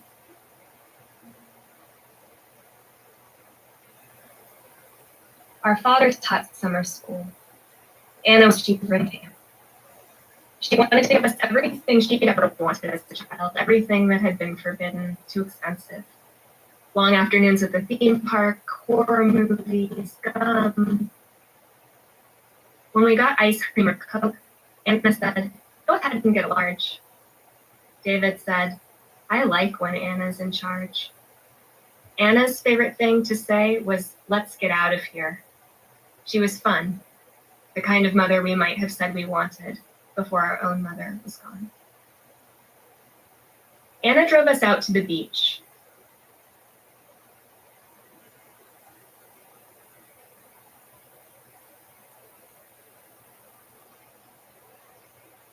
What's up, everybody? I've got some shows coming up. February 8th in New Orleans at the UNO Lakefront Arena for the big game. That's Saturday night, not Sunday night. Me, Nikki Glazer, Tony Hinchcliffe, and Adam Ray as Dr. Phil, and huge surprise guests. Then in Vegas in March 21st and 22nd at Resorts World Theater. And finally, oh, Canada. I'm coming to you. Winnipeg, Halifax, Calgary, and Vancouver. To me, Whitney Cummings, Miss Pat, and Derek Stroop. Go to perpert.com for all of them. Didn't I know this about fire stations now? These niggas are eating sushi. Didn't I know that? I thought it was chili. You see firefighters on TV, these niggas is grilling. Bro, these motherfuckers have shrimp fried rice that they made. Like, So you did a ride along last night? Yeah. Really? It wasn't supposed to be. I was supposed to just go by and fucking say hello and shit. Got out of hand. With cops or firefighters? Firefighters just out for 2 fucking hours, bro. Are you serious? I'll tell you. I'm ready to Tell me. I'm ready right now. Tell me about it. No, so I went through like the whole back and forth. So I went through the whole back and forth whether or not to do Jimmy Kimmel. Like it was like the week after the fires. Well, not after, but after when getting under control, we were effectively fighting it. Yeah, right? Yeah. And I'm still trying to figure it out. I'm like, okay, well, Kimmel's decided not to cancel his show. Do you feel like it's like a shitty thing when you go out and do entertain on Kimmel? It's why you on Kimmel. What are you doing when you're on Kimmel? You promote something. So of course I'm there to hold the original plan, but watch my Hulu special. It does seem a little correct. Very insensitive, right? But then Kimmel decides not to cancel. And then the A guest is Snoop Dogg. Snoop doesn't cancel. And I go, I bet you Snoop has some support SoCal shit up this league. So if Snoop can go on, then what can I do? How can I work? You know what I mean? I'm like, okay, well, let me just talk to firefighters. So I get to LA the day before. And you in New York now? Yeah, I'm in New York. I've been in the last 10 years. And so I get to LA and I go, well, I need something to wear. Fire stations usually sell a shirt. All right, fuck it. What fire station sells shirts? And I just Google fire stations, Station 16 in Compton. Okay, I'll go down there, buy a couple shirts, and then I'll just want to talk. I just want to help me because you start talking this misinformation shit, bro, and conspiracy theories, bro, and the mayor's policies, and like there's so much shit all in the pot. I was talking with Neil Brennan about this shit. Do you feel like the time between tragedy to conspiracy talk has like closed up? Like remember 9/11? 9/11 happened. Yeah. And then we were sad. And then we rebuilt. Then you got the document. Then like those towers don't go down the middle melts at 600 degrees. But that was 2 years later. It was like a year later. These change it didn't come out the same week as 9/11 when Ground Zero was still smoldering. So it's so much shit. And I'm just like, man, I'll just go talk to a fucking firefighter. And let everybody truck up down and talk to him. I get down. I go and also didn't I know that it's about fire stations now? These niggas are eating sushi. Did not know that. I thought it was chili and burnt like grill. Like you know, you see firefighters going TV, these niggas is grilling. Bro, these motherfuckers had shrimp fried rice that they made. Like damn there. I used to go on the road and stop at fire stations to eat because they were the best food ever. There's one in San Jose that made the best orange sauce I've ever had in my life. They sent me the recipe and I made it. This guy was like a legit chef. Yo, hate on diversity all you want, but that fire station menu be banging. They had a dude from Vietnam and that bitch. He was maybe that's the DEI they need is they bring in those different cultures, not to fight fires but cook meals. You know, them Southeast Asians, they fuck with that coffee hard. And they were, you want some coffee? I was like, yeah. I'm thinking some quick bullshit in the pot. He leaves. You get a straw this thick. Motherfucker come back 20 minutes later. French press and a boba tea. This is not state funded. This y'all coming out of pocket. So I'm sitting there, we're eating or whatever, and then they get a call. It's a little traffic collision, and then like around on the rig. Okay, right on the rig. Get on the rig. It's like a minor traffic accident. They don't even get off the truck, and then 4 more calls of fucking like various random fires come in, and while I'm on the rig, they go, "Oh yeah, by the way, Station 16 is the busiest firehouse in Los Angeles County for fires." You should have put that on the website, bitch. And I haven't picked another station to go buy a T-shirt from. So we're just hopscotching from like dumpster fires, railroad, just open fires on a train track, just the most random shit. But like sitting and talking with them, and part of why I wanted to talk with them is because the idea that with everything that's happening with the forest fires in the hills, right? And you have all this manpower, and like if LA, like all the firefighters in LA proper, kind of shift north, they cheat north to help. Be support for that shit, right? Well, then the people that are left behind are covering a larger area, so you're even more busier than what you were. And you're not getting any time to really emotionally recover. There's a ton of first responders that lost their homes and are like living at the fire stations now.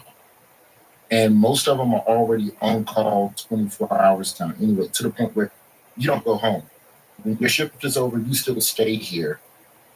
And then in another day, you work again. We don't even want to risk you going home in case the wind shifts. So it's in talking with them, it became a conversation about just mental health, bro. And the idea of how affects fire too. Like, because like most of the fires that went put out, but I watched. Most of the fires, them motherfuckers.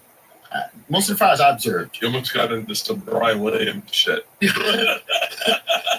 were there in the Iraq. fires that we put out. Like, we took any fire. By the way, I still. Five stories. Do you know how many times I've told a Brian Williams story where I just go, yeah, it was tough. We were close. So we were close, and then they're like, you weren't even in the car. I go, I know, but I need you to feel what I felt. I was scared.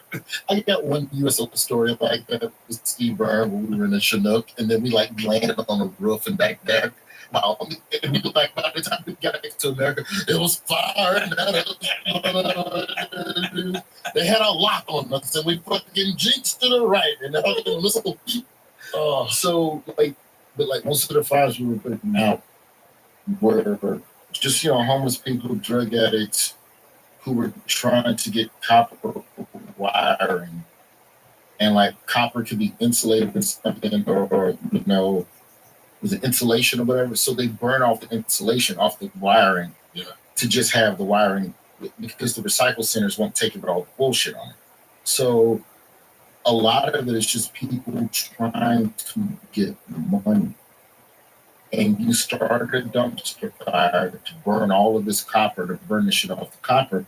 3 embers jump off of that dumpster, and you got 2 blocks fully involved. Like, it can happen as quick as that. And that ain't got shit to do with what's happening in Pacific Palisades and Altadena. That's why you don't sign up for the LAFD site. Leanne goes, I'm getting on top of it. She's very specific like that.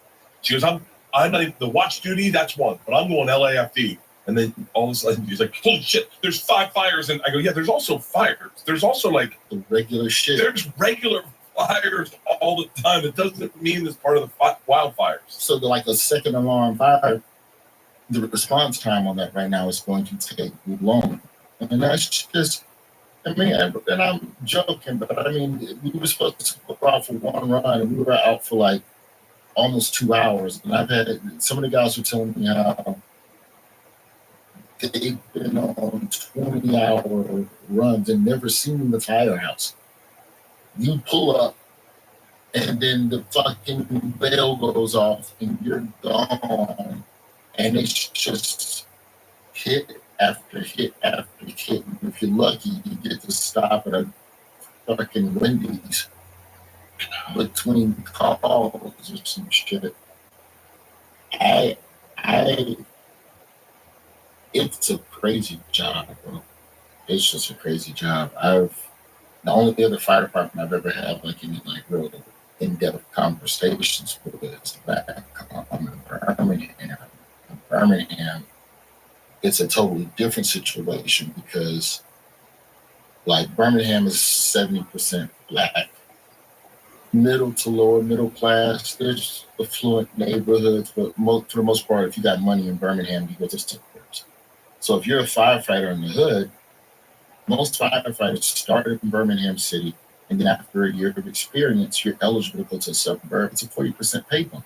So why the fuck would I stay here treating overdoses and going and extinguishing crack houses and stepping on needles when I can just go do traffic accidents in front of a cheesecake factory? Yeah. It's a much easier fucking pull. So because of that, in Birmingham City, some of the trucks literally don't have enough people. Like they have like 3 men on a truck, it should be 4 or 5. So if you pull up to a dwelling, unless somebody's trapped inside, you're not going in because who's going to come get you?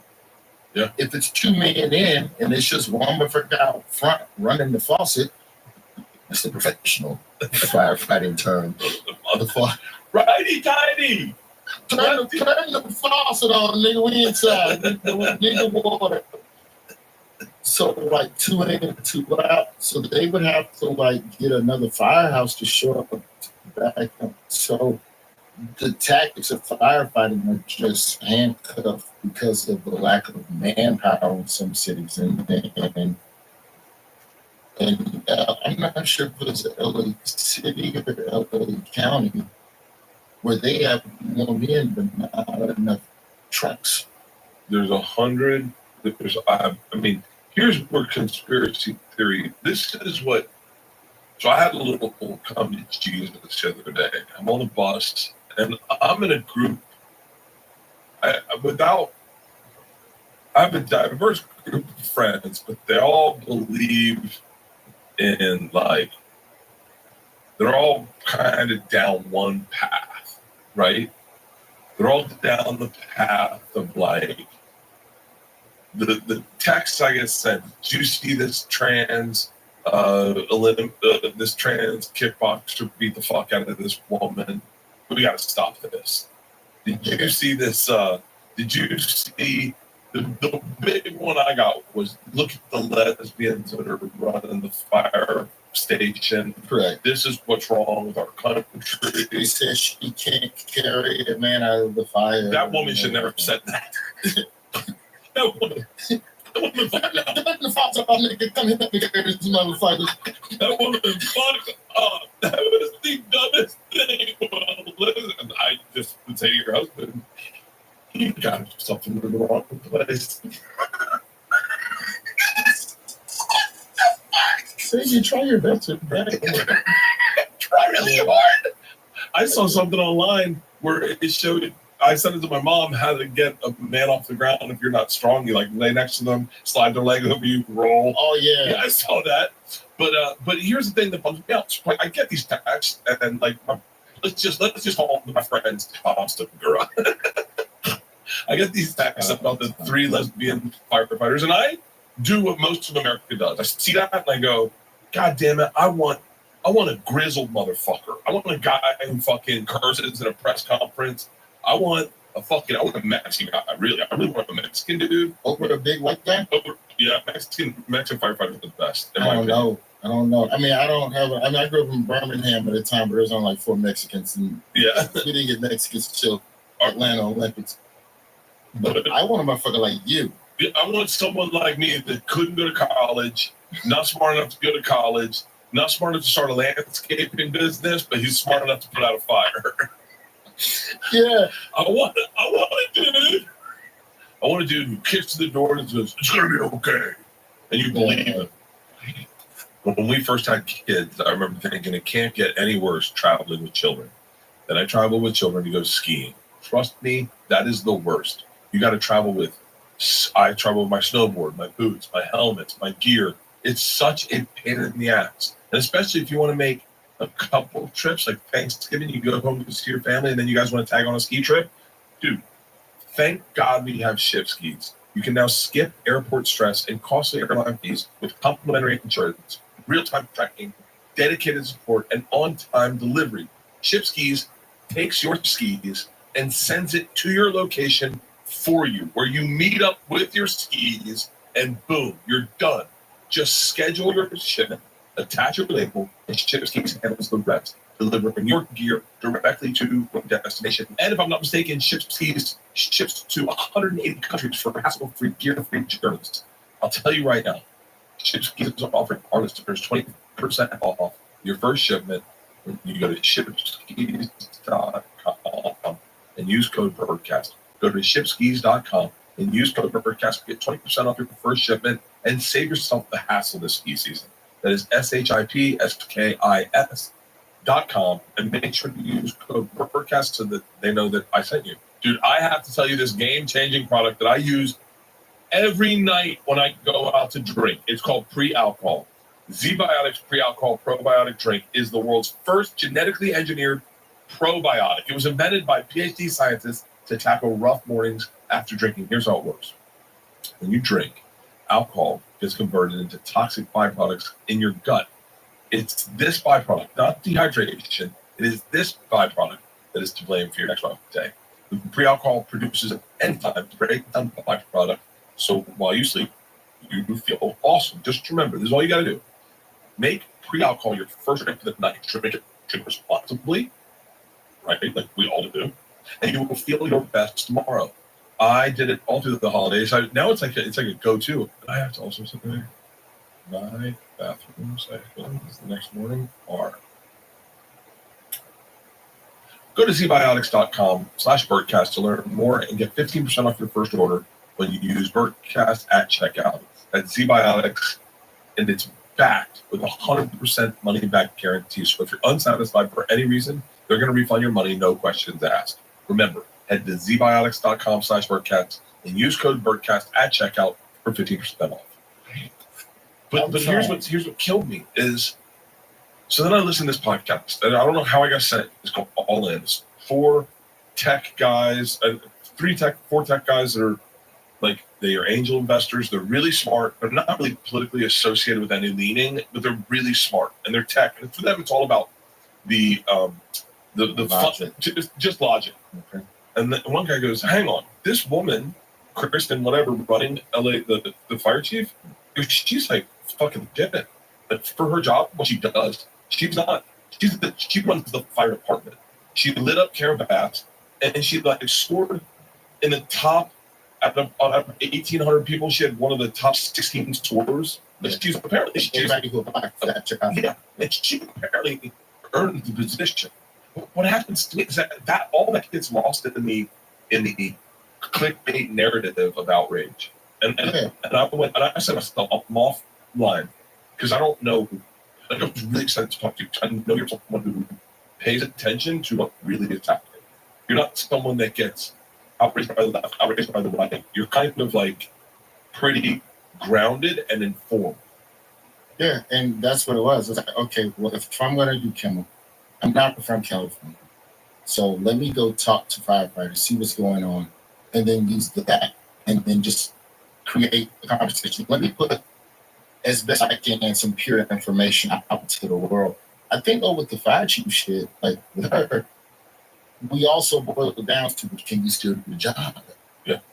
And because to be a firefighter, there's physical fitness shit you have to pass every year. So we know you pass that shit at a time when you were on the truck. You're in the office now. Yeah. It's okay if you can't carry a motherfucker. But do you know how to make sure the faucets work up the hill? That's where they fucked up. So that's the issue. The reservoir that was empty, that was for repair, and that reservoir was to feed the water tower. These are hydrants that are up the fucking hill. Like that type of shit. Now you get into people's competence. But let's be real, we're talking about DE&I. I mean, white boys fucked up a lot of prices as well. White people are fucked. So that's quality. Yeah, that's quality. That's quality. So, the idea that this happened strictly because of who was in charge, I think we get in the government, and it's like a corporation. Like when a corporation fucks up, the point solely wants the CEO. It's a whole nebula of motherfuckers. I think politics is the same way now. Yeah.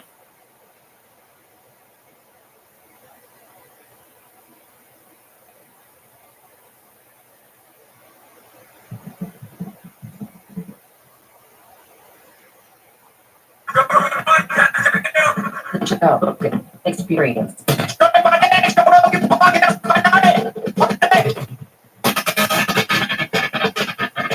So, Jimmy, what was your question?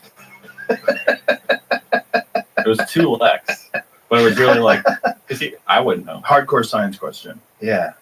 Based on physics. Okay. In theory, if you were in space and you maybe ejaculated, is it possible that the ejaculate would propel you backwards? Like send you, like, is it propulsion? Is there enough power in there to propel you? There's only one way to find out. It depends on how long you hold it in for. Right? Right. If you didn't jerk it off for like 4 months, and then you have like the mother load. Still not. You need something to go one way, so you go the other way. Yeah. And Lex had an answer, but I don't know. What's the answer? What? We had a thought, I guess. What if you blow out at the same time? Yeah. I think in space, the biodynamics of the liquids is different. I think it's actually difficult to have sex in space and to get people pregnant in space. Has anybody ever gotten pregnant on the space station? Are they allowed to even have sex? No, nobody has officially had sex in space. Officially, but unofficially, of course, people have tried. I wonder if they have. I mean, how monitored are they? There is a Wikipedia page about sex in space. And it's actually pretty detailed. But it's Wikipedia, so you know it's half bullshit. There's citations. I encourage people to look into it, read in detail. I mean, it's a serious problem. If you want to, colonize space, you probably want to have a lot of sex and get pregnant and have kids. But don't you think they'll develop some sort of gravity generating machine? Yeah, absolutely. You have to. Like Jeff Bezos talks about this a lot. Yeah. Like how you create artificial gravity in space. Because for Jeff Bezos, the likely way to colonize space is to have space stations. Elon is focused on colonizing the planet. Smart. Yeah. So both are obviously going to be necessary. You need to have gravity in order to get laid. Bro, the first people to make that trip. Yeah, Jamie was saying he wants to go. On that trip. But yeah, a trip. You go eventually? Why not? Oh, dude, why? What do you die out there? Okay, you're gonna die. Everybody dies. Yeah, but you don't want to die that way, dude. If you get to decide one way to die, that's not one of the worst Oh, ways. it's the worst way. You're gonna die in space, running out of air. You don't know how it's gonna happen. Could What be about on re-entry? You could you could just cook instantly. Could be on the way up. You get hit by a micro meteorite. Could be while you're asleep up there. Could be. Imagine standing on Mars, looking back at Earth, going, "What the fuck did I do? Why did I do this?" Yeah, and then having kids on Mars, and those teaching poor them. kids. We came from there. You think homeschooling's bad? How about space schooling? Just imagine the crazy shit that happens on Mars. I mean, it's going to be what 100,000 people. Yeah, and so you're gonna get one psycho who's gonna run everything, and they're gonna take over. Yeah, probably some cult leader convinces everybody to do it his way. It's gonna be a sex cult, 100%. 100%. And we're back to sex in space. Right, they're gonna say like, listen, if Elon is their man, Elon wants to procreate every chance he can. How many kids does he have now? Allegedly, double digits. No, we don't even know how many. Well, because they think he's got secret kids. They think. Who's they? They. The fucking people that run the world. Is there a Wikipedia page on this? There probably is. He's probably got secret kids. Secret kids. Yeah. When you have like, what does he have? Like $300+ billion. It's gone. You can have a few ladies here, there, all over the place. Yeah. Having kids. There's a lot of ladies that just want to have kids. They don't want a guy around. Yeah. Especially when they get a little older. There's a castle in the south of France with a harem, just a bunch of Waiting kids. for him. Yeah. Yeah. Just waiting for daddy to allegedly to land his rocket ship. Online the official says at least 12. At least 12 kids. See, nobody even knows. Imagine no one knows how many kids you have. That's kind of crazy. Yeah. Yeah. Well, it's the situation Genghis Khan was in. Yeah. Well, he was doing it a little differently. He was a little bit more forceful. Actually, I mean, there's a lot of different perspectives on that. Like what's the book on Genghis Khan? So first of all, there's obviously the Dan Carlin, Wrath of the Khans, and in that series of podcasts, he criticizes the book. Jack, what the frick?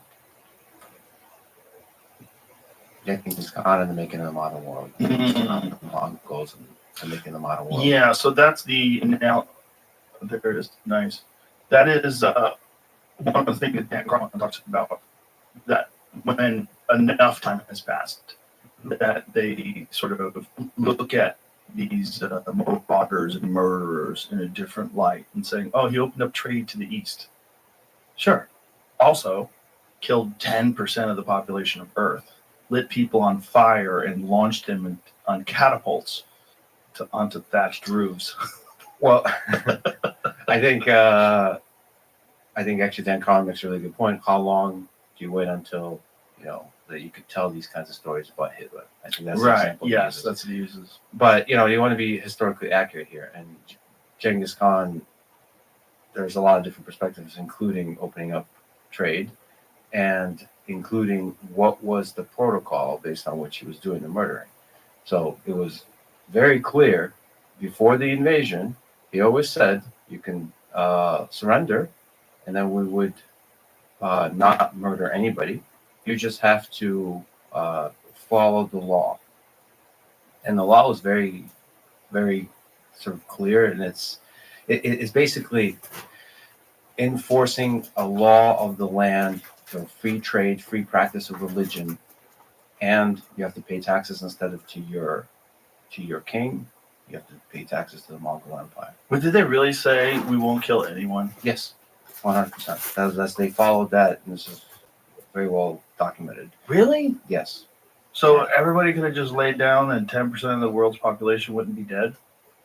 Yes. Really? So the nuance there is that sometimes they killed the upper classes. Mm-hmm. Well, didn't they kill the royals by like crushing them to death? They'd have lunch over them. They were, listen, this is a different time, but they were brutal. Oh, Because they want to, they use fear as part of the military tactics, right? So they want people to be terrified, and they want people to talk about how terrified the Mongol Empire is, so that they forfeit more easily. Yeah. But, there's a lot of aspects of it. Not to say that Genghis Khan is a feminist, but there's a lot of progressive aspects. Like he put a lot of women in positions of power. He gave a lot of rights to women. This is a very strange Yeah, but perspective. he did a lot of raping. Nope. There's not his What? kids. It's. What do you mean, nope? When he would conquer these places, he would take women, and they would become his new wives. But it wasn't their call, so that's kind of rapey. That's very rapey, yeah. So, but there's if you just fucking take them and make them have your kids. There's the kind of mass rape that the Soviet soldiers did at the end of World War II when they're marching towards Berlin, which is extremely violent, vicious, and sort of that kind of rape, which is part of the terror of war. And then there's like creating a harem of women, right? Mm-hmm. So it's a different. I think the main point is that this is something you talk about, that a large percent of the population, as that one study from like 20 years ago found, are descendants of Genghis Khan. Huge. Yeah. I think the way to do that is to make everybody who is your descendant popular within the culture. Like you can't have that many have your DNA propagate throughout civilization by raping. You have to have everybody who to have a high status for people that are associated with Genghis Khan. So you can't have that kind of thing with fear. You can only do it with respect and high status. And he, for several generations, created an empire that was flourishing. Well, okay, you kind of whitewashing that. No, well, I mean, they killed 1 million people in Jin, China, and turned their bones into a stack, a pile that they recognized as snow-covered mountains from the distance. That's what they thought it was until they got up on it. When the Shah of Charisma came there to check it out, he was like, "Where is everybody?" They had abandoned the roads because there were so many dead bodies that the roads had deteriorated into muck. Yeah, let me actually sort of backtrack a little bit here, because I'm uncomfortable because I'm deeply involved in the military affairs of modern day, and so there's I was just kind of having fun. Yes, there was mass murder. Yeah, that was happening. It was vicious, and I'm not a scholar of Genghis Khan. I was simply saying that it's interesting how history looks at these different empires. For example, we venerate the Roman Empire. Not we, but ancient Greece, and they were equally, if not more, brutal in their conquests and their destruction. And I mean, there's never really been a time where there was a leading superpower that wasn't brutal. It's I think become less and less brutal over time, and people document this. So war, the number of people as percent of the population killed is less and less. But what There's about more laws? Ukraine and Russia? Like, how many people have died all told between the two? It's got to be close to 1 million. It's over 1 million casualties, which includes death and injuries. And the estimates vary, but I think a good estimate is over 400,000 total, maybe over on both sides. On both sides. And the dead on the Ukraine side is probably 1/3 or 1/4 of the total dead. Really? So Much three more quarters on of them on the Russian side. on the Russian Really? side. Yeah. What do you attribute that to? I think there's military scholars that understand this really well. I think, in general, the invading force loses more people than the defending force. That's one aspect. Of course, the Ukrainian military will say it's about the effectiveness of the Ukrainian military. Mm. And also, one of the other things they say is that the medical capabilities, so the medics are really strong on the Ukrainian side, which is also tragic because you're able to save lives, but you have the injuries, the pain of war, that the veterans have to go through. Right. So they're able to save lives more effectively also. Right. But there is a big characteristic of the invading force usually loses more people. What was it like going over there and interviewing Zelensky? So I should say I went to Ukraine twice after February 24th, 2022 invasion. And maybe it's good for me to also say where I come from because it's surreal to be there for me. Sure. Both my parents are from Ukraine, from Kiev and Kharkiv. These are towns in Ukraine, cities in Ukraine. I've been there many times. I myself was born in Tajikistan, speaking of Genghis Khan. And I lived there in Tajikistan. And by the way, I'm regretting defending Genghis Khan in this conversation for fun. You didn't really defend. Yeah, I want to be sort of say that over and over again. War is hell, and I'm almost a tension between how much Roman Empire, Caesar, and these folks are venerated, and Genghis Khan is seen as this barbarian who was just destroying and raping and so on. They're all horrible, vicious warmongers. All of them. Yeah. Yeah. Anyway, Tajikistan, and I lived for a time in Kiev and I lived for a time in Moscow. I have family in Ukraine, I have family in Russia. And so, and I should say in World War II, a lot of my family was slaughtered in Babi Yar, which is a ravine in Kiev, where they gather people around the Nazis, and they just put them in this ravine and just shot them and put another layer of humans, told them to get naked and face down, lay face down, and slaughter like this. It's mass graves, mass slaughter. And my grandfather fought the Nazis. He's a machine gunner, which he's one of the few that survives, which is the reason I'm here. That they basically tried to hold off the Nazi armada. And that the surreal aspect of all of this is the same land. I just still remember the song «22 июня, ровно в 4 часа Киев бомбили, нам объявили, что началась война». It's 22nd of June. The bomb at 4 a.m. the bombing of Kiev began. So this is in 1941, June 22nd. Just imagine, speaking of Genghis Khan, complete surprise, just the Nazi armada, just coming, the Operation Barbarossa, this massive military force invading your land. It's Kiev, and there's the biggest battles of all time were in this land. The Battle of Kiev, the Battle of Stalingrad, the Battle of Moscow. We're talking about hundreds of thousands, millions of people just slaughtering each other. And the way Hitler, of course, approached the battle, and so did Stalin, is nobody surrenders. It's all in slaughter. It doesn't matter if it's winter. It doesn't matter if there's no guns. It doesn't matter. It's just victory or death on both sides. And so it's just brutal war.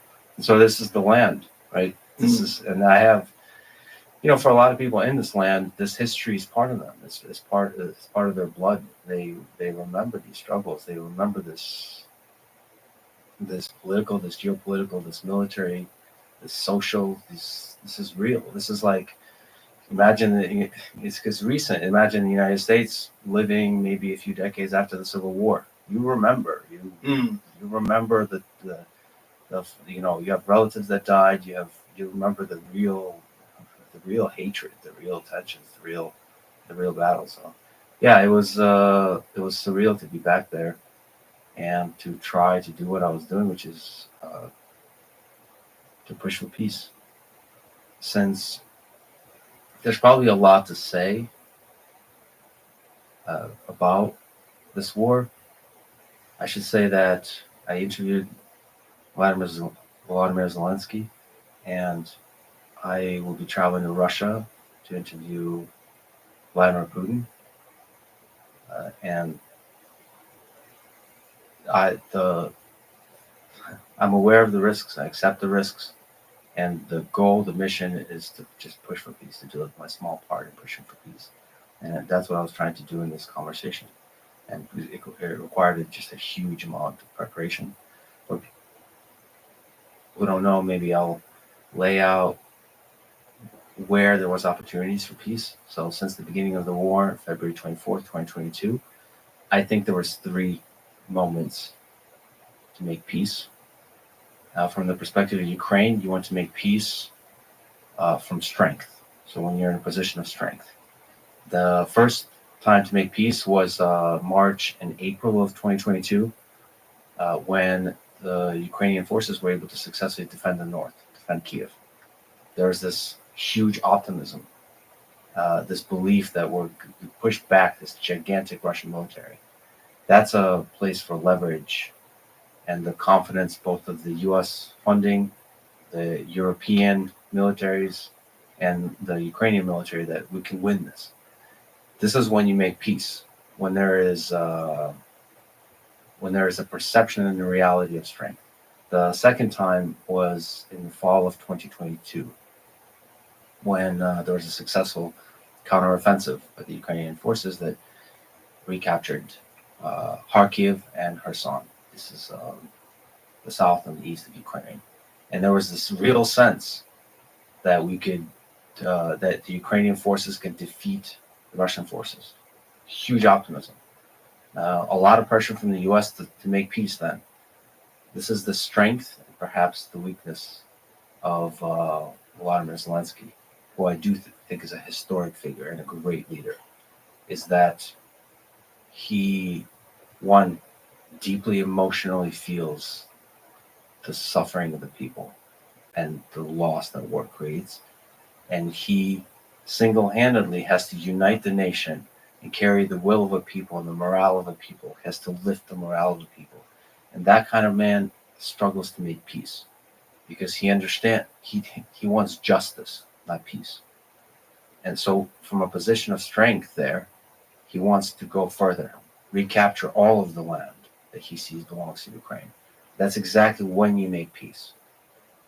And so his very strength, the man that stayed in Kiev, that said, fuck you. We're going to win this. That kind of man that lifted the whole nation, that united the whole nation, that man is also struggled to make peace. And so the third time to make peace, after all of that, the Russian military regrouped and has been capturing land gradually. So the third time to make peace is now. The Trump administration, there's a momentum. They want to make peace. He's a great deal maker. He wants to end wars in all parts of the world. He's made the deal in Gaza now. Made the deal in Gaza, and that's a super complicated situation too, because they made a ceasefire deal with the hostages, but isn't it amazing that the Biden administration had 2 years, couldn't get anything done, and Trump gets it done in a day. He was saying that he was going to be able to do that, and everybody dismissed it. Yeah, and I think there's a political battle now taking credit for who made the ceasefire, which I think is silly. Of course you're going to have that. Yeah, Biden is the president. He's still the president for another few days.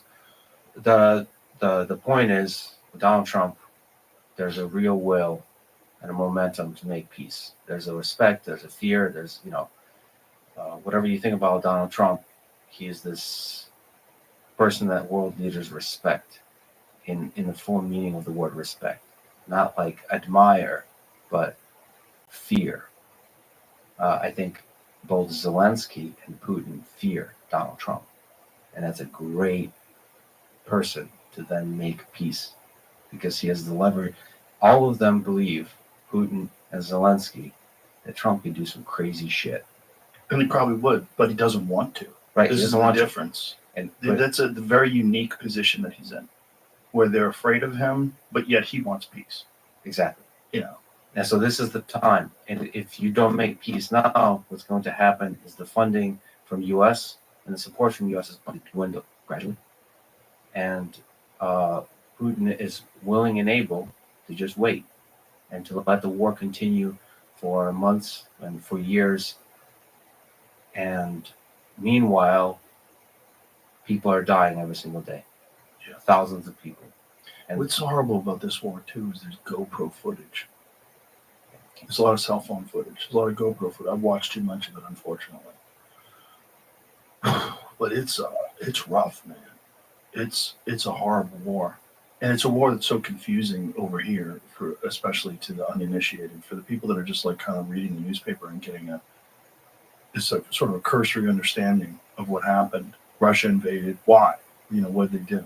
And then you got to get into the whole U.S.-backed coup in 2014, and then you have to think about NATO and the agreement that was made the fall of, when the wall came down in Berlin.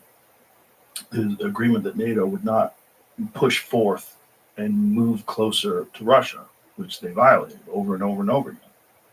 The whole thing is so complicated that it takes forever just to sort of get an understanding of the pieces that are involved. Forget about like who's responsible for what, but just like how many different things are happening,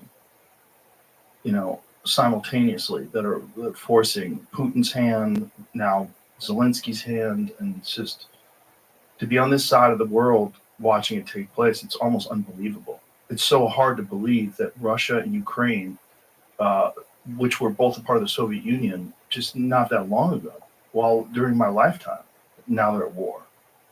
And I should say that I believe, so how do you handle situations like this? I believe U.S. actually gave not enough money to Ukraine. They should have given more money, hit really hard, and then make peace. This is the point. A month or two after the start of the war, you can learn the same kind of lesson with Iraq and Afghanistan. There's no reason those invasions, those military operations. There's no other way. There's no other way than just give money and hit hard. There's no other way. What about Avoid it. Yeah. What about have NATO back out? Well, a lot of this is about diplomatic rhetoric. And yes, NATO was consistently talking shit to Putin, and that's not like a lot of this is about diplomacy. Right. And you can't just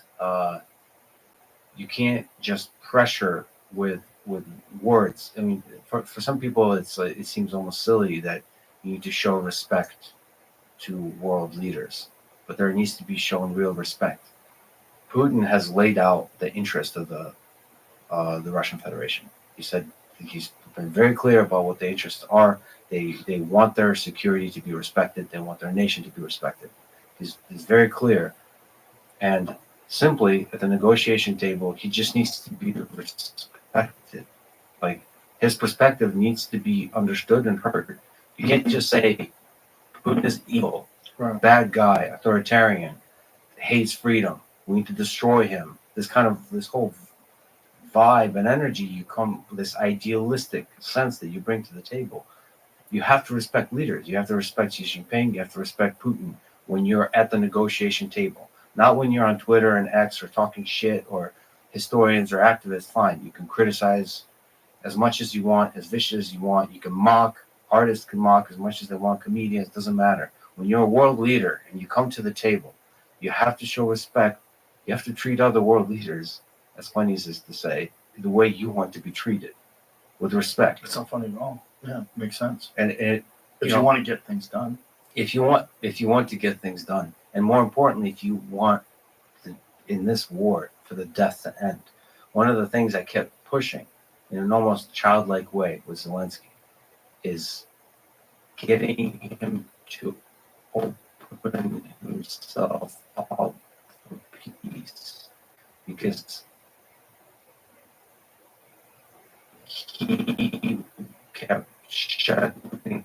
down. He kept mocking Putin. He kept criticizing Putin, which is okay. It's okay to sort of criticize and say that there's war crimes, that there's real vicious violence and destruction happening. But along that, there has to be a door open of respect, of I'm willing to come to the table to negotiate and respect the other nation's interests. As opposed to saying, I'm only going to talk to the United States, you have to be open to negotiate. Because unfortunately, this is the motherfucker of peace, is you have to compromise. You have to sit across the table as a world leader with a person you might fucking hate. Because unlike Putin, I should say, Zelensky goes to the front. He talks to the soldiers.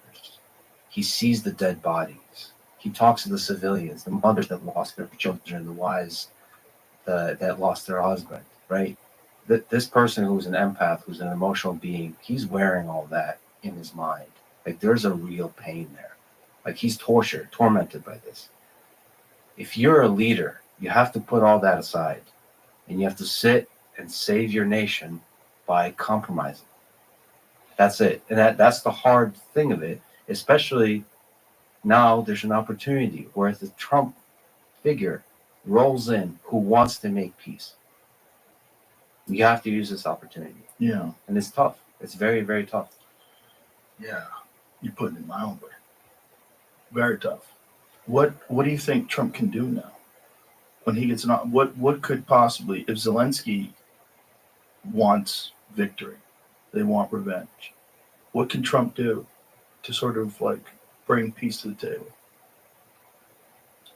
I think some of these notions sound naive, but literally meet, which they haven't been meeting. So meet with Putin, meet with Zelensky. They haven't been meeting at all? No. So Zelensky comes down they've been meeting with Zelensky, but there is no meeting with Putin. I think the right thing to do is to go to whether it's Switzerland or Turkey, Istanbul, or Minsk, and like the biggest thing for me would be literally the three of them sit together. I think I trust in Trump's negotiation ability and the carrot and the stick of the United States military and the United States economy for being able to control oil prices, being able to control trade, tariffs, being able to threaten military force and funding and so on, plus sanctions, all of this. You can roll in with that carrot and stick, implied or made implicit or explicit, and just sit at the table and talk like human beings and show each other respect. That, is one of the things that actually COVID did. There's something that happens where remote communication just is not it. Like the silly thing about this podcast being in person, right? There's a real power there. Everything else is, like fucking with a condom. Like you have to show up. It's part of the reason. It's more like jerking off with a condom on. Jerking off with a It's not even fucking with a condom on. A metaphor, yeah. It's part of the reason I wanted to talk to President Zelensky in Russian, which I speak fluently. And he speaks fluently. It's his primary language. For people who seem to misunderstand this on the internet, he spoke Russian his whole life. That's his main language. He speaks it with his wife, with his whole staff, with all of this. This is his language. It's just that now the Ukrainian language has become a symbol of independence. So they're fighting for their independence, for their sovereignty. I understand it, but, so he spoke with you in Ukrainian? He kept going back and forth. But yeah, most of the powerful things were said in Ukrainian. So I'm listening to an interpreter through a shitty headset. The interpreter's not, forgive me, the interpreter is not very good. It's delayed. There's noise. God, but wouldn't it make more sense if he spoke to you in a language that you understand? Yeah, this would really try. This is a man, once again. Yeah. He's the leader of a nation at a time of war, and he's not stylistically who he is. Like, he's all in. This is like a Braveheart type character.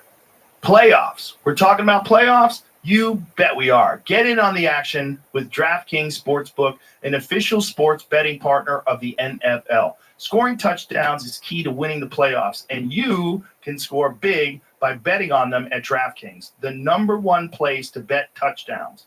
Ready to place your bet? Try betting on something simple like a player to score 6. Go to DraftKings Sportsbook app and make your pick. New DraftKings customers can bet $5 to get $200 in bonus bets instantly. Download the DraftKings Sportsbook app and use the code ROGAN. That's code ROGAN for new customers to get $200 in bonus bets instantly when you bet just $5. Only on DraftKings Sportsbook. The crown is yours. Gambling problem? Call 1-800-GAMBLER. In New York, call 877-8-HOPE-NY or text HOPE-NY 467-369. In Connecticut, help is available for problem gambling. Call 888-789-7777 or visit ccpg.org. Please play responsibly. On behalf of Boot Hill Casino and Resort in Kansas, 21 and over, age and eligibility varies by jurisdiction. Void in Ontario. Bonus bets expire 168 hours after issuance. For additional terms and responsible gaming resources, see dkng.co/audio. Which is so crazy because he started his career as a comedian. Right. I mean, you never know who the leaders are that step up. I think a lot of people sort of say that it's trivial that he stayed in Kiev when the Russian military invaded. To me, it's not trivial at all. I think that's a truly heroic act to stay when nobody knows what's going to happen, and all the experts are saying Kiev is going to be taken. To stay as a leader in that same place where you were the night before, like working, and not flee when the CIA, everybody's telling you to flee. To stay there like a bad motherfucker and actually go outside and film yourself speaking to the nation that we're going to win this. We're going to hold strong. That's an insane thing to do. And maybe it does require, it's a Trump level insanity, right? It's similar to me to the Trump standing up when there's still bullets flying and saying fight, fight, fight, right? Where does that come from? I don't know, but most people don't have that. Right. And it's nice it was refreshing. It was refreshing when you see that. Holy fuck, yes, we want that guy. Yeah. And he really united the nation. The nation was fracturing. He was actually not popular at all up to that war because the policies he was trying were not working. What policies specifically? So the stuff that was working, I don't know the internals of the Ukrainian politics that well, but so he won in 2019 based on his desire to fight corruption and to modernize the Ukrainian digital system, which he did very successfully. It's actually super interesting. You can they have an app called Dia, which your passport, all your identifications, all appified, which I don't understand why the United States doesn't have that. You can update your license, you can get your license instantly. So it's like the 21st century version of what government should work like. The reason they did that is it's a way to fight corruption. It's a way, whenever you have paperwork, there's a place for corruption to seep in. So he was very serious about fighting corruption. And that's the other thing is there is corruption in Ukraine. There's not as much as people perceive. But it's a serious problem. Especially is it less now than before? What I see, I want to be careful here because I don't it's very difficult to know. The perception, there's a serious concern about corruption. In a time of war, there's always going to be more corruption. The United States spent $9 trillion on the war in Afghanistan, Iraq, the Middle East. After 9/11, on a part of the world that's $9 trillion. It's growing. You did all that money. We've had a lot of guests on this program talking about how that money was used. There's a lot of shady shit that happened. Oh, yeah. War breeds corruption. This is one of the reasons you should be concerned about the military-industrial complex. It's because that money is just not used well. Right. But that's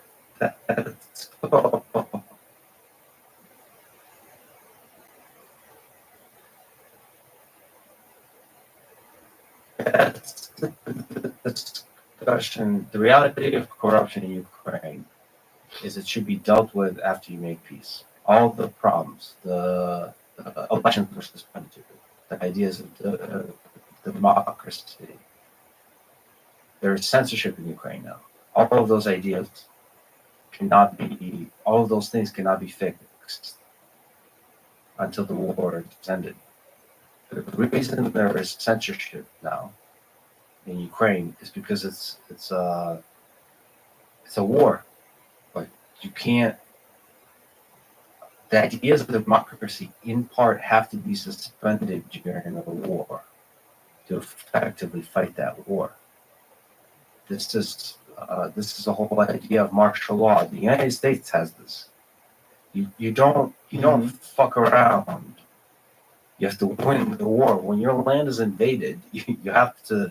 Everybody has to be focused on it. The problem is it's a slippery slope.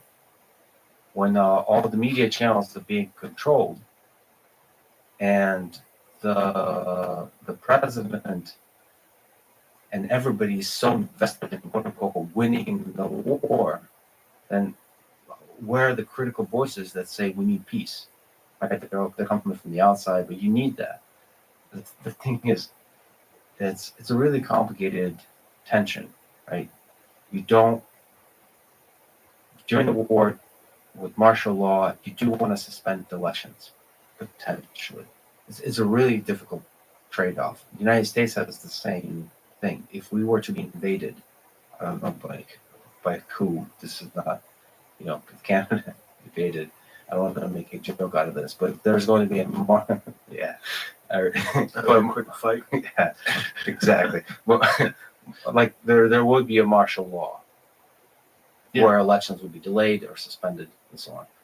So all those criticisms, all those concerns can only be dealt with once you make peace. Yeah. And in terms of corruption, there's a lot of people that know Zelensky well, and this has been my impression, having met him. I don't think and I've not heard anybody that knows him well say that he's personally corrupt. And this is really important. Like he himself is not personally corrupt, and he legitimately is fighting corruption. Now he's in a system that has corruption. Russia has corruption. It's really difficult to deal with corruption, but he legitimately, at least to me, that's really, really important. He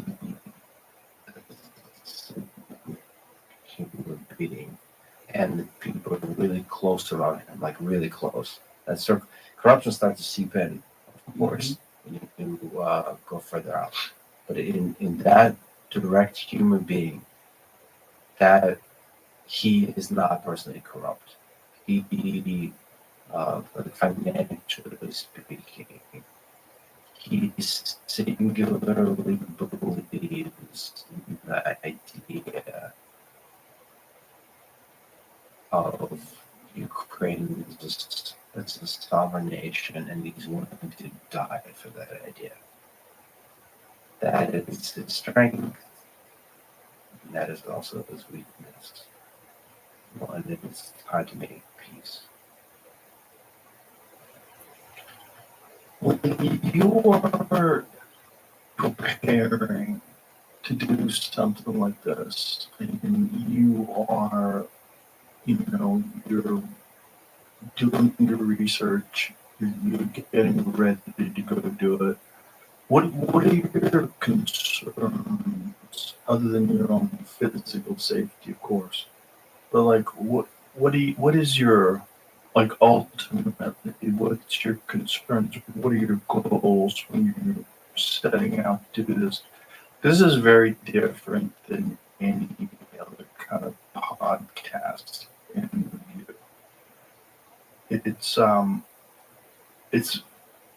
There's no other format really where a world leader in the middle of a huge international conflict is going to sit down for 3 hours and talk to an American scientist, which is weird too, right? It's like, why are you doing it? You know what I mean? Like, why this guy who works in AI just decides he's going to start a podcast. The podcast becomes very successful. And all of a sudden he's like, I'd like to talk to everybody.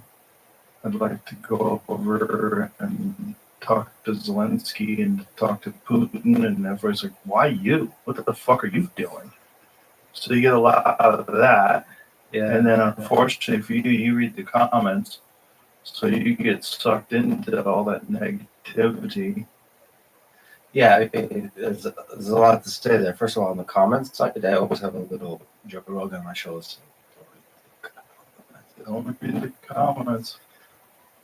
And in this situation, it's especially intense.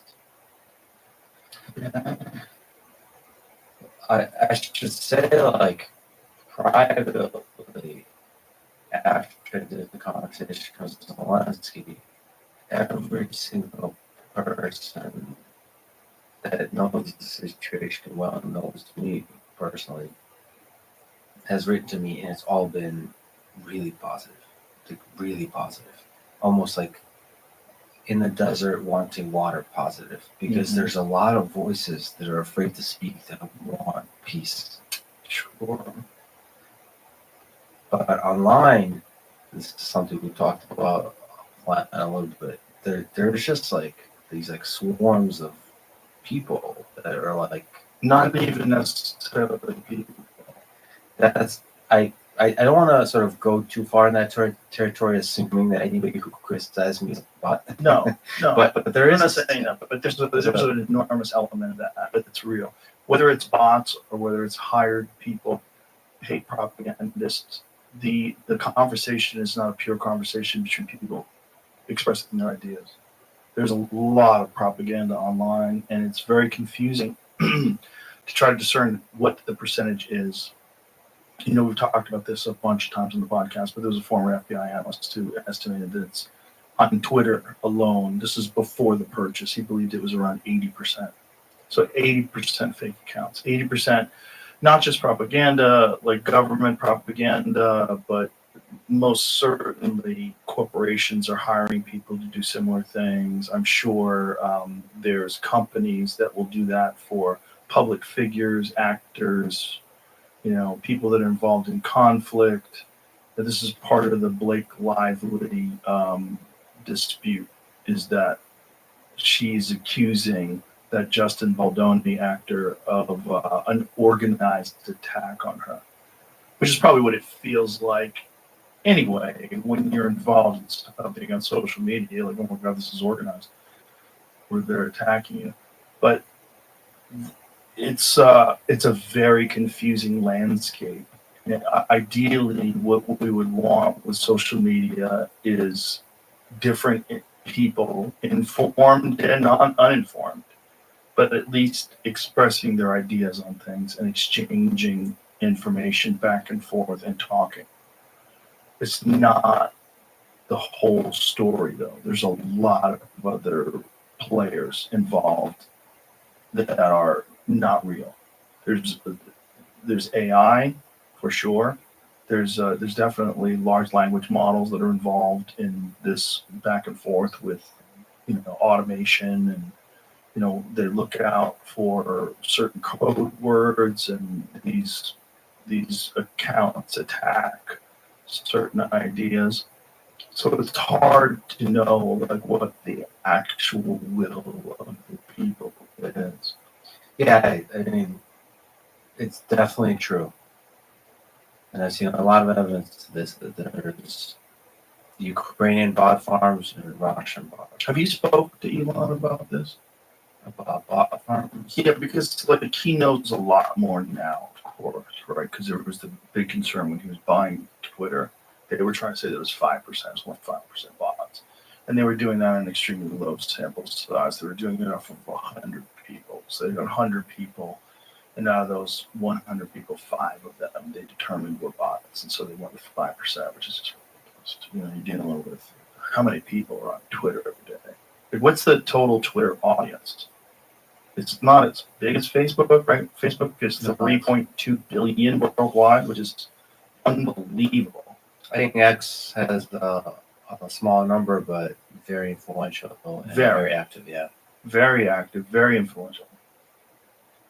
245 daily active. What is the total amount of accounts on it though? Because there's daily active, and then there's just people that just read them. There's a lot of people that just read. 541.56 million monthly active users. So again, that's active users. So total users. What's the total users? See, it's all active. I want to know accounts. They delete accounts all the time. Right. Yeah, they definitely do. So they must have some sort of a system where they weed out bots, and there's a lot of concern right now on Twitter about censorship. I try to stay out of Twitter as much as I can, honestly, because I think it's bad for your mental health. I really do. I think people just barking at each other all day is not good to absorb. I want to absorb real people that I interact with. I try to pay attention to the news. I try to pay attention to controversial ideas are out there and try to see what I think. But I don't think it's good to dive in the social media all day. I think it's uniquely bad. And I think so many people are involved in it, and they don't realize that they're poisoning their brain, just like they poison their body if they're eating junk food all day. I think it's genuinely bad for you. Yeah, and you and I, and also in particular, doing the podcast, we're also very different human beings. I would say your psychological fortitude is pretty strong. Yeah, I wear my heart on my sleeve maybe a little bit more in that fight. Like, shit gets to me. Mm-hmm. And when you try to put compassion out there in the world in the way I did, especially with this conversation with Zelensky, it's like you just have to recognize who the kind of people that are doing that are. Yeah. Those are just really weak people, really weak, psychologically damaged, mentally ill people that are probably medicated. So to push back, I think some of them are actually good, sophisticated people that are just acting nothing about themselves. Like I've seen this, that there's people that I know them personally and online, they just the more shit comes out of them. Yeah. Well, because they're mentally ill. But then all of us are a bit mentally ill. Yeah, well, we're all a little mentally ill, but no one is enlightened that I've met. I've never met one person that's perfect, right? I don't think it's possible with this journey that we're on as these meat vehicles, these soul-carrying meat vehicles, navigating a very, very confusing world. I don't think it's possible to be perfect, but you can have a desire to be a good person, and some people don't have that. And the excuse that they always use is, this is the Donald Trump excuse. You do anything you can to stop Hitler, right? And this is why they want to inflate, and they always want to pretend that everyone's Hitler. The problem with that is just after a while, it's crying wolf, and people are like, oh, this is a bullshit game you're playing, and you're just using it as an excuse. Elon's talked about this a lot about, and he's absolutely correct, is that people use woke ideology as an excuse to be an asshole. And it's really just people that are assholes that are attaching themselves to things that make them feel righteous. And so they wrap themselves in this idea to give them virtue and to allow them to say the most awful things about other people that have different perspectives. And then just by nature, if you're doing that, you're doing the wrong thing. You're a bad person. You can justify it all you want. You can find people that agree with you all you want. But those people are also on the right track, or the wrong track. Right? The people that are listening to you and agreeing with you, they're on the wrong track. They're the wrong track if we want to be collectively a kind, compassionate, cohesive society, a community of human beings that all live together. That's totally possible. If you can do it in small groups of people, you can do it in enormous groups of people. It just has to be an ethic that gets promoted. It has to be something that you see people you admire adhere to, and you do it as well. Whenever someone goes outside of that, and whenever someone starts making horrific, unfounded personal attacks because someone has a different political ideology, or just going after them every day, all day long, like you're just broke. You're on the wrong path. Period. And intelligent, aware people that have control of their emotions will recognize that, and they're not going to take your perspective seriously. So you're going to be less and less effective with what you do. And in general, the failure mode is to paint the world, to draw the line between good and evil. Yeah. Whether it's a line in geography, Russians, Putin is evil, it's Trump is evil. Right. The version of that is Hitler. So I'm Yeah. a big proponent of Solzhenitsyn's famous author of Baldo, that the line between good and evil runs to the heart of every man. That all of us have that in us, and it's good to be humbled by that reality. And if you aren't humbled by that reality, then you're not going to see any other people as purely evil or purely good. All of that kind of thing is used to to hate others. Yeah. And even when it's unfounded, even like I'm watching the Pete Hegseth, the confirmation hearings, and these ignorant people are going after his tattoo, not even knowing what the tattoo is, and trying to pretend that it's some sort of radical, hateful tattoo when it's just an ancient Christian tattoo. It's so strange. I mean, that tattoo's in churches. That's symbols in churches. That symbols been around for a long fucking time. It's just a Christian tattoo. And I was watching the Piers Morgan show, and Piers Morgan had Michael Knowles and these two super wacky, Dave Rubin, and two super wacky leftist people that didn't know what the tattoo was, and they were criticizing. And Piers Morgan kept like, "What is the tattoo? What is it? Tell me what it is." And they would like, "Go on. You're not answering the question. Go back to it. What is it? Well, let's look it up." He's like, "No, don't look it up. I want you to tell me if you're saying it's offensive." And so then the woman chimes in, and Michael Knowles just clowns her, just absolutely knows the history of the tattoo, including, she's talking about it before it existed before Islam, and she's criticizing what it is. It's like, you understand that Islam didn't exist when it's tattoo, when this symbol existed. Like, it's not an anti-Muslim symbol. There was no Muslims when this symbol was created. Like, this is bonkers. And they're all in, digging their heels in, pretending, just trying to win this conversation, just trying to win. And Piers Morgan's doing that. He's like the Jerry Springer of political ideology now. He just has people get on the show and yell at each other. It's very entertaining, and he gets great sound bites out of it. It's kind of genius in terms of like an engagement perspective. If you looked at your show as just like, how do I get more engagement? Well, that's how you do it. You get some wacky leftists going to say nutty things. You get some right-wing person that's going to say nutty things, and you get them all together yelling at each other. I wish he did less of that. I should say that Piers Morgan, I think, is a great interviewer. Like, he's legit a great interviewer, but he also he can put on his Jerry Springer hat on too. He's making money. Listen, I mean, he does both. He does do long form great interviews. So he's found his lane. All right. His lane is Jerry Springer. But he's doing a good job exposing these people. It's very valuable.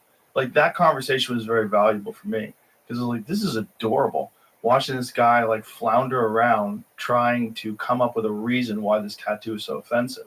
Yeah, but see, what I don't like about that is that guy's floundering, but there could be actually facets to that person outside of this ridiculousness that's interesting. Right. So you got to cleanse that from your mind. They do. If you want to be the guy who's on television talking about important issues, and you've got this stupid thing in your head where you're arguing about a tattoo that you don't even understand, you got to cleanse that stupidity out of your fucking mind. And sometimes the best way to do that is to get clowned on television. Sure. So you got exposed. She got exposed. They both look like morons. And then Michael Knowles, who did a fantastic job of like smiling, never raising his voice, calmly explaining it. Have you seen it? No, I haven't. This See if you can find it, Jenny. It's pretty wonderful. Michael Knowles is a pro. He's a pro. The way he handled it was remarkable. And I know people criticize that guy, but fucking people criticize everybody. I'm just saying, in this moment, Don't read the comments, Joe. Yeah, don't read the comments. Yeah. Yeah, even about other people, right? Well, that's the thing. I think you said that you sometimes read comments from friends of yours. Yeah, I don't even like doing that. I try not to do that too. This is the thing that bothers me about comments is I don't read them, but like I don't know, my mom will read them and she'll text me something like, "Don't listen to what people say. It's okay." My mom will send me things. Is this true? I'm like, Mom, come on. This is it. This is wonderful. Watch this. The two people on the far right of the screen, the lady in the big jacket and the dude with the beard, they're fucked. They got cooked. You can accuse Pete of as being too alert and energetic. I found it overwhelming, actually, while I was there, tired, trying to dust the sand out of my eyes. But you suggest that the graduate of Princeton and Harvard, who for decades has been in the U.S. military, served his country honorably.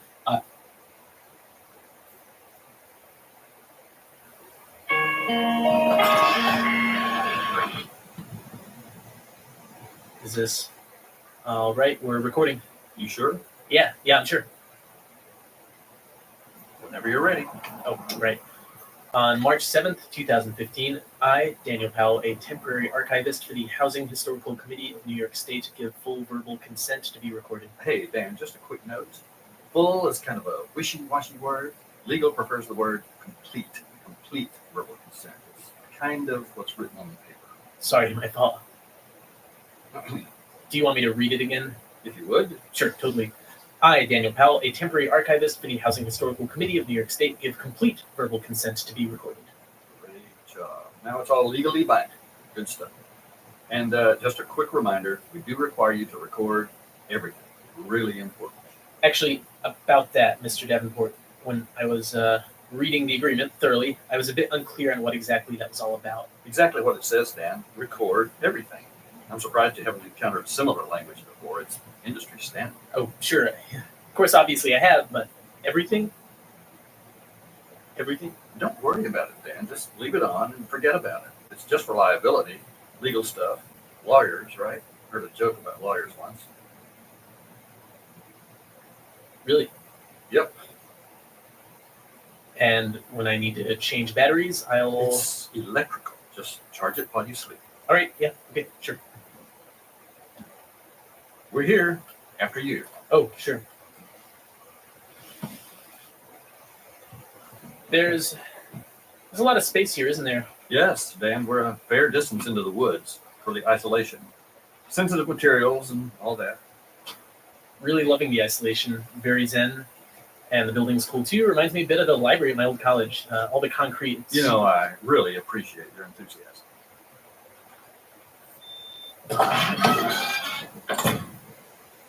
Here it is. This is your Sue's casa, your den, your living space. Just put your stuff here. You can unpack later. Oh, yeah, sure. I'll just put it on the bed. Standard twin. You brought your own sheets, right? Oh, no, I didn't know I was supposed to. Doesn't matter. Just use a blanket or something. You're a trooper. Pantry's through here. Right by the stove and microwave. That's a lot of canned peaches. Yep. Really nutritious. Really filling. Hey, the company was able to buy them in bulk. Plenty of other stuff to chow down on as well. Oh, yeah, it's fine. I love peaches, and my girlfriend gave me a crock pot, so. I'll ask you if you still feel that way about peaches in a couple of months. Am I right, buddy?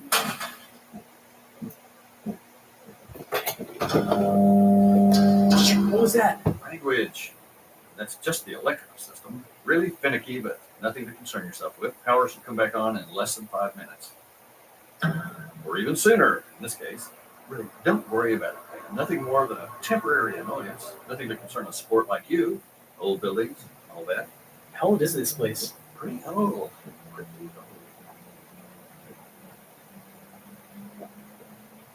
This is the tape library. Archived 73 through 92. So you'll just be focusing on 81. It's enormous. Really observant, Dan. You've been briefed? Yeah, I mean, I understand what I'm supposed to do in a general sense. Log tapes, organize them, clean up the archive, digitize everything, and create a new metadata taxonomy. That's actually one of my specialties. Main thing to remember, and this is really important, play each tape in full with the recorder on. Sure, yeah, it'll be a good extra way to keep track of everything. Now, what you'll be focusing on are these tapes right here. All this good stuff. Archive 81. Series of interviews in a high-rise apartment building, all from the mid-90s. HHC NYS has deemed them historically significant. They're not in chronological order, or really any order, kind of all jumbled together, so we're counting on you to fix that. It's a lot of tapes. But once again, super observant, Dan. Oh, no, it's exciting. The historical preservation aspect was really what got me interested in this project. Wonderful. Super And the other tapes? observant. Haven't been logged yet, most of them, anyway.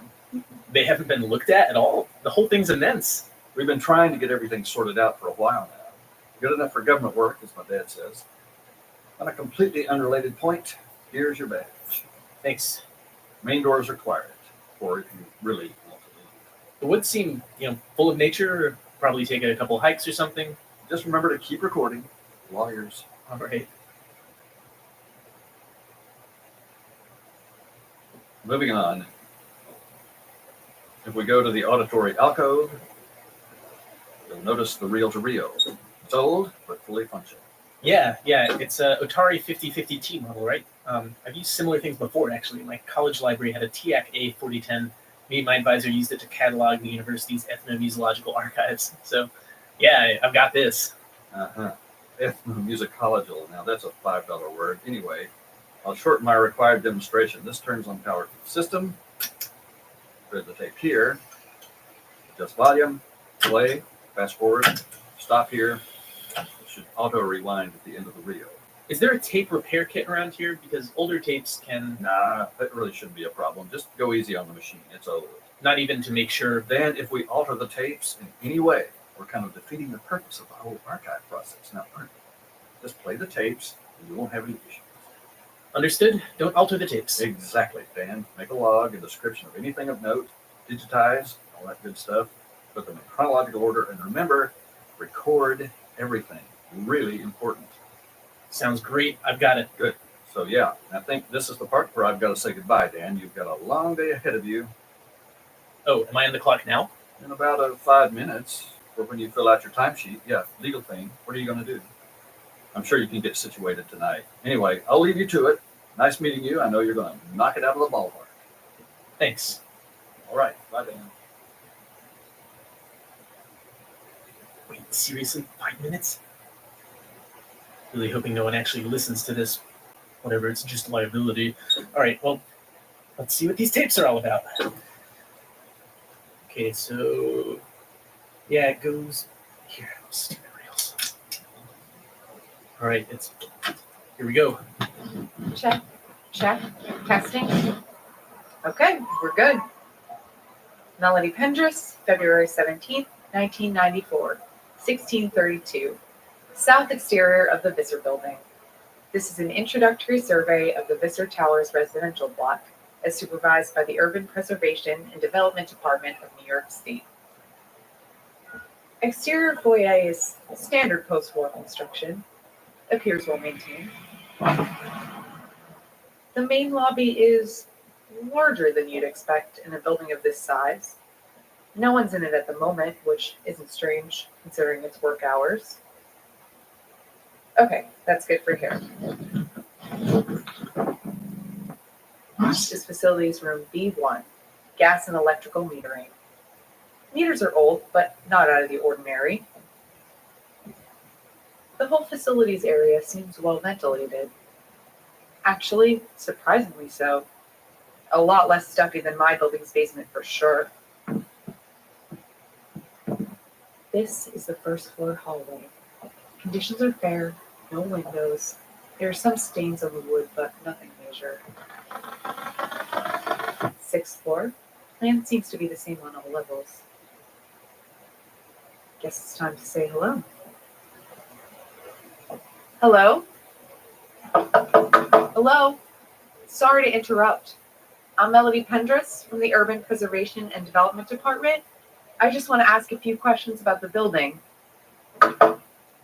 Sorry, I don't mean to bother. If I could just get a moment of your time? Wait, what the? Hello? Okay, what the hell? Hello? What are you doing? Oh, sorry, you surprised me. That doesn't matter to me. Well, what are you doing? There were some odd sounds. I wanted to see where they were coming from. So you just decided to bother people in their apartments. I apologize. It looks like we got off on the wrong Whatever foot. they were doing, I'm sure they didn't like to be interrupted. There appears to be an echoing effect on the 6th floor. I'll ask the tenants about it when I begin my interviews. Shit, is my battery dying? Okay, that was weird.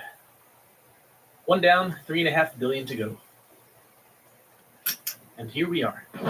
Melanie Pendris, April 3rd, 1440. Hello? Hey, do you mind if I record?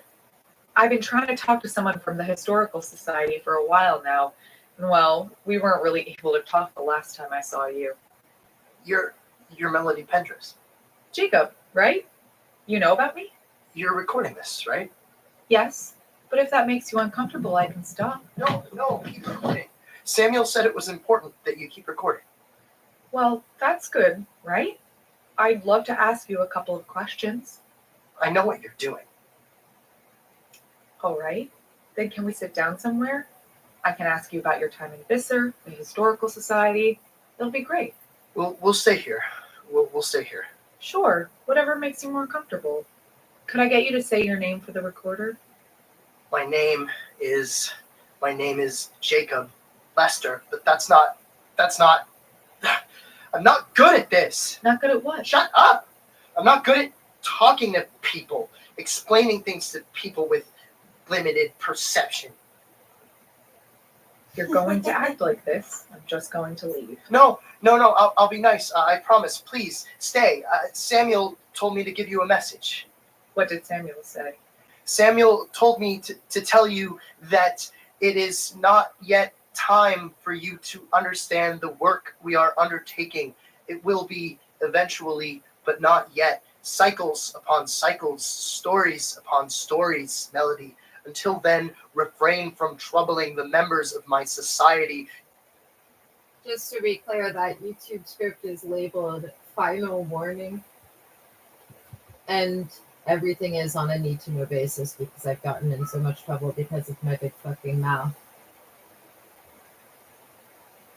But it's my understanding that it may be my final YouTube script.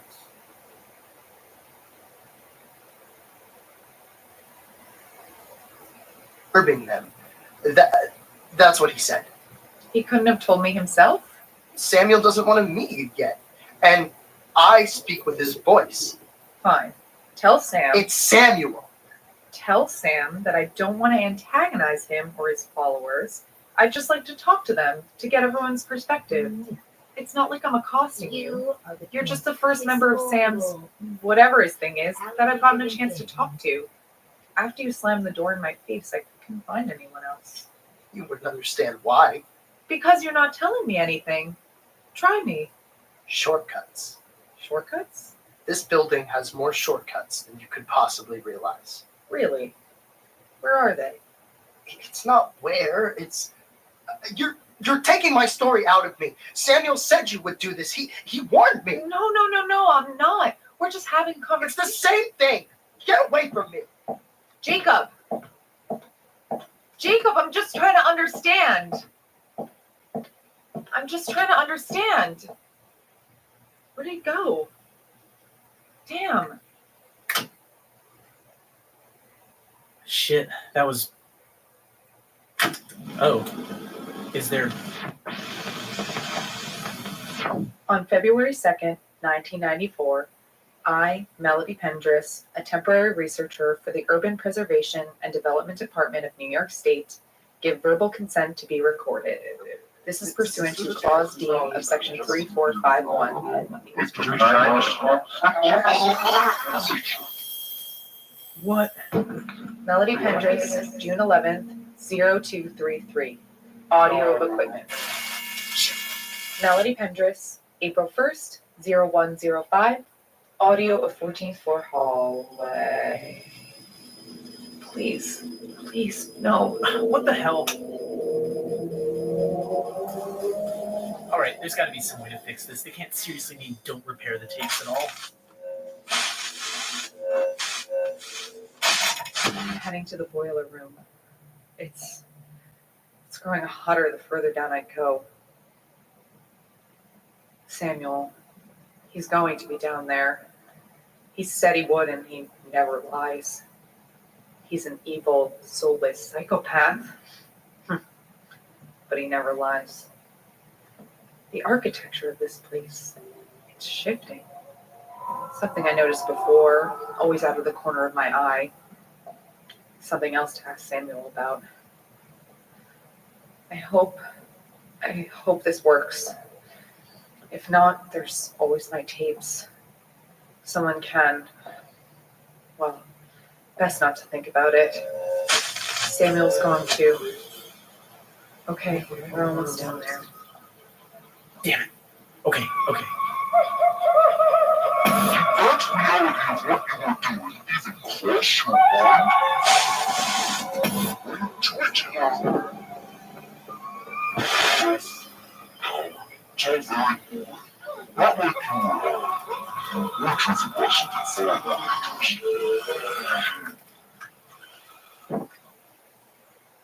Shit.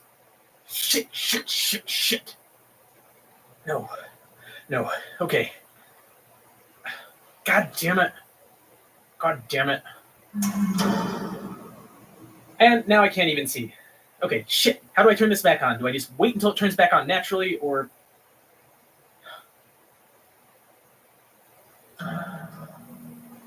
Oh, thank God. And the tape is broken. Okay, I can still fix this. Just put it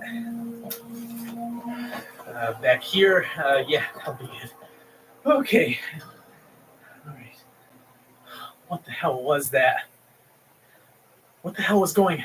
Oh, damn it, the recorder.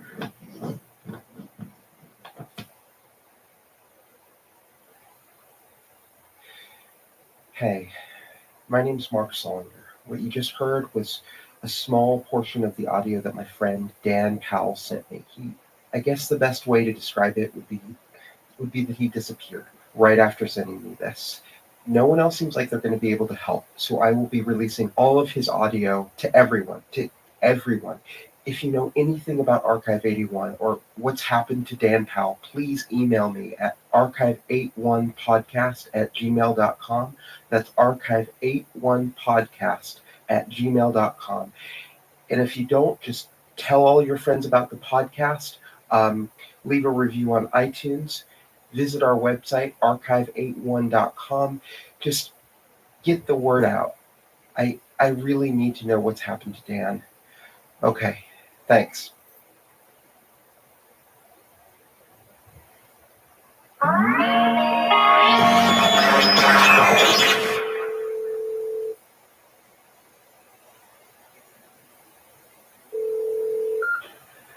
Hey. Hey, how's it going? It's good. I made it here live. How are you? I'm good. I miss you a lot. Feels like you've been gone for way longer than 3 days. I know, me too. Time is weird here. It's so far removed from everything. Well, kind of what you were looking for, right? Are you settling in okay? Yeah, I'm getting there. Mostly unpacked. Mostly. Dan, are you seriously just living out of your suitcase? No comment? I bet I was right. But, I mean, you haven't told me anything about your job. What's it like? It's cool. I like the whole process of it. The archiving, the digitizing. It feels monastic, like I'm illuminating manuscripts or something. Oh, cool. And you get to listen to it all, right? Yeah, I mean, the tapes aren't like... They're just housing records. They're historical, but they aren't that interesting in and of themselves. That sounds kind of boring. I mean, it's important that everything gets preserved, you know? But anyway, enough about me. How's the renovation going? I mean, it's pretty good. The new floors are in because everybody moving to Brooklyn goes crazy for hardwood floors. Yeah, it's mostly done. I'm just doing some touch-ups here and there at this point. But It's definitely not as much fun spackling walls without you. Well, just save me a huge chunk of drywall for when I get back. Seriously though, I will. Don't even joke about it. I mean, well, unfortunately, it is all metal and concrete here, so I can't really practice. Really? That's so depressing. Yeah, it's kind of cool, actually. It feels like a bunker or bomb shelter. Kind of imposing, like I'm at a military outpost out in the wilderness. I would get so lonely. Are you using the lamp I gave you? Tell me I will, and I mean, I am allowed to go outside. My vitamin D will be fine. Tanya, let me put you on hold for just a few seconds. Boss is calling. I'll tell him to call back later. Yeah, isn't it after work? Hey, Dan. This a bad time? I'm actually on a call with my girlfriend, and this is, well, it's outside work hours, so... I acknowledge what you're feeling, but I'm going to have to ask you to call your girlfriend back. Okay. Well, could I just have 2 or 3 minutes to say goodbye? Dan, hang up the goddamn phone. Okay. Dan, I'd like to think we've established a bit of a rapport, sort of understanding, built on mutual respect and trust. Wouldn't you agree? Oh, sure. Yeah, it seems that way. So you understand that when I see that trust being violated, it really hurts all the more coming from you, rather than some random temp. Mr. Davenport, Oh, just let me speak for a bit. When I told you to record everything, do you remember the words that I used? Do you? Just let me speak for a bit. I really don't like being interrupted. I told you that recording everything is your top priority, Dan. So when I got a little automated email in my inbox saying that the recorder was deliberately turned off for a period of 39 minutes and 22 seconds, I was really perturbed. Could it be a false positive from the monitoring software? Wait, the monitoring software? But no, the monitoring software was fine, and it wasn't an issue with the battery or the power. No, the recorder was deliberately turned off. Would you care to explain that?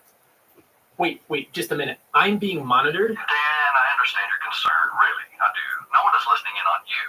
You are not being monitored. The recorder is. If the recorder turns off, then I get a little email with an exclamation point next to it in my inbox. And that is exactly what happened yesterday. So, do you have any explanation for me? I don't know. It was a mistake. You see, the reason that I get a little email with an exclamation point is that if the recorder is off, then we're open to a whole host of liability and legal issues.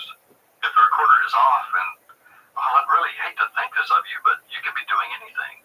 You could be making off with government property. You could be destroying tapes. You could be engaged in corporate espionage. Were you doing any of those things during the 39 minutes and 22 seconds the recorder was turned off? No. No. See, I'd really love to believe you, Dan, but I can't know for sure. But for now, I want us to move past this. Do you feel the same way? Yes, of course. Good, because I don't like doing this, Dan. The whole stern talking to, it's not really my scene. Now, I really hope we can rebuild the trust we had. Of course, the first step in that road is me being sure that you will never turn the recorder off as long as you're employed at the Housing Historical Committee of New York State. Can we come to an agreement, Dan? Yes. That's all I wanted to hear. Okay, now, nice talking to you. Bye-bye. Christ.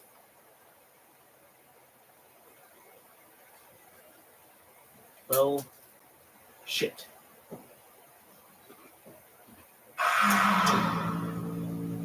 No.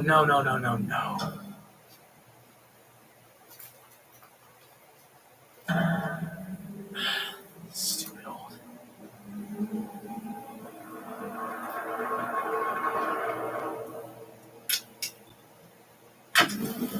Typical minimalist bullshit.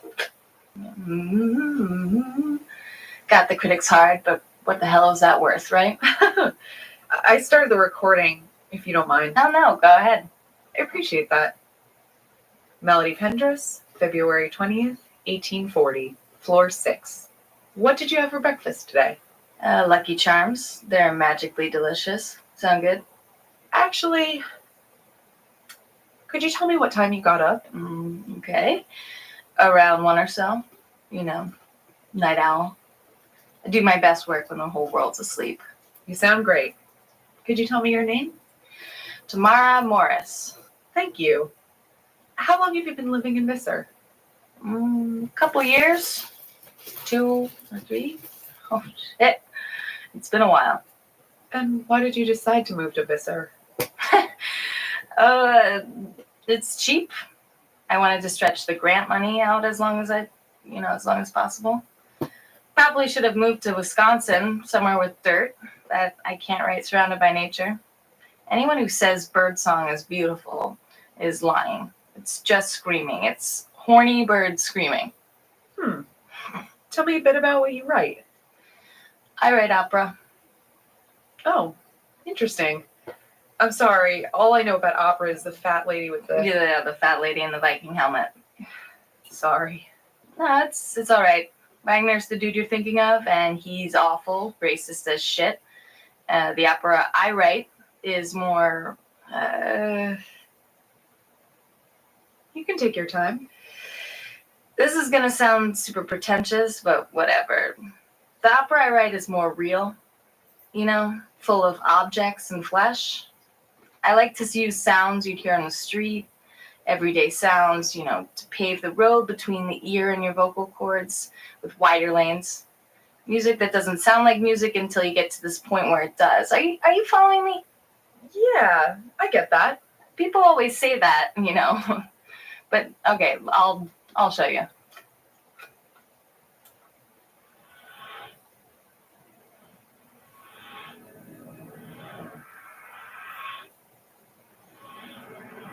Okay, so this is a recording I made of a block party in the summer, but I took the tape and I played it at quarter speed, then recorded that and played it at quarter speed and on until I slowed it down by about 200 times.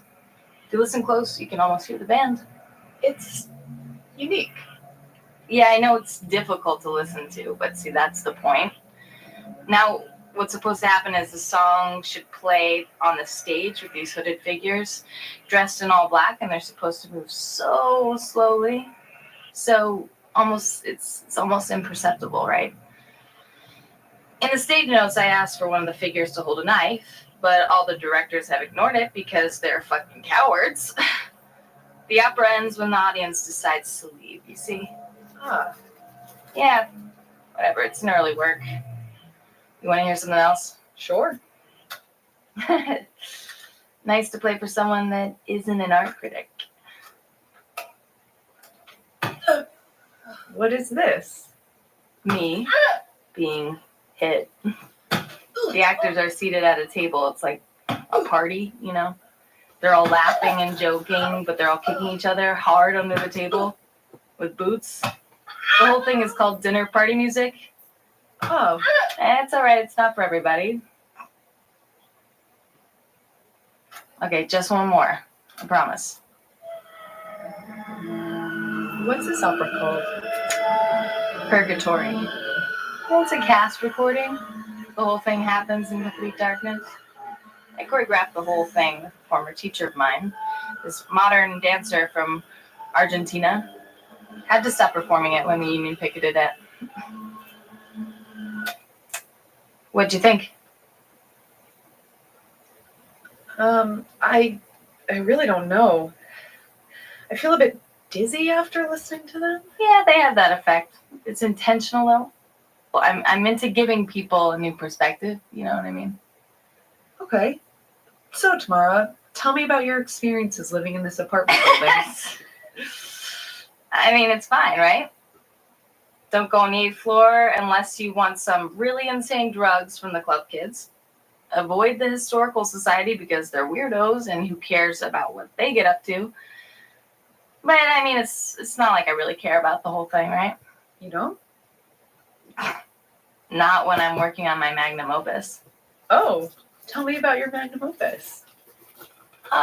Magnum opus. Worst phrase in the world. Even if it weren't the name of a goddamn condom, it would still be phallic as hell. Yeah, I bet you impress every other dude in the locker room with your big swinging magnum opus. But it's not finished yet. Just a rough draft. Sorry, I know I said I wouldn't play anything else, but... No, I want to hear it.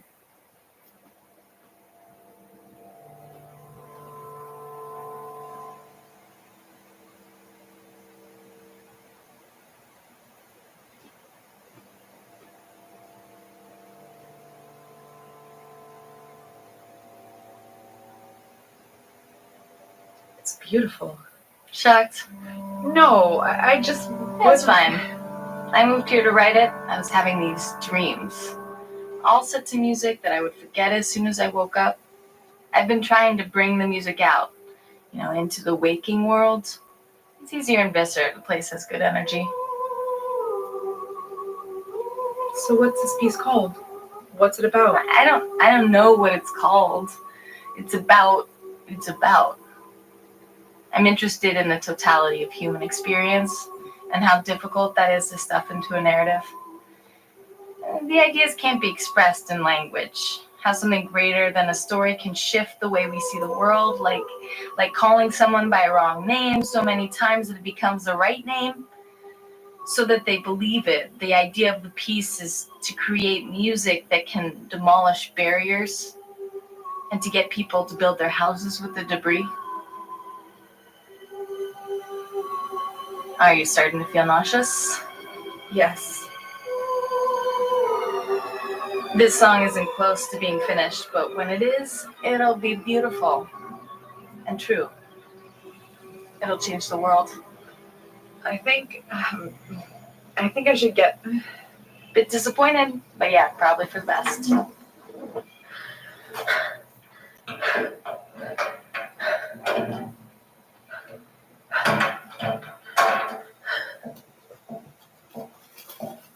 You can still hear it through the wall. If you're going to be a goddamn coward, you need to go as far away as possible. Shit.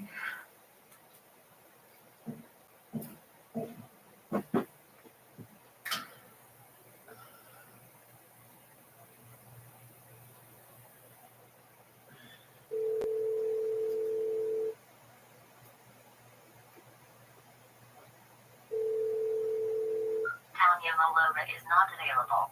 Please leave your message after the tone.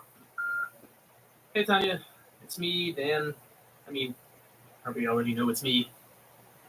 Sorry, I had to hang up. It was an urgent thing. Anyway, again, I'm really sorry. Just call me back when you get the chance. Okay? I like hearing your voice. And say hi to Puddles for me. I'll talk to you soon. Hey, this is Mark Solinger again. So it looks like so far no one's come forward with any information about Dan, but I've got a lot of audio from him, so I can keep this going for a while. Subscribe in iTunes, leave a review. You can also visit the website archive81.com or follow us on Twitter at archive81. We're also on Facebook. I'm just trying to get this out there to as many people as possible. And if you know anything about what's happened to Dan, email me at archive81podcast@gmail.com. That's archive, the numbers 81podcast@gmail.com. Thank you.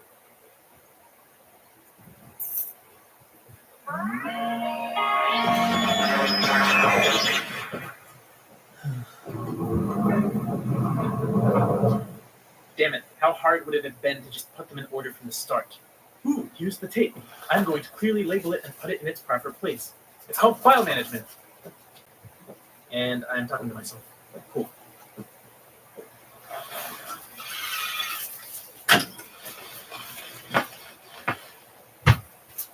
You're good? A bit closer, about 2 inches away. Cool, great. Here we go. Does that sound good? You sound wonderful. Melody Pendris, April 12th, 1831, floor 12. Could I get you to say your name into the microphone? Sure. Jesse Lewis. Great. So, Jesse. How are my levels? I knew that's what you were about to ask me. Your levels are fine, Jesse. So how long have you been living in the apartment building? In Visser? Yes, in Visser. Everyone says his name. It's weird not to. Don't really know why. All right, then. How long have you lived in Visser? I was born here. Like, born here. My mom's water broke at the apartment, and she had me in the stairwell. Not enough time to get to the hospital. I came out fast. On the east stairwell? Yeah, right over there. Mom got down to the 3rd floor before she had to stop. Gave birth to me all by herself. Because, anyway, it's still kind of weird walking up those steps. I can imagine. Can you tell me a little bit about the building? Sure. Quick and easy rundown. First off, Visser looks taller than it actually is. It's only 21 stories. And people are always surprised by that. They think it's got to be like 30, maybe 40. My guess because the building curves, like it's about to fall on top of you. Floors are all the same plan, nothing special. When I was little, I really wanted to get to the roof, but it's blocked off. Like the main stairs don't even lead up to it. Still don't know how the hell to access it. Anyway, city helps with the rent, but it's not free. Tenants all over the place. You won't find millionaires or anything, but other than that, it's all kinds of people. And what was growing up here like, Jesse? It's just another place, you know. Not terrible, not great. Can you tell me more? I mean, growing up here is all right. My mom's working most of the time, so I got to take care of Reggie. When we were little, we'd go exploring. This is pretty big, so it'd be fun. Mom didn't like it much, but she's always away. Did you find anything interesting when you explored Visser? Nothing like crazy. It's all stuff I'm used to. Really? Yeah, it's pretty normal. So tell me a bit about your daily life, Jesse. What do you get up to? Like a day in the life of Jesse Lewis? Sure. Okay, so I get up, get dressed, shower sometimes, get on the bus and go to school, which sucks. Listen to stories about some boring old dudes being killed by some slightly newer boring old dudes, who are then killed by even newer boring old dudes. Get back to Visser, do some work, eat dinner, and head to bed. Can you tell me about the work you do? Like on tape, because I already told you about it. For the tapes, yes. Okay, cool. I'm a runner. And what does that mean? Well, it means that whenever someone in the building wants something from the store, but doesn't want to go out, they'll tell me what they want, give me the money, and I'll go out and get it. I work for tips. It's tricky because you have to keep all the stuff they want in your head. You have to give them the right change. It's a lot of math. You have to do it fast because people are really impatient. Like, I only do it after school, so some of them have been waiting all day for me to get them thumbtacks or cheese or Reese's Pieces. But if I take more than 30 minutes, they'll be pissed. And do a lot of tenants use your services? Some, yeah. It's mostly old people who think Meals on Wheels is shitty. People with, disabilities. Does anyone else ask you to run for them? So people who don't get out much, like they don't like the outside world or something. They have a list taped to their door when I arrive, along with some money. I'll leave the stuff outside their apartment once I've brought it back. And what do the shut-ins ask for? It varies. Sometimes it's food. Sometimes they ask me for like hoarder shit. Like one time the dude in the 1504 asked me for every purple object in the east side of the bodega. Had to get accomplished for that. Another time someone wanted me to get a cup of water from the Hudson mixed with 3 of my own tears. And someone asked me for 5 watch calculators that had been set to 5318008. When you flip it, it spells. Oh, I'm aware. Anyway, like I said, weird hoarder shit. But they always tip really well. It's their money, no judgment, right? If they want a bunch of titty calculators, who cares? Have you ever seen any of these people? No. You've never stayed to see the tenants retrieve the objects you brought them? No, it's not my role to see them. So, as a runner, you know the building. Yeah, plus I've always lived here, But running gets me places. I know a lot of tenants. Jesse, I know that you grew up here, so you view Visser as normal. I mean, it is normal. Right, but from the outside looking in. Remember when I talked to you about how I grew up? Yeah, but this isn't anything like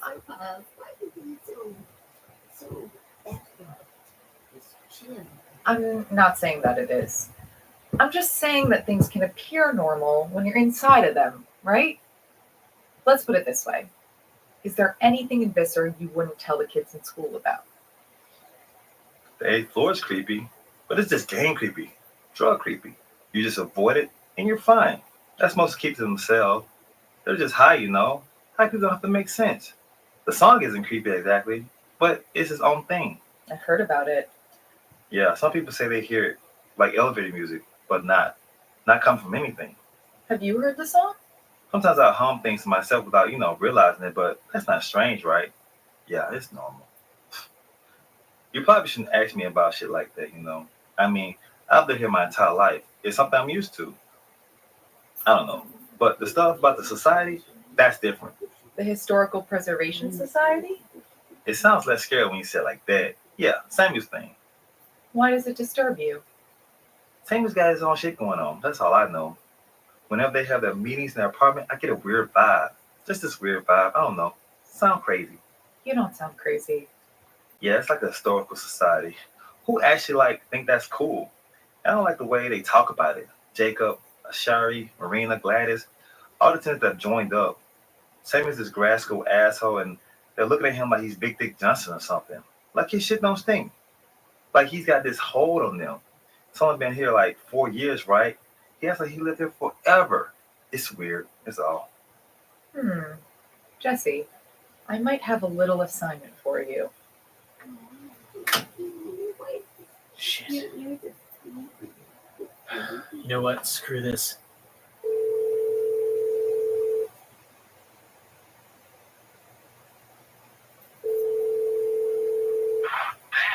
Dan, it's always really great to hear from you. What's on your mind, buddy? Mr. Davenport, I appreciate you giving me this job and everything. And I'm enjoying... All right, Dan, no need to kiss my keister. Tell me what's up so we can work on a solution that helps the both of us. What the hell is up with those tapes? There's no possible way this is just a historical preservation project.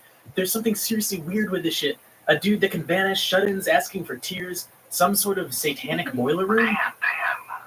This podcast is so Mr. Davenport, good these until tapes it becomes aren't normal. complete nonsense. And if you don't give me an explanation for what's going on, well, I'll just pack up my shit, call a taxi, and leave. That would be a breaking contract, Dan. I realize that. Dan, are you familiar with the multitude of studies that link poverty to higher rates of mental illness? I mean, sure, yeah. Then you'll realize that you might not want to take the narratives of these truly disadvantaged tenants at face value. They're all living in public housing, trying their best to survive amidst the crushing inequalities of city life.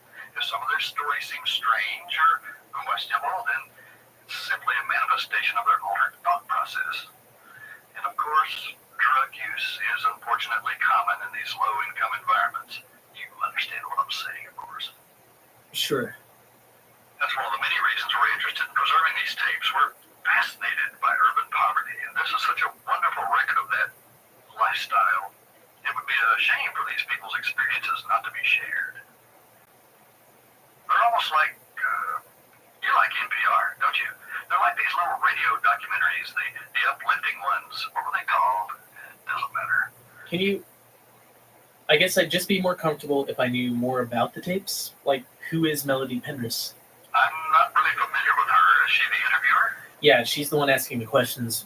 She knows her shit, or seems to at least. Seems like you got a bit of a crush. Don't worry. Your secret's safe with me. I'm not really familiar with her specifically, but she must be a researcher, sent to do some sort of anthropological survey or some such. Would you like me to Google her for you, Dan? No, sorry. All right. I'm really glad we resolved this little issue. You're not going to go leaving the archive now, are you? No, I'm good. I'll be staying here. Of course. You have a limited term. There's an end date to all of this. And I really wouldn't want you to break contract. Then we'd have to get all the lawyers involved, and it would become this whole thing. I really don't want this to become a thing, do you? No. Good stuff. All right, then. I'm going to say goodbye. Why don't you go do what you do best and archive some of those tapes for us, okay? Goodbye.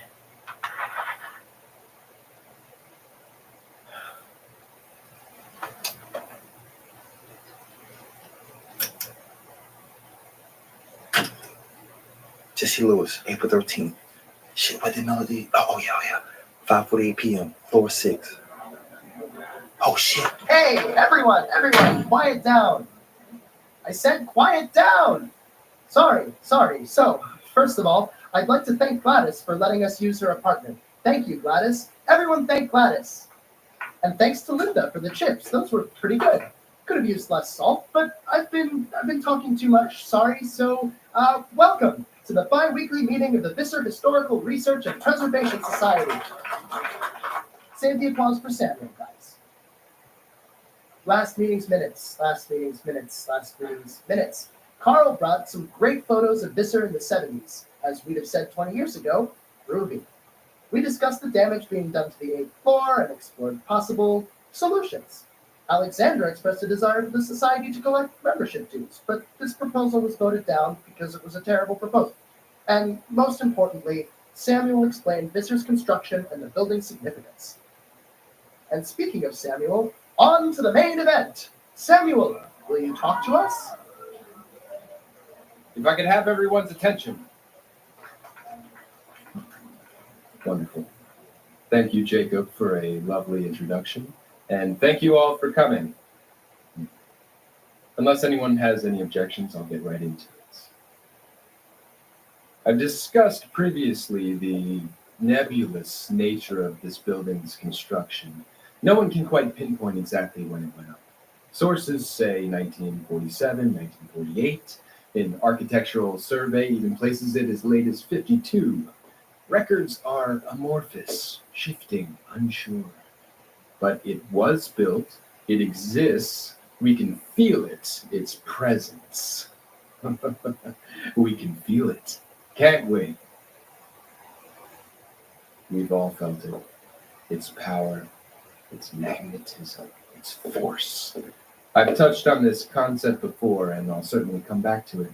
But before I do, though, I'd like to tell you a story about stories, and about the city of New York. Before New York, this land belonged to the Algonquin people. They called the lands Mannahatta. We stole that name from them, like everything else. When the Dutch came here, the Native Americans sold the land to them for a few glass beads. Of course, this story isn't true, but the facts don't really matter. It's the story we tell ourselves. A few decades later, the English took it from the Dutch, renaming New Amsterdam after James II, the Duke of York, who would later become King of England. The English gave way to the Americans, and a middling port became an American metropolis. And an American metropolis became the capital of the world. And the capital of the world became a desiccated, soulless husk upon whose streets you walk. My point is cycles. Cycles of stories we tell ourselves. We are part of a snake the size of the world, and it is devouring its own tail to stay alive. An Ouroboros. There is nothing new under the sun. Circles of repeated, rhyming history. History that is built on blood.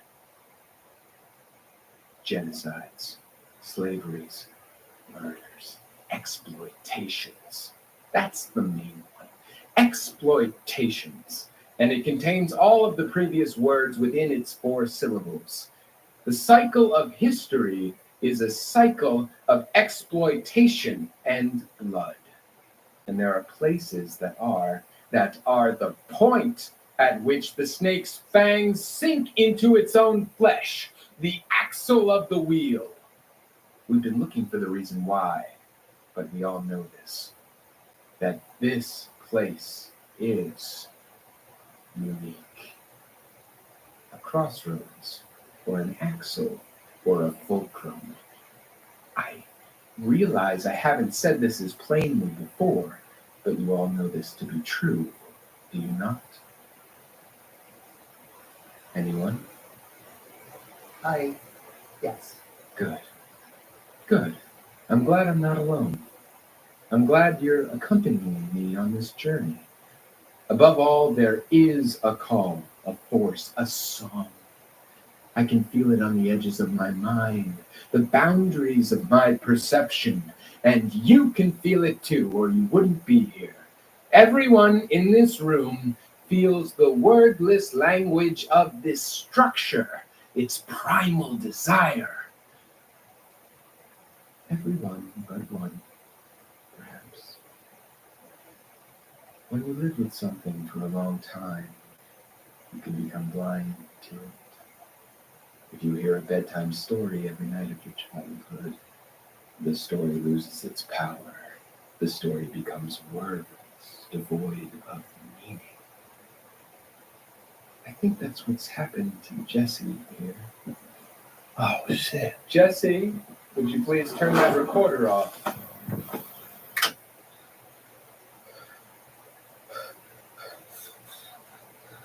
Damn it. Hey everyone, I'll keep this short. Still no info about Dan, and it's been a while, so try and get this out to as many people as possible. That's really important. Tell your friends, leave a review on iTunes, Follow us on Twitter at Archive81. We're on Facebook. We've got a website, archive81.com. And if you know anything about what's happened to Dan, email me at archive81podcast@gmail.com. Okay? Yeah. Okay. Bye.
Okay, we're good. Hi, Tanya. So you wanted to get a sense of what my day is like, and well, here's the video you asked for, because FaceTime is the worst, and it always craps out. And yes, if you're wondering, it is awkward to shoot video and carry this recorder around, but you shouldn't worry about it, even though you're going to. So, this is the library, where the magic happens, as they say on Cribs. Most of it is just tapes, and tapes. They're only having me archive a handful, relatively, the shelves over there, but there's just an insane amount of audio here. And it's all audio, no VHS, DVDs, books, or hard drives, just tapes. I was bored a couple days ago, and I tried to calculate how many tapes there were here. I gave up. It's all just so haphazard. There are a few columns that only have one tape, and then there are shelves that are just filled to the brim. Whenever I roll them, a dozen or so fall out of it. They should have a team of people doing this. Anyway. Over here is the Atari 5050. This is where I listen to and digitize the tapes. The Atari is actually a really interesting beast, but I'm guessing you probably wouldn't like to hear about that audio nerd stuff. Moving on. It isn't a big place, but it feels that way sometimes. I don't know, I guess I just get lonely. Some of the tapes are difficult to listen to. Don't think I'm supposed to talk about them. And this is it's the kitchen, living room, bedroom, and general hangout space. It's basically a one-bedroom apartment. I mean, I'd be paying $2,500 a month for this in Brooklyn, and since this isn't Brooklyn, I don't have to deal with a roommate playing 80s influenced synth pop at 3 in the morning, so it's better than my old place. And if you'll notice the simmering, I am making dinner with the crock pot you gave me, beans with sliced peaches and barbecue sauce. It's pretty good, surprisingly. And, thanks for the crock pot, by the way. I really like it. And if you're wondering why I'm making beans and peaches, well, peaches. So many peaches. It's all non-perishable goods, so lots of canned stuff, flour, stuff like that. They're pretty much forcing me to be vegetarian. I don't know why there are so many peaches, though. They probably got a deal on them or something, but yeah, I've been able to make do. What else? Here's the bathroom, nice little shower. Water pressure's kind of inconsistent, but hey, if you want to picture me naked, this is where it happens. Not that you need... I'm sorry. All right, moving on. Yeah, so here's my bed. I spend a lot of time reading, working on personal projects, sleeping, the usual bed stuff. I haven't been able to take any hikes yet. They've got me really busy, and I want to archive my section as soon as possible. I guess I've got tunnel vision, or tunnel hearing, more accurately. Whoa, what the? A rat? Seriously? Okay, Tanya, I will go and deal with this. If I've sent the video, it means I've survived my fight with this stupid rat. Okay, ready. Now where the hell did you go? You know what wasn't in my goddamn contract? Rats. Goddamn rats. Better not have gotten into the pantry. Okay, not there. Now where the hell... Ah! There you are! All right, you can't look at me like that. And don't tilt your head. No, shoot, get out. Get out! Come on, go. Pro tip, guys. I found multiple additional cartons of my go-go squeezes, and I didn't ever bother to look at the back of them because it's just applesauce. It's applesauce. Well, it's apple cinnamon. Apple cinnamon. Apple cinnamon because I am an applesauce snob and I don't like it when it's just apple. I like a little cinnamon. Anyway, so I just assumed, well, it's just calories. You know, it's calories and carbs. But these go-go squeezes actually have 7 milligrams, which is still 0% of calcium. But more importantly for my body, for a variety of reasons, it does have 2% of the daily intake of potassium, 102 milligrams. And I'm stoked on that. And finding multiple cartons was just what I wanted. Also found unopened multiple boxes of Wheat Thins Original. Doesn't sound like a big deal. Those are delicious. And also a source of protein and whole grains. And I found Skittles and Twizzlers. You're not leaving, are you? Good day. I don't think you're cute. You realize that, right? How you doing, Nazis? Fine. You still plan I'm on not going to kill you. going to but jail just sooner go rather away because I than have work later. to do. This evening as a business day. If you're wondering, is there any new update on fraudulent orders suddenly becoming not fraudulent? Should be some actual No, there borders isn't, between darling. There's still the Archive same 81 thing that shit there and the has rest of been. the. Court orders that implicate everyone in possession of them of the series of felonies they're going to prison for. And also the conspiracy to try and create a legal basis for your 250 Breathe in separate criminal and breathe actions perpetrated against you. Take the spirit of life, draw it into your bodies, and expel it from your lungs. We will be explorers today, but we will not be exploring the furthest reaches of our Patagonia, 7:44 p.m. or the PST. darkness of the Antarctique, Happy Hump Day. or the desert of the Sahara. Instead, we will be exploring a place few searchers have ever tread, the limits of our consciousness. I first walked the roads of inner destiny with a wise sage from the mountains of the Sierra Madre Sur. His name was Father Juan Diego, the Path Taker, and he was from the innocent and beautiful Maracuin tribe. Father Juan Diego, the Path Taker, taught me many things in my apprenticeship. But the most important lesson he taught me was how to open my eyes. Now I have told you to close your eyes, and I ask you to keep them closed. What I'm going to tell you now is to open your real eyes and see the world as it is. Not a world of flesh and sorrow, but a world of spirit and truth.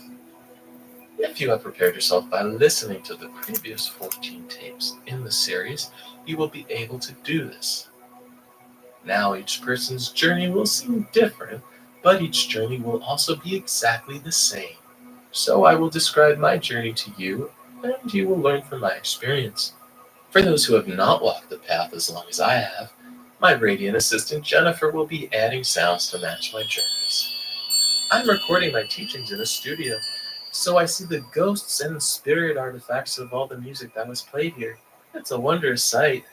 I can almost hear the bands myself. Now, while I am still seated on my chair, my mind and soul are moving outwards. I am leaving the building. I am passing through the doors. They are nothing to me. Now I am outside, in the courtyard. It is even more beautiful, more full of life than what fools call the real world. I see a bird. Its feathers have so many colors. It looks like a toucan crossed with a rainbow trout. If you could only hear its song. Perhaps it will be my spirit guide on this journey. I approach it. Hello, bird. The bird greets me in return but flies off. The bird is on its own journey and I must let him go.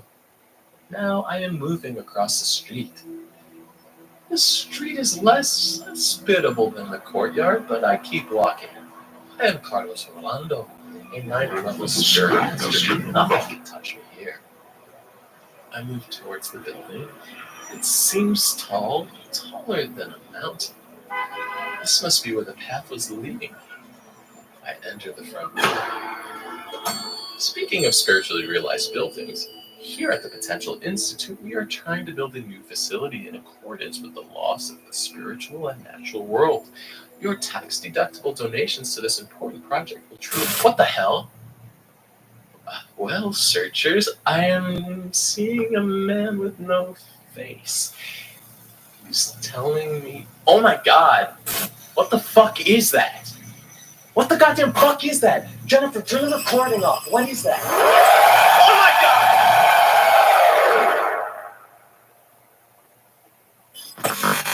god!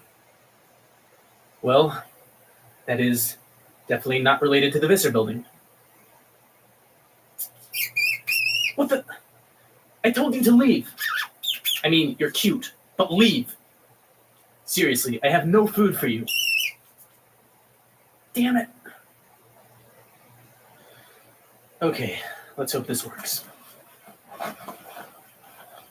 Organizing tapes because people don't know anything about archive management, and singing to myself because it's been weeks since I've...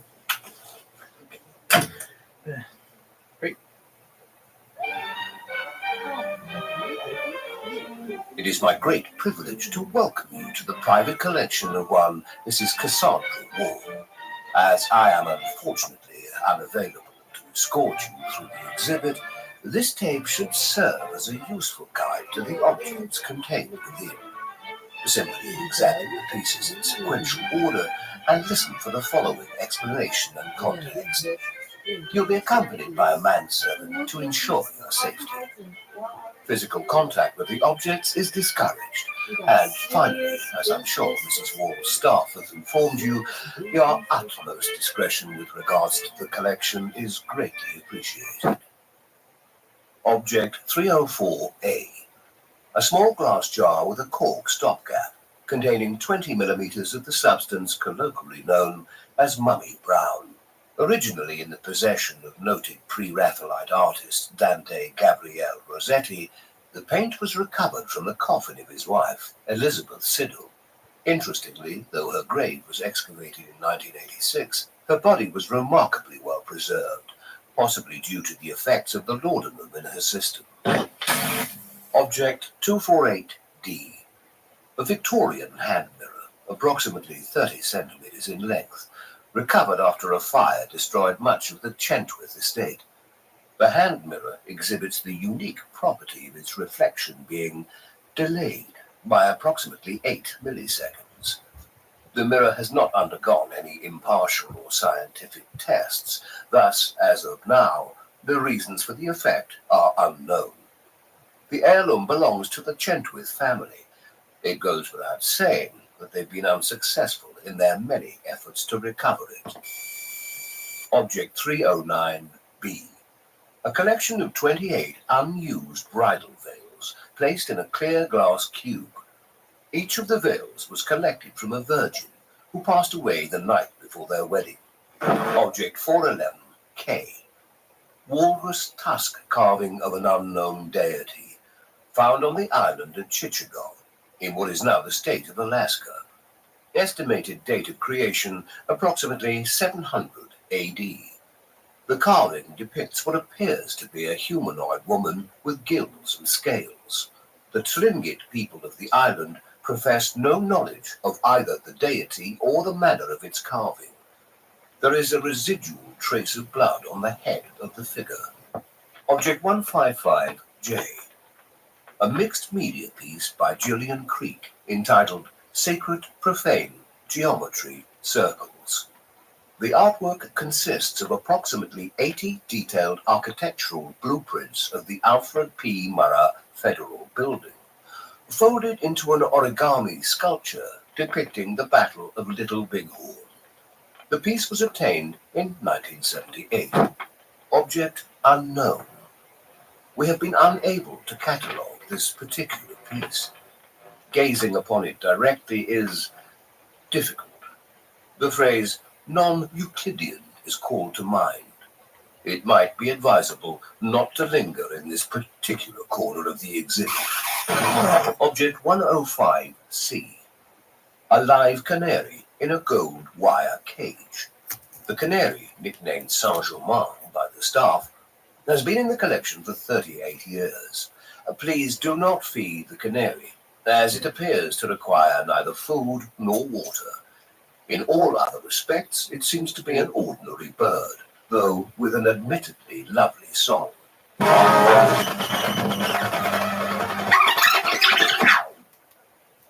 This brings us to the conclusion of our tour. I know I speak for both Mrs. Cassandra Wall and the staff when I say that we deeply appreciate your donation, in whatever form that takes. Creepy, but unrelated to the creepy apartment. Seriously, Ratty? You want to follow me? Fine. I'm not going to give you food. I'm not going to kill you because that freaks me out, but I'm not going to give you food. And you'll go away once you realize that. Hopefully. Okay, don't stand up on your hind legs. You're a rat. You're supposed to be gross. Want to listen to a tape with me? Still not going to give you food. Okay. I think I see where the dividing line is. Now to make sure.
Do you enjoy the song, Ratty?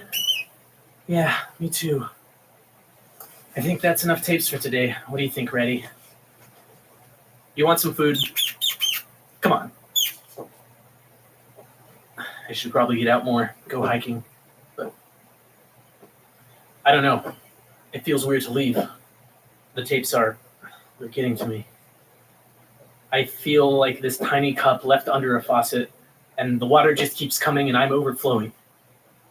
I know the tapes are weird, Ratty. I'm not stupid, but I don't think I can leave until I know what's happened. With the apartment, with Melody. There are 1,000 different stories trapped in these tapes, but there's only one I really need to hear. Does that sound cheesy? No pun intended. Mark would have gotten a kick out of that.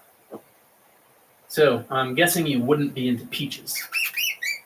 I'll take that as a no, and you're in luck. The crock pot will take a few more hours.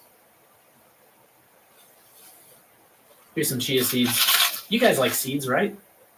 Tanya gave them to me as a snack before I left, which is a great gift, Tanya, right? Want to watch a movie? No internet means no Netflix, but I brought a bunch of DVDs.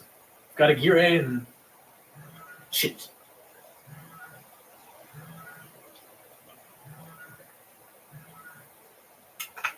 You have one new message from Tanya Malova.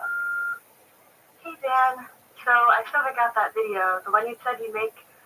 I just want to know more about what you're up to. Your cut seems so depressing. I hope you're taking care of yourself though, exercising at least, and eating right. I saw this really terrible band at a bar the other day. They were like synths mixed with performance art. It was so weird. But they made me think of you. You'd have liked to have hated them. I miss you. Anyway, I've been reading a lot about message erase. End of messages.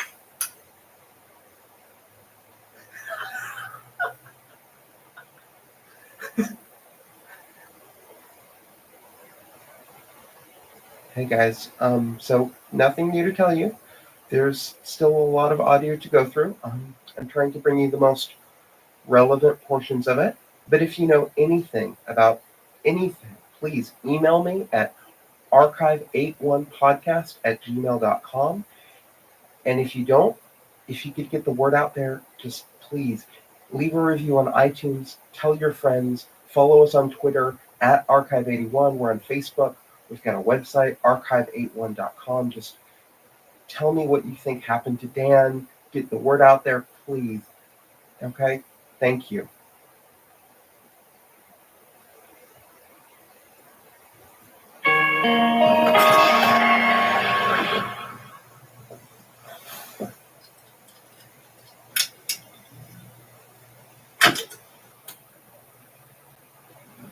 Mic check. 1, 2. Alexa, can you help me check levels? Seriously? The recorder's been acting up. What do you want me to say? Tell me what you had for breakfast. You know what I had for breakfast. Just tell me. I need to get some levels. Is this what it's like to be interviewed by the probing Melody Pendrass? I feel like I should be dredging up some deep emotional baggage. You can't make me laugh. It messes up the recording. Okay, Mom. I had a toasted sesame bagel with cream cheese and half a grapefruit. Is that all right? The recorder's still being weird. Oh, I'm sorry. Thanks. Maybe if I can you say something else into the mic? Anything? Whatever you want. Well, I'm kind of distracted by you and your PJs, so I don't know if I can come up with anything coherent, but I'd really like to. I got it. Are you going to turn off the recorder now? Because I love you. But goddamn, stop working for like half a second. Fine. I love you too.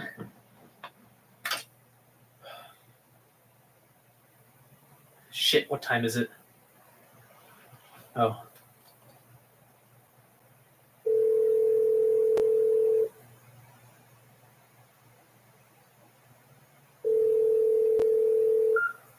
Hey, Mark. Dan, how goes it? Let me check my watch. Yeah, it's been about 12 billion years since you called me. Yeah, I'm sorry. I'm the worst. I know. It's almost as if you're putting some effort into this friendship. I am positively touched. I know. I'm a shitty human being. I really do want to call more often. It's nice to hear from you, Dan. So, how are you doing? What are you getting up to? Are you basically a sound recording monk now? Kind of. I'm not supposed to talk about what's actually on the tapes. Non-disclosure agreement? Yeah, in my contract, plus the whole, Big Brother thing. That's some NSA type shit. Yeah, well, the tapes are depressing, emotionally exhausting, but, other than that, I've been slammed. Work has kept me busy. I suck. Remember how I said this would be a great opportunity for me to work on my writing? Yeah, the novel. How's it going? Not the same as it always goes. I feel you. Is it work or the setting? The isolation? Probably a combination. Mostly the archiving. It's just a huge drain on my mind. Like you don't have that creative energy left in you? Yeah. Other than that, it's been all right. I've been reading a lot, watching a lot of DVDs, just turning into my parents. Oh, and I have a pet. This one rat showed up in the tape library, and he's been keeping me company. Seriously? Yeah, Ratty. Come here, Ratty. Yeah, he doesn't really respond to my calls yet. Ratty's a go where your heart tells you kind of rat. Dude, if you actually found a pet rat, I hope you'd name him something better than Ratty. Like, name him Pumpernickel or George or Professor Ratty. Don't you dare talk about Ratty like that. It's an apt and noble name.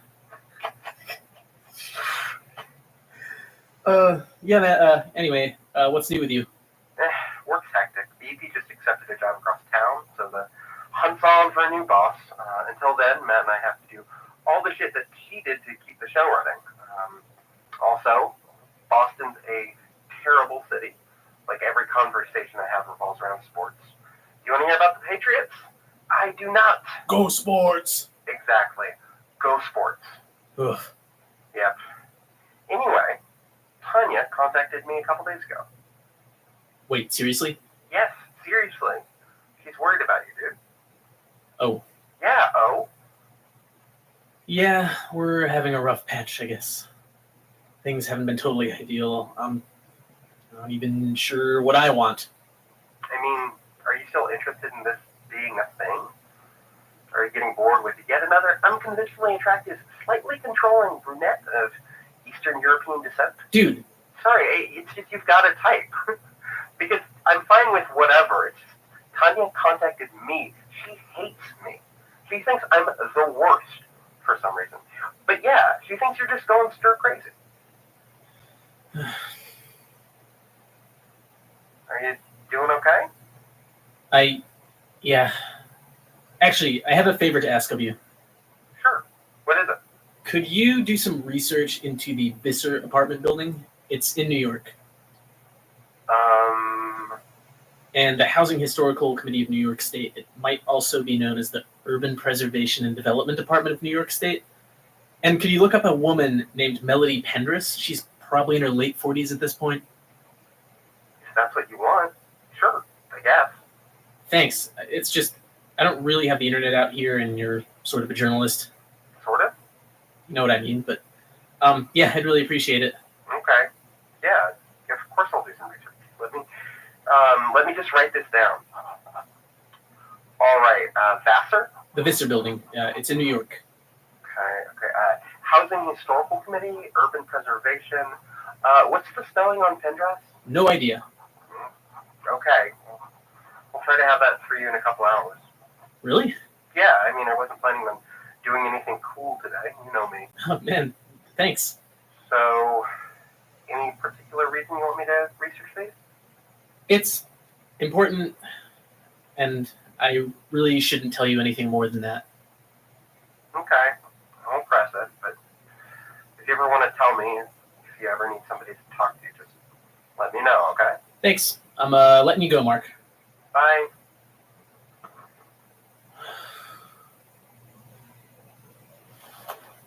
All right. I think I've got a better idea of exactly where we're at.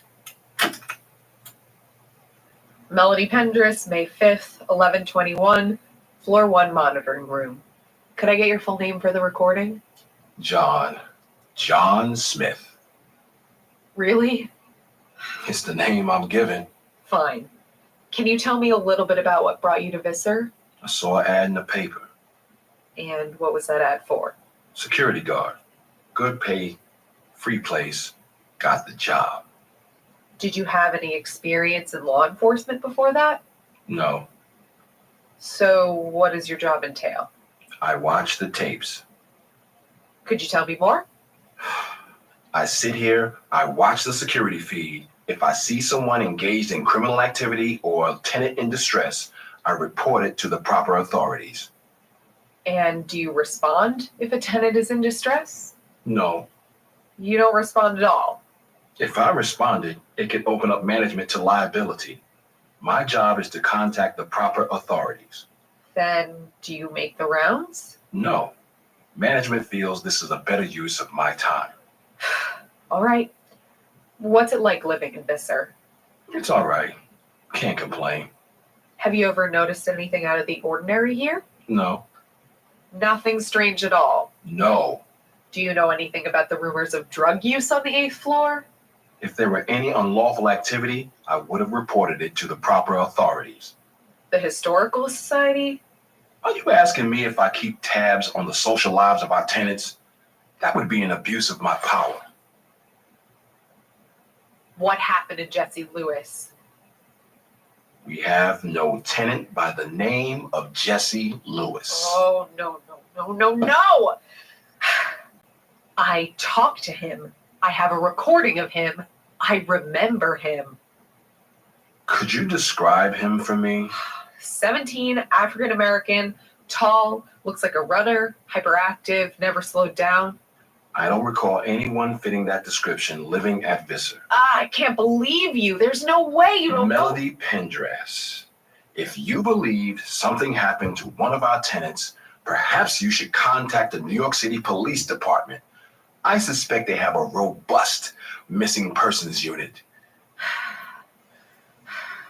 Perhaps Listen, God damn it! Floor 12. Could I get you to say your name into the microphone? Sure. Do you hear? Sure. Jesse. Jesse Lewis. Jesse Lewis. I hear someone on a tape recording saying their name is Jesse Lewis. Perhaps you're hysterical. That is Jesse Lewis. Well, perhaps Jesse Lewis has a family. Have you tried contacting them? I recall there being a Lewis family on floor 12. African American, like you said.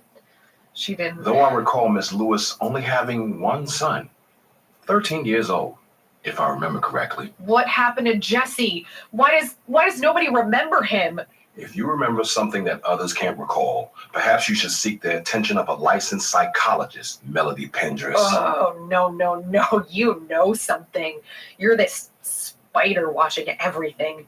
You must have seen him. You must have seen Jesse. Melody Pendris, if you truly believe that you were the only person to remember a human being, that he was somehow wiped from our memories, then perhaps you should be concerned about what this great and terrible power could do to you.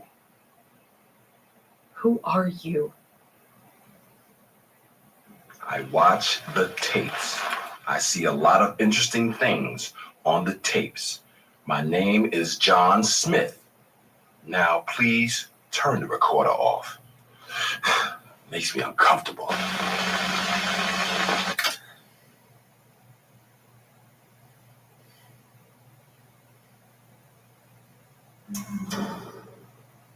Oh, damn it. Am I gonna have to? Where's that coming from?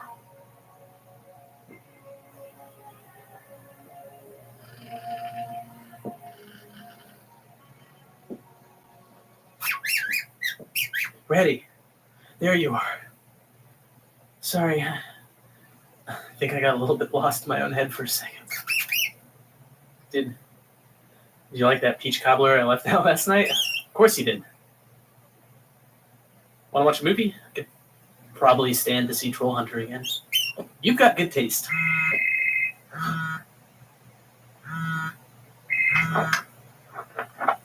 Hey, Dan.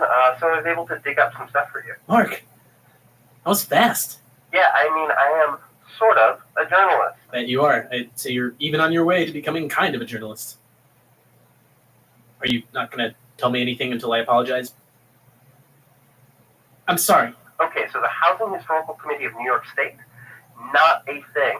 Neither is the Urban Preservation and Development Department of New York State. They all sound like government agencies, but they're not. No record of them. They're not public at all. No way to find out unless I went on a huge fishing expedition, which I am not going to do. Oh.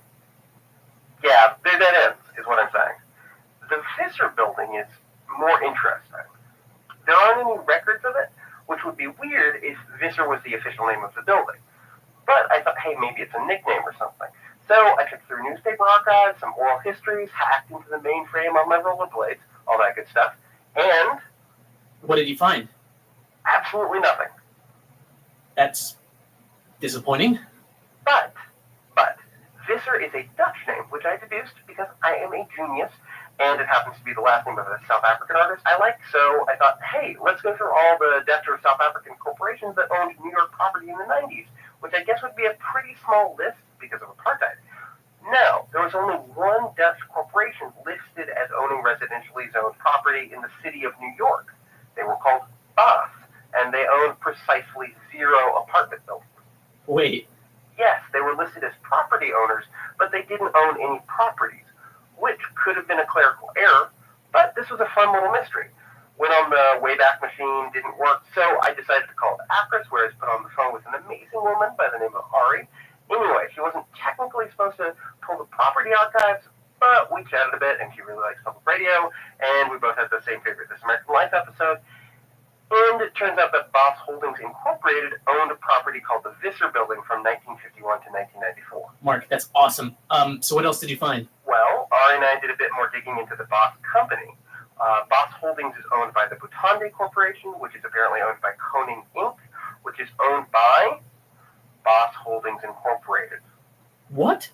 Yeah, it's one big quasi-legal corporate circle joke I made to Ari, one that she did not find particularly funny. So basically it's a shell game, a dead end. I dug deeper, but no joy. Damn. However, Ari did mention one more interesting thing before I asked her out for coffee and she hung up on me. Apparently, the shelf that contained the Boss Holdings records was a victim of in her words, localized fire around 20 years ago, which, yes, could be a coincidence, but combined with the fact that the Boss Corporation is owned by the Boss Company, makes it seem like somebody is trying to hide something. Well, shit. Well, shit indeed, Dan. Did you find anything out about Melody Penders? Yeah, that took like 5 minutes of Googling. Really? Yeah, if you're looking for a Melody Penders former social worker in her late 40s who's now receiving a quite generous government pension and living in New York City, God, I love the internet. That sounds exactly like her. Well, do you want her phone number? Dan, you there? Yes, I do. Get a pencil.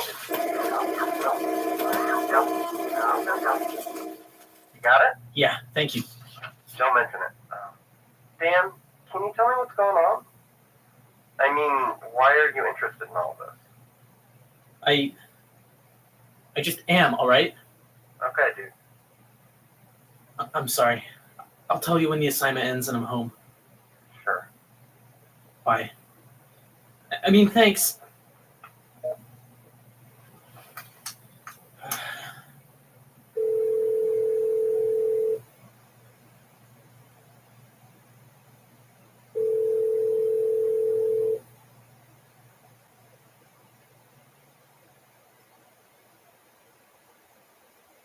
Okay, that was a difficult episode for me to put together.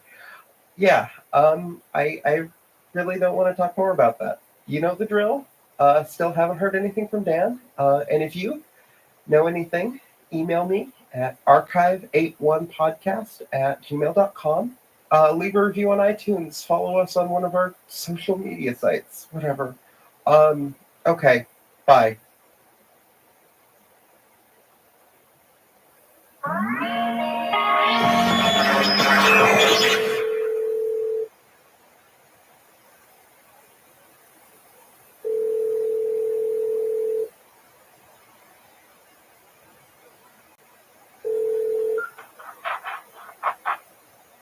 Hello.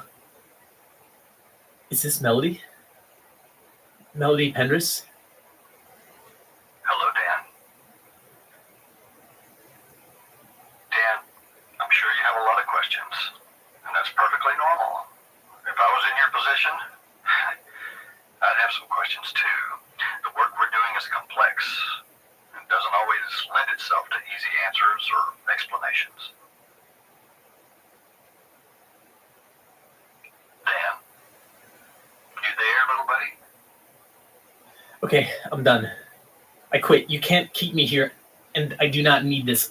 I'm just gonna take my shit, leave this goddamn building, and just go. I'm just gonna go. I'd advise against that, Dan. I really would. Really? Because you can't force me to stay, all right? This place it's not normal. The lights keep flickering, and I keep hearing whatever that apartment building was, people disappeared, all right? Vanished from human memory.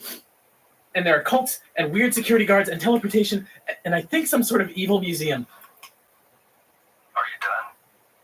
Like I said, I'm leaving. Dan, I'd like you to take a moment and think about what you feel right now. Really think about it.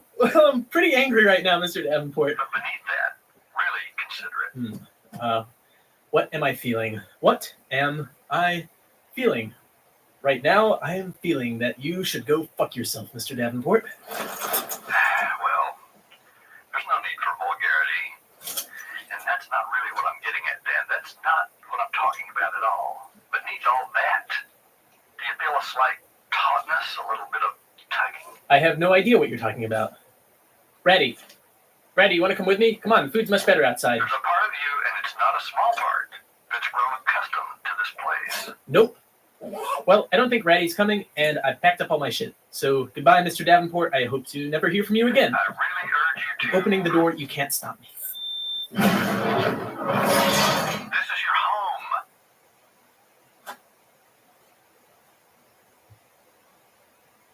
You feel it, don't you? A homesickness when you even begin to think about your life outside?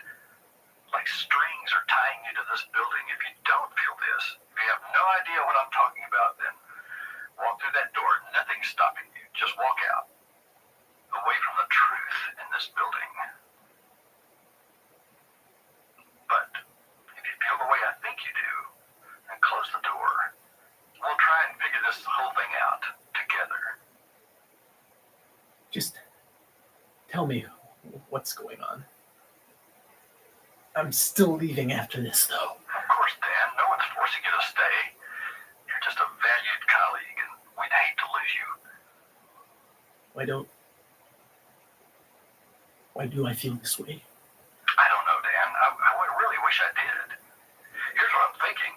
You're a natural storyteller, aren't you, Dan? Didn't you mention loving Radiolab or something in your cover letter? So when a natural storyteller like you hears something as powerful as what's on those tapes, you get invested. And because you care so much about what happens, well, it's difficult for you to leave without hearing the whole story. I don't buy into that. You know what? That's a completely reasonable reaction. Truth is, all I can guess is that God or the universe or the fate wants you to listen to those tapes, and it's probably tough to ignore a higher calling. The universe wants me to listen to those tapes. That's your explanation? Dan, maybe the way to look at this is not to try and probe down into why it's difficult to leave. Perhaps a better mindset would be to forget about the unusual aspects of your employment and just focus on doing your job to the best of your abilities. Kind of a Zen or Buddhist or something. You know what's in these tapes, don't you? Please, just tell me you know. We acknowledge that there are certain documents in the archive that can't currently be explained by our modern understanding of science. Yet another reason you're uniquely qualified, Dan. You're an artist, a storyteller. You can understand things on a really intuitive level without all that scientific mumbo-jumbo. Thanks, I guess.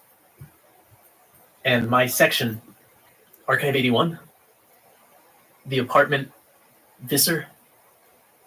All I want to know is what happened to those poor people in the Visser building. That's why we put Melody's number out on the web, to make sure anyone who was investigating her disappearance came to us. We care deeply about our employees and former employees. So there was a tragedy, but I don't want to prejudice your archival process. I believe you said that you value the unbiased nature of the documentarian in your interview, or something. You're doing a great job cataloging all of it, by the way. Really great stuff, stellar work. Someone has to go through all this data, right? When we rediscovered it, well, let's just say that we're glad that this is all in your capable hands. Are we done here? Dan, there's no need to be defensive. But I understand your point of view. I'm sure this has been a stressful time for you. Also, before I forget, I need to reiterate the importance of you keeping that little recorder on, all right? After all, I think the lesson that we can learn from the sad case of Melody Pendergrass is that it's always best to have a record, just in case the worst happens. Not that the worst will happen, knock on wood. So are we on the same page, Dan? I think it's really important that we're of one mind on this. Sounds really great, Mr. Davenport. You take care of yourself, you hear?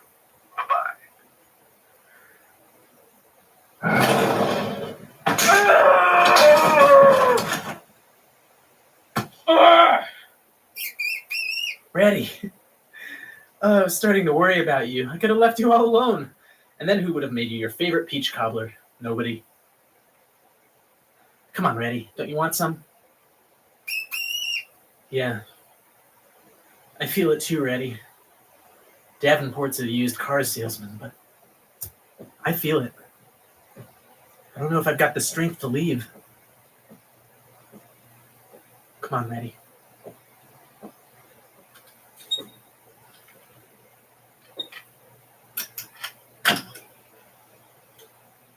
Melody Pendris, May 22nd, 1829, floor 5.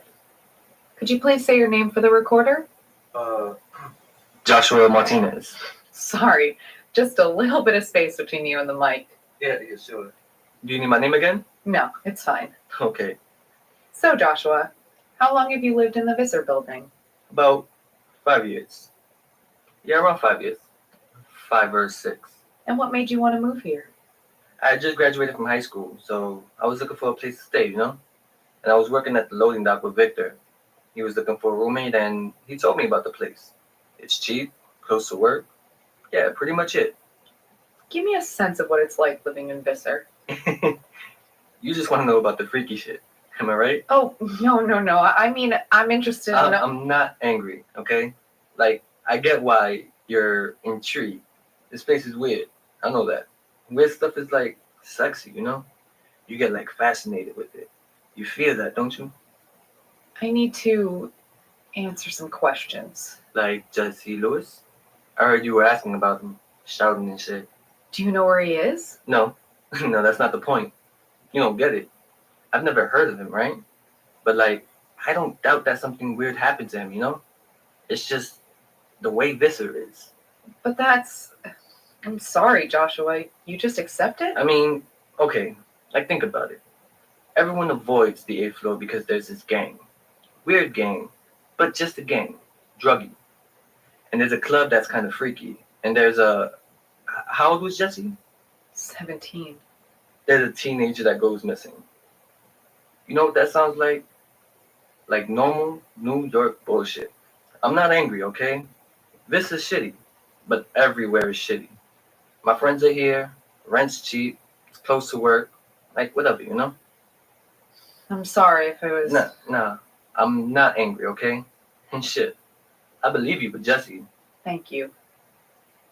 You want to try with Victor? Try recording? Would you and he be comfortable with that? Yeah, sure. You can try. I mean, it's the reason you're talking to me, and Victor always gets a kick out of it. Is Victor nearby? Couple doors down. I'd appreciate it. All right. Will you be surprised if it doesn't happen? If I'm able to record him? Sure. You still don't think it's gonna happen, and that's fine. It's weird, but just wait. Victor, open up. What? Shit, looks like someone went over this with a magnet. It's all right, Reddy. Shh. Okay, now, Reddy, do you see this? There's this little smudge on the tape, just a little marking, like an O. I wonder if... Yeah, there are. There are 2 more with the same marking. Want to listen to them, Reddy? I'll take that as a... I should probably stop talking to you, shouldn't I? There. Told you. Melody Pendris, February 12th, 1838. Floor 5. I didn't say I... Nah, it's all right. Victor's weird. I mean, he's not weird. He's my friend. He's a normal guy. We shoot the shit, play Nintendo. He just can't be filmed, recorded, or anything. When did he find that out? School picture day was a shit show. The photographer always said it was something with the lens or something. After a while, Victor just faked sick on picture day. Easier, you know? And he accepts it? I mean, it totally ruined his chances at Hollywood stardom. Dude's a born actor. He could have been the next Marlon Brando. Are you... I had you for a minute.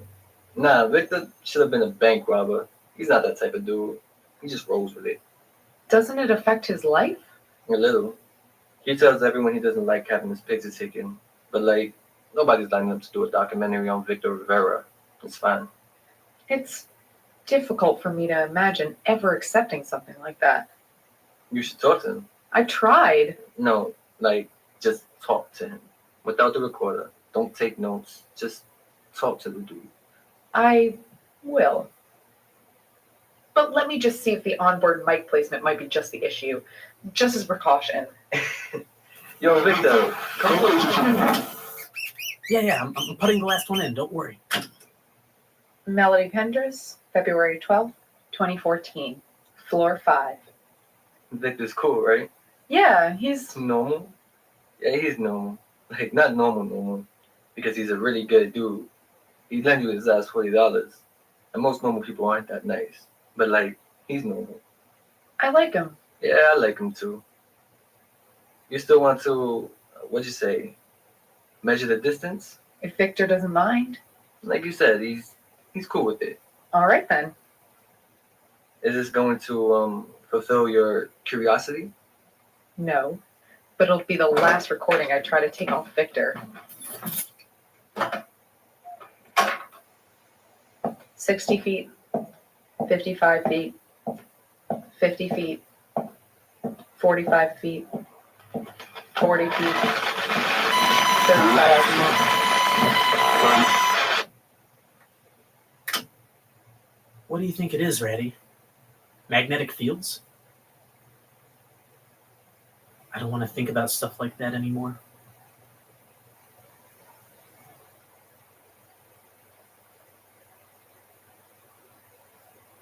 Hello, everyone. So, no new progress on the Dan front, but there have been some troubling attacks on the servers that are hosting this podcast. I keep having to move platforms, and well, that costs money.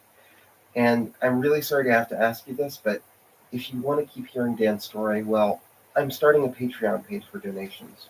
Go to patreon.com, search Archive81, and if this podcast means anything to you, donations would be really helpful. Thanks, and as always, you can find us on Facebook, Twitter, and our website, archive81.com. And if you know anything about Dan, well, you know how to contact us.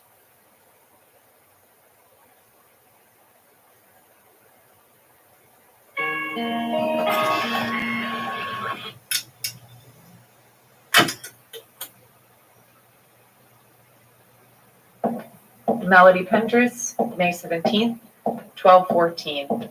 Audio of second floor hallway. No song. Melody Pendris, June 3rd, 1450. Audio of seventh floor hallway. No song. Melody Pendris, June 16th, 1633. Audio of lobby. No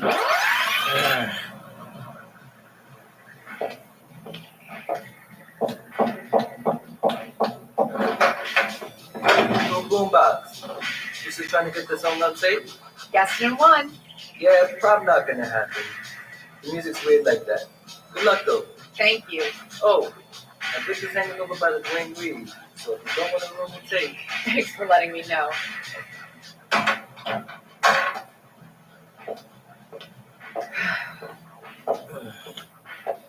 No song. How long's it been, Ratty? How long has it been? Ratty, you listening to me? Oh, you're right, Ratty. It's been a really long time. Too long. Too long. Want to watch a movie? I know we've seen Burden of Dreams a couple of times, but I think my Herzog impression could use some work, so no. I could cook something for you. Ready? We still got a lot of peaches. So many peaches. Or we could...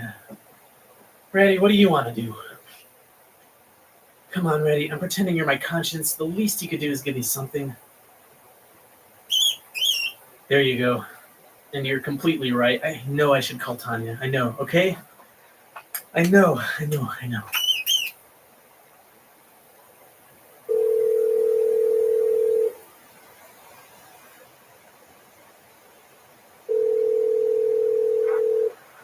Dan? Dan, are you all right? Of course I am. Why wouldn't I be? Just, calling to check up. It's been ages. No calls, no texts. I must have left you 60 messages at this point. 48. I'm sorry. I saw the messages, then I felt bad for not calling, and then I felt even worse as they all piled up, and I didn't know what I would say. And then it became this whole thing. I'm sorry, it's just my stupid habit. I was really busy with work. But anyway, how's it going? What are you up to? Unbelievable. Completely unbelievable. You don't even have an excuse. Tanya, why are you worried? You knew I was eventually going to get back to you. I'm not going to just leave without an explanation. Come on, remember that one time I almost said I love you? That was something, right? That was weird of me to say. I apologize. Oh my god. please just, what happened? I've been listening to the tapes. That's really what this is all about. Dan, have you talked to your parents? Maybe, I don't know, tell your boss you need a little break? Something? No, Tanya, my job is very important. I don't expect you to understand, but it is. And let's just talk, all right? Like normal. How's work going? No. Please, what's your boss's name? I'll call him up for you, all right? You're really scaring me, Dan. I tried to call your company, but they said there was nothing that it could... I even talked to your shitty friend. Dan, just let me help you, all right? Okay, I think you need to understand the gravity of what I'm doing here. Dan. No. I'm gonna play you one of the tapes. It'll be something that's not too disturbing, just a bit strange to show you what I'm dealing with, what I'm beginning to understand. Dan, I don't want to listen to the tape. Please, Tanya, just listen to one. Just one, for me. I promise you'll understand after listening. Everything will become clear. Not this. Perfect. A little introduction to this.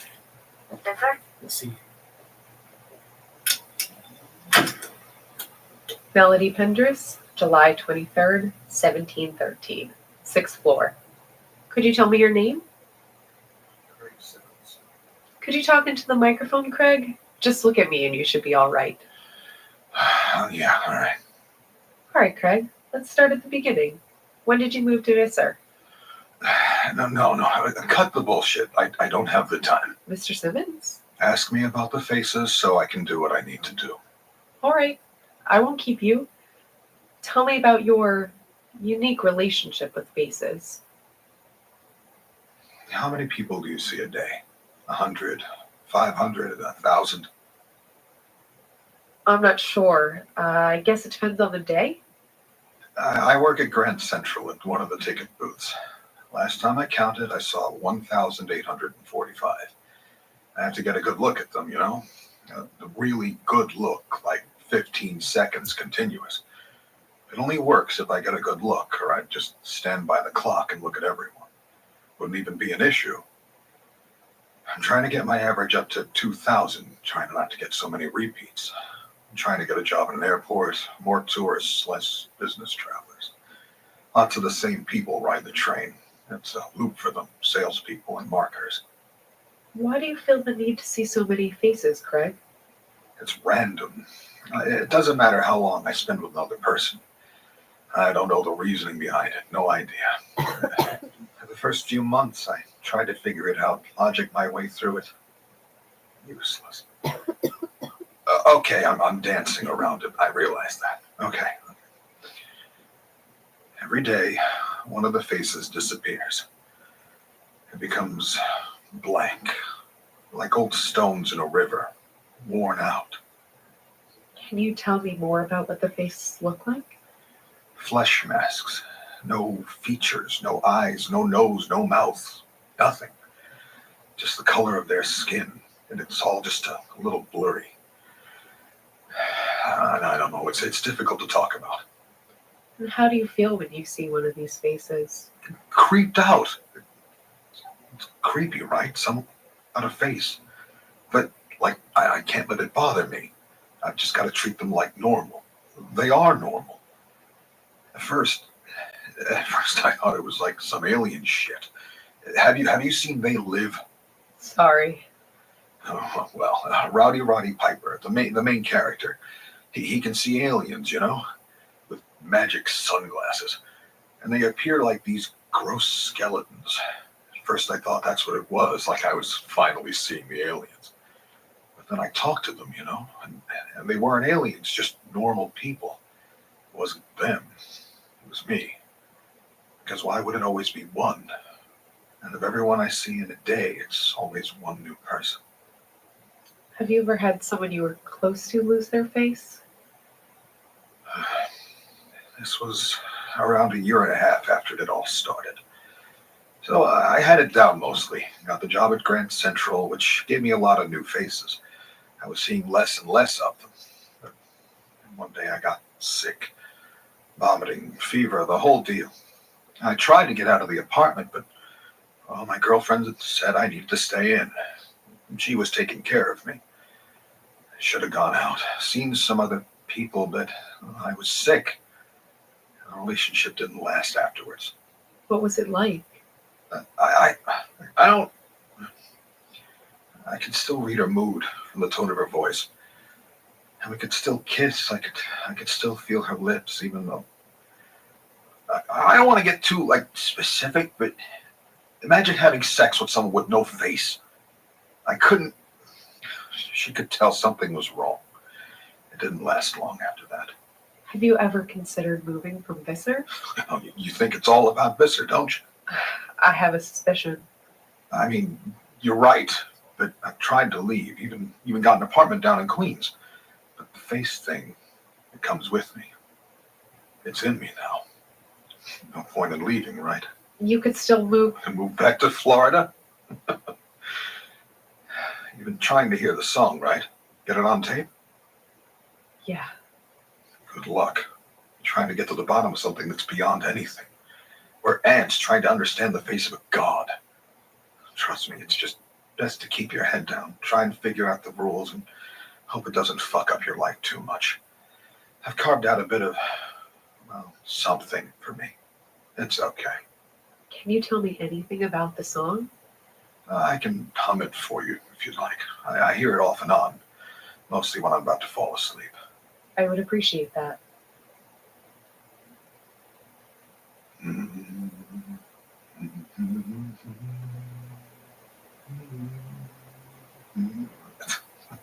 It doesn't get it across, but there it is. Remind you of anything? Almost. No. Best to just live with it. And Visser's fine, all things considered. A fair amount of faceless, but that mostly has gone away since I started working at the terminal. Mostly. Craig, what does my face look like to you? Like nothing, Melody. Like absolutely nothing. I should get going. I need to see more people. You see, Tanya, do you understand? Do you understand the magnitude of my work now? Dan, please. I think you need to get help. Did this mean nothing to you? Craig wasn't seeing faces. He heard the song. He hummed it. There is something powerful in these tapes. You feel it, don't you? You have to feel it. That man should have gone to a psychiatrist. There's a thing called face blindness. I read something in the New Yorker about it. I know, but he could see some faces. The faceless were... This person obviously needs help.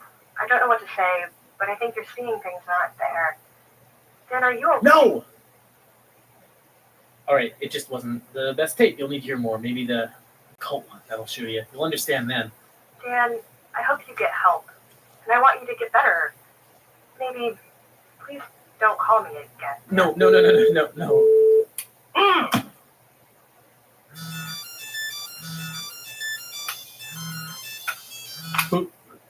Who is this? Dan, I'm really glad we've got a chance to talk. It's been far too long. Hello, Mr. Davenport. Hey, Dan. Just wanted to let you know that I've been really impressed by your work lately. Really impressed. I know it's a lot to ask, but you've been chugging along like a trooper. Great stuff. Great stuff. Thank you. I feel like we're on the same page now, like compadres. We both understand how important this work we're doing is, don't we?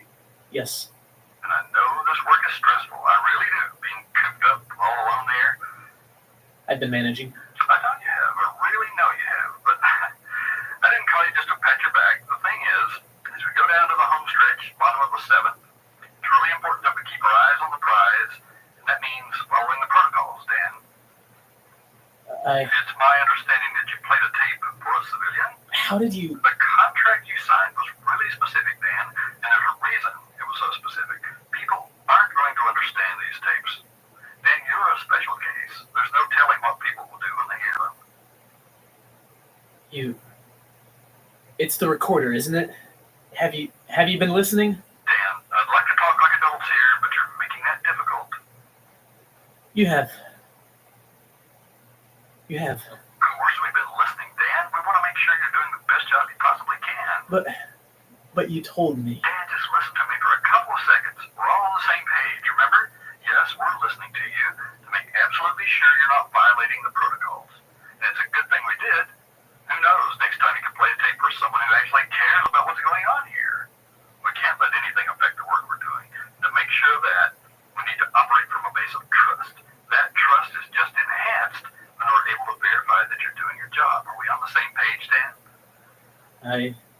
think we are. Dan, we're so close to finishing this. Don't you want to hear the end of the story? Let's not get sloppy when we're nearing the finish line. Also, and I really hate to say this because I really do trust you, but if you happen to violate any of our protocols again, and remember turning the recorder off is definitely against protocols, we'll be forced to take legal action against you for breaking contract, but that shouldn't be an issue, right, Dan? No. Good stuff, good stuff. Always a blast talking with you, Dan. Bye-bye now.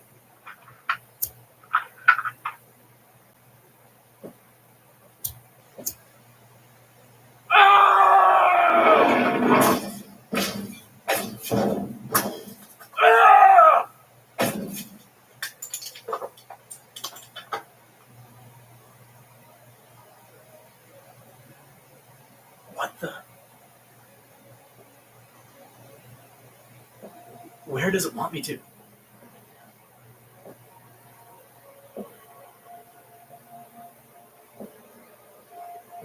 Is it?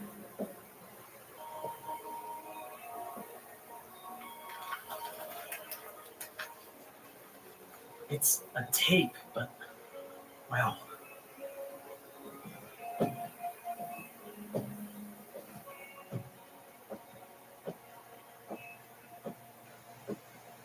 All right.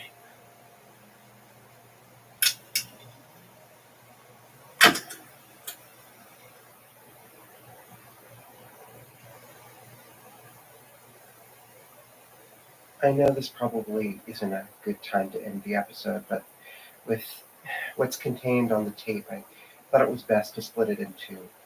Easier that way. We're getting close to the end. Like always, if you know anything about where Dan is or what's happened to him, please email me at archive81podcast@gmail.com.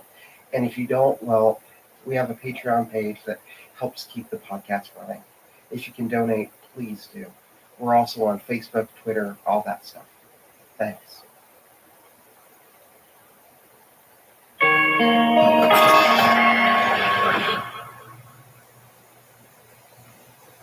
All right.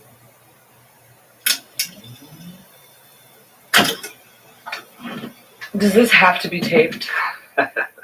Oh, Ms. Voss, we want everything to be recorded. It's really so much easier that way. Just think of it as a little eccentricity, a little condition of the whole me being here. Don't worry about it, Iris. Can I call you Iris? I'm going to call you Iris. It's just a formality. By the way, do you know what's good here? Never been, but outside my pay grade. Try the veal. You know what? I think I will. Garson, could I get the veal ossobuco? Should I get two? Fennel salad, no vinaigrette. Alrighty. One veal ossobuco and one fennel salad. Of course, sir. Mr. Davenport. It's all right, Iris. I know this must have been a really tough couple of days. Let me just give you a rundown of what we're looking at from my perspective, okay? Then just ask me any questions you'd like. Does that sound good, Iris? Of course, Mr. Davenport. Before anything else, I just want to let you know how sorry I am about what's happened to your face. You have my deepest sympathies. So, first off, you got a pile of rubble on your hands, which you're doing a great job of clearing up, by the way. Really inconspicuous, all things considered. We try. You're professionals. I like that. I relate to that. Now, second, you have, how should I put this, an absence. You had hundreds of tenants in a lovely apartment building, and now it's as if they had never existed. Gone from our memories, which would just be the weirdest thing in the world, wouldn't it? And I'm sure you'd just be running like chickens with your heads cut off if you didn't have at least some experience with these sorts of breaks from our shared reality. It's all right. It really is. You don't have to respond. I'm just laying out my cards on the table. Now, if this was all you had, you'd probably be fine. Just clear some rubble, build something new on your piece of lower Manhattan real estate, and go about your business. But the third thing you have is exactly 34 dead bodies in a climate-controlled warehouse in Queens. And once again, I really do admire your guys' professionalism in getting them all out of there. Really top-notch job. This is... Just let me finish. I really don't like it when people interrupt me. Sorry, it's a pet peeve of mine. Now, this all leads me to the final thing in your possession, which is a couple shells worth of Ampex cassette tapes. You have those, don't you? The logistics of a company our size can be Byzantine. Perhaps one of our employees has come across what you've described, and perhaps not. I couldn't hope to guess. All right, Iris, I'm coming to you from a place of respect as a fellow professional. Iris, we know you have the tapes. We know. You got them out of there before we could get our people on site, which, once again, great job on that. You're keeping them in that same Queens warehouse. We know that. We even know about the uncomfortable dreams your warehouse workers have been complaining about. Iris, once again, I'm just going to talk straight with you. We want those goddamn tapes. If we were in possession of what you described, why would we want to share the objects with you? Well, Iris, it goes back to those 34 bodies. It's a tricky situation, having just a bunch of bodies no one remembers existing. Now, I'm just going to guesstimate that there have been a couple of board meetings around some really nice mahogany desks about how you could dress them up like they were homeless, ship them to some different cities, just leave them on the streets. People die all the time. Or just dumping them in the ocean, some weights, strong enough current, you can be pretty sure they won't wash up on a beach somewhere. Maybe you were thinking of just bribing a crematorium. That's what I do. But all this was predicated on the idea that no one was, well, paying attention to your very special apartment building. If someone, for example, had pictures of people loading bodies into an unmarked van, or even knew the exact warehouse you were keeping the corpses in, why, you might be having to explain why a multinational construction and real estate firm has in its possession 34 chilled corpses. And if you're wondering if we can link you to the warehouse, I'm just going to spoil it for you. We can totally do that. You guys were just a little bit hasty in your whole cleanup process. Oh, Iris, you're worried about the recorder. Iris, hundreds of people were edited out of humanity's collective memory. This isn't Columbo. I'm not going to play this tape in court. With what's happened to you, that should be the last thing on your mind. I'm really admiring your stoicism in the face of adversity, by the way. Iris, are you all right? I know these... Are you aware of how much energy we put into that building, Liam? Probably a lot. Yes, Mr. Davenport, probably a lot. Bargains were made. We operated in good faith. It was a mutually beneficial agreement. We assumed that it would continue indefinitely. Well, Iris, you know what they say happens when you assume. To sum it up, we invested a large amount of resources into that building. Human capital, as it were. It will be difficult to go to the company, to go to my family, and to tell them to write this off as a loss. I completely understand, Iris. Let me help you see things from my perspective. I'm thinking that you don't want to spend the rest of your life in an American prison. And I'm thinking that Lars, Lot, Finn, and Issa don't want to either. Now, you probably don't think this is something that we can do. Let me be abundantly clear. That is something we can do. Your company operates under the assumption that it's the only organization that knows anything about the loopholes within our reality. That is a faulty assumption. But all right, jail doesn't scare you. What you've been through, I can't imagine anything would scare you. The other way to look at this is from a moral angle, from a philanthropic angle. If you gave us the tapes, you would be helping a group of concerned citizens understand the nature of our world and helping them come up with ways to protect all of us against the sometimes incoherent cruelty of that world. Now, isn't that important? Mr. Davenport, was the woman who created those tapes aware she was working for you? Of course not. She simply thought she was doing some archival project? Yeah, she's just a social worker, like talking to people. You know, at a certain point, the archives themselves don't even matter. We pick people who will see a project through, who need to finish the story. So, Iris, what you thinking? Mr. Davenport, you've convinced me. The organization will have its tapes in exchange for powers.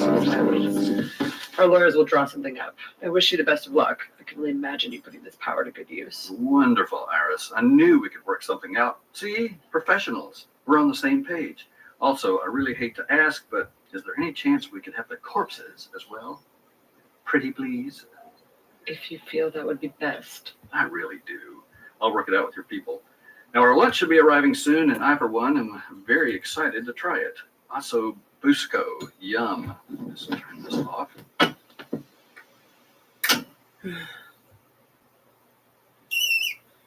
Quiet. I'm sorry. I just need to think. Pick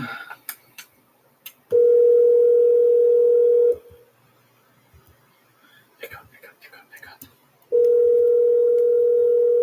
Mark there? Mark, hi. Hey, Dan. What's up? Nice to hear from you again. Did you finally break up with Tanya?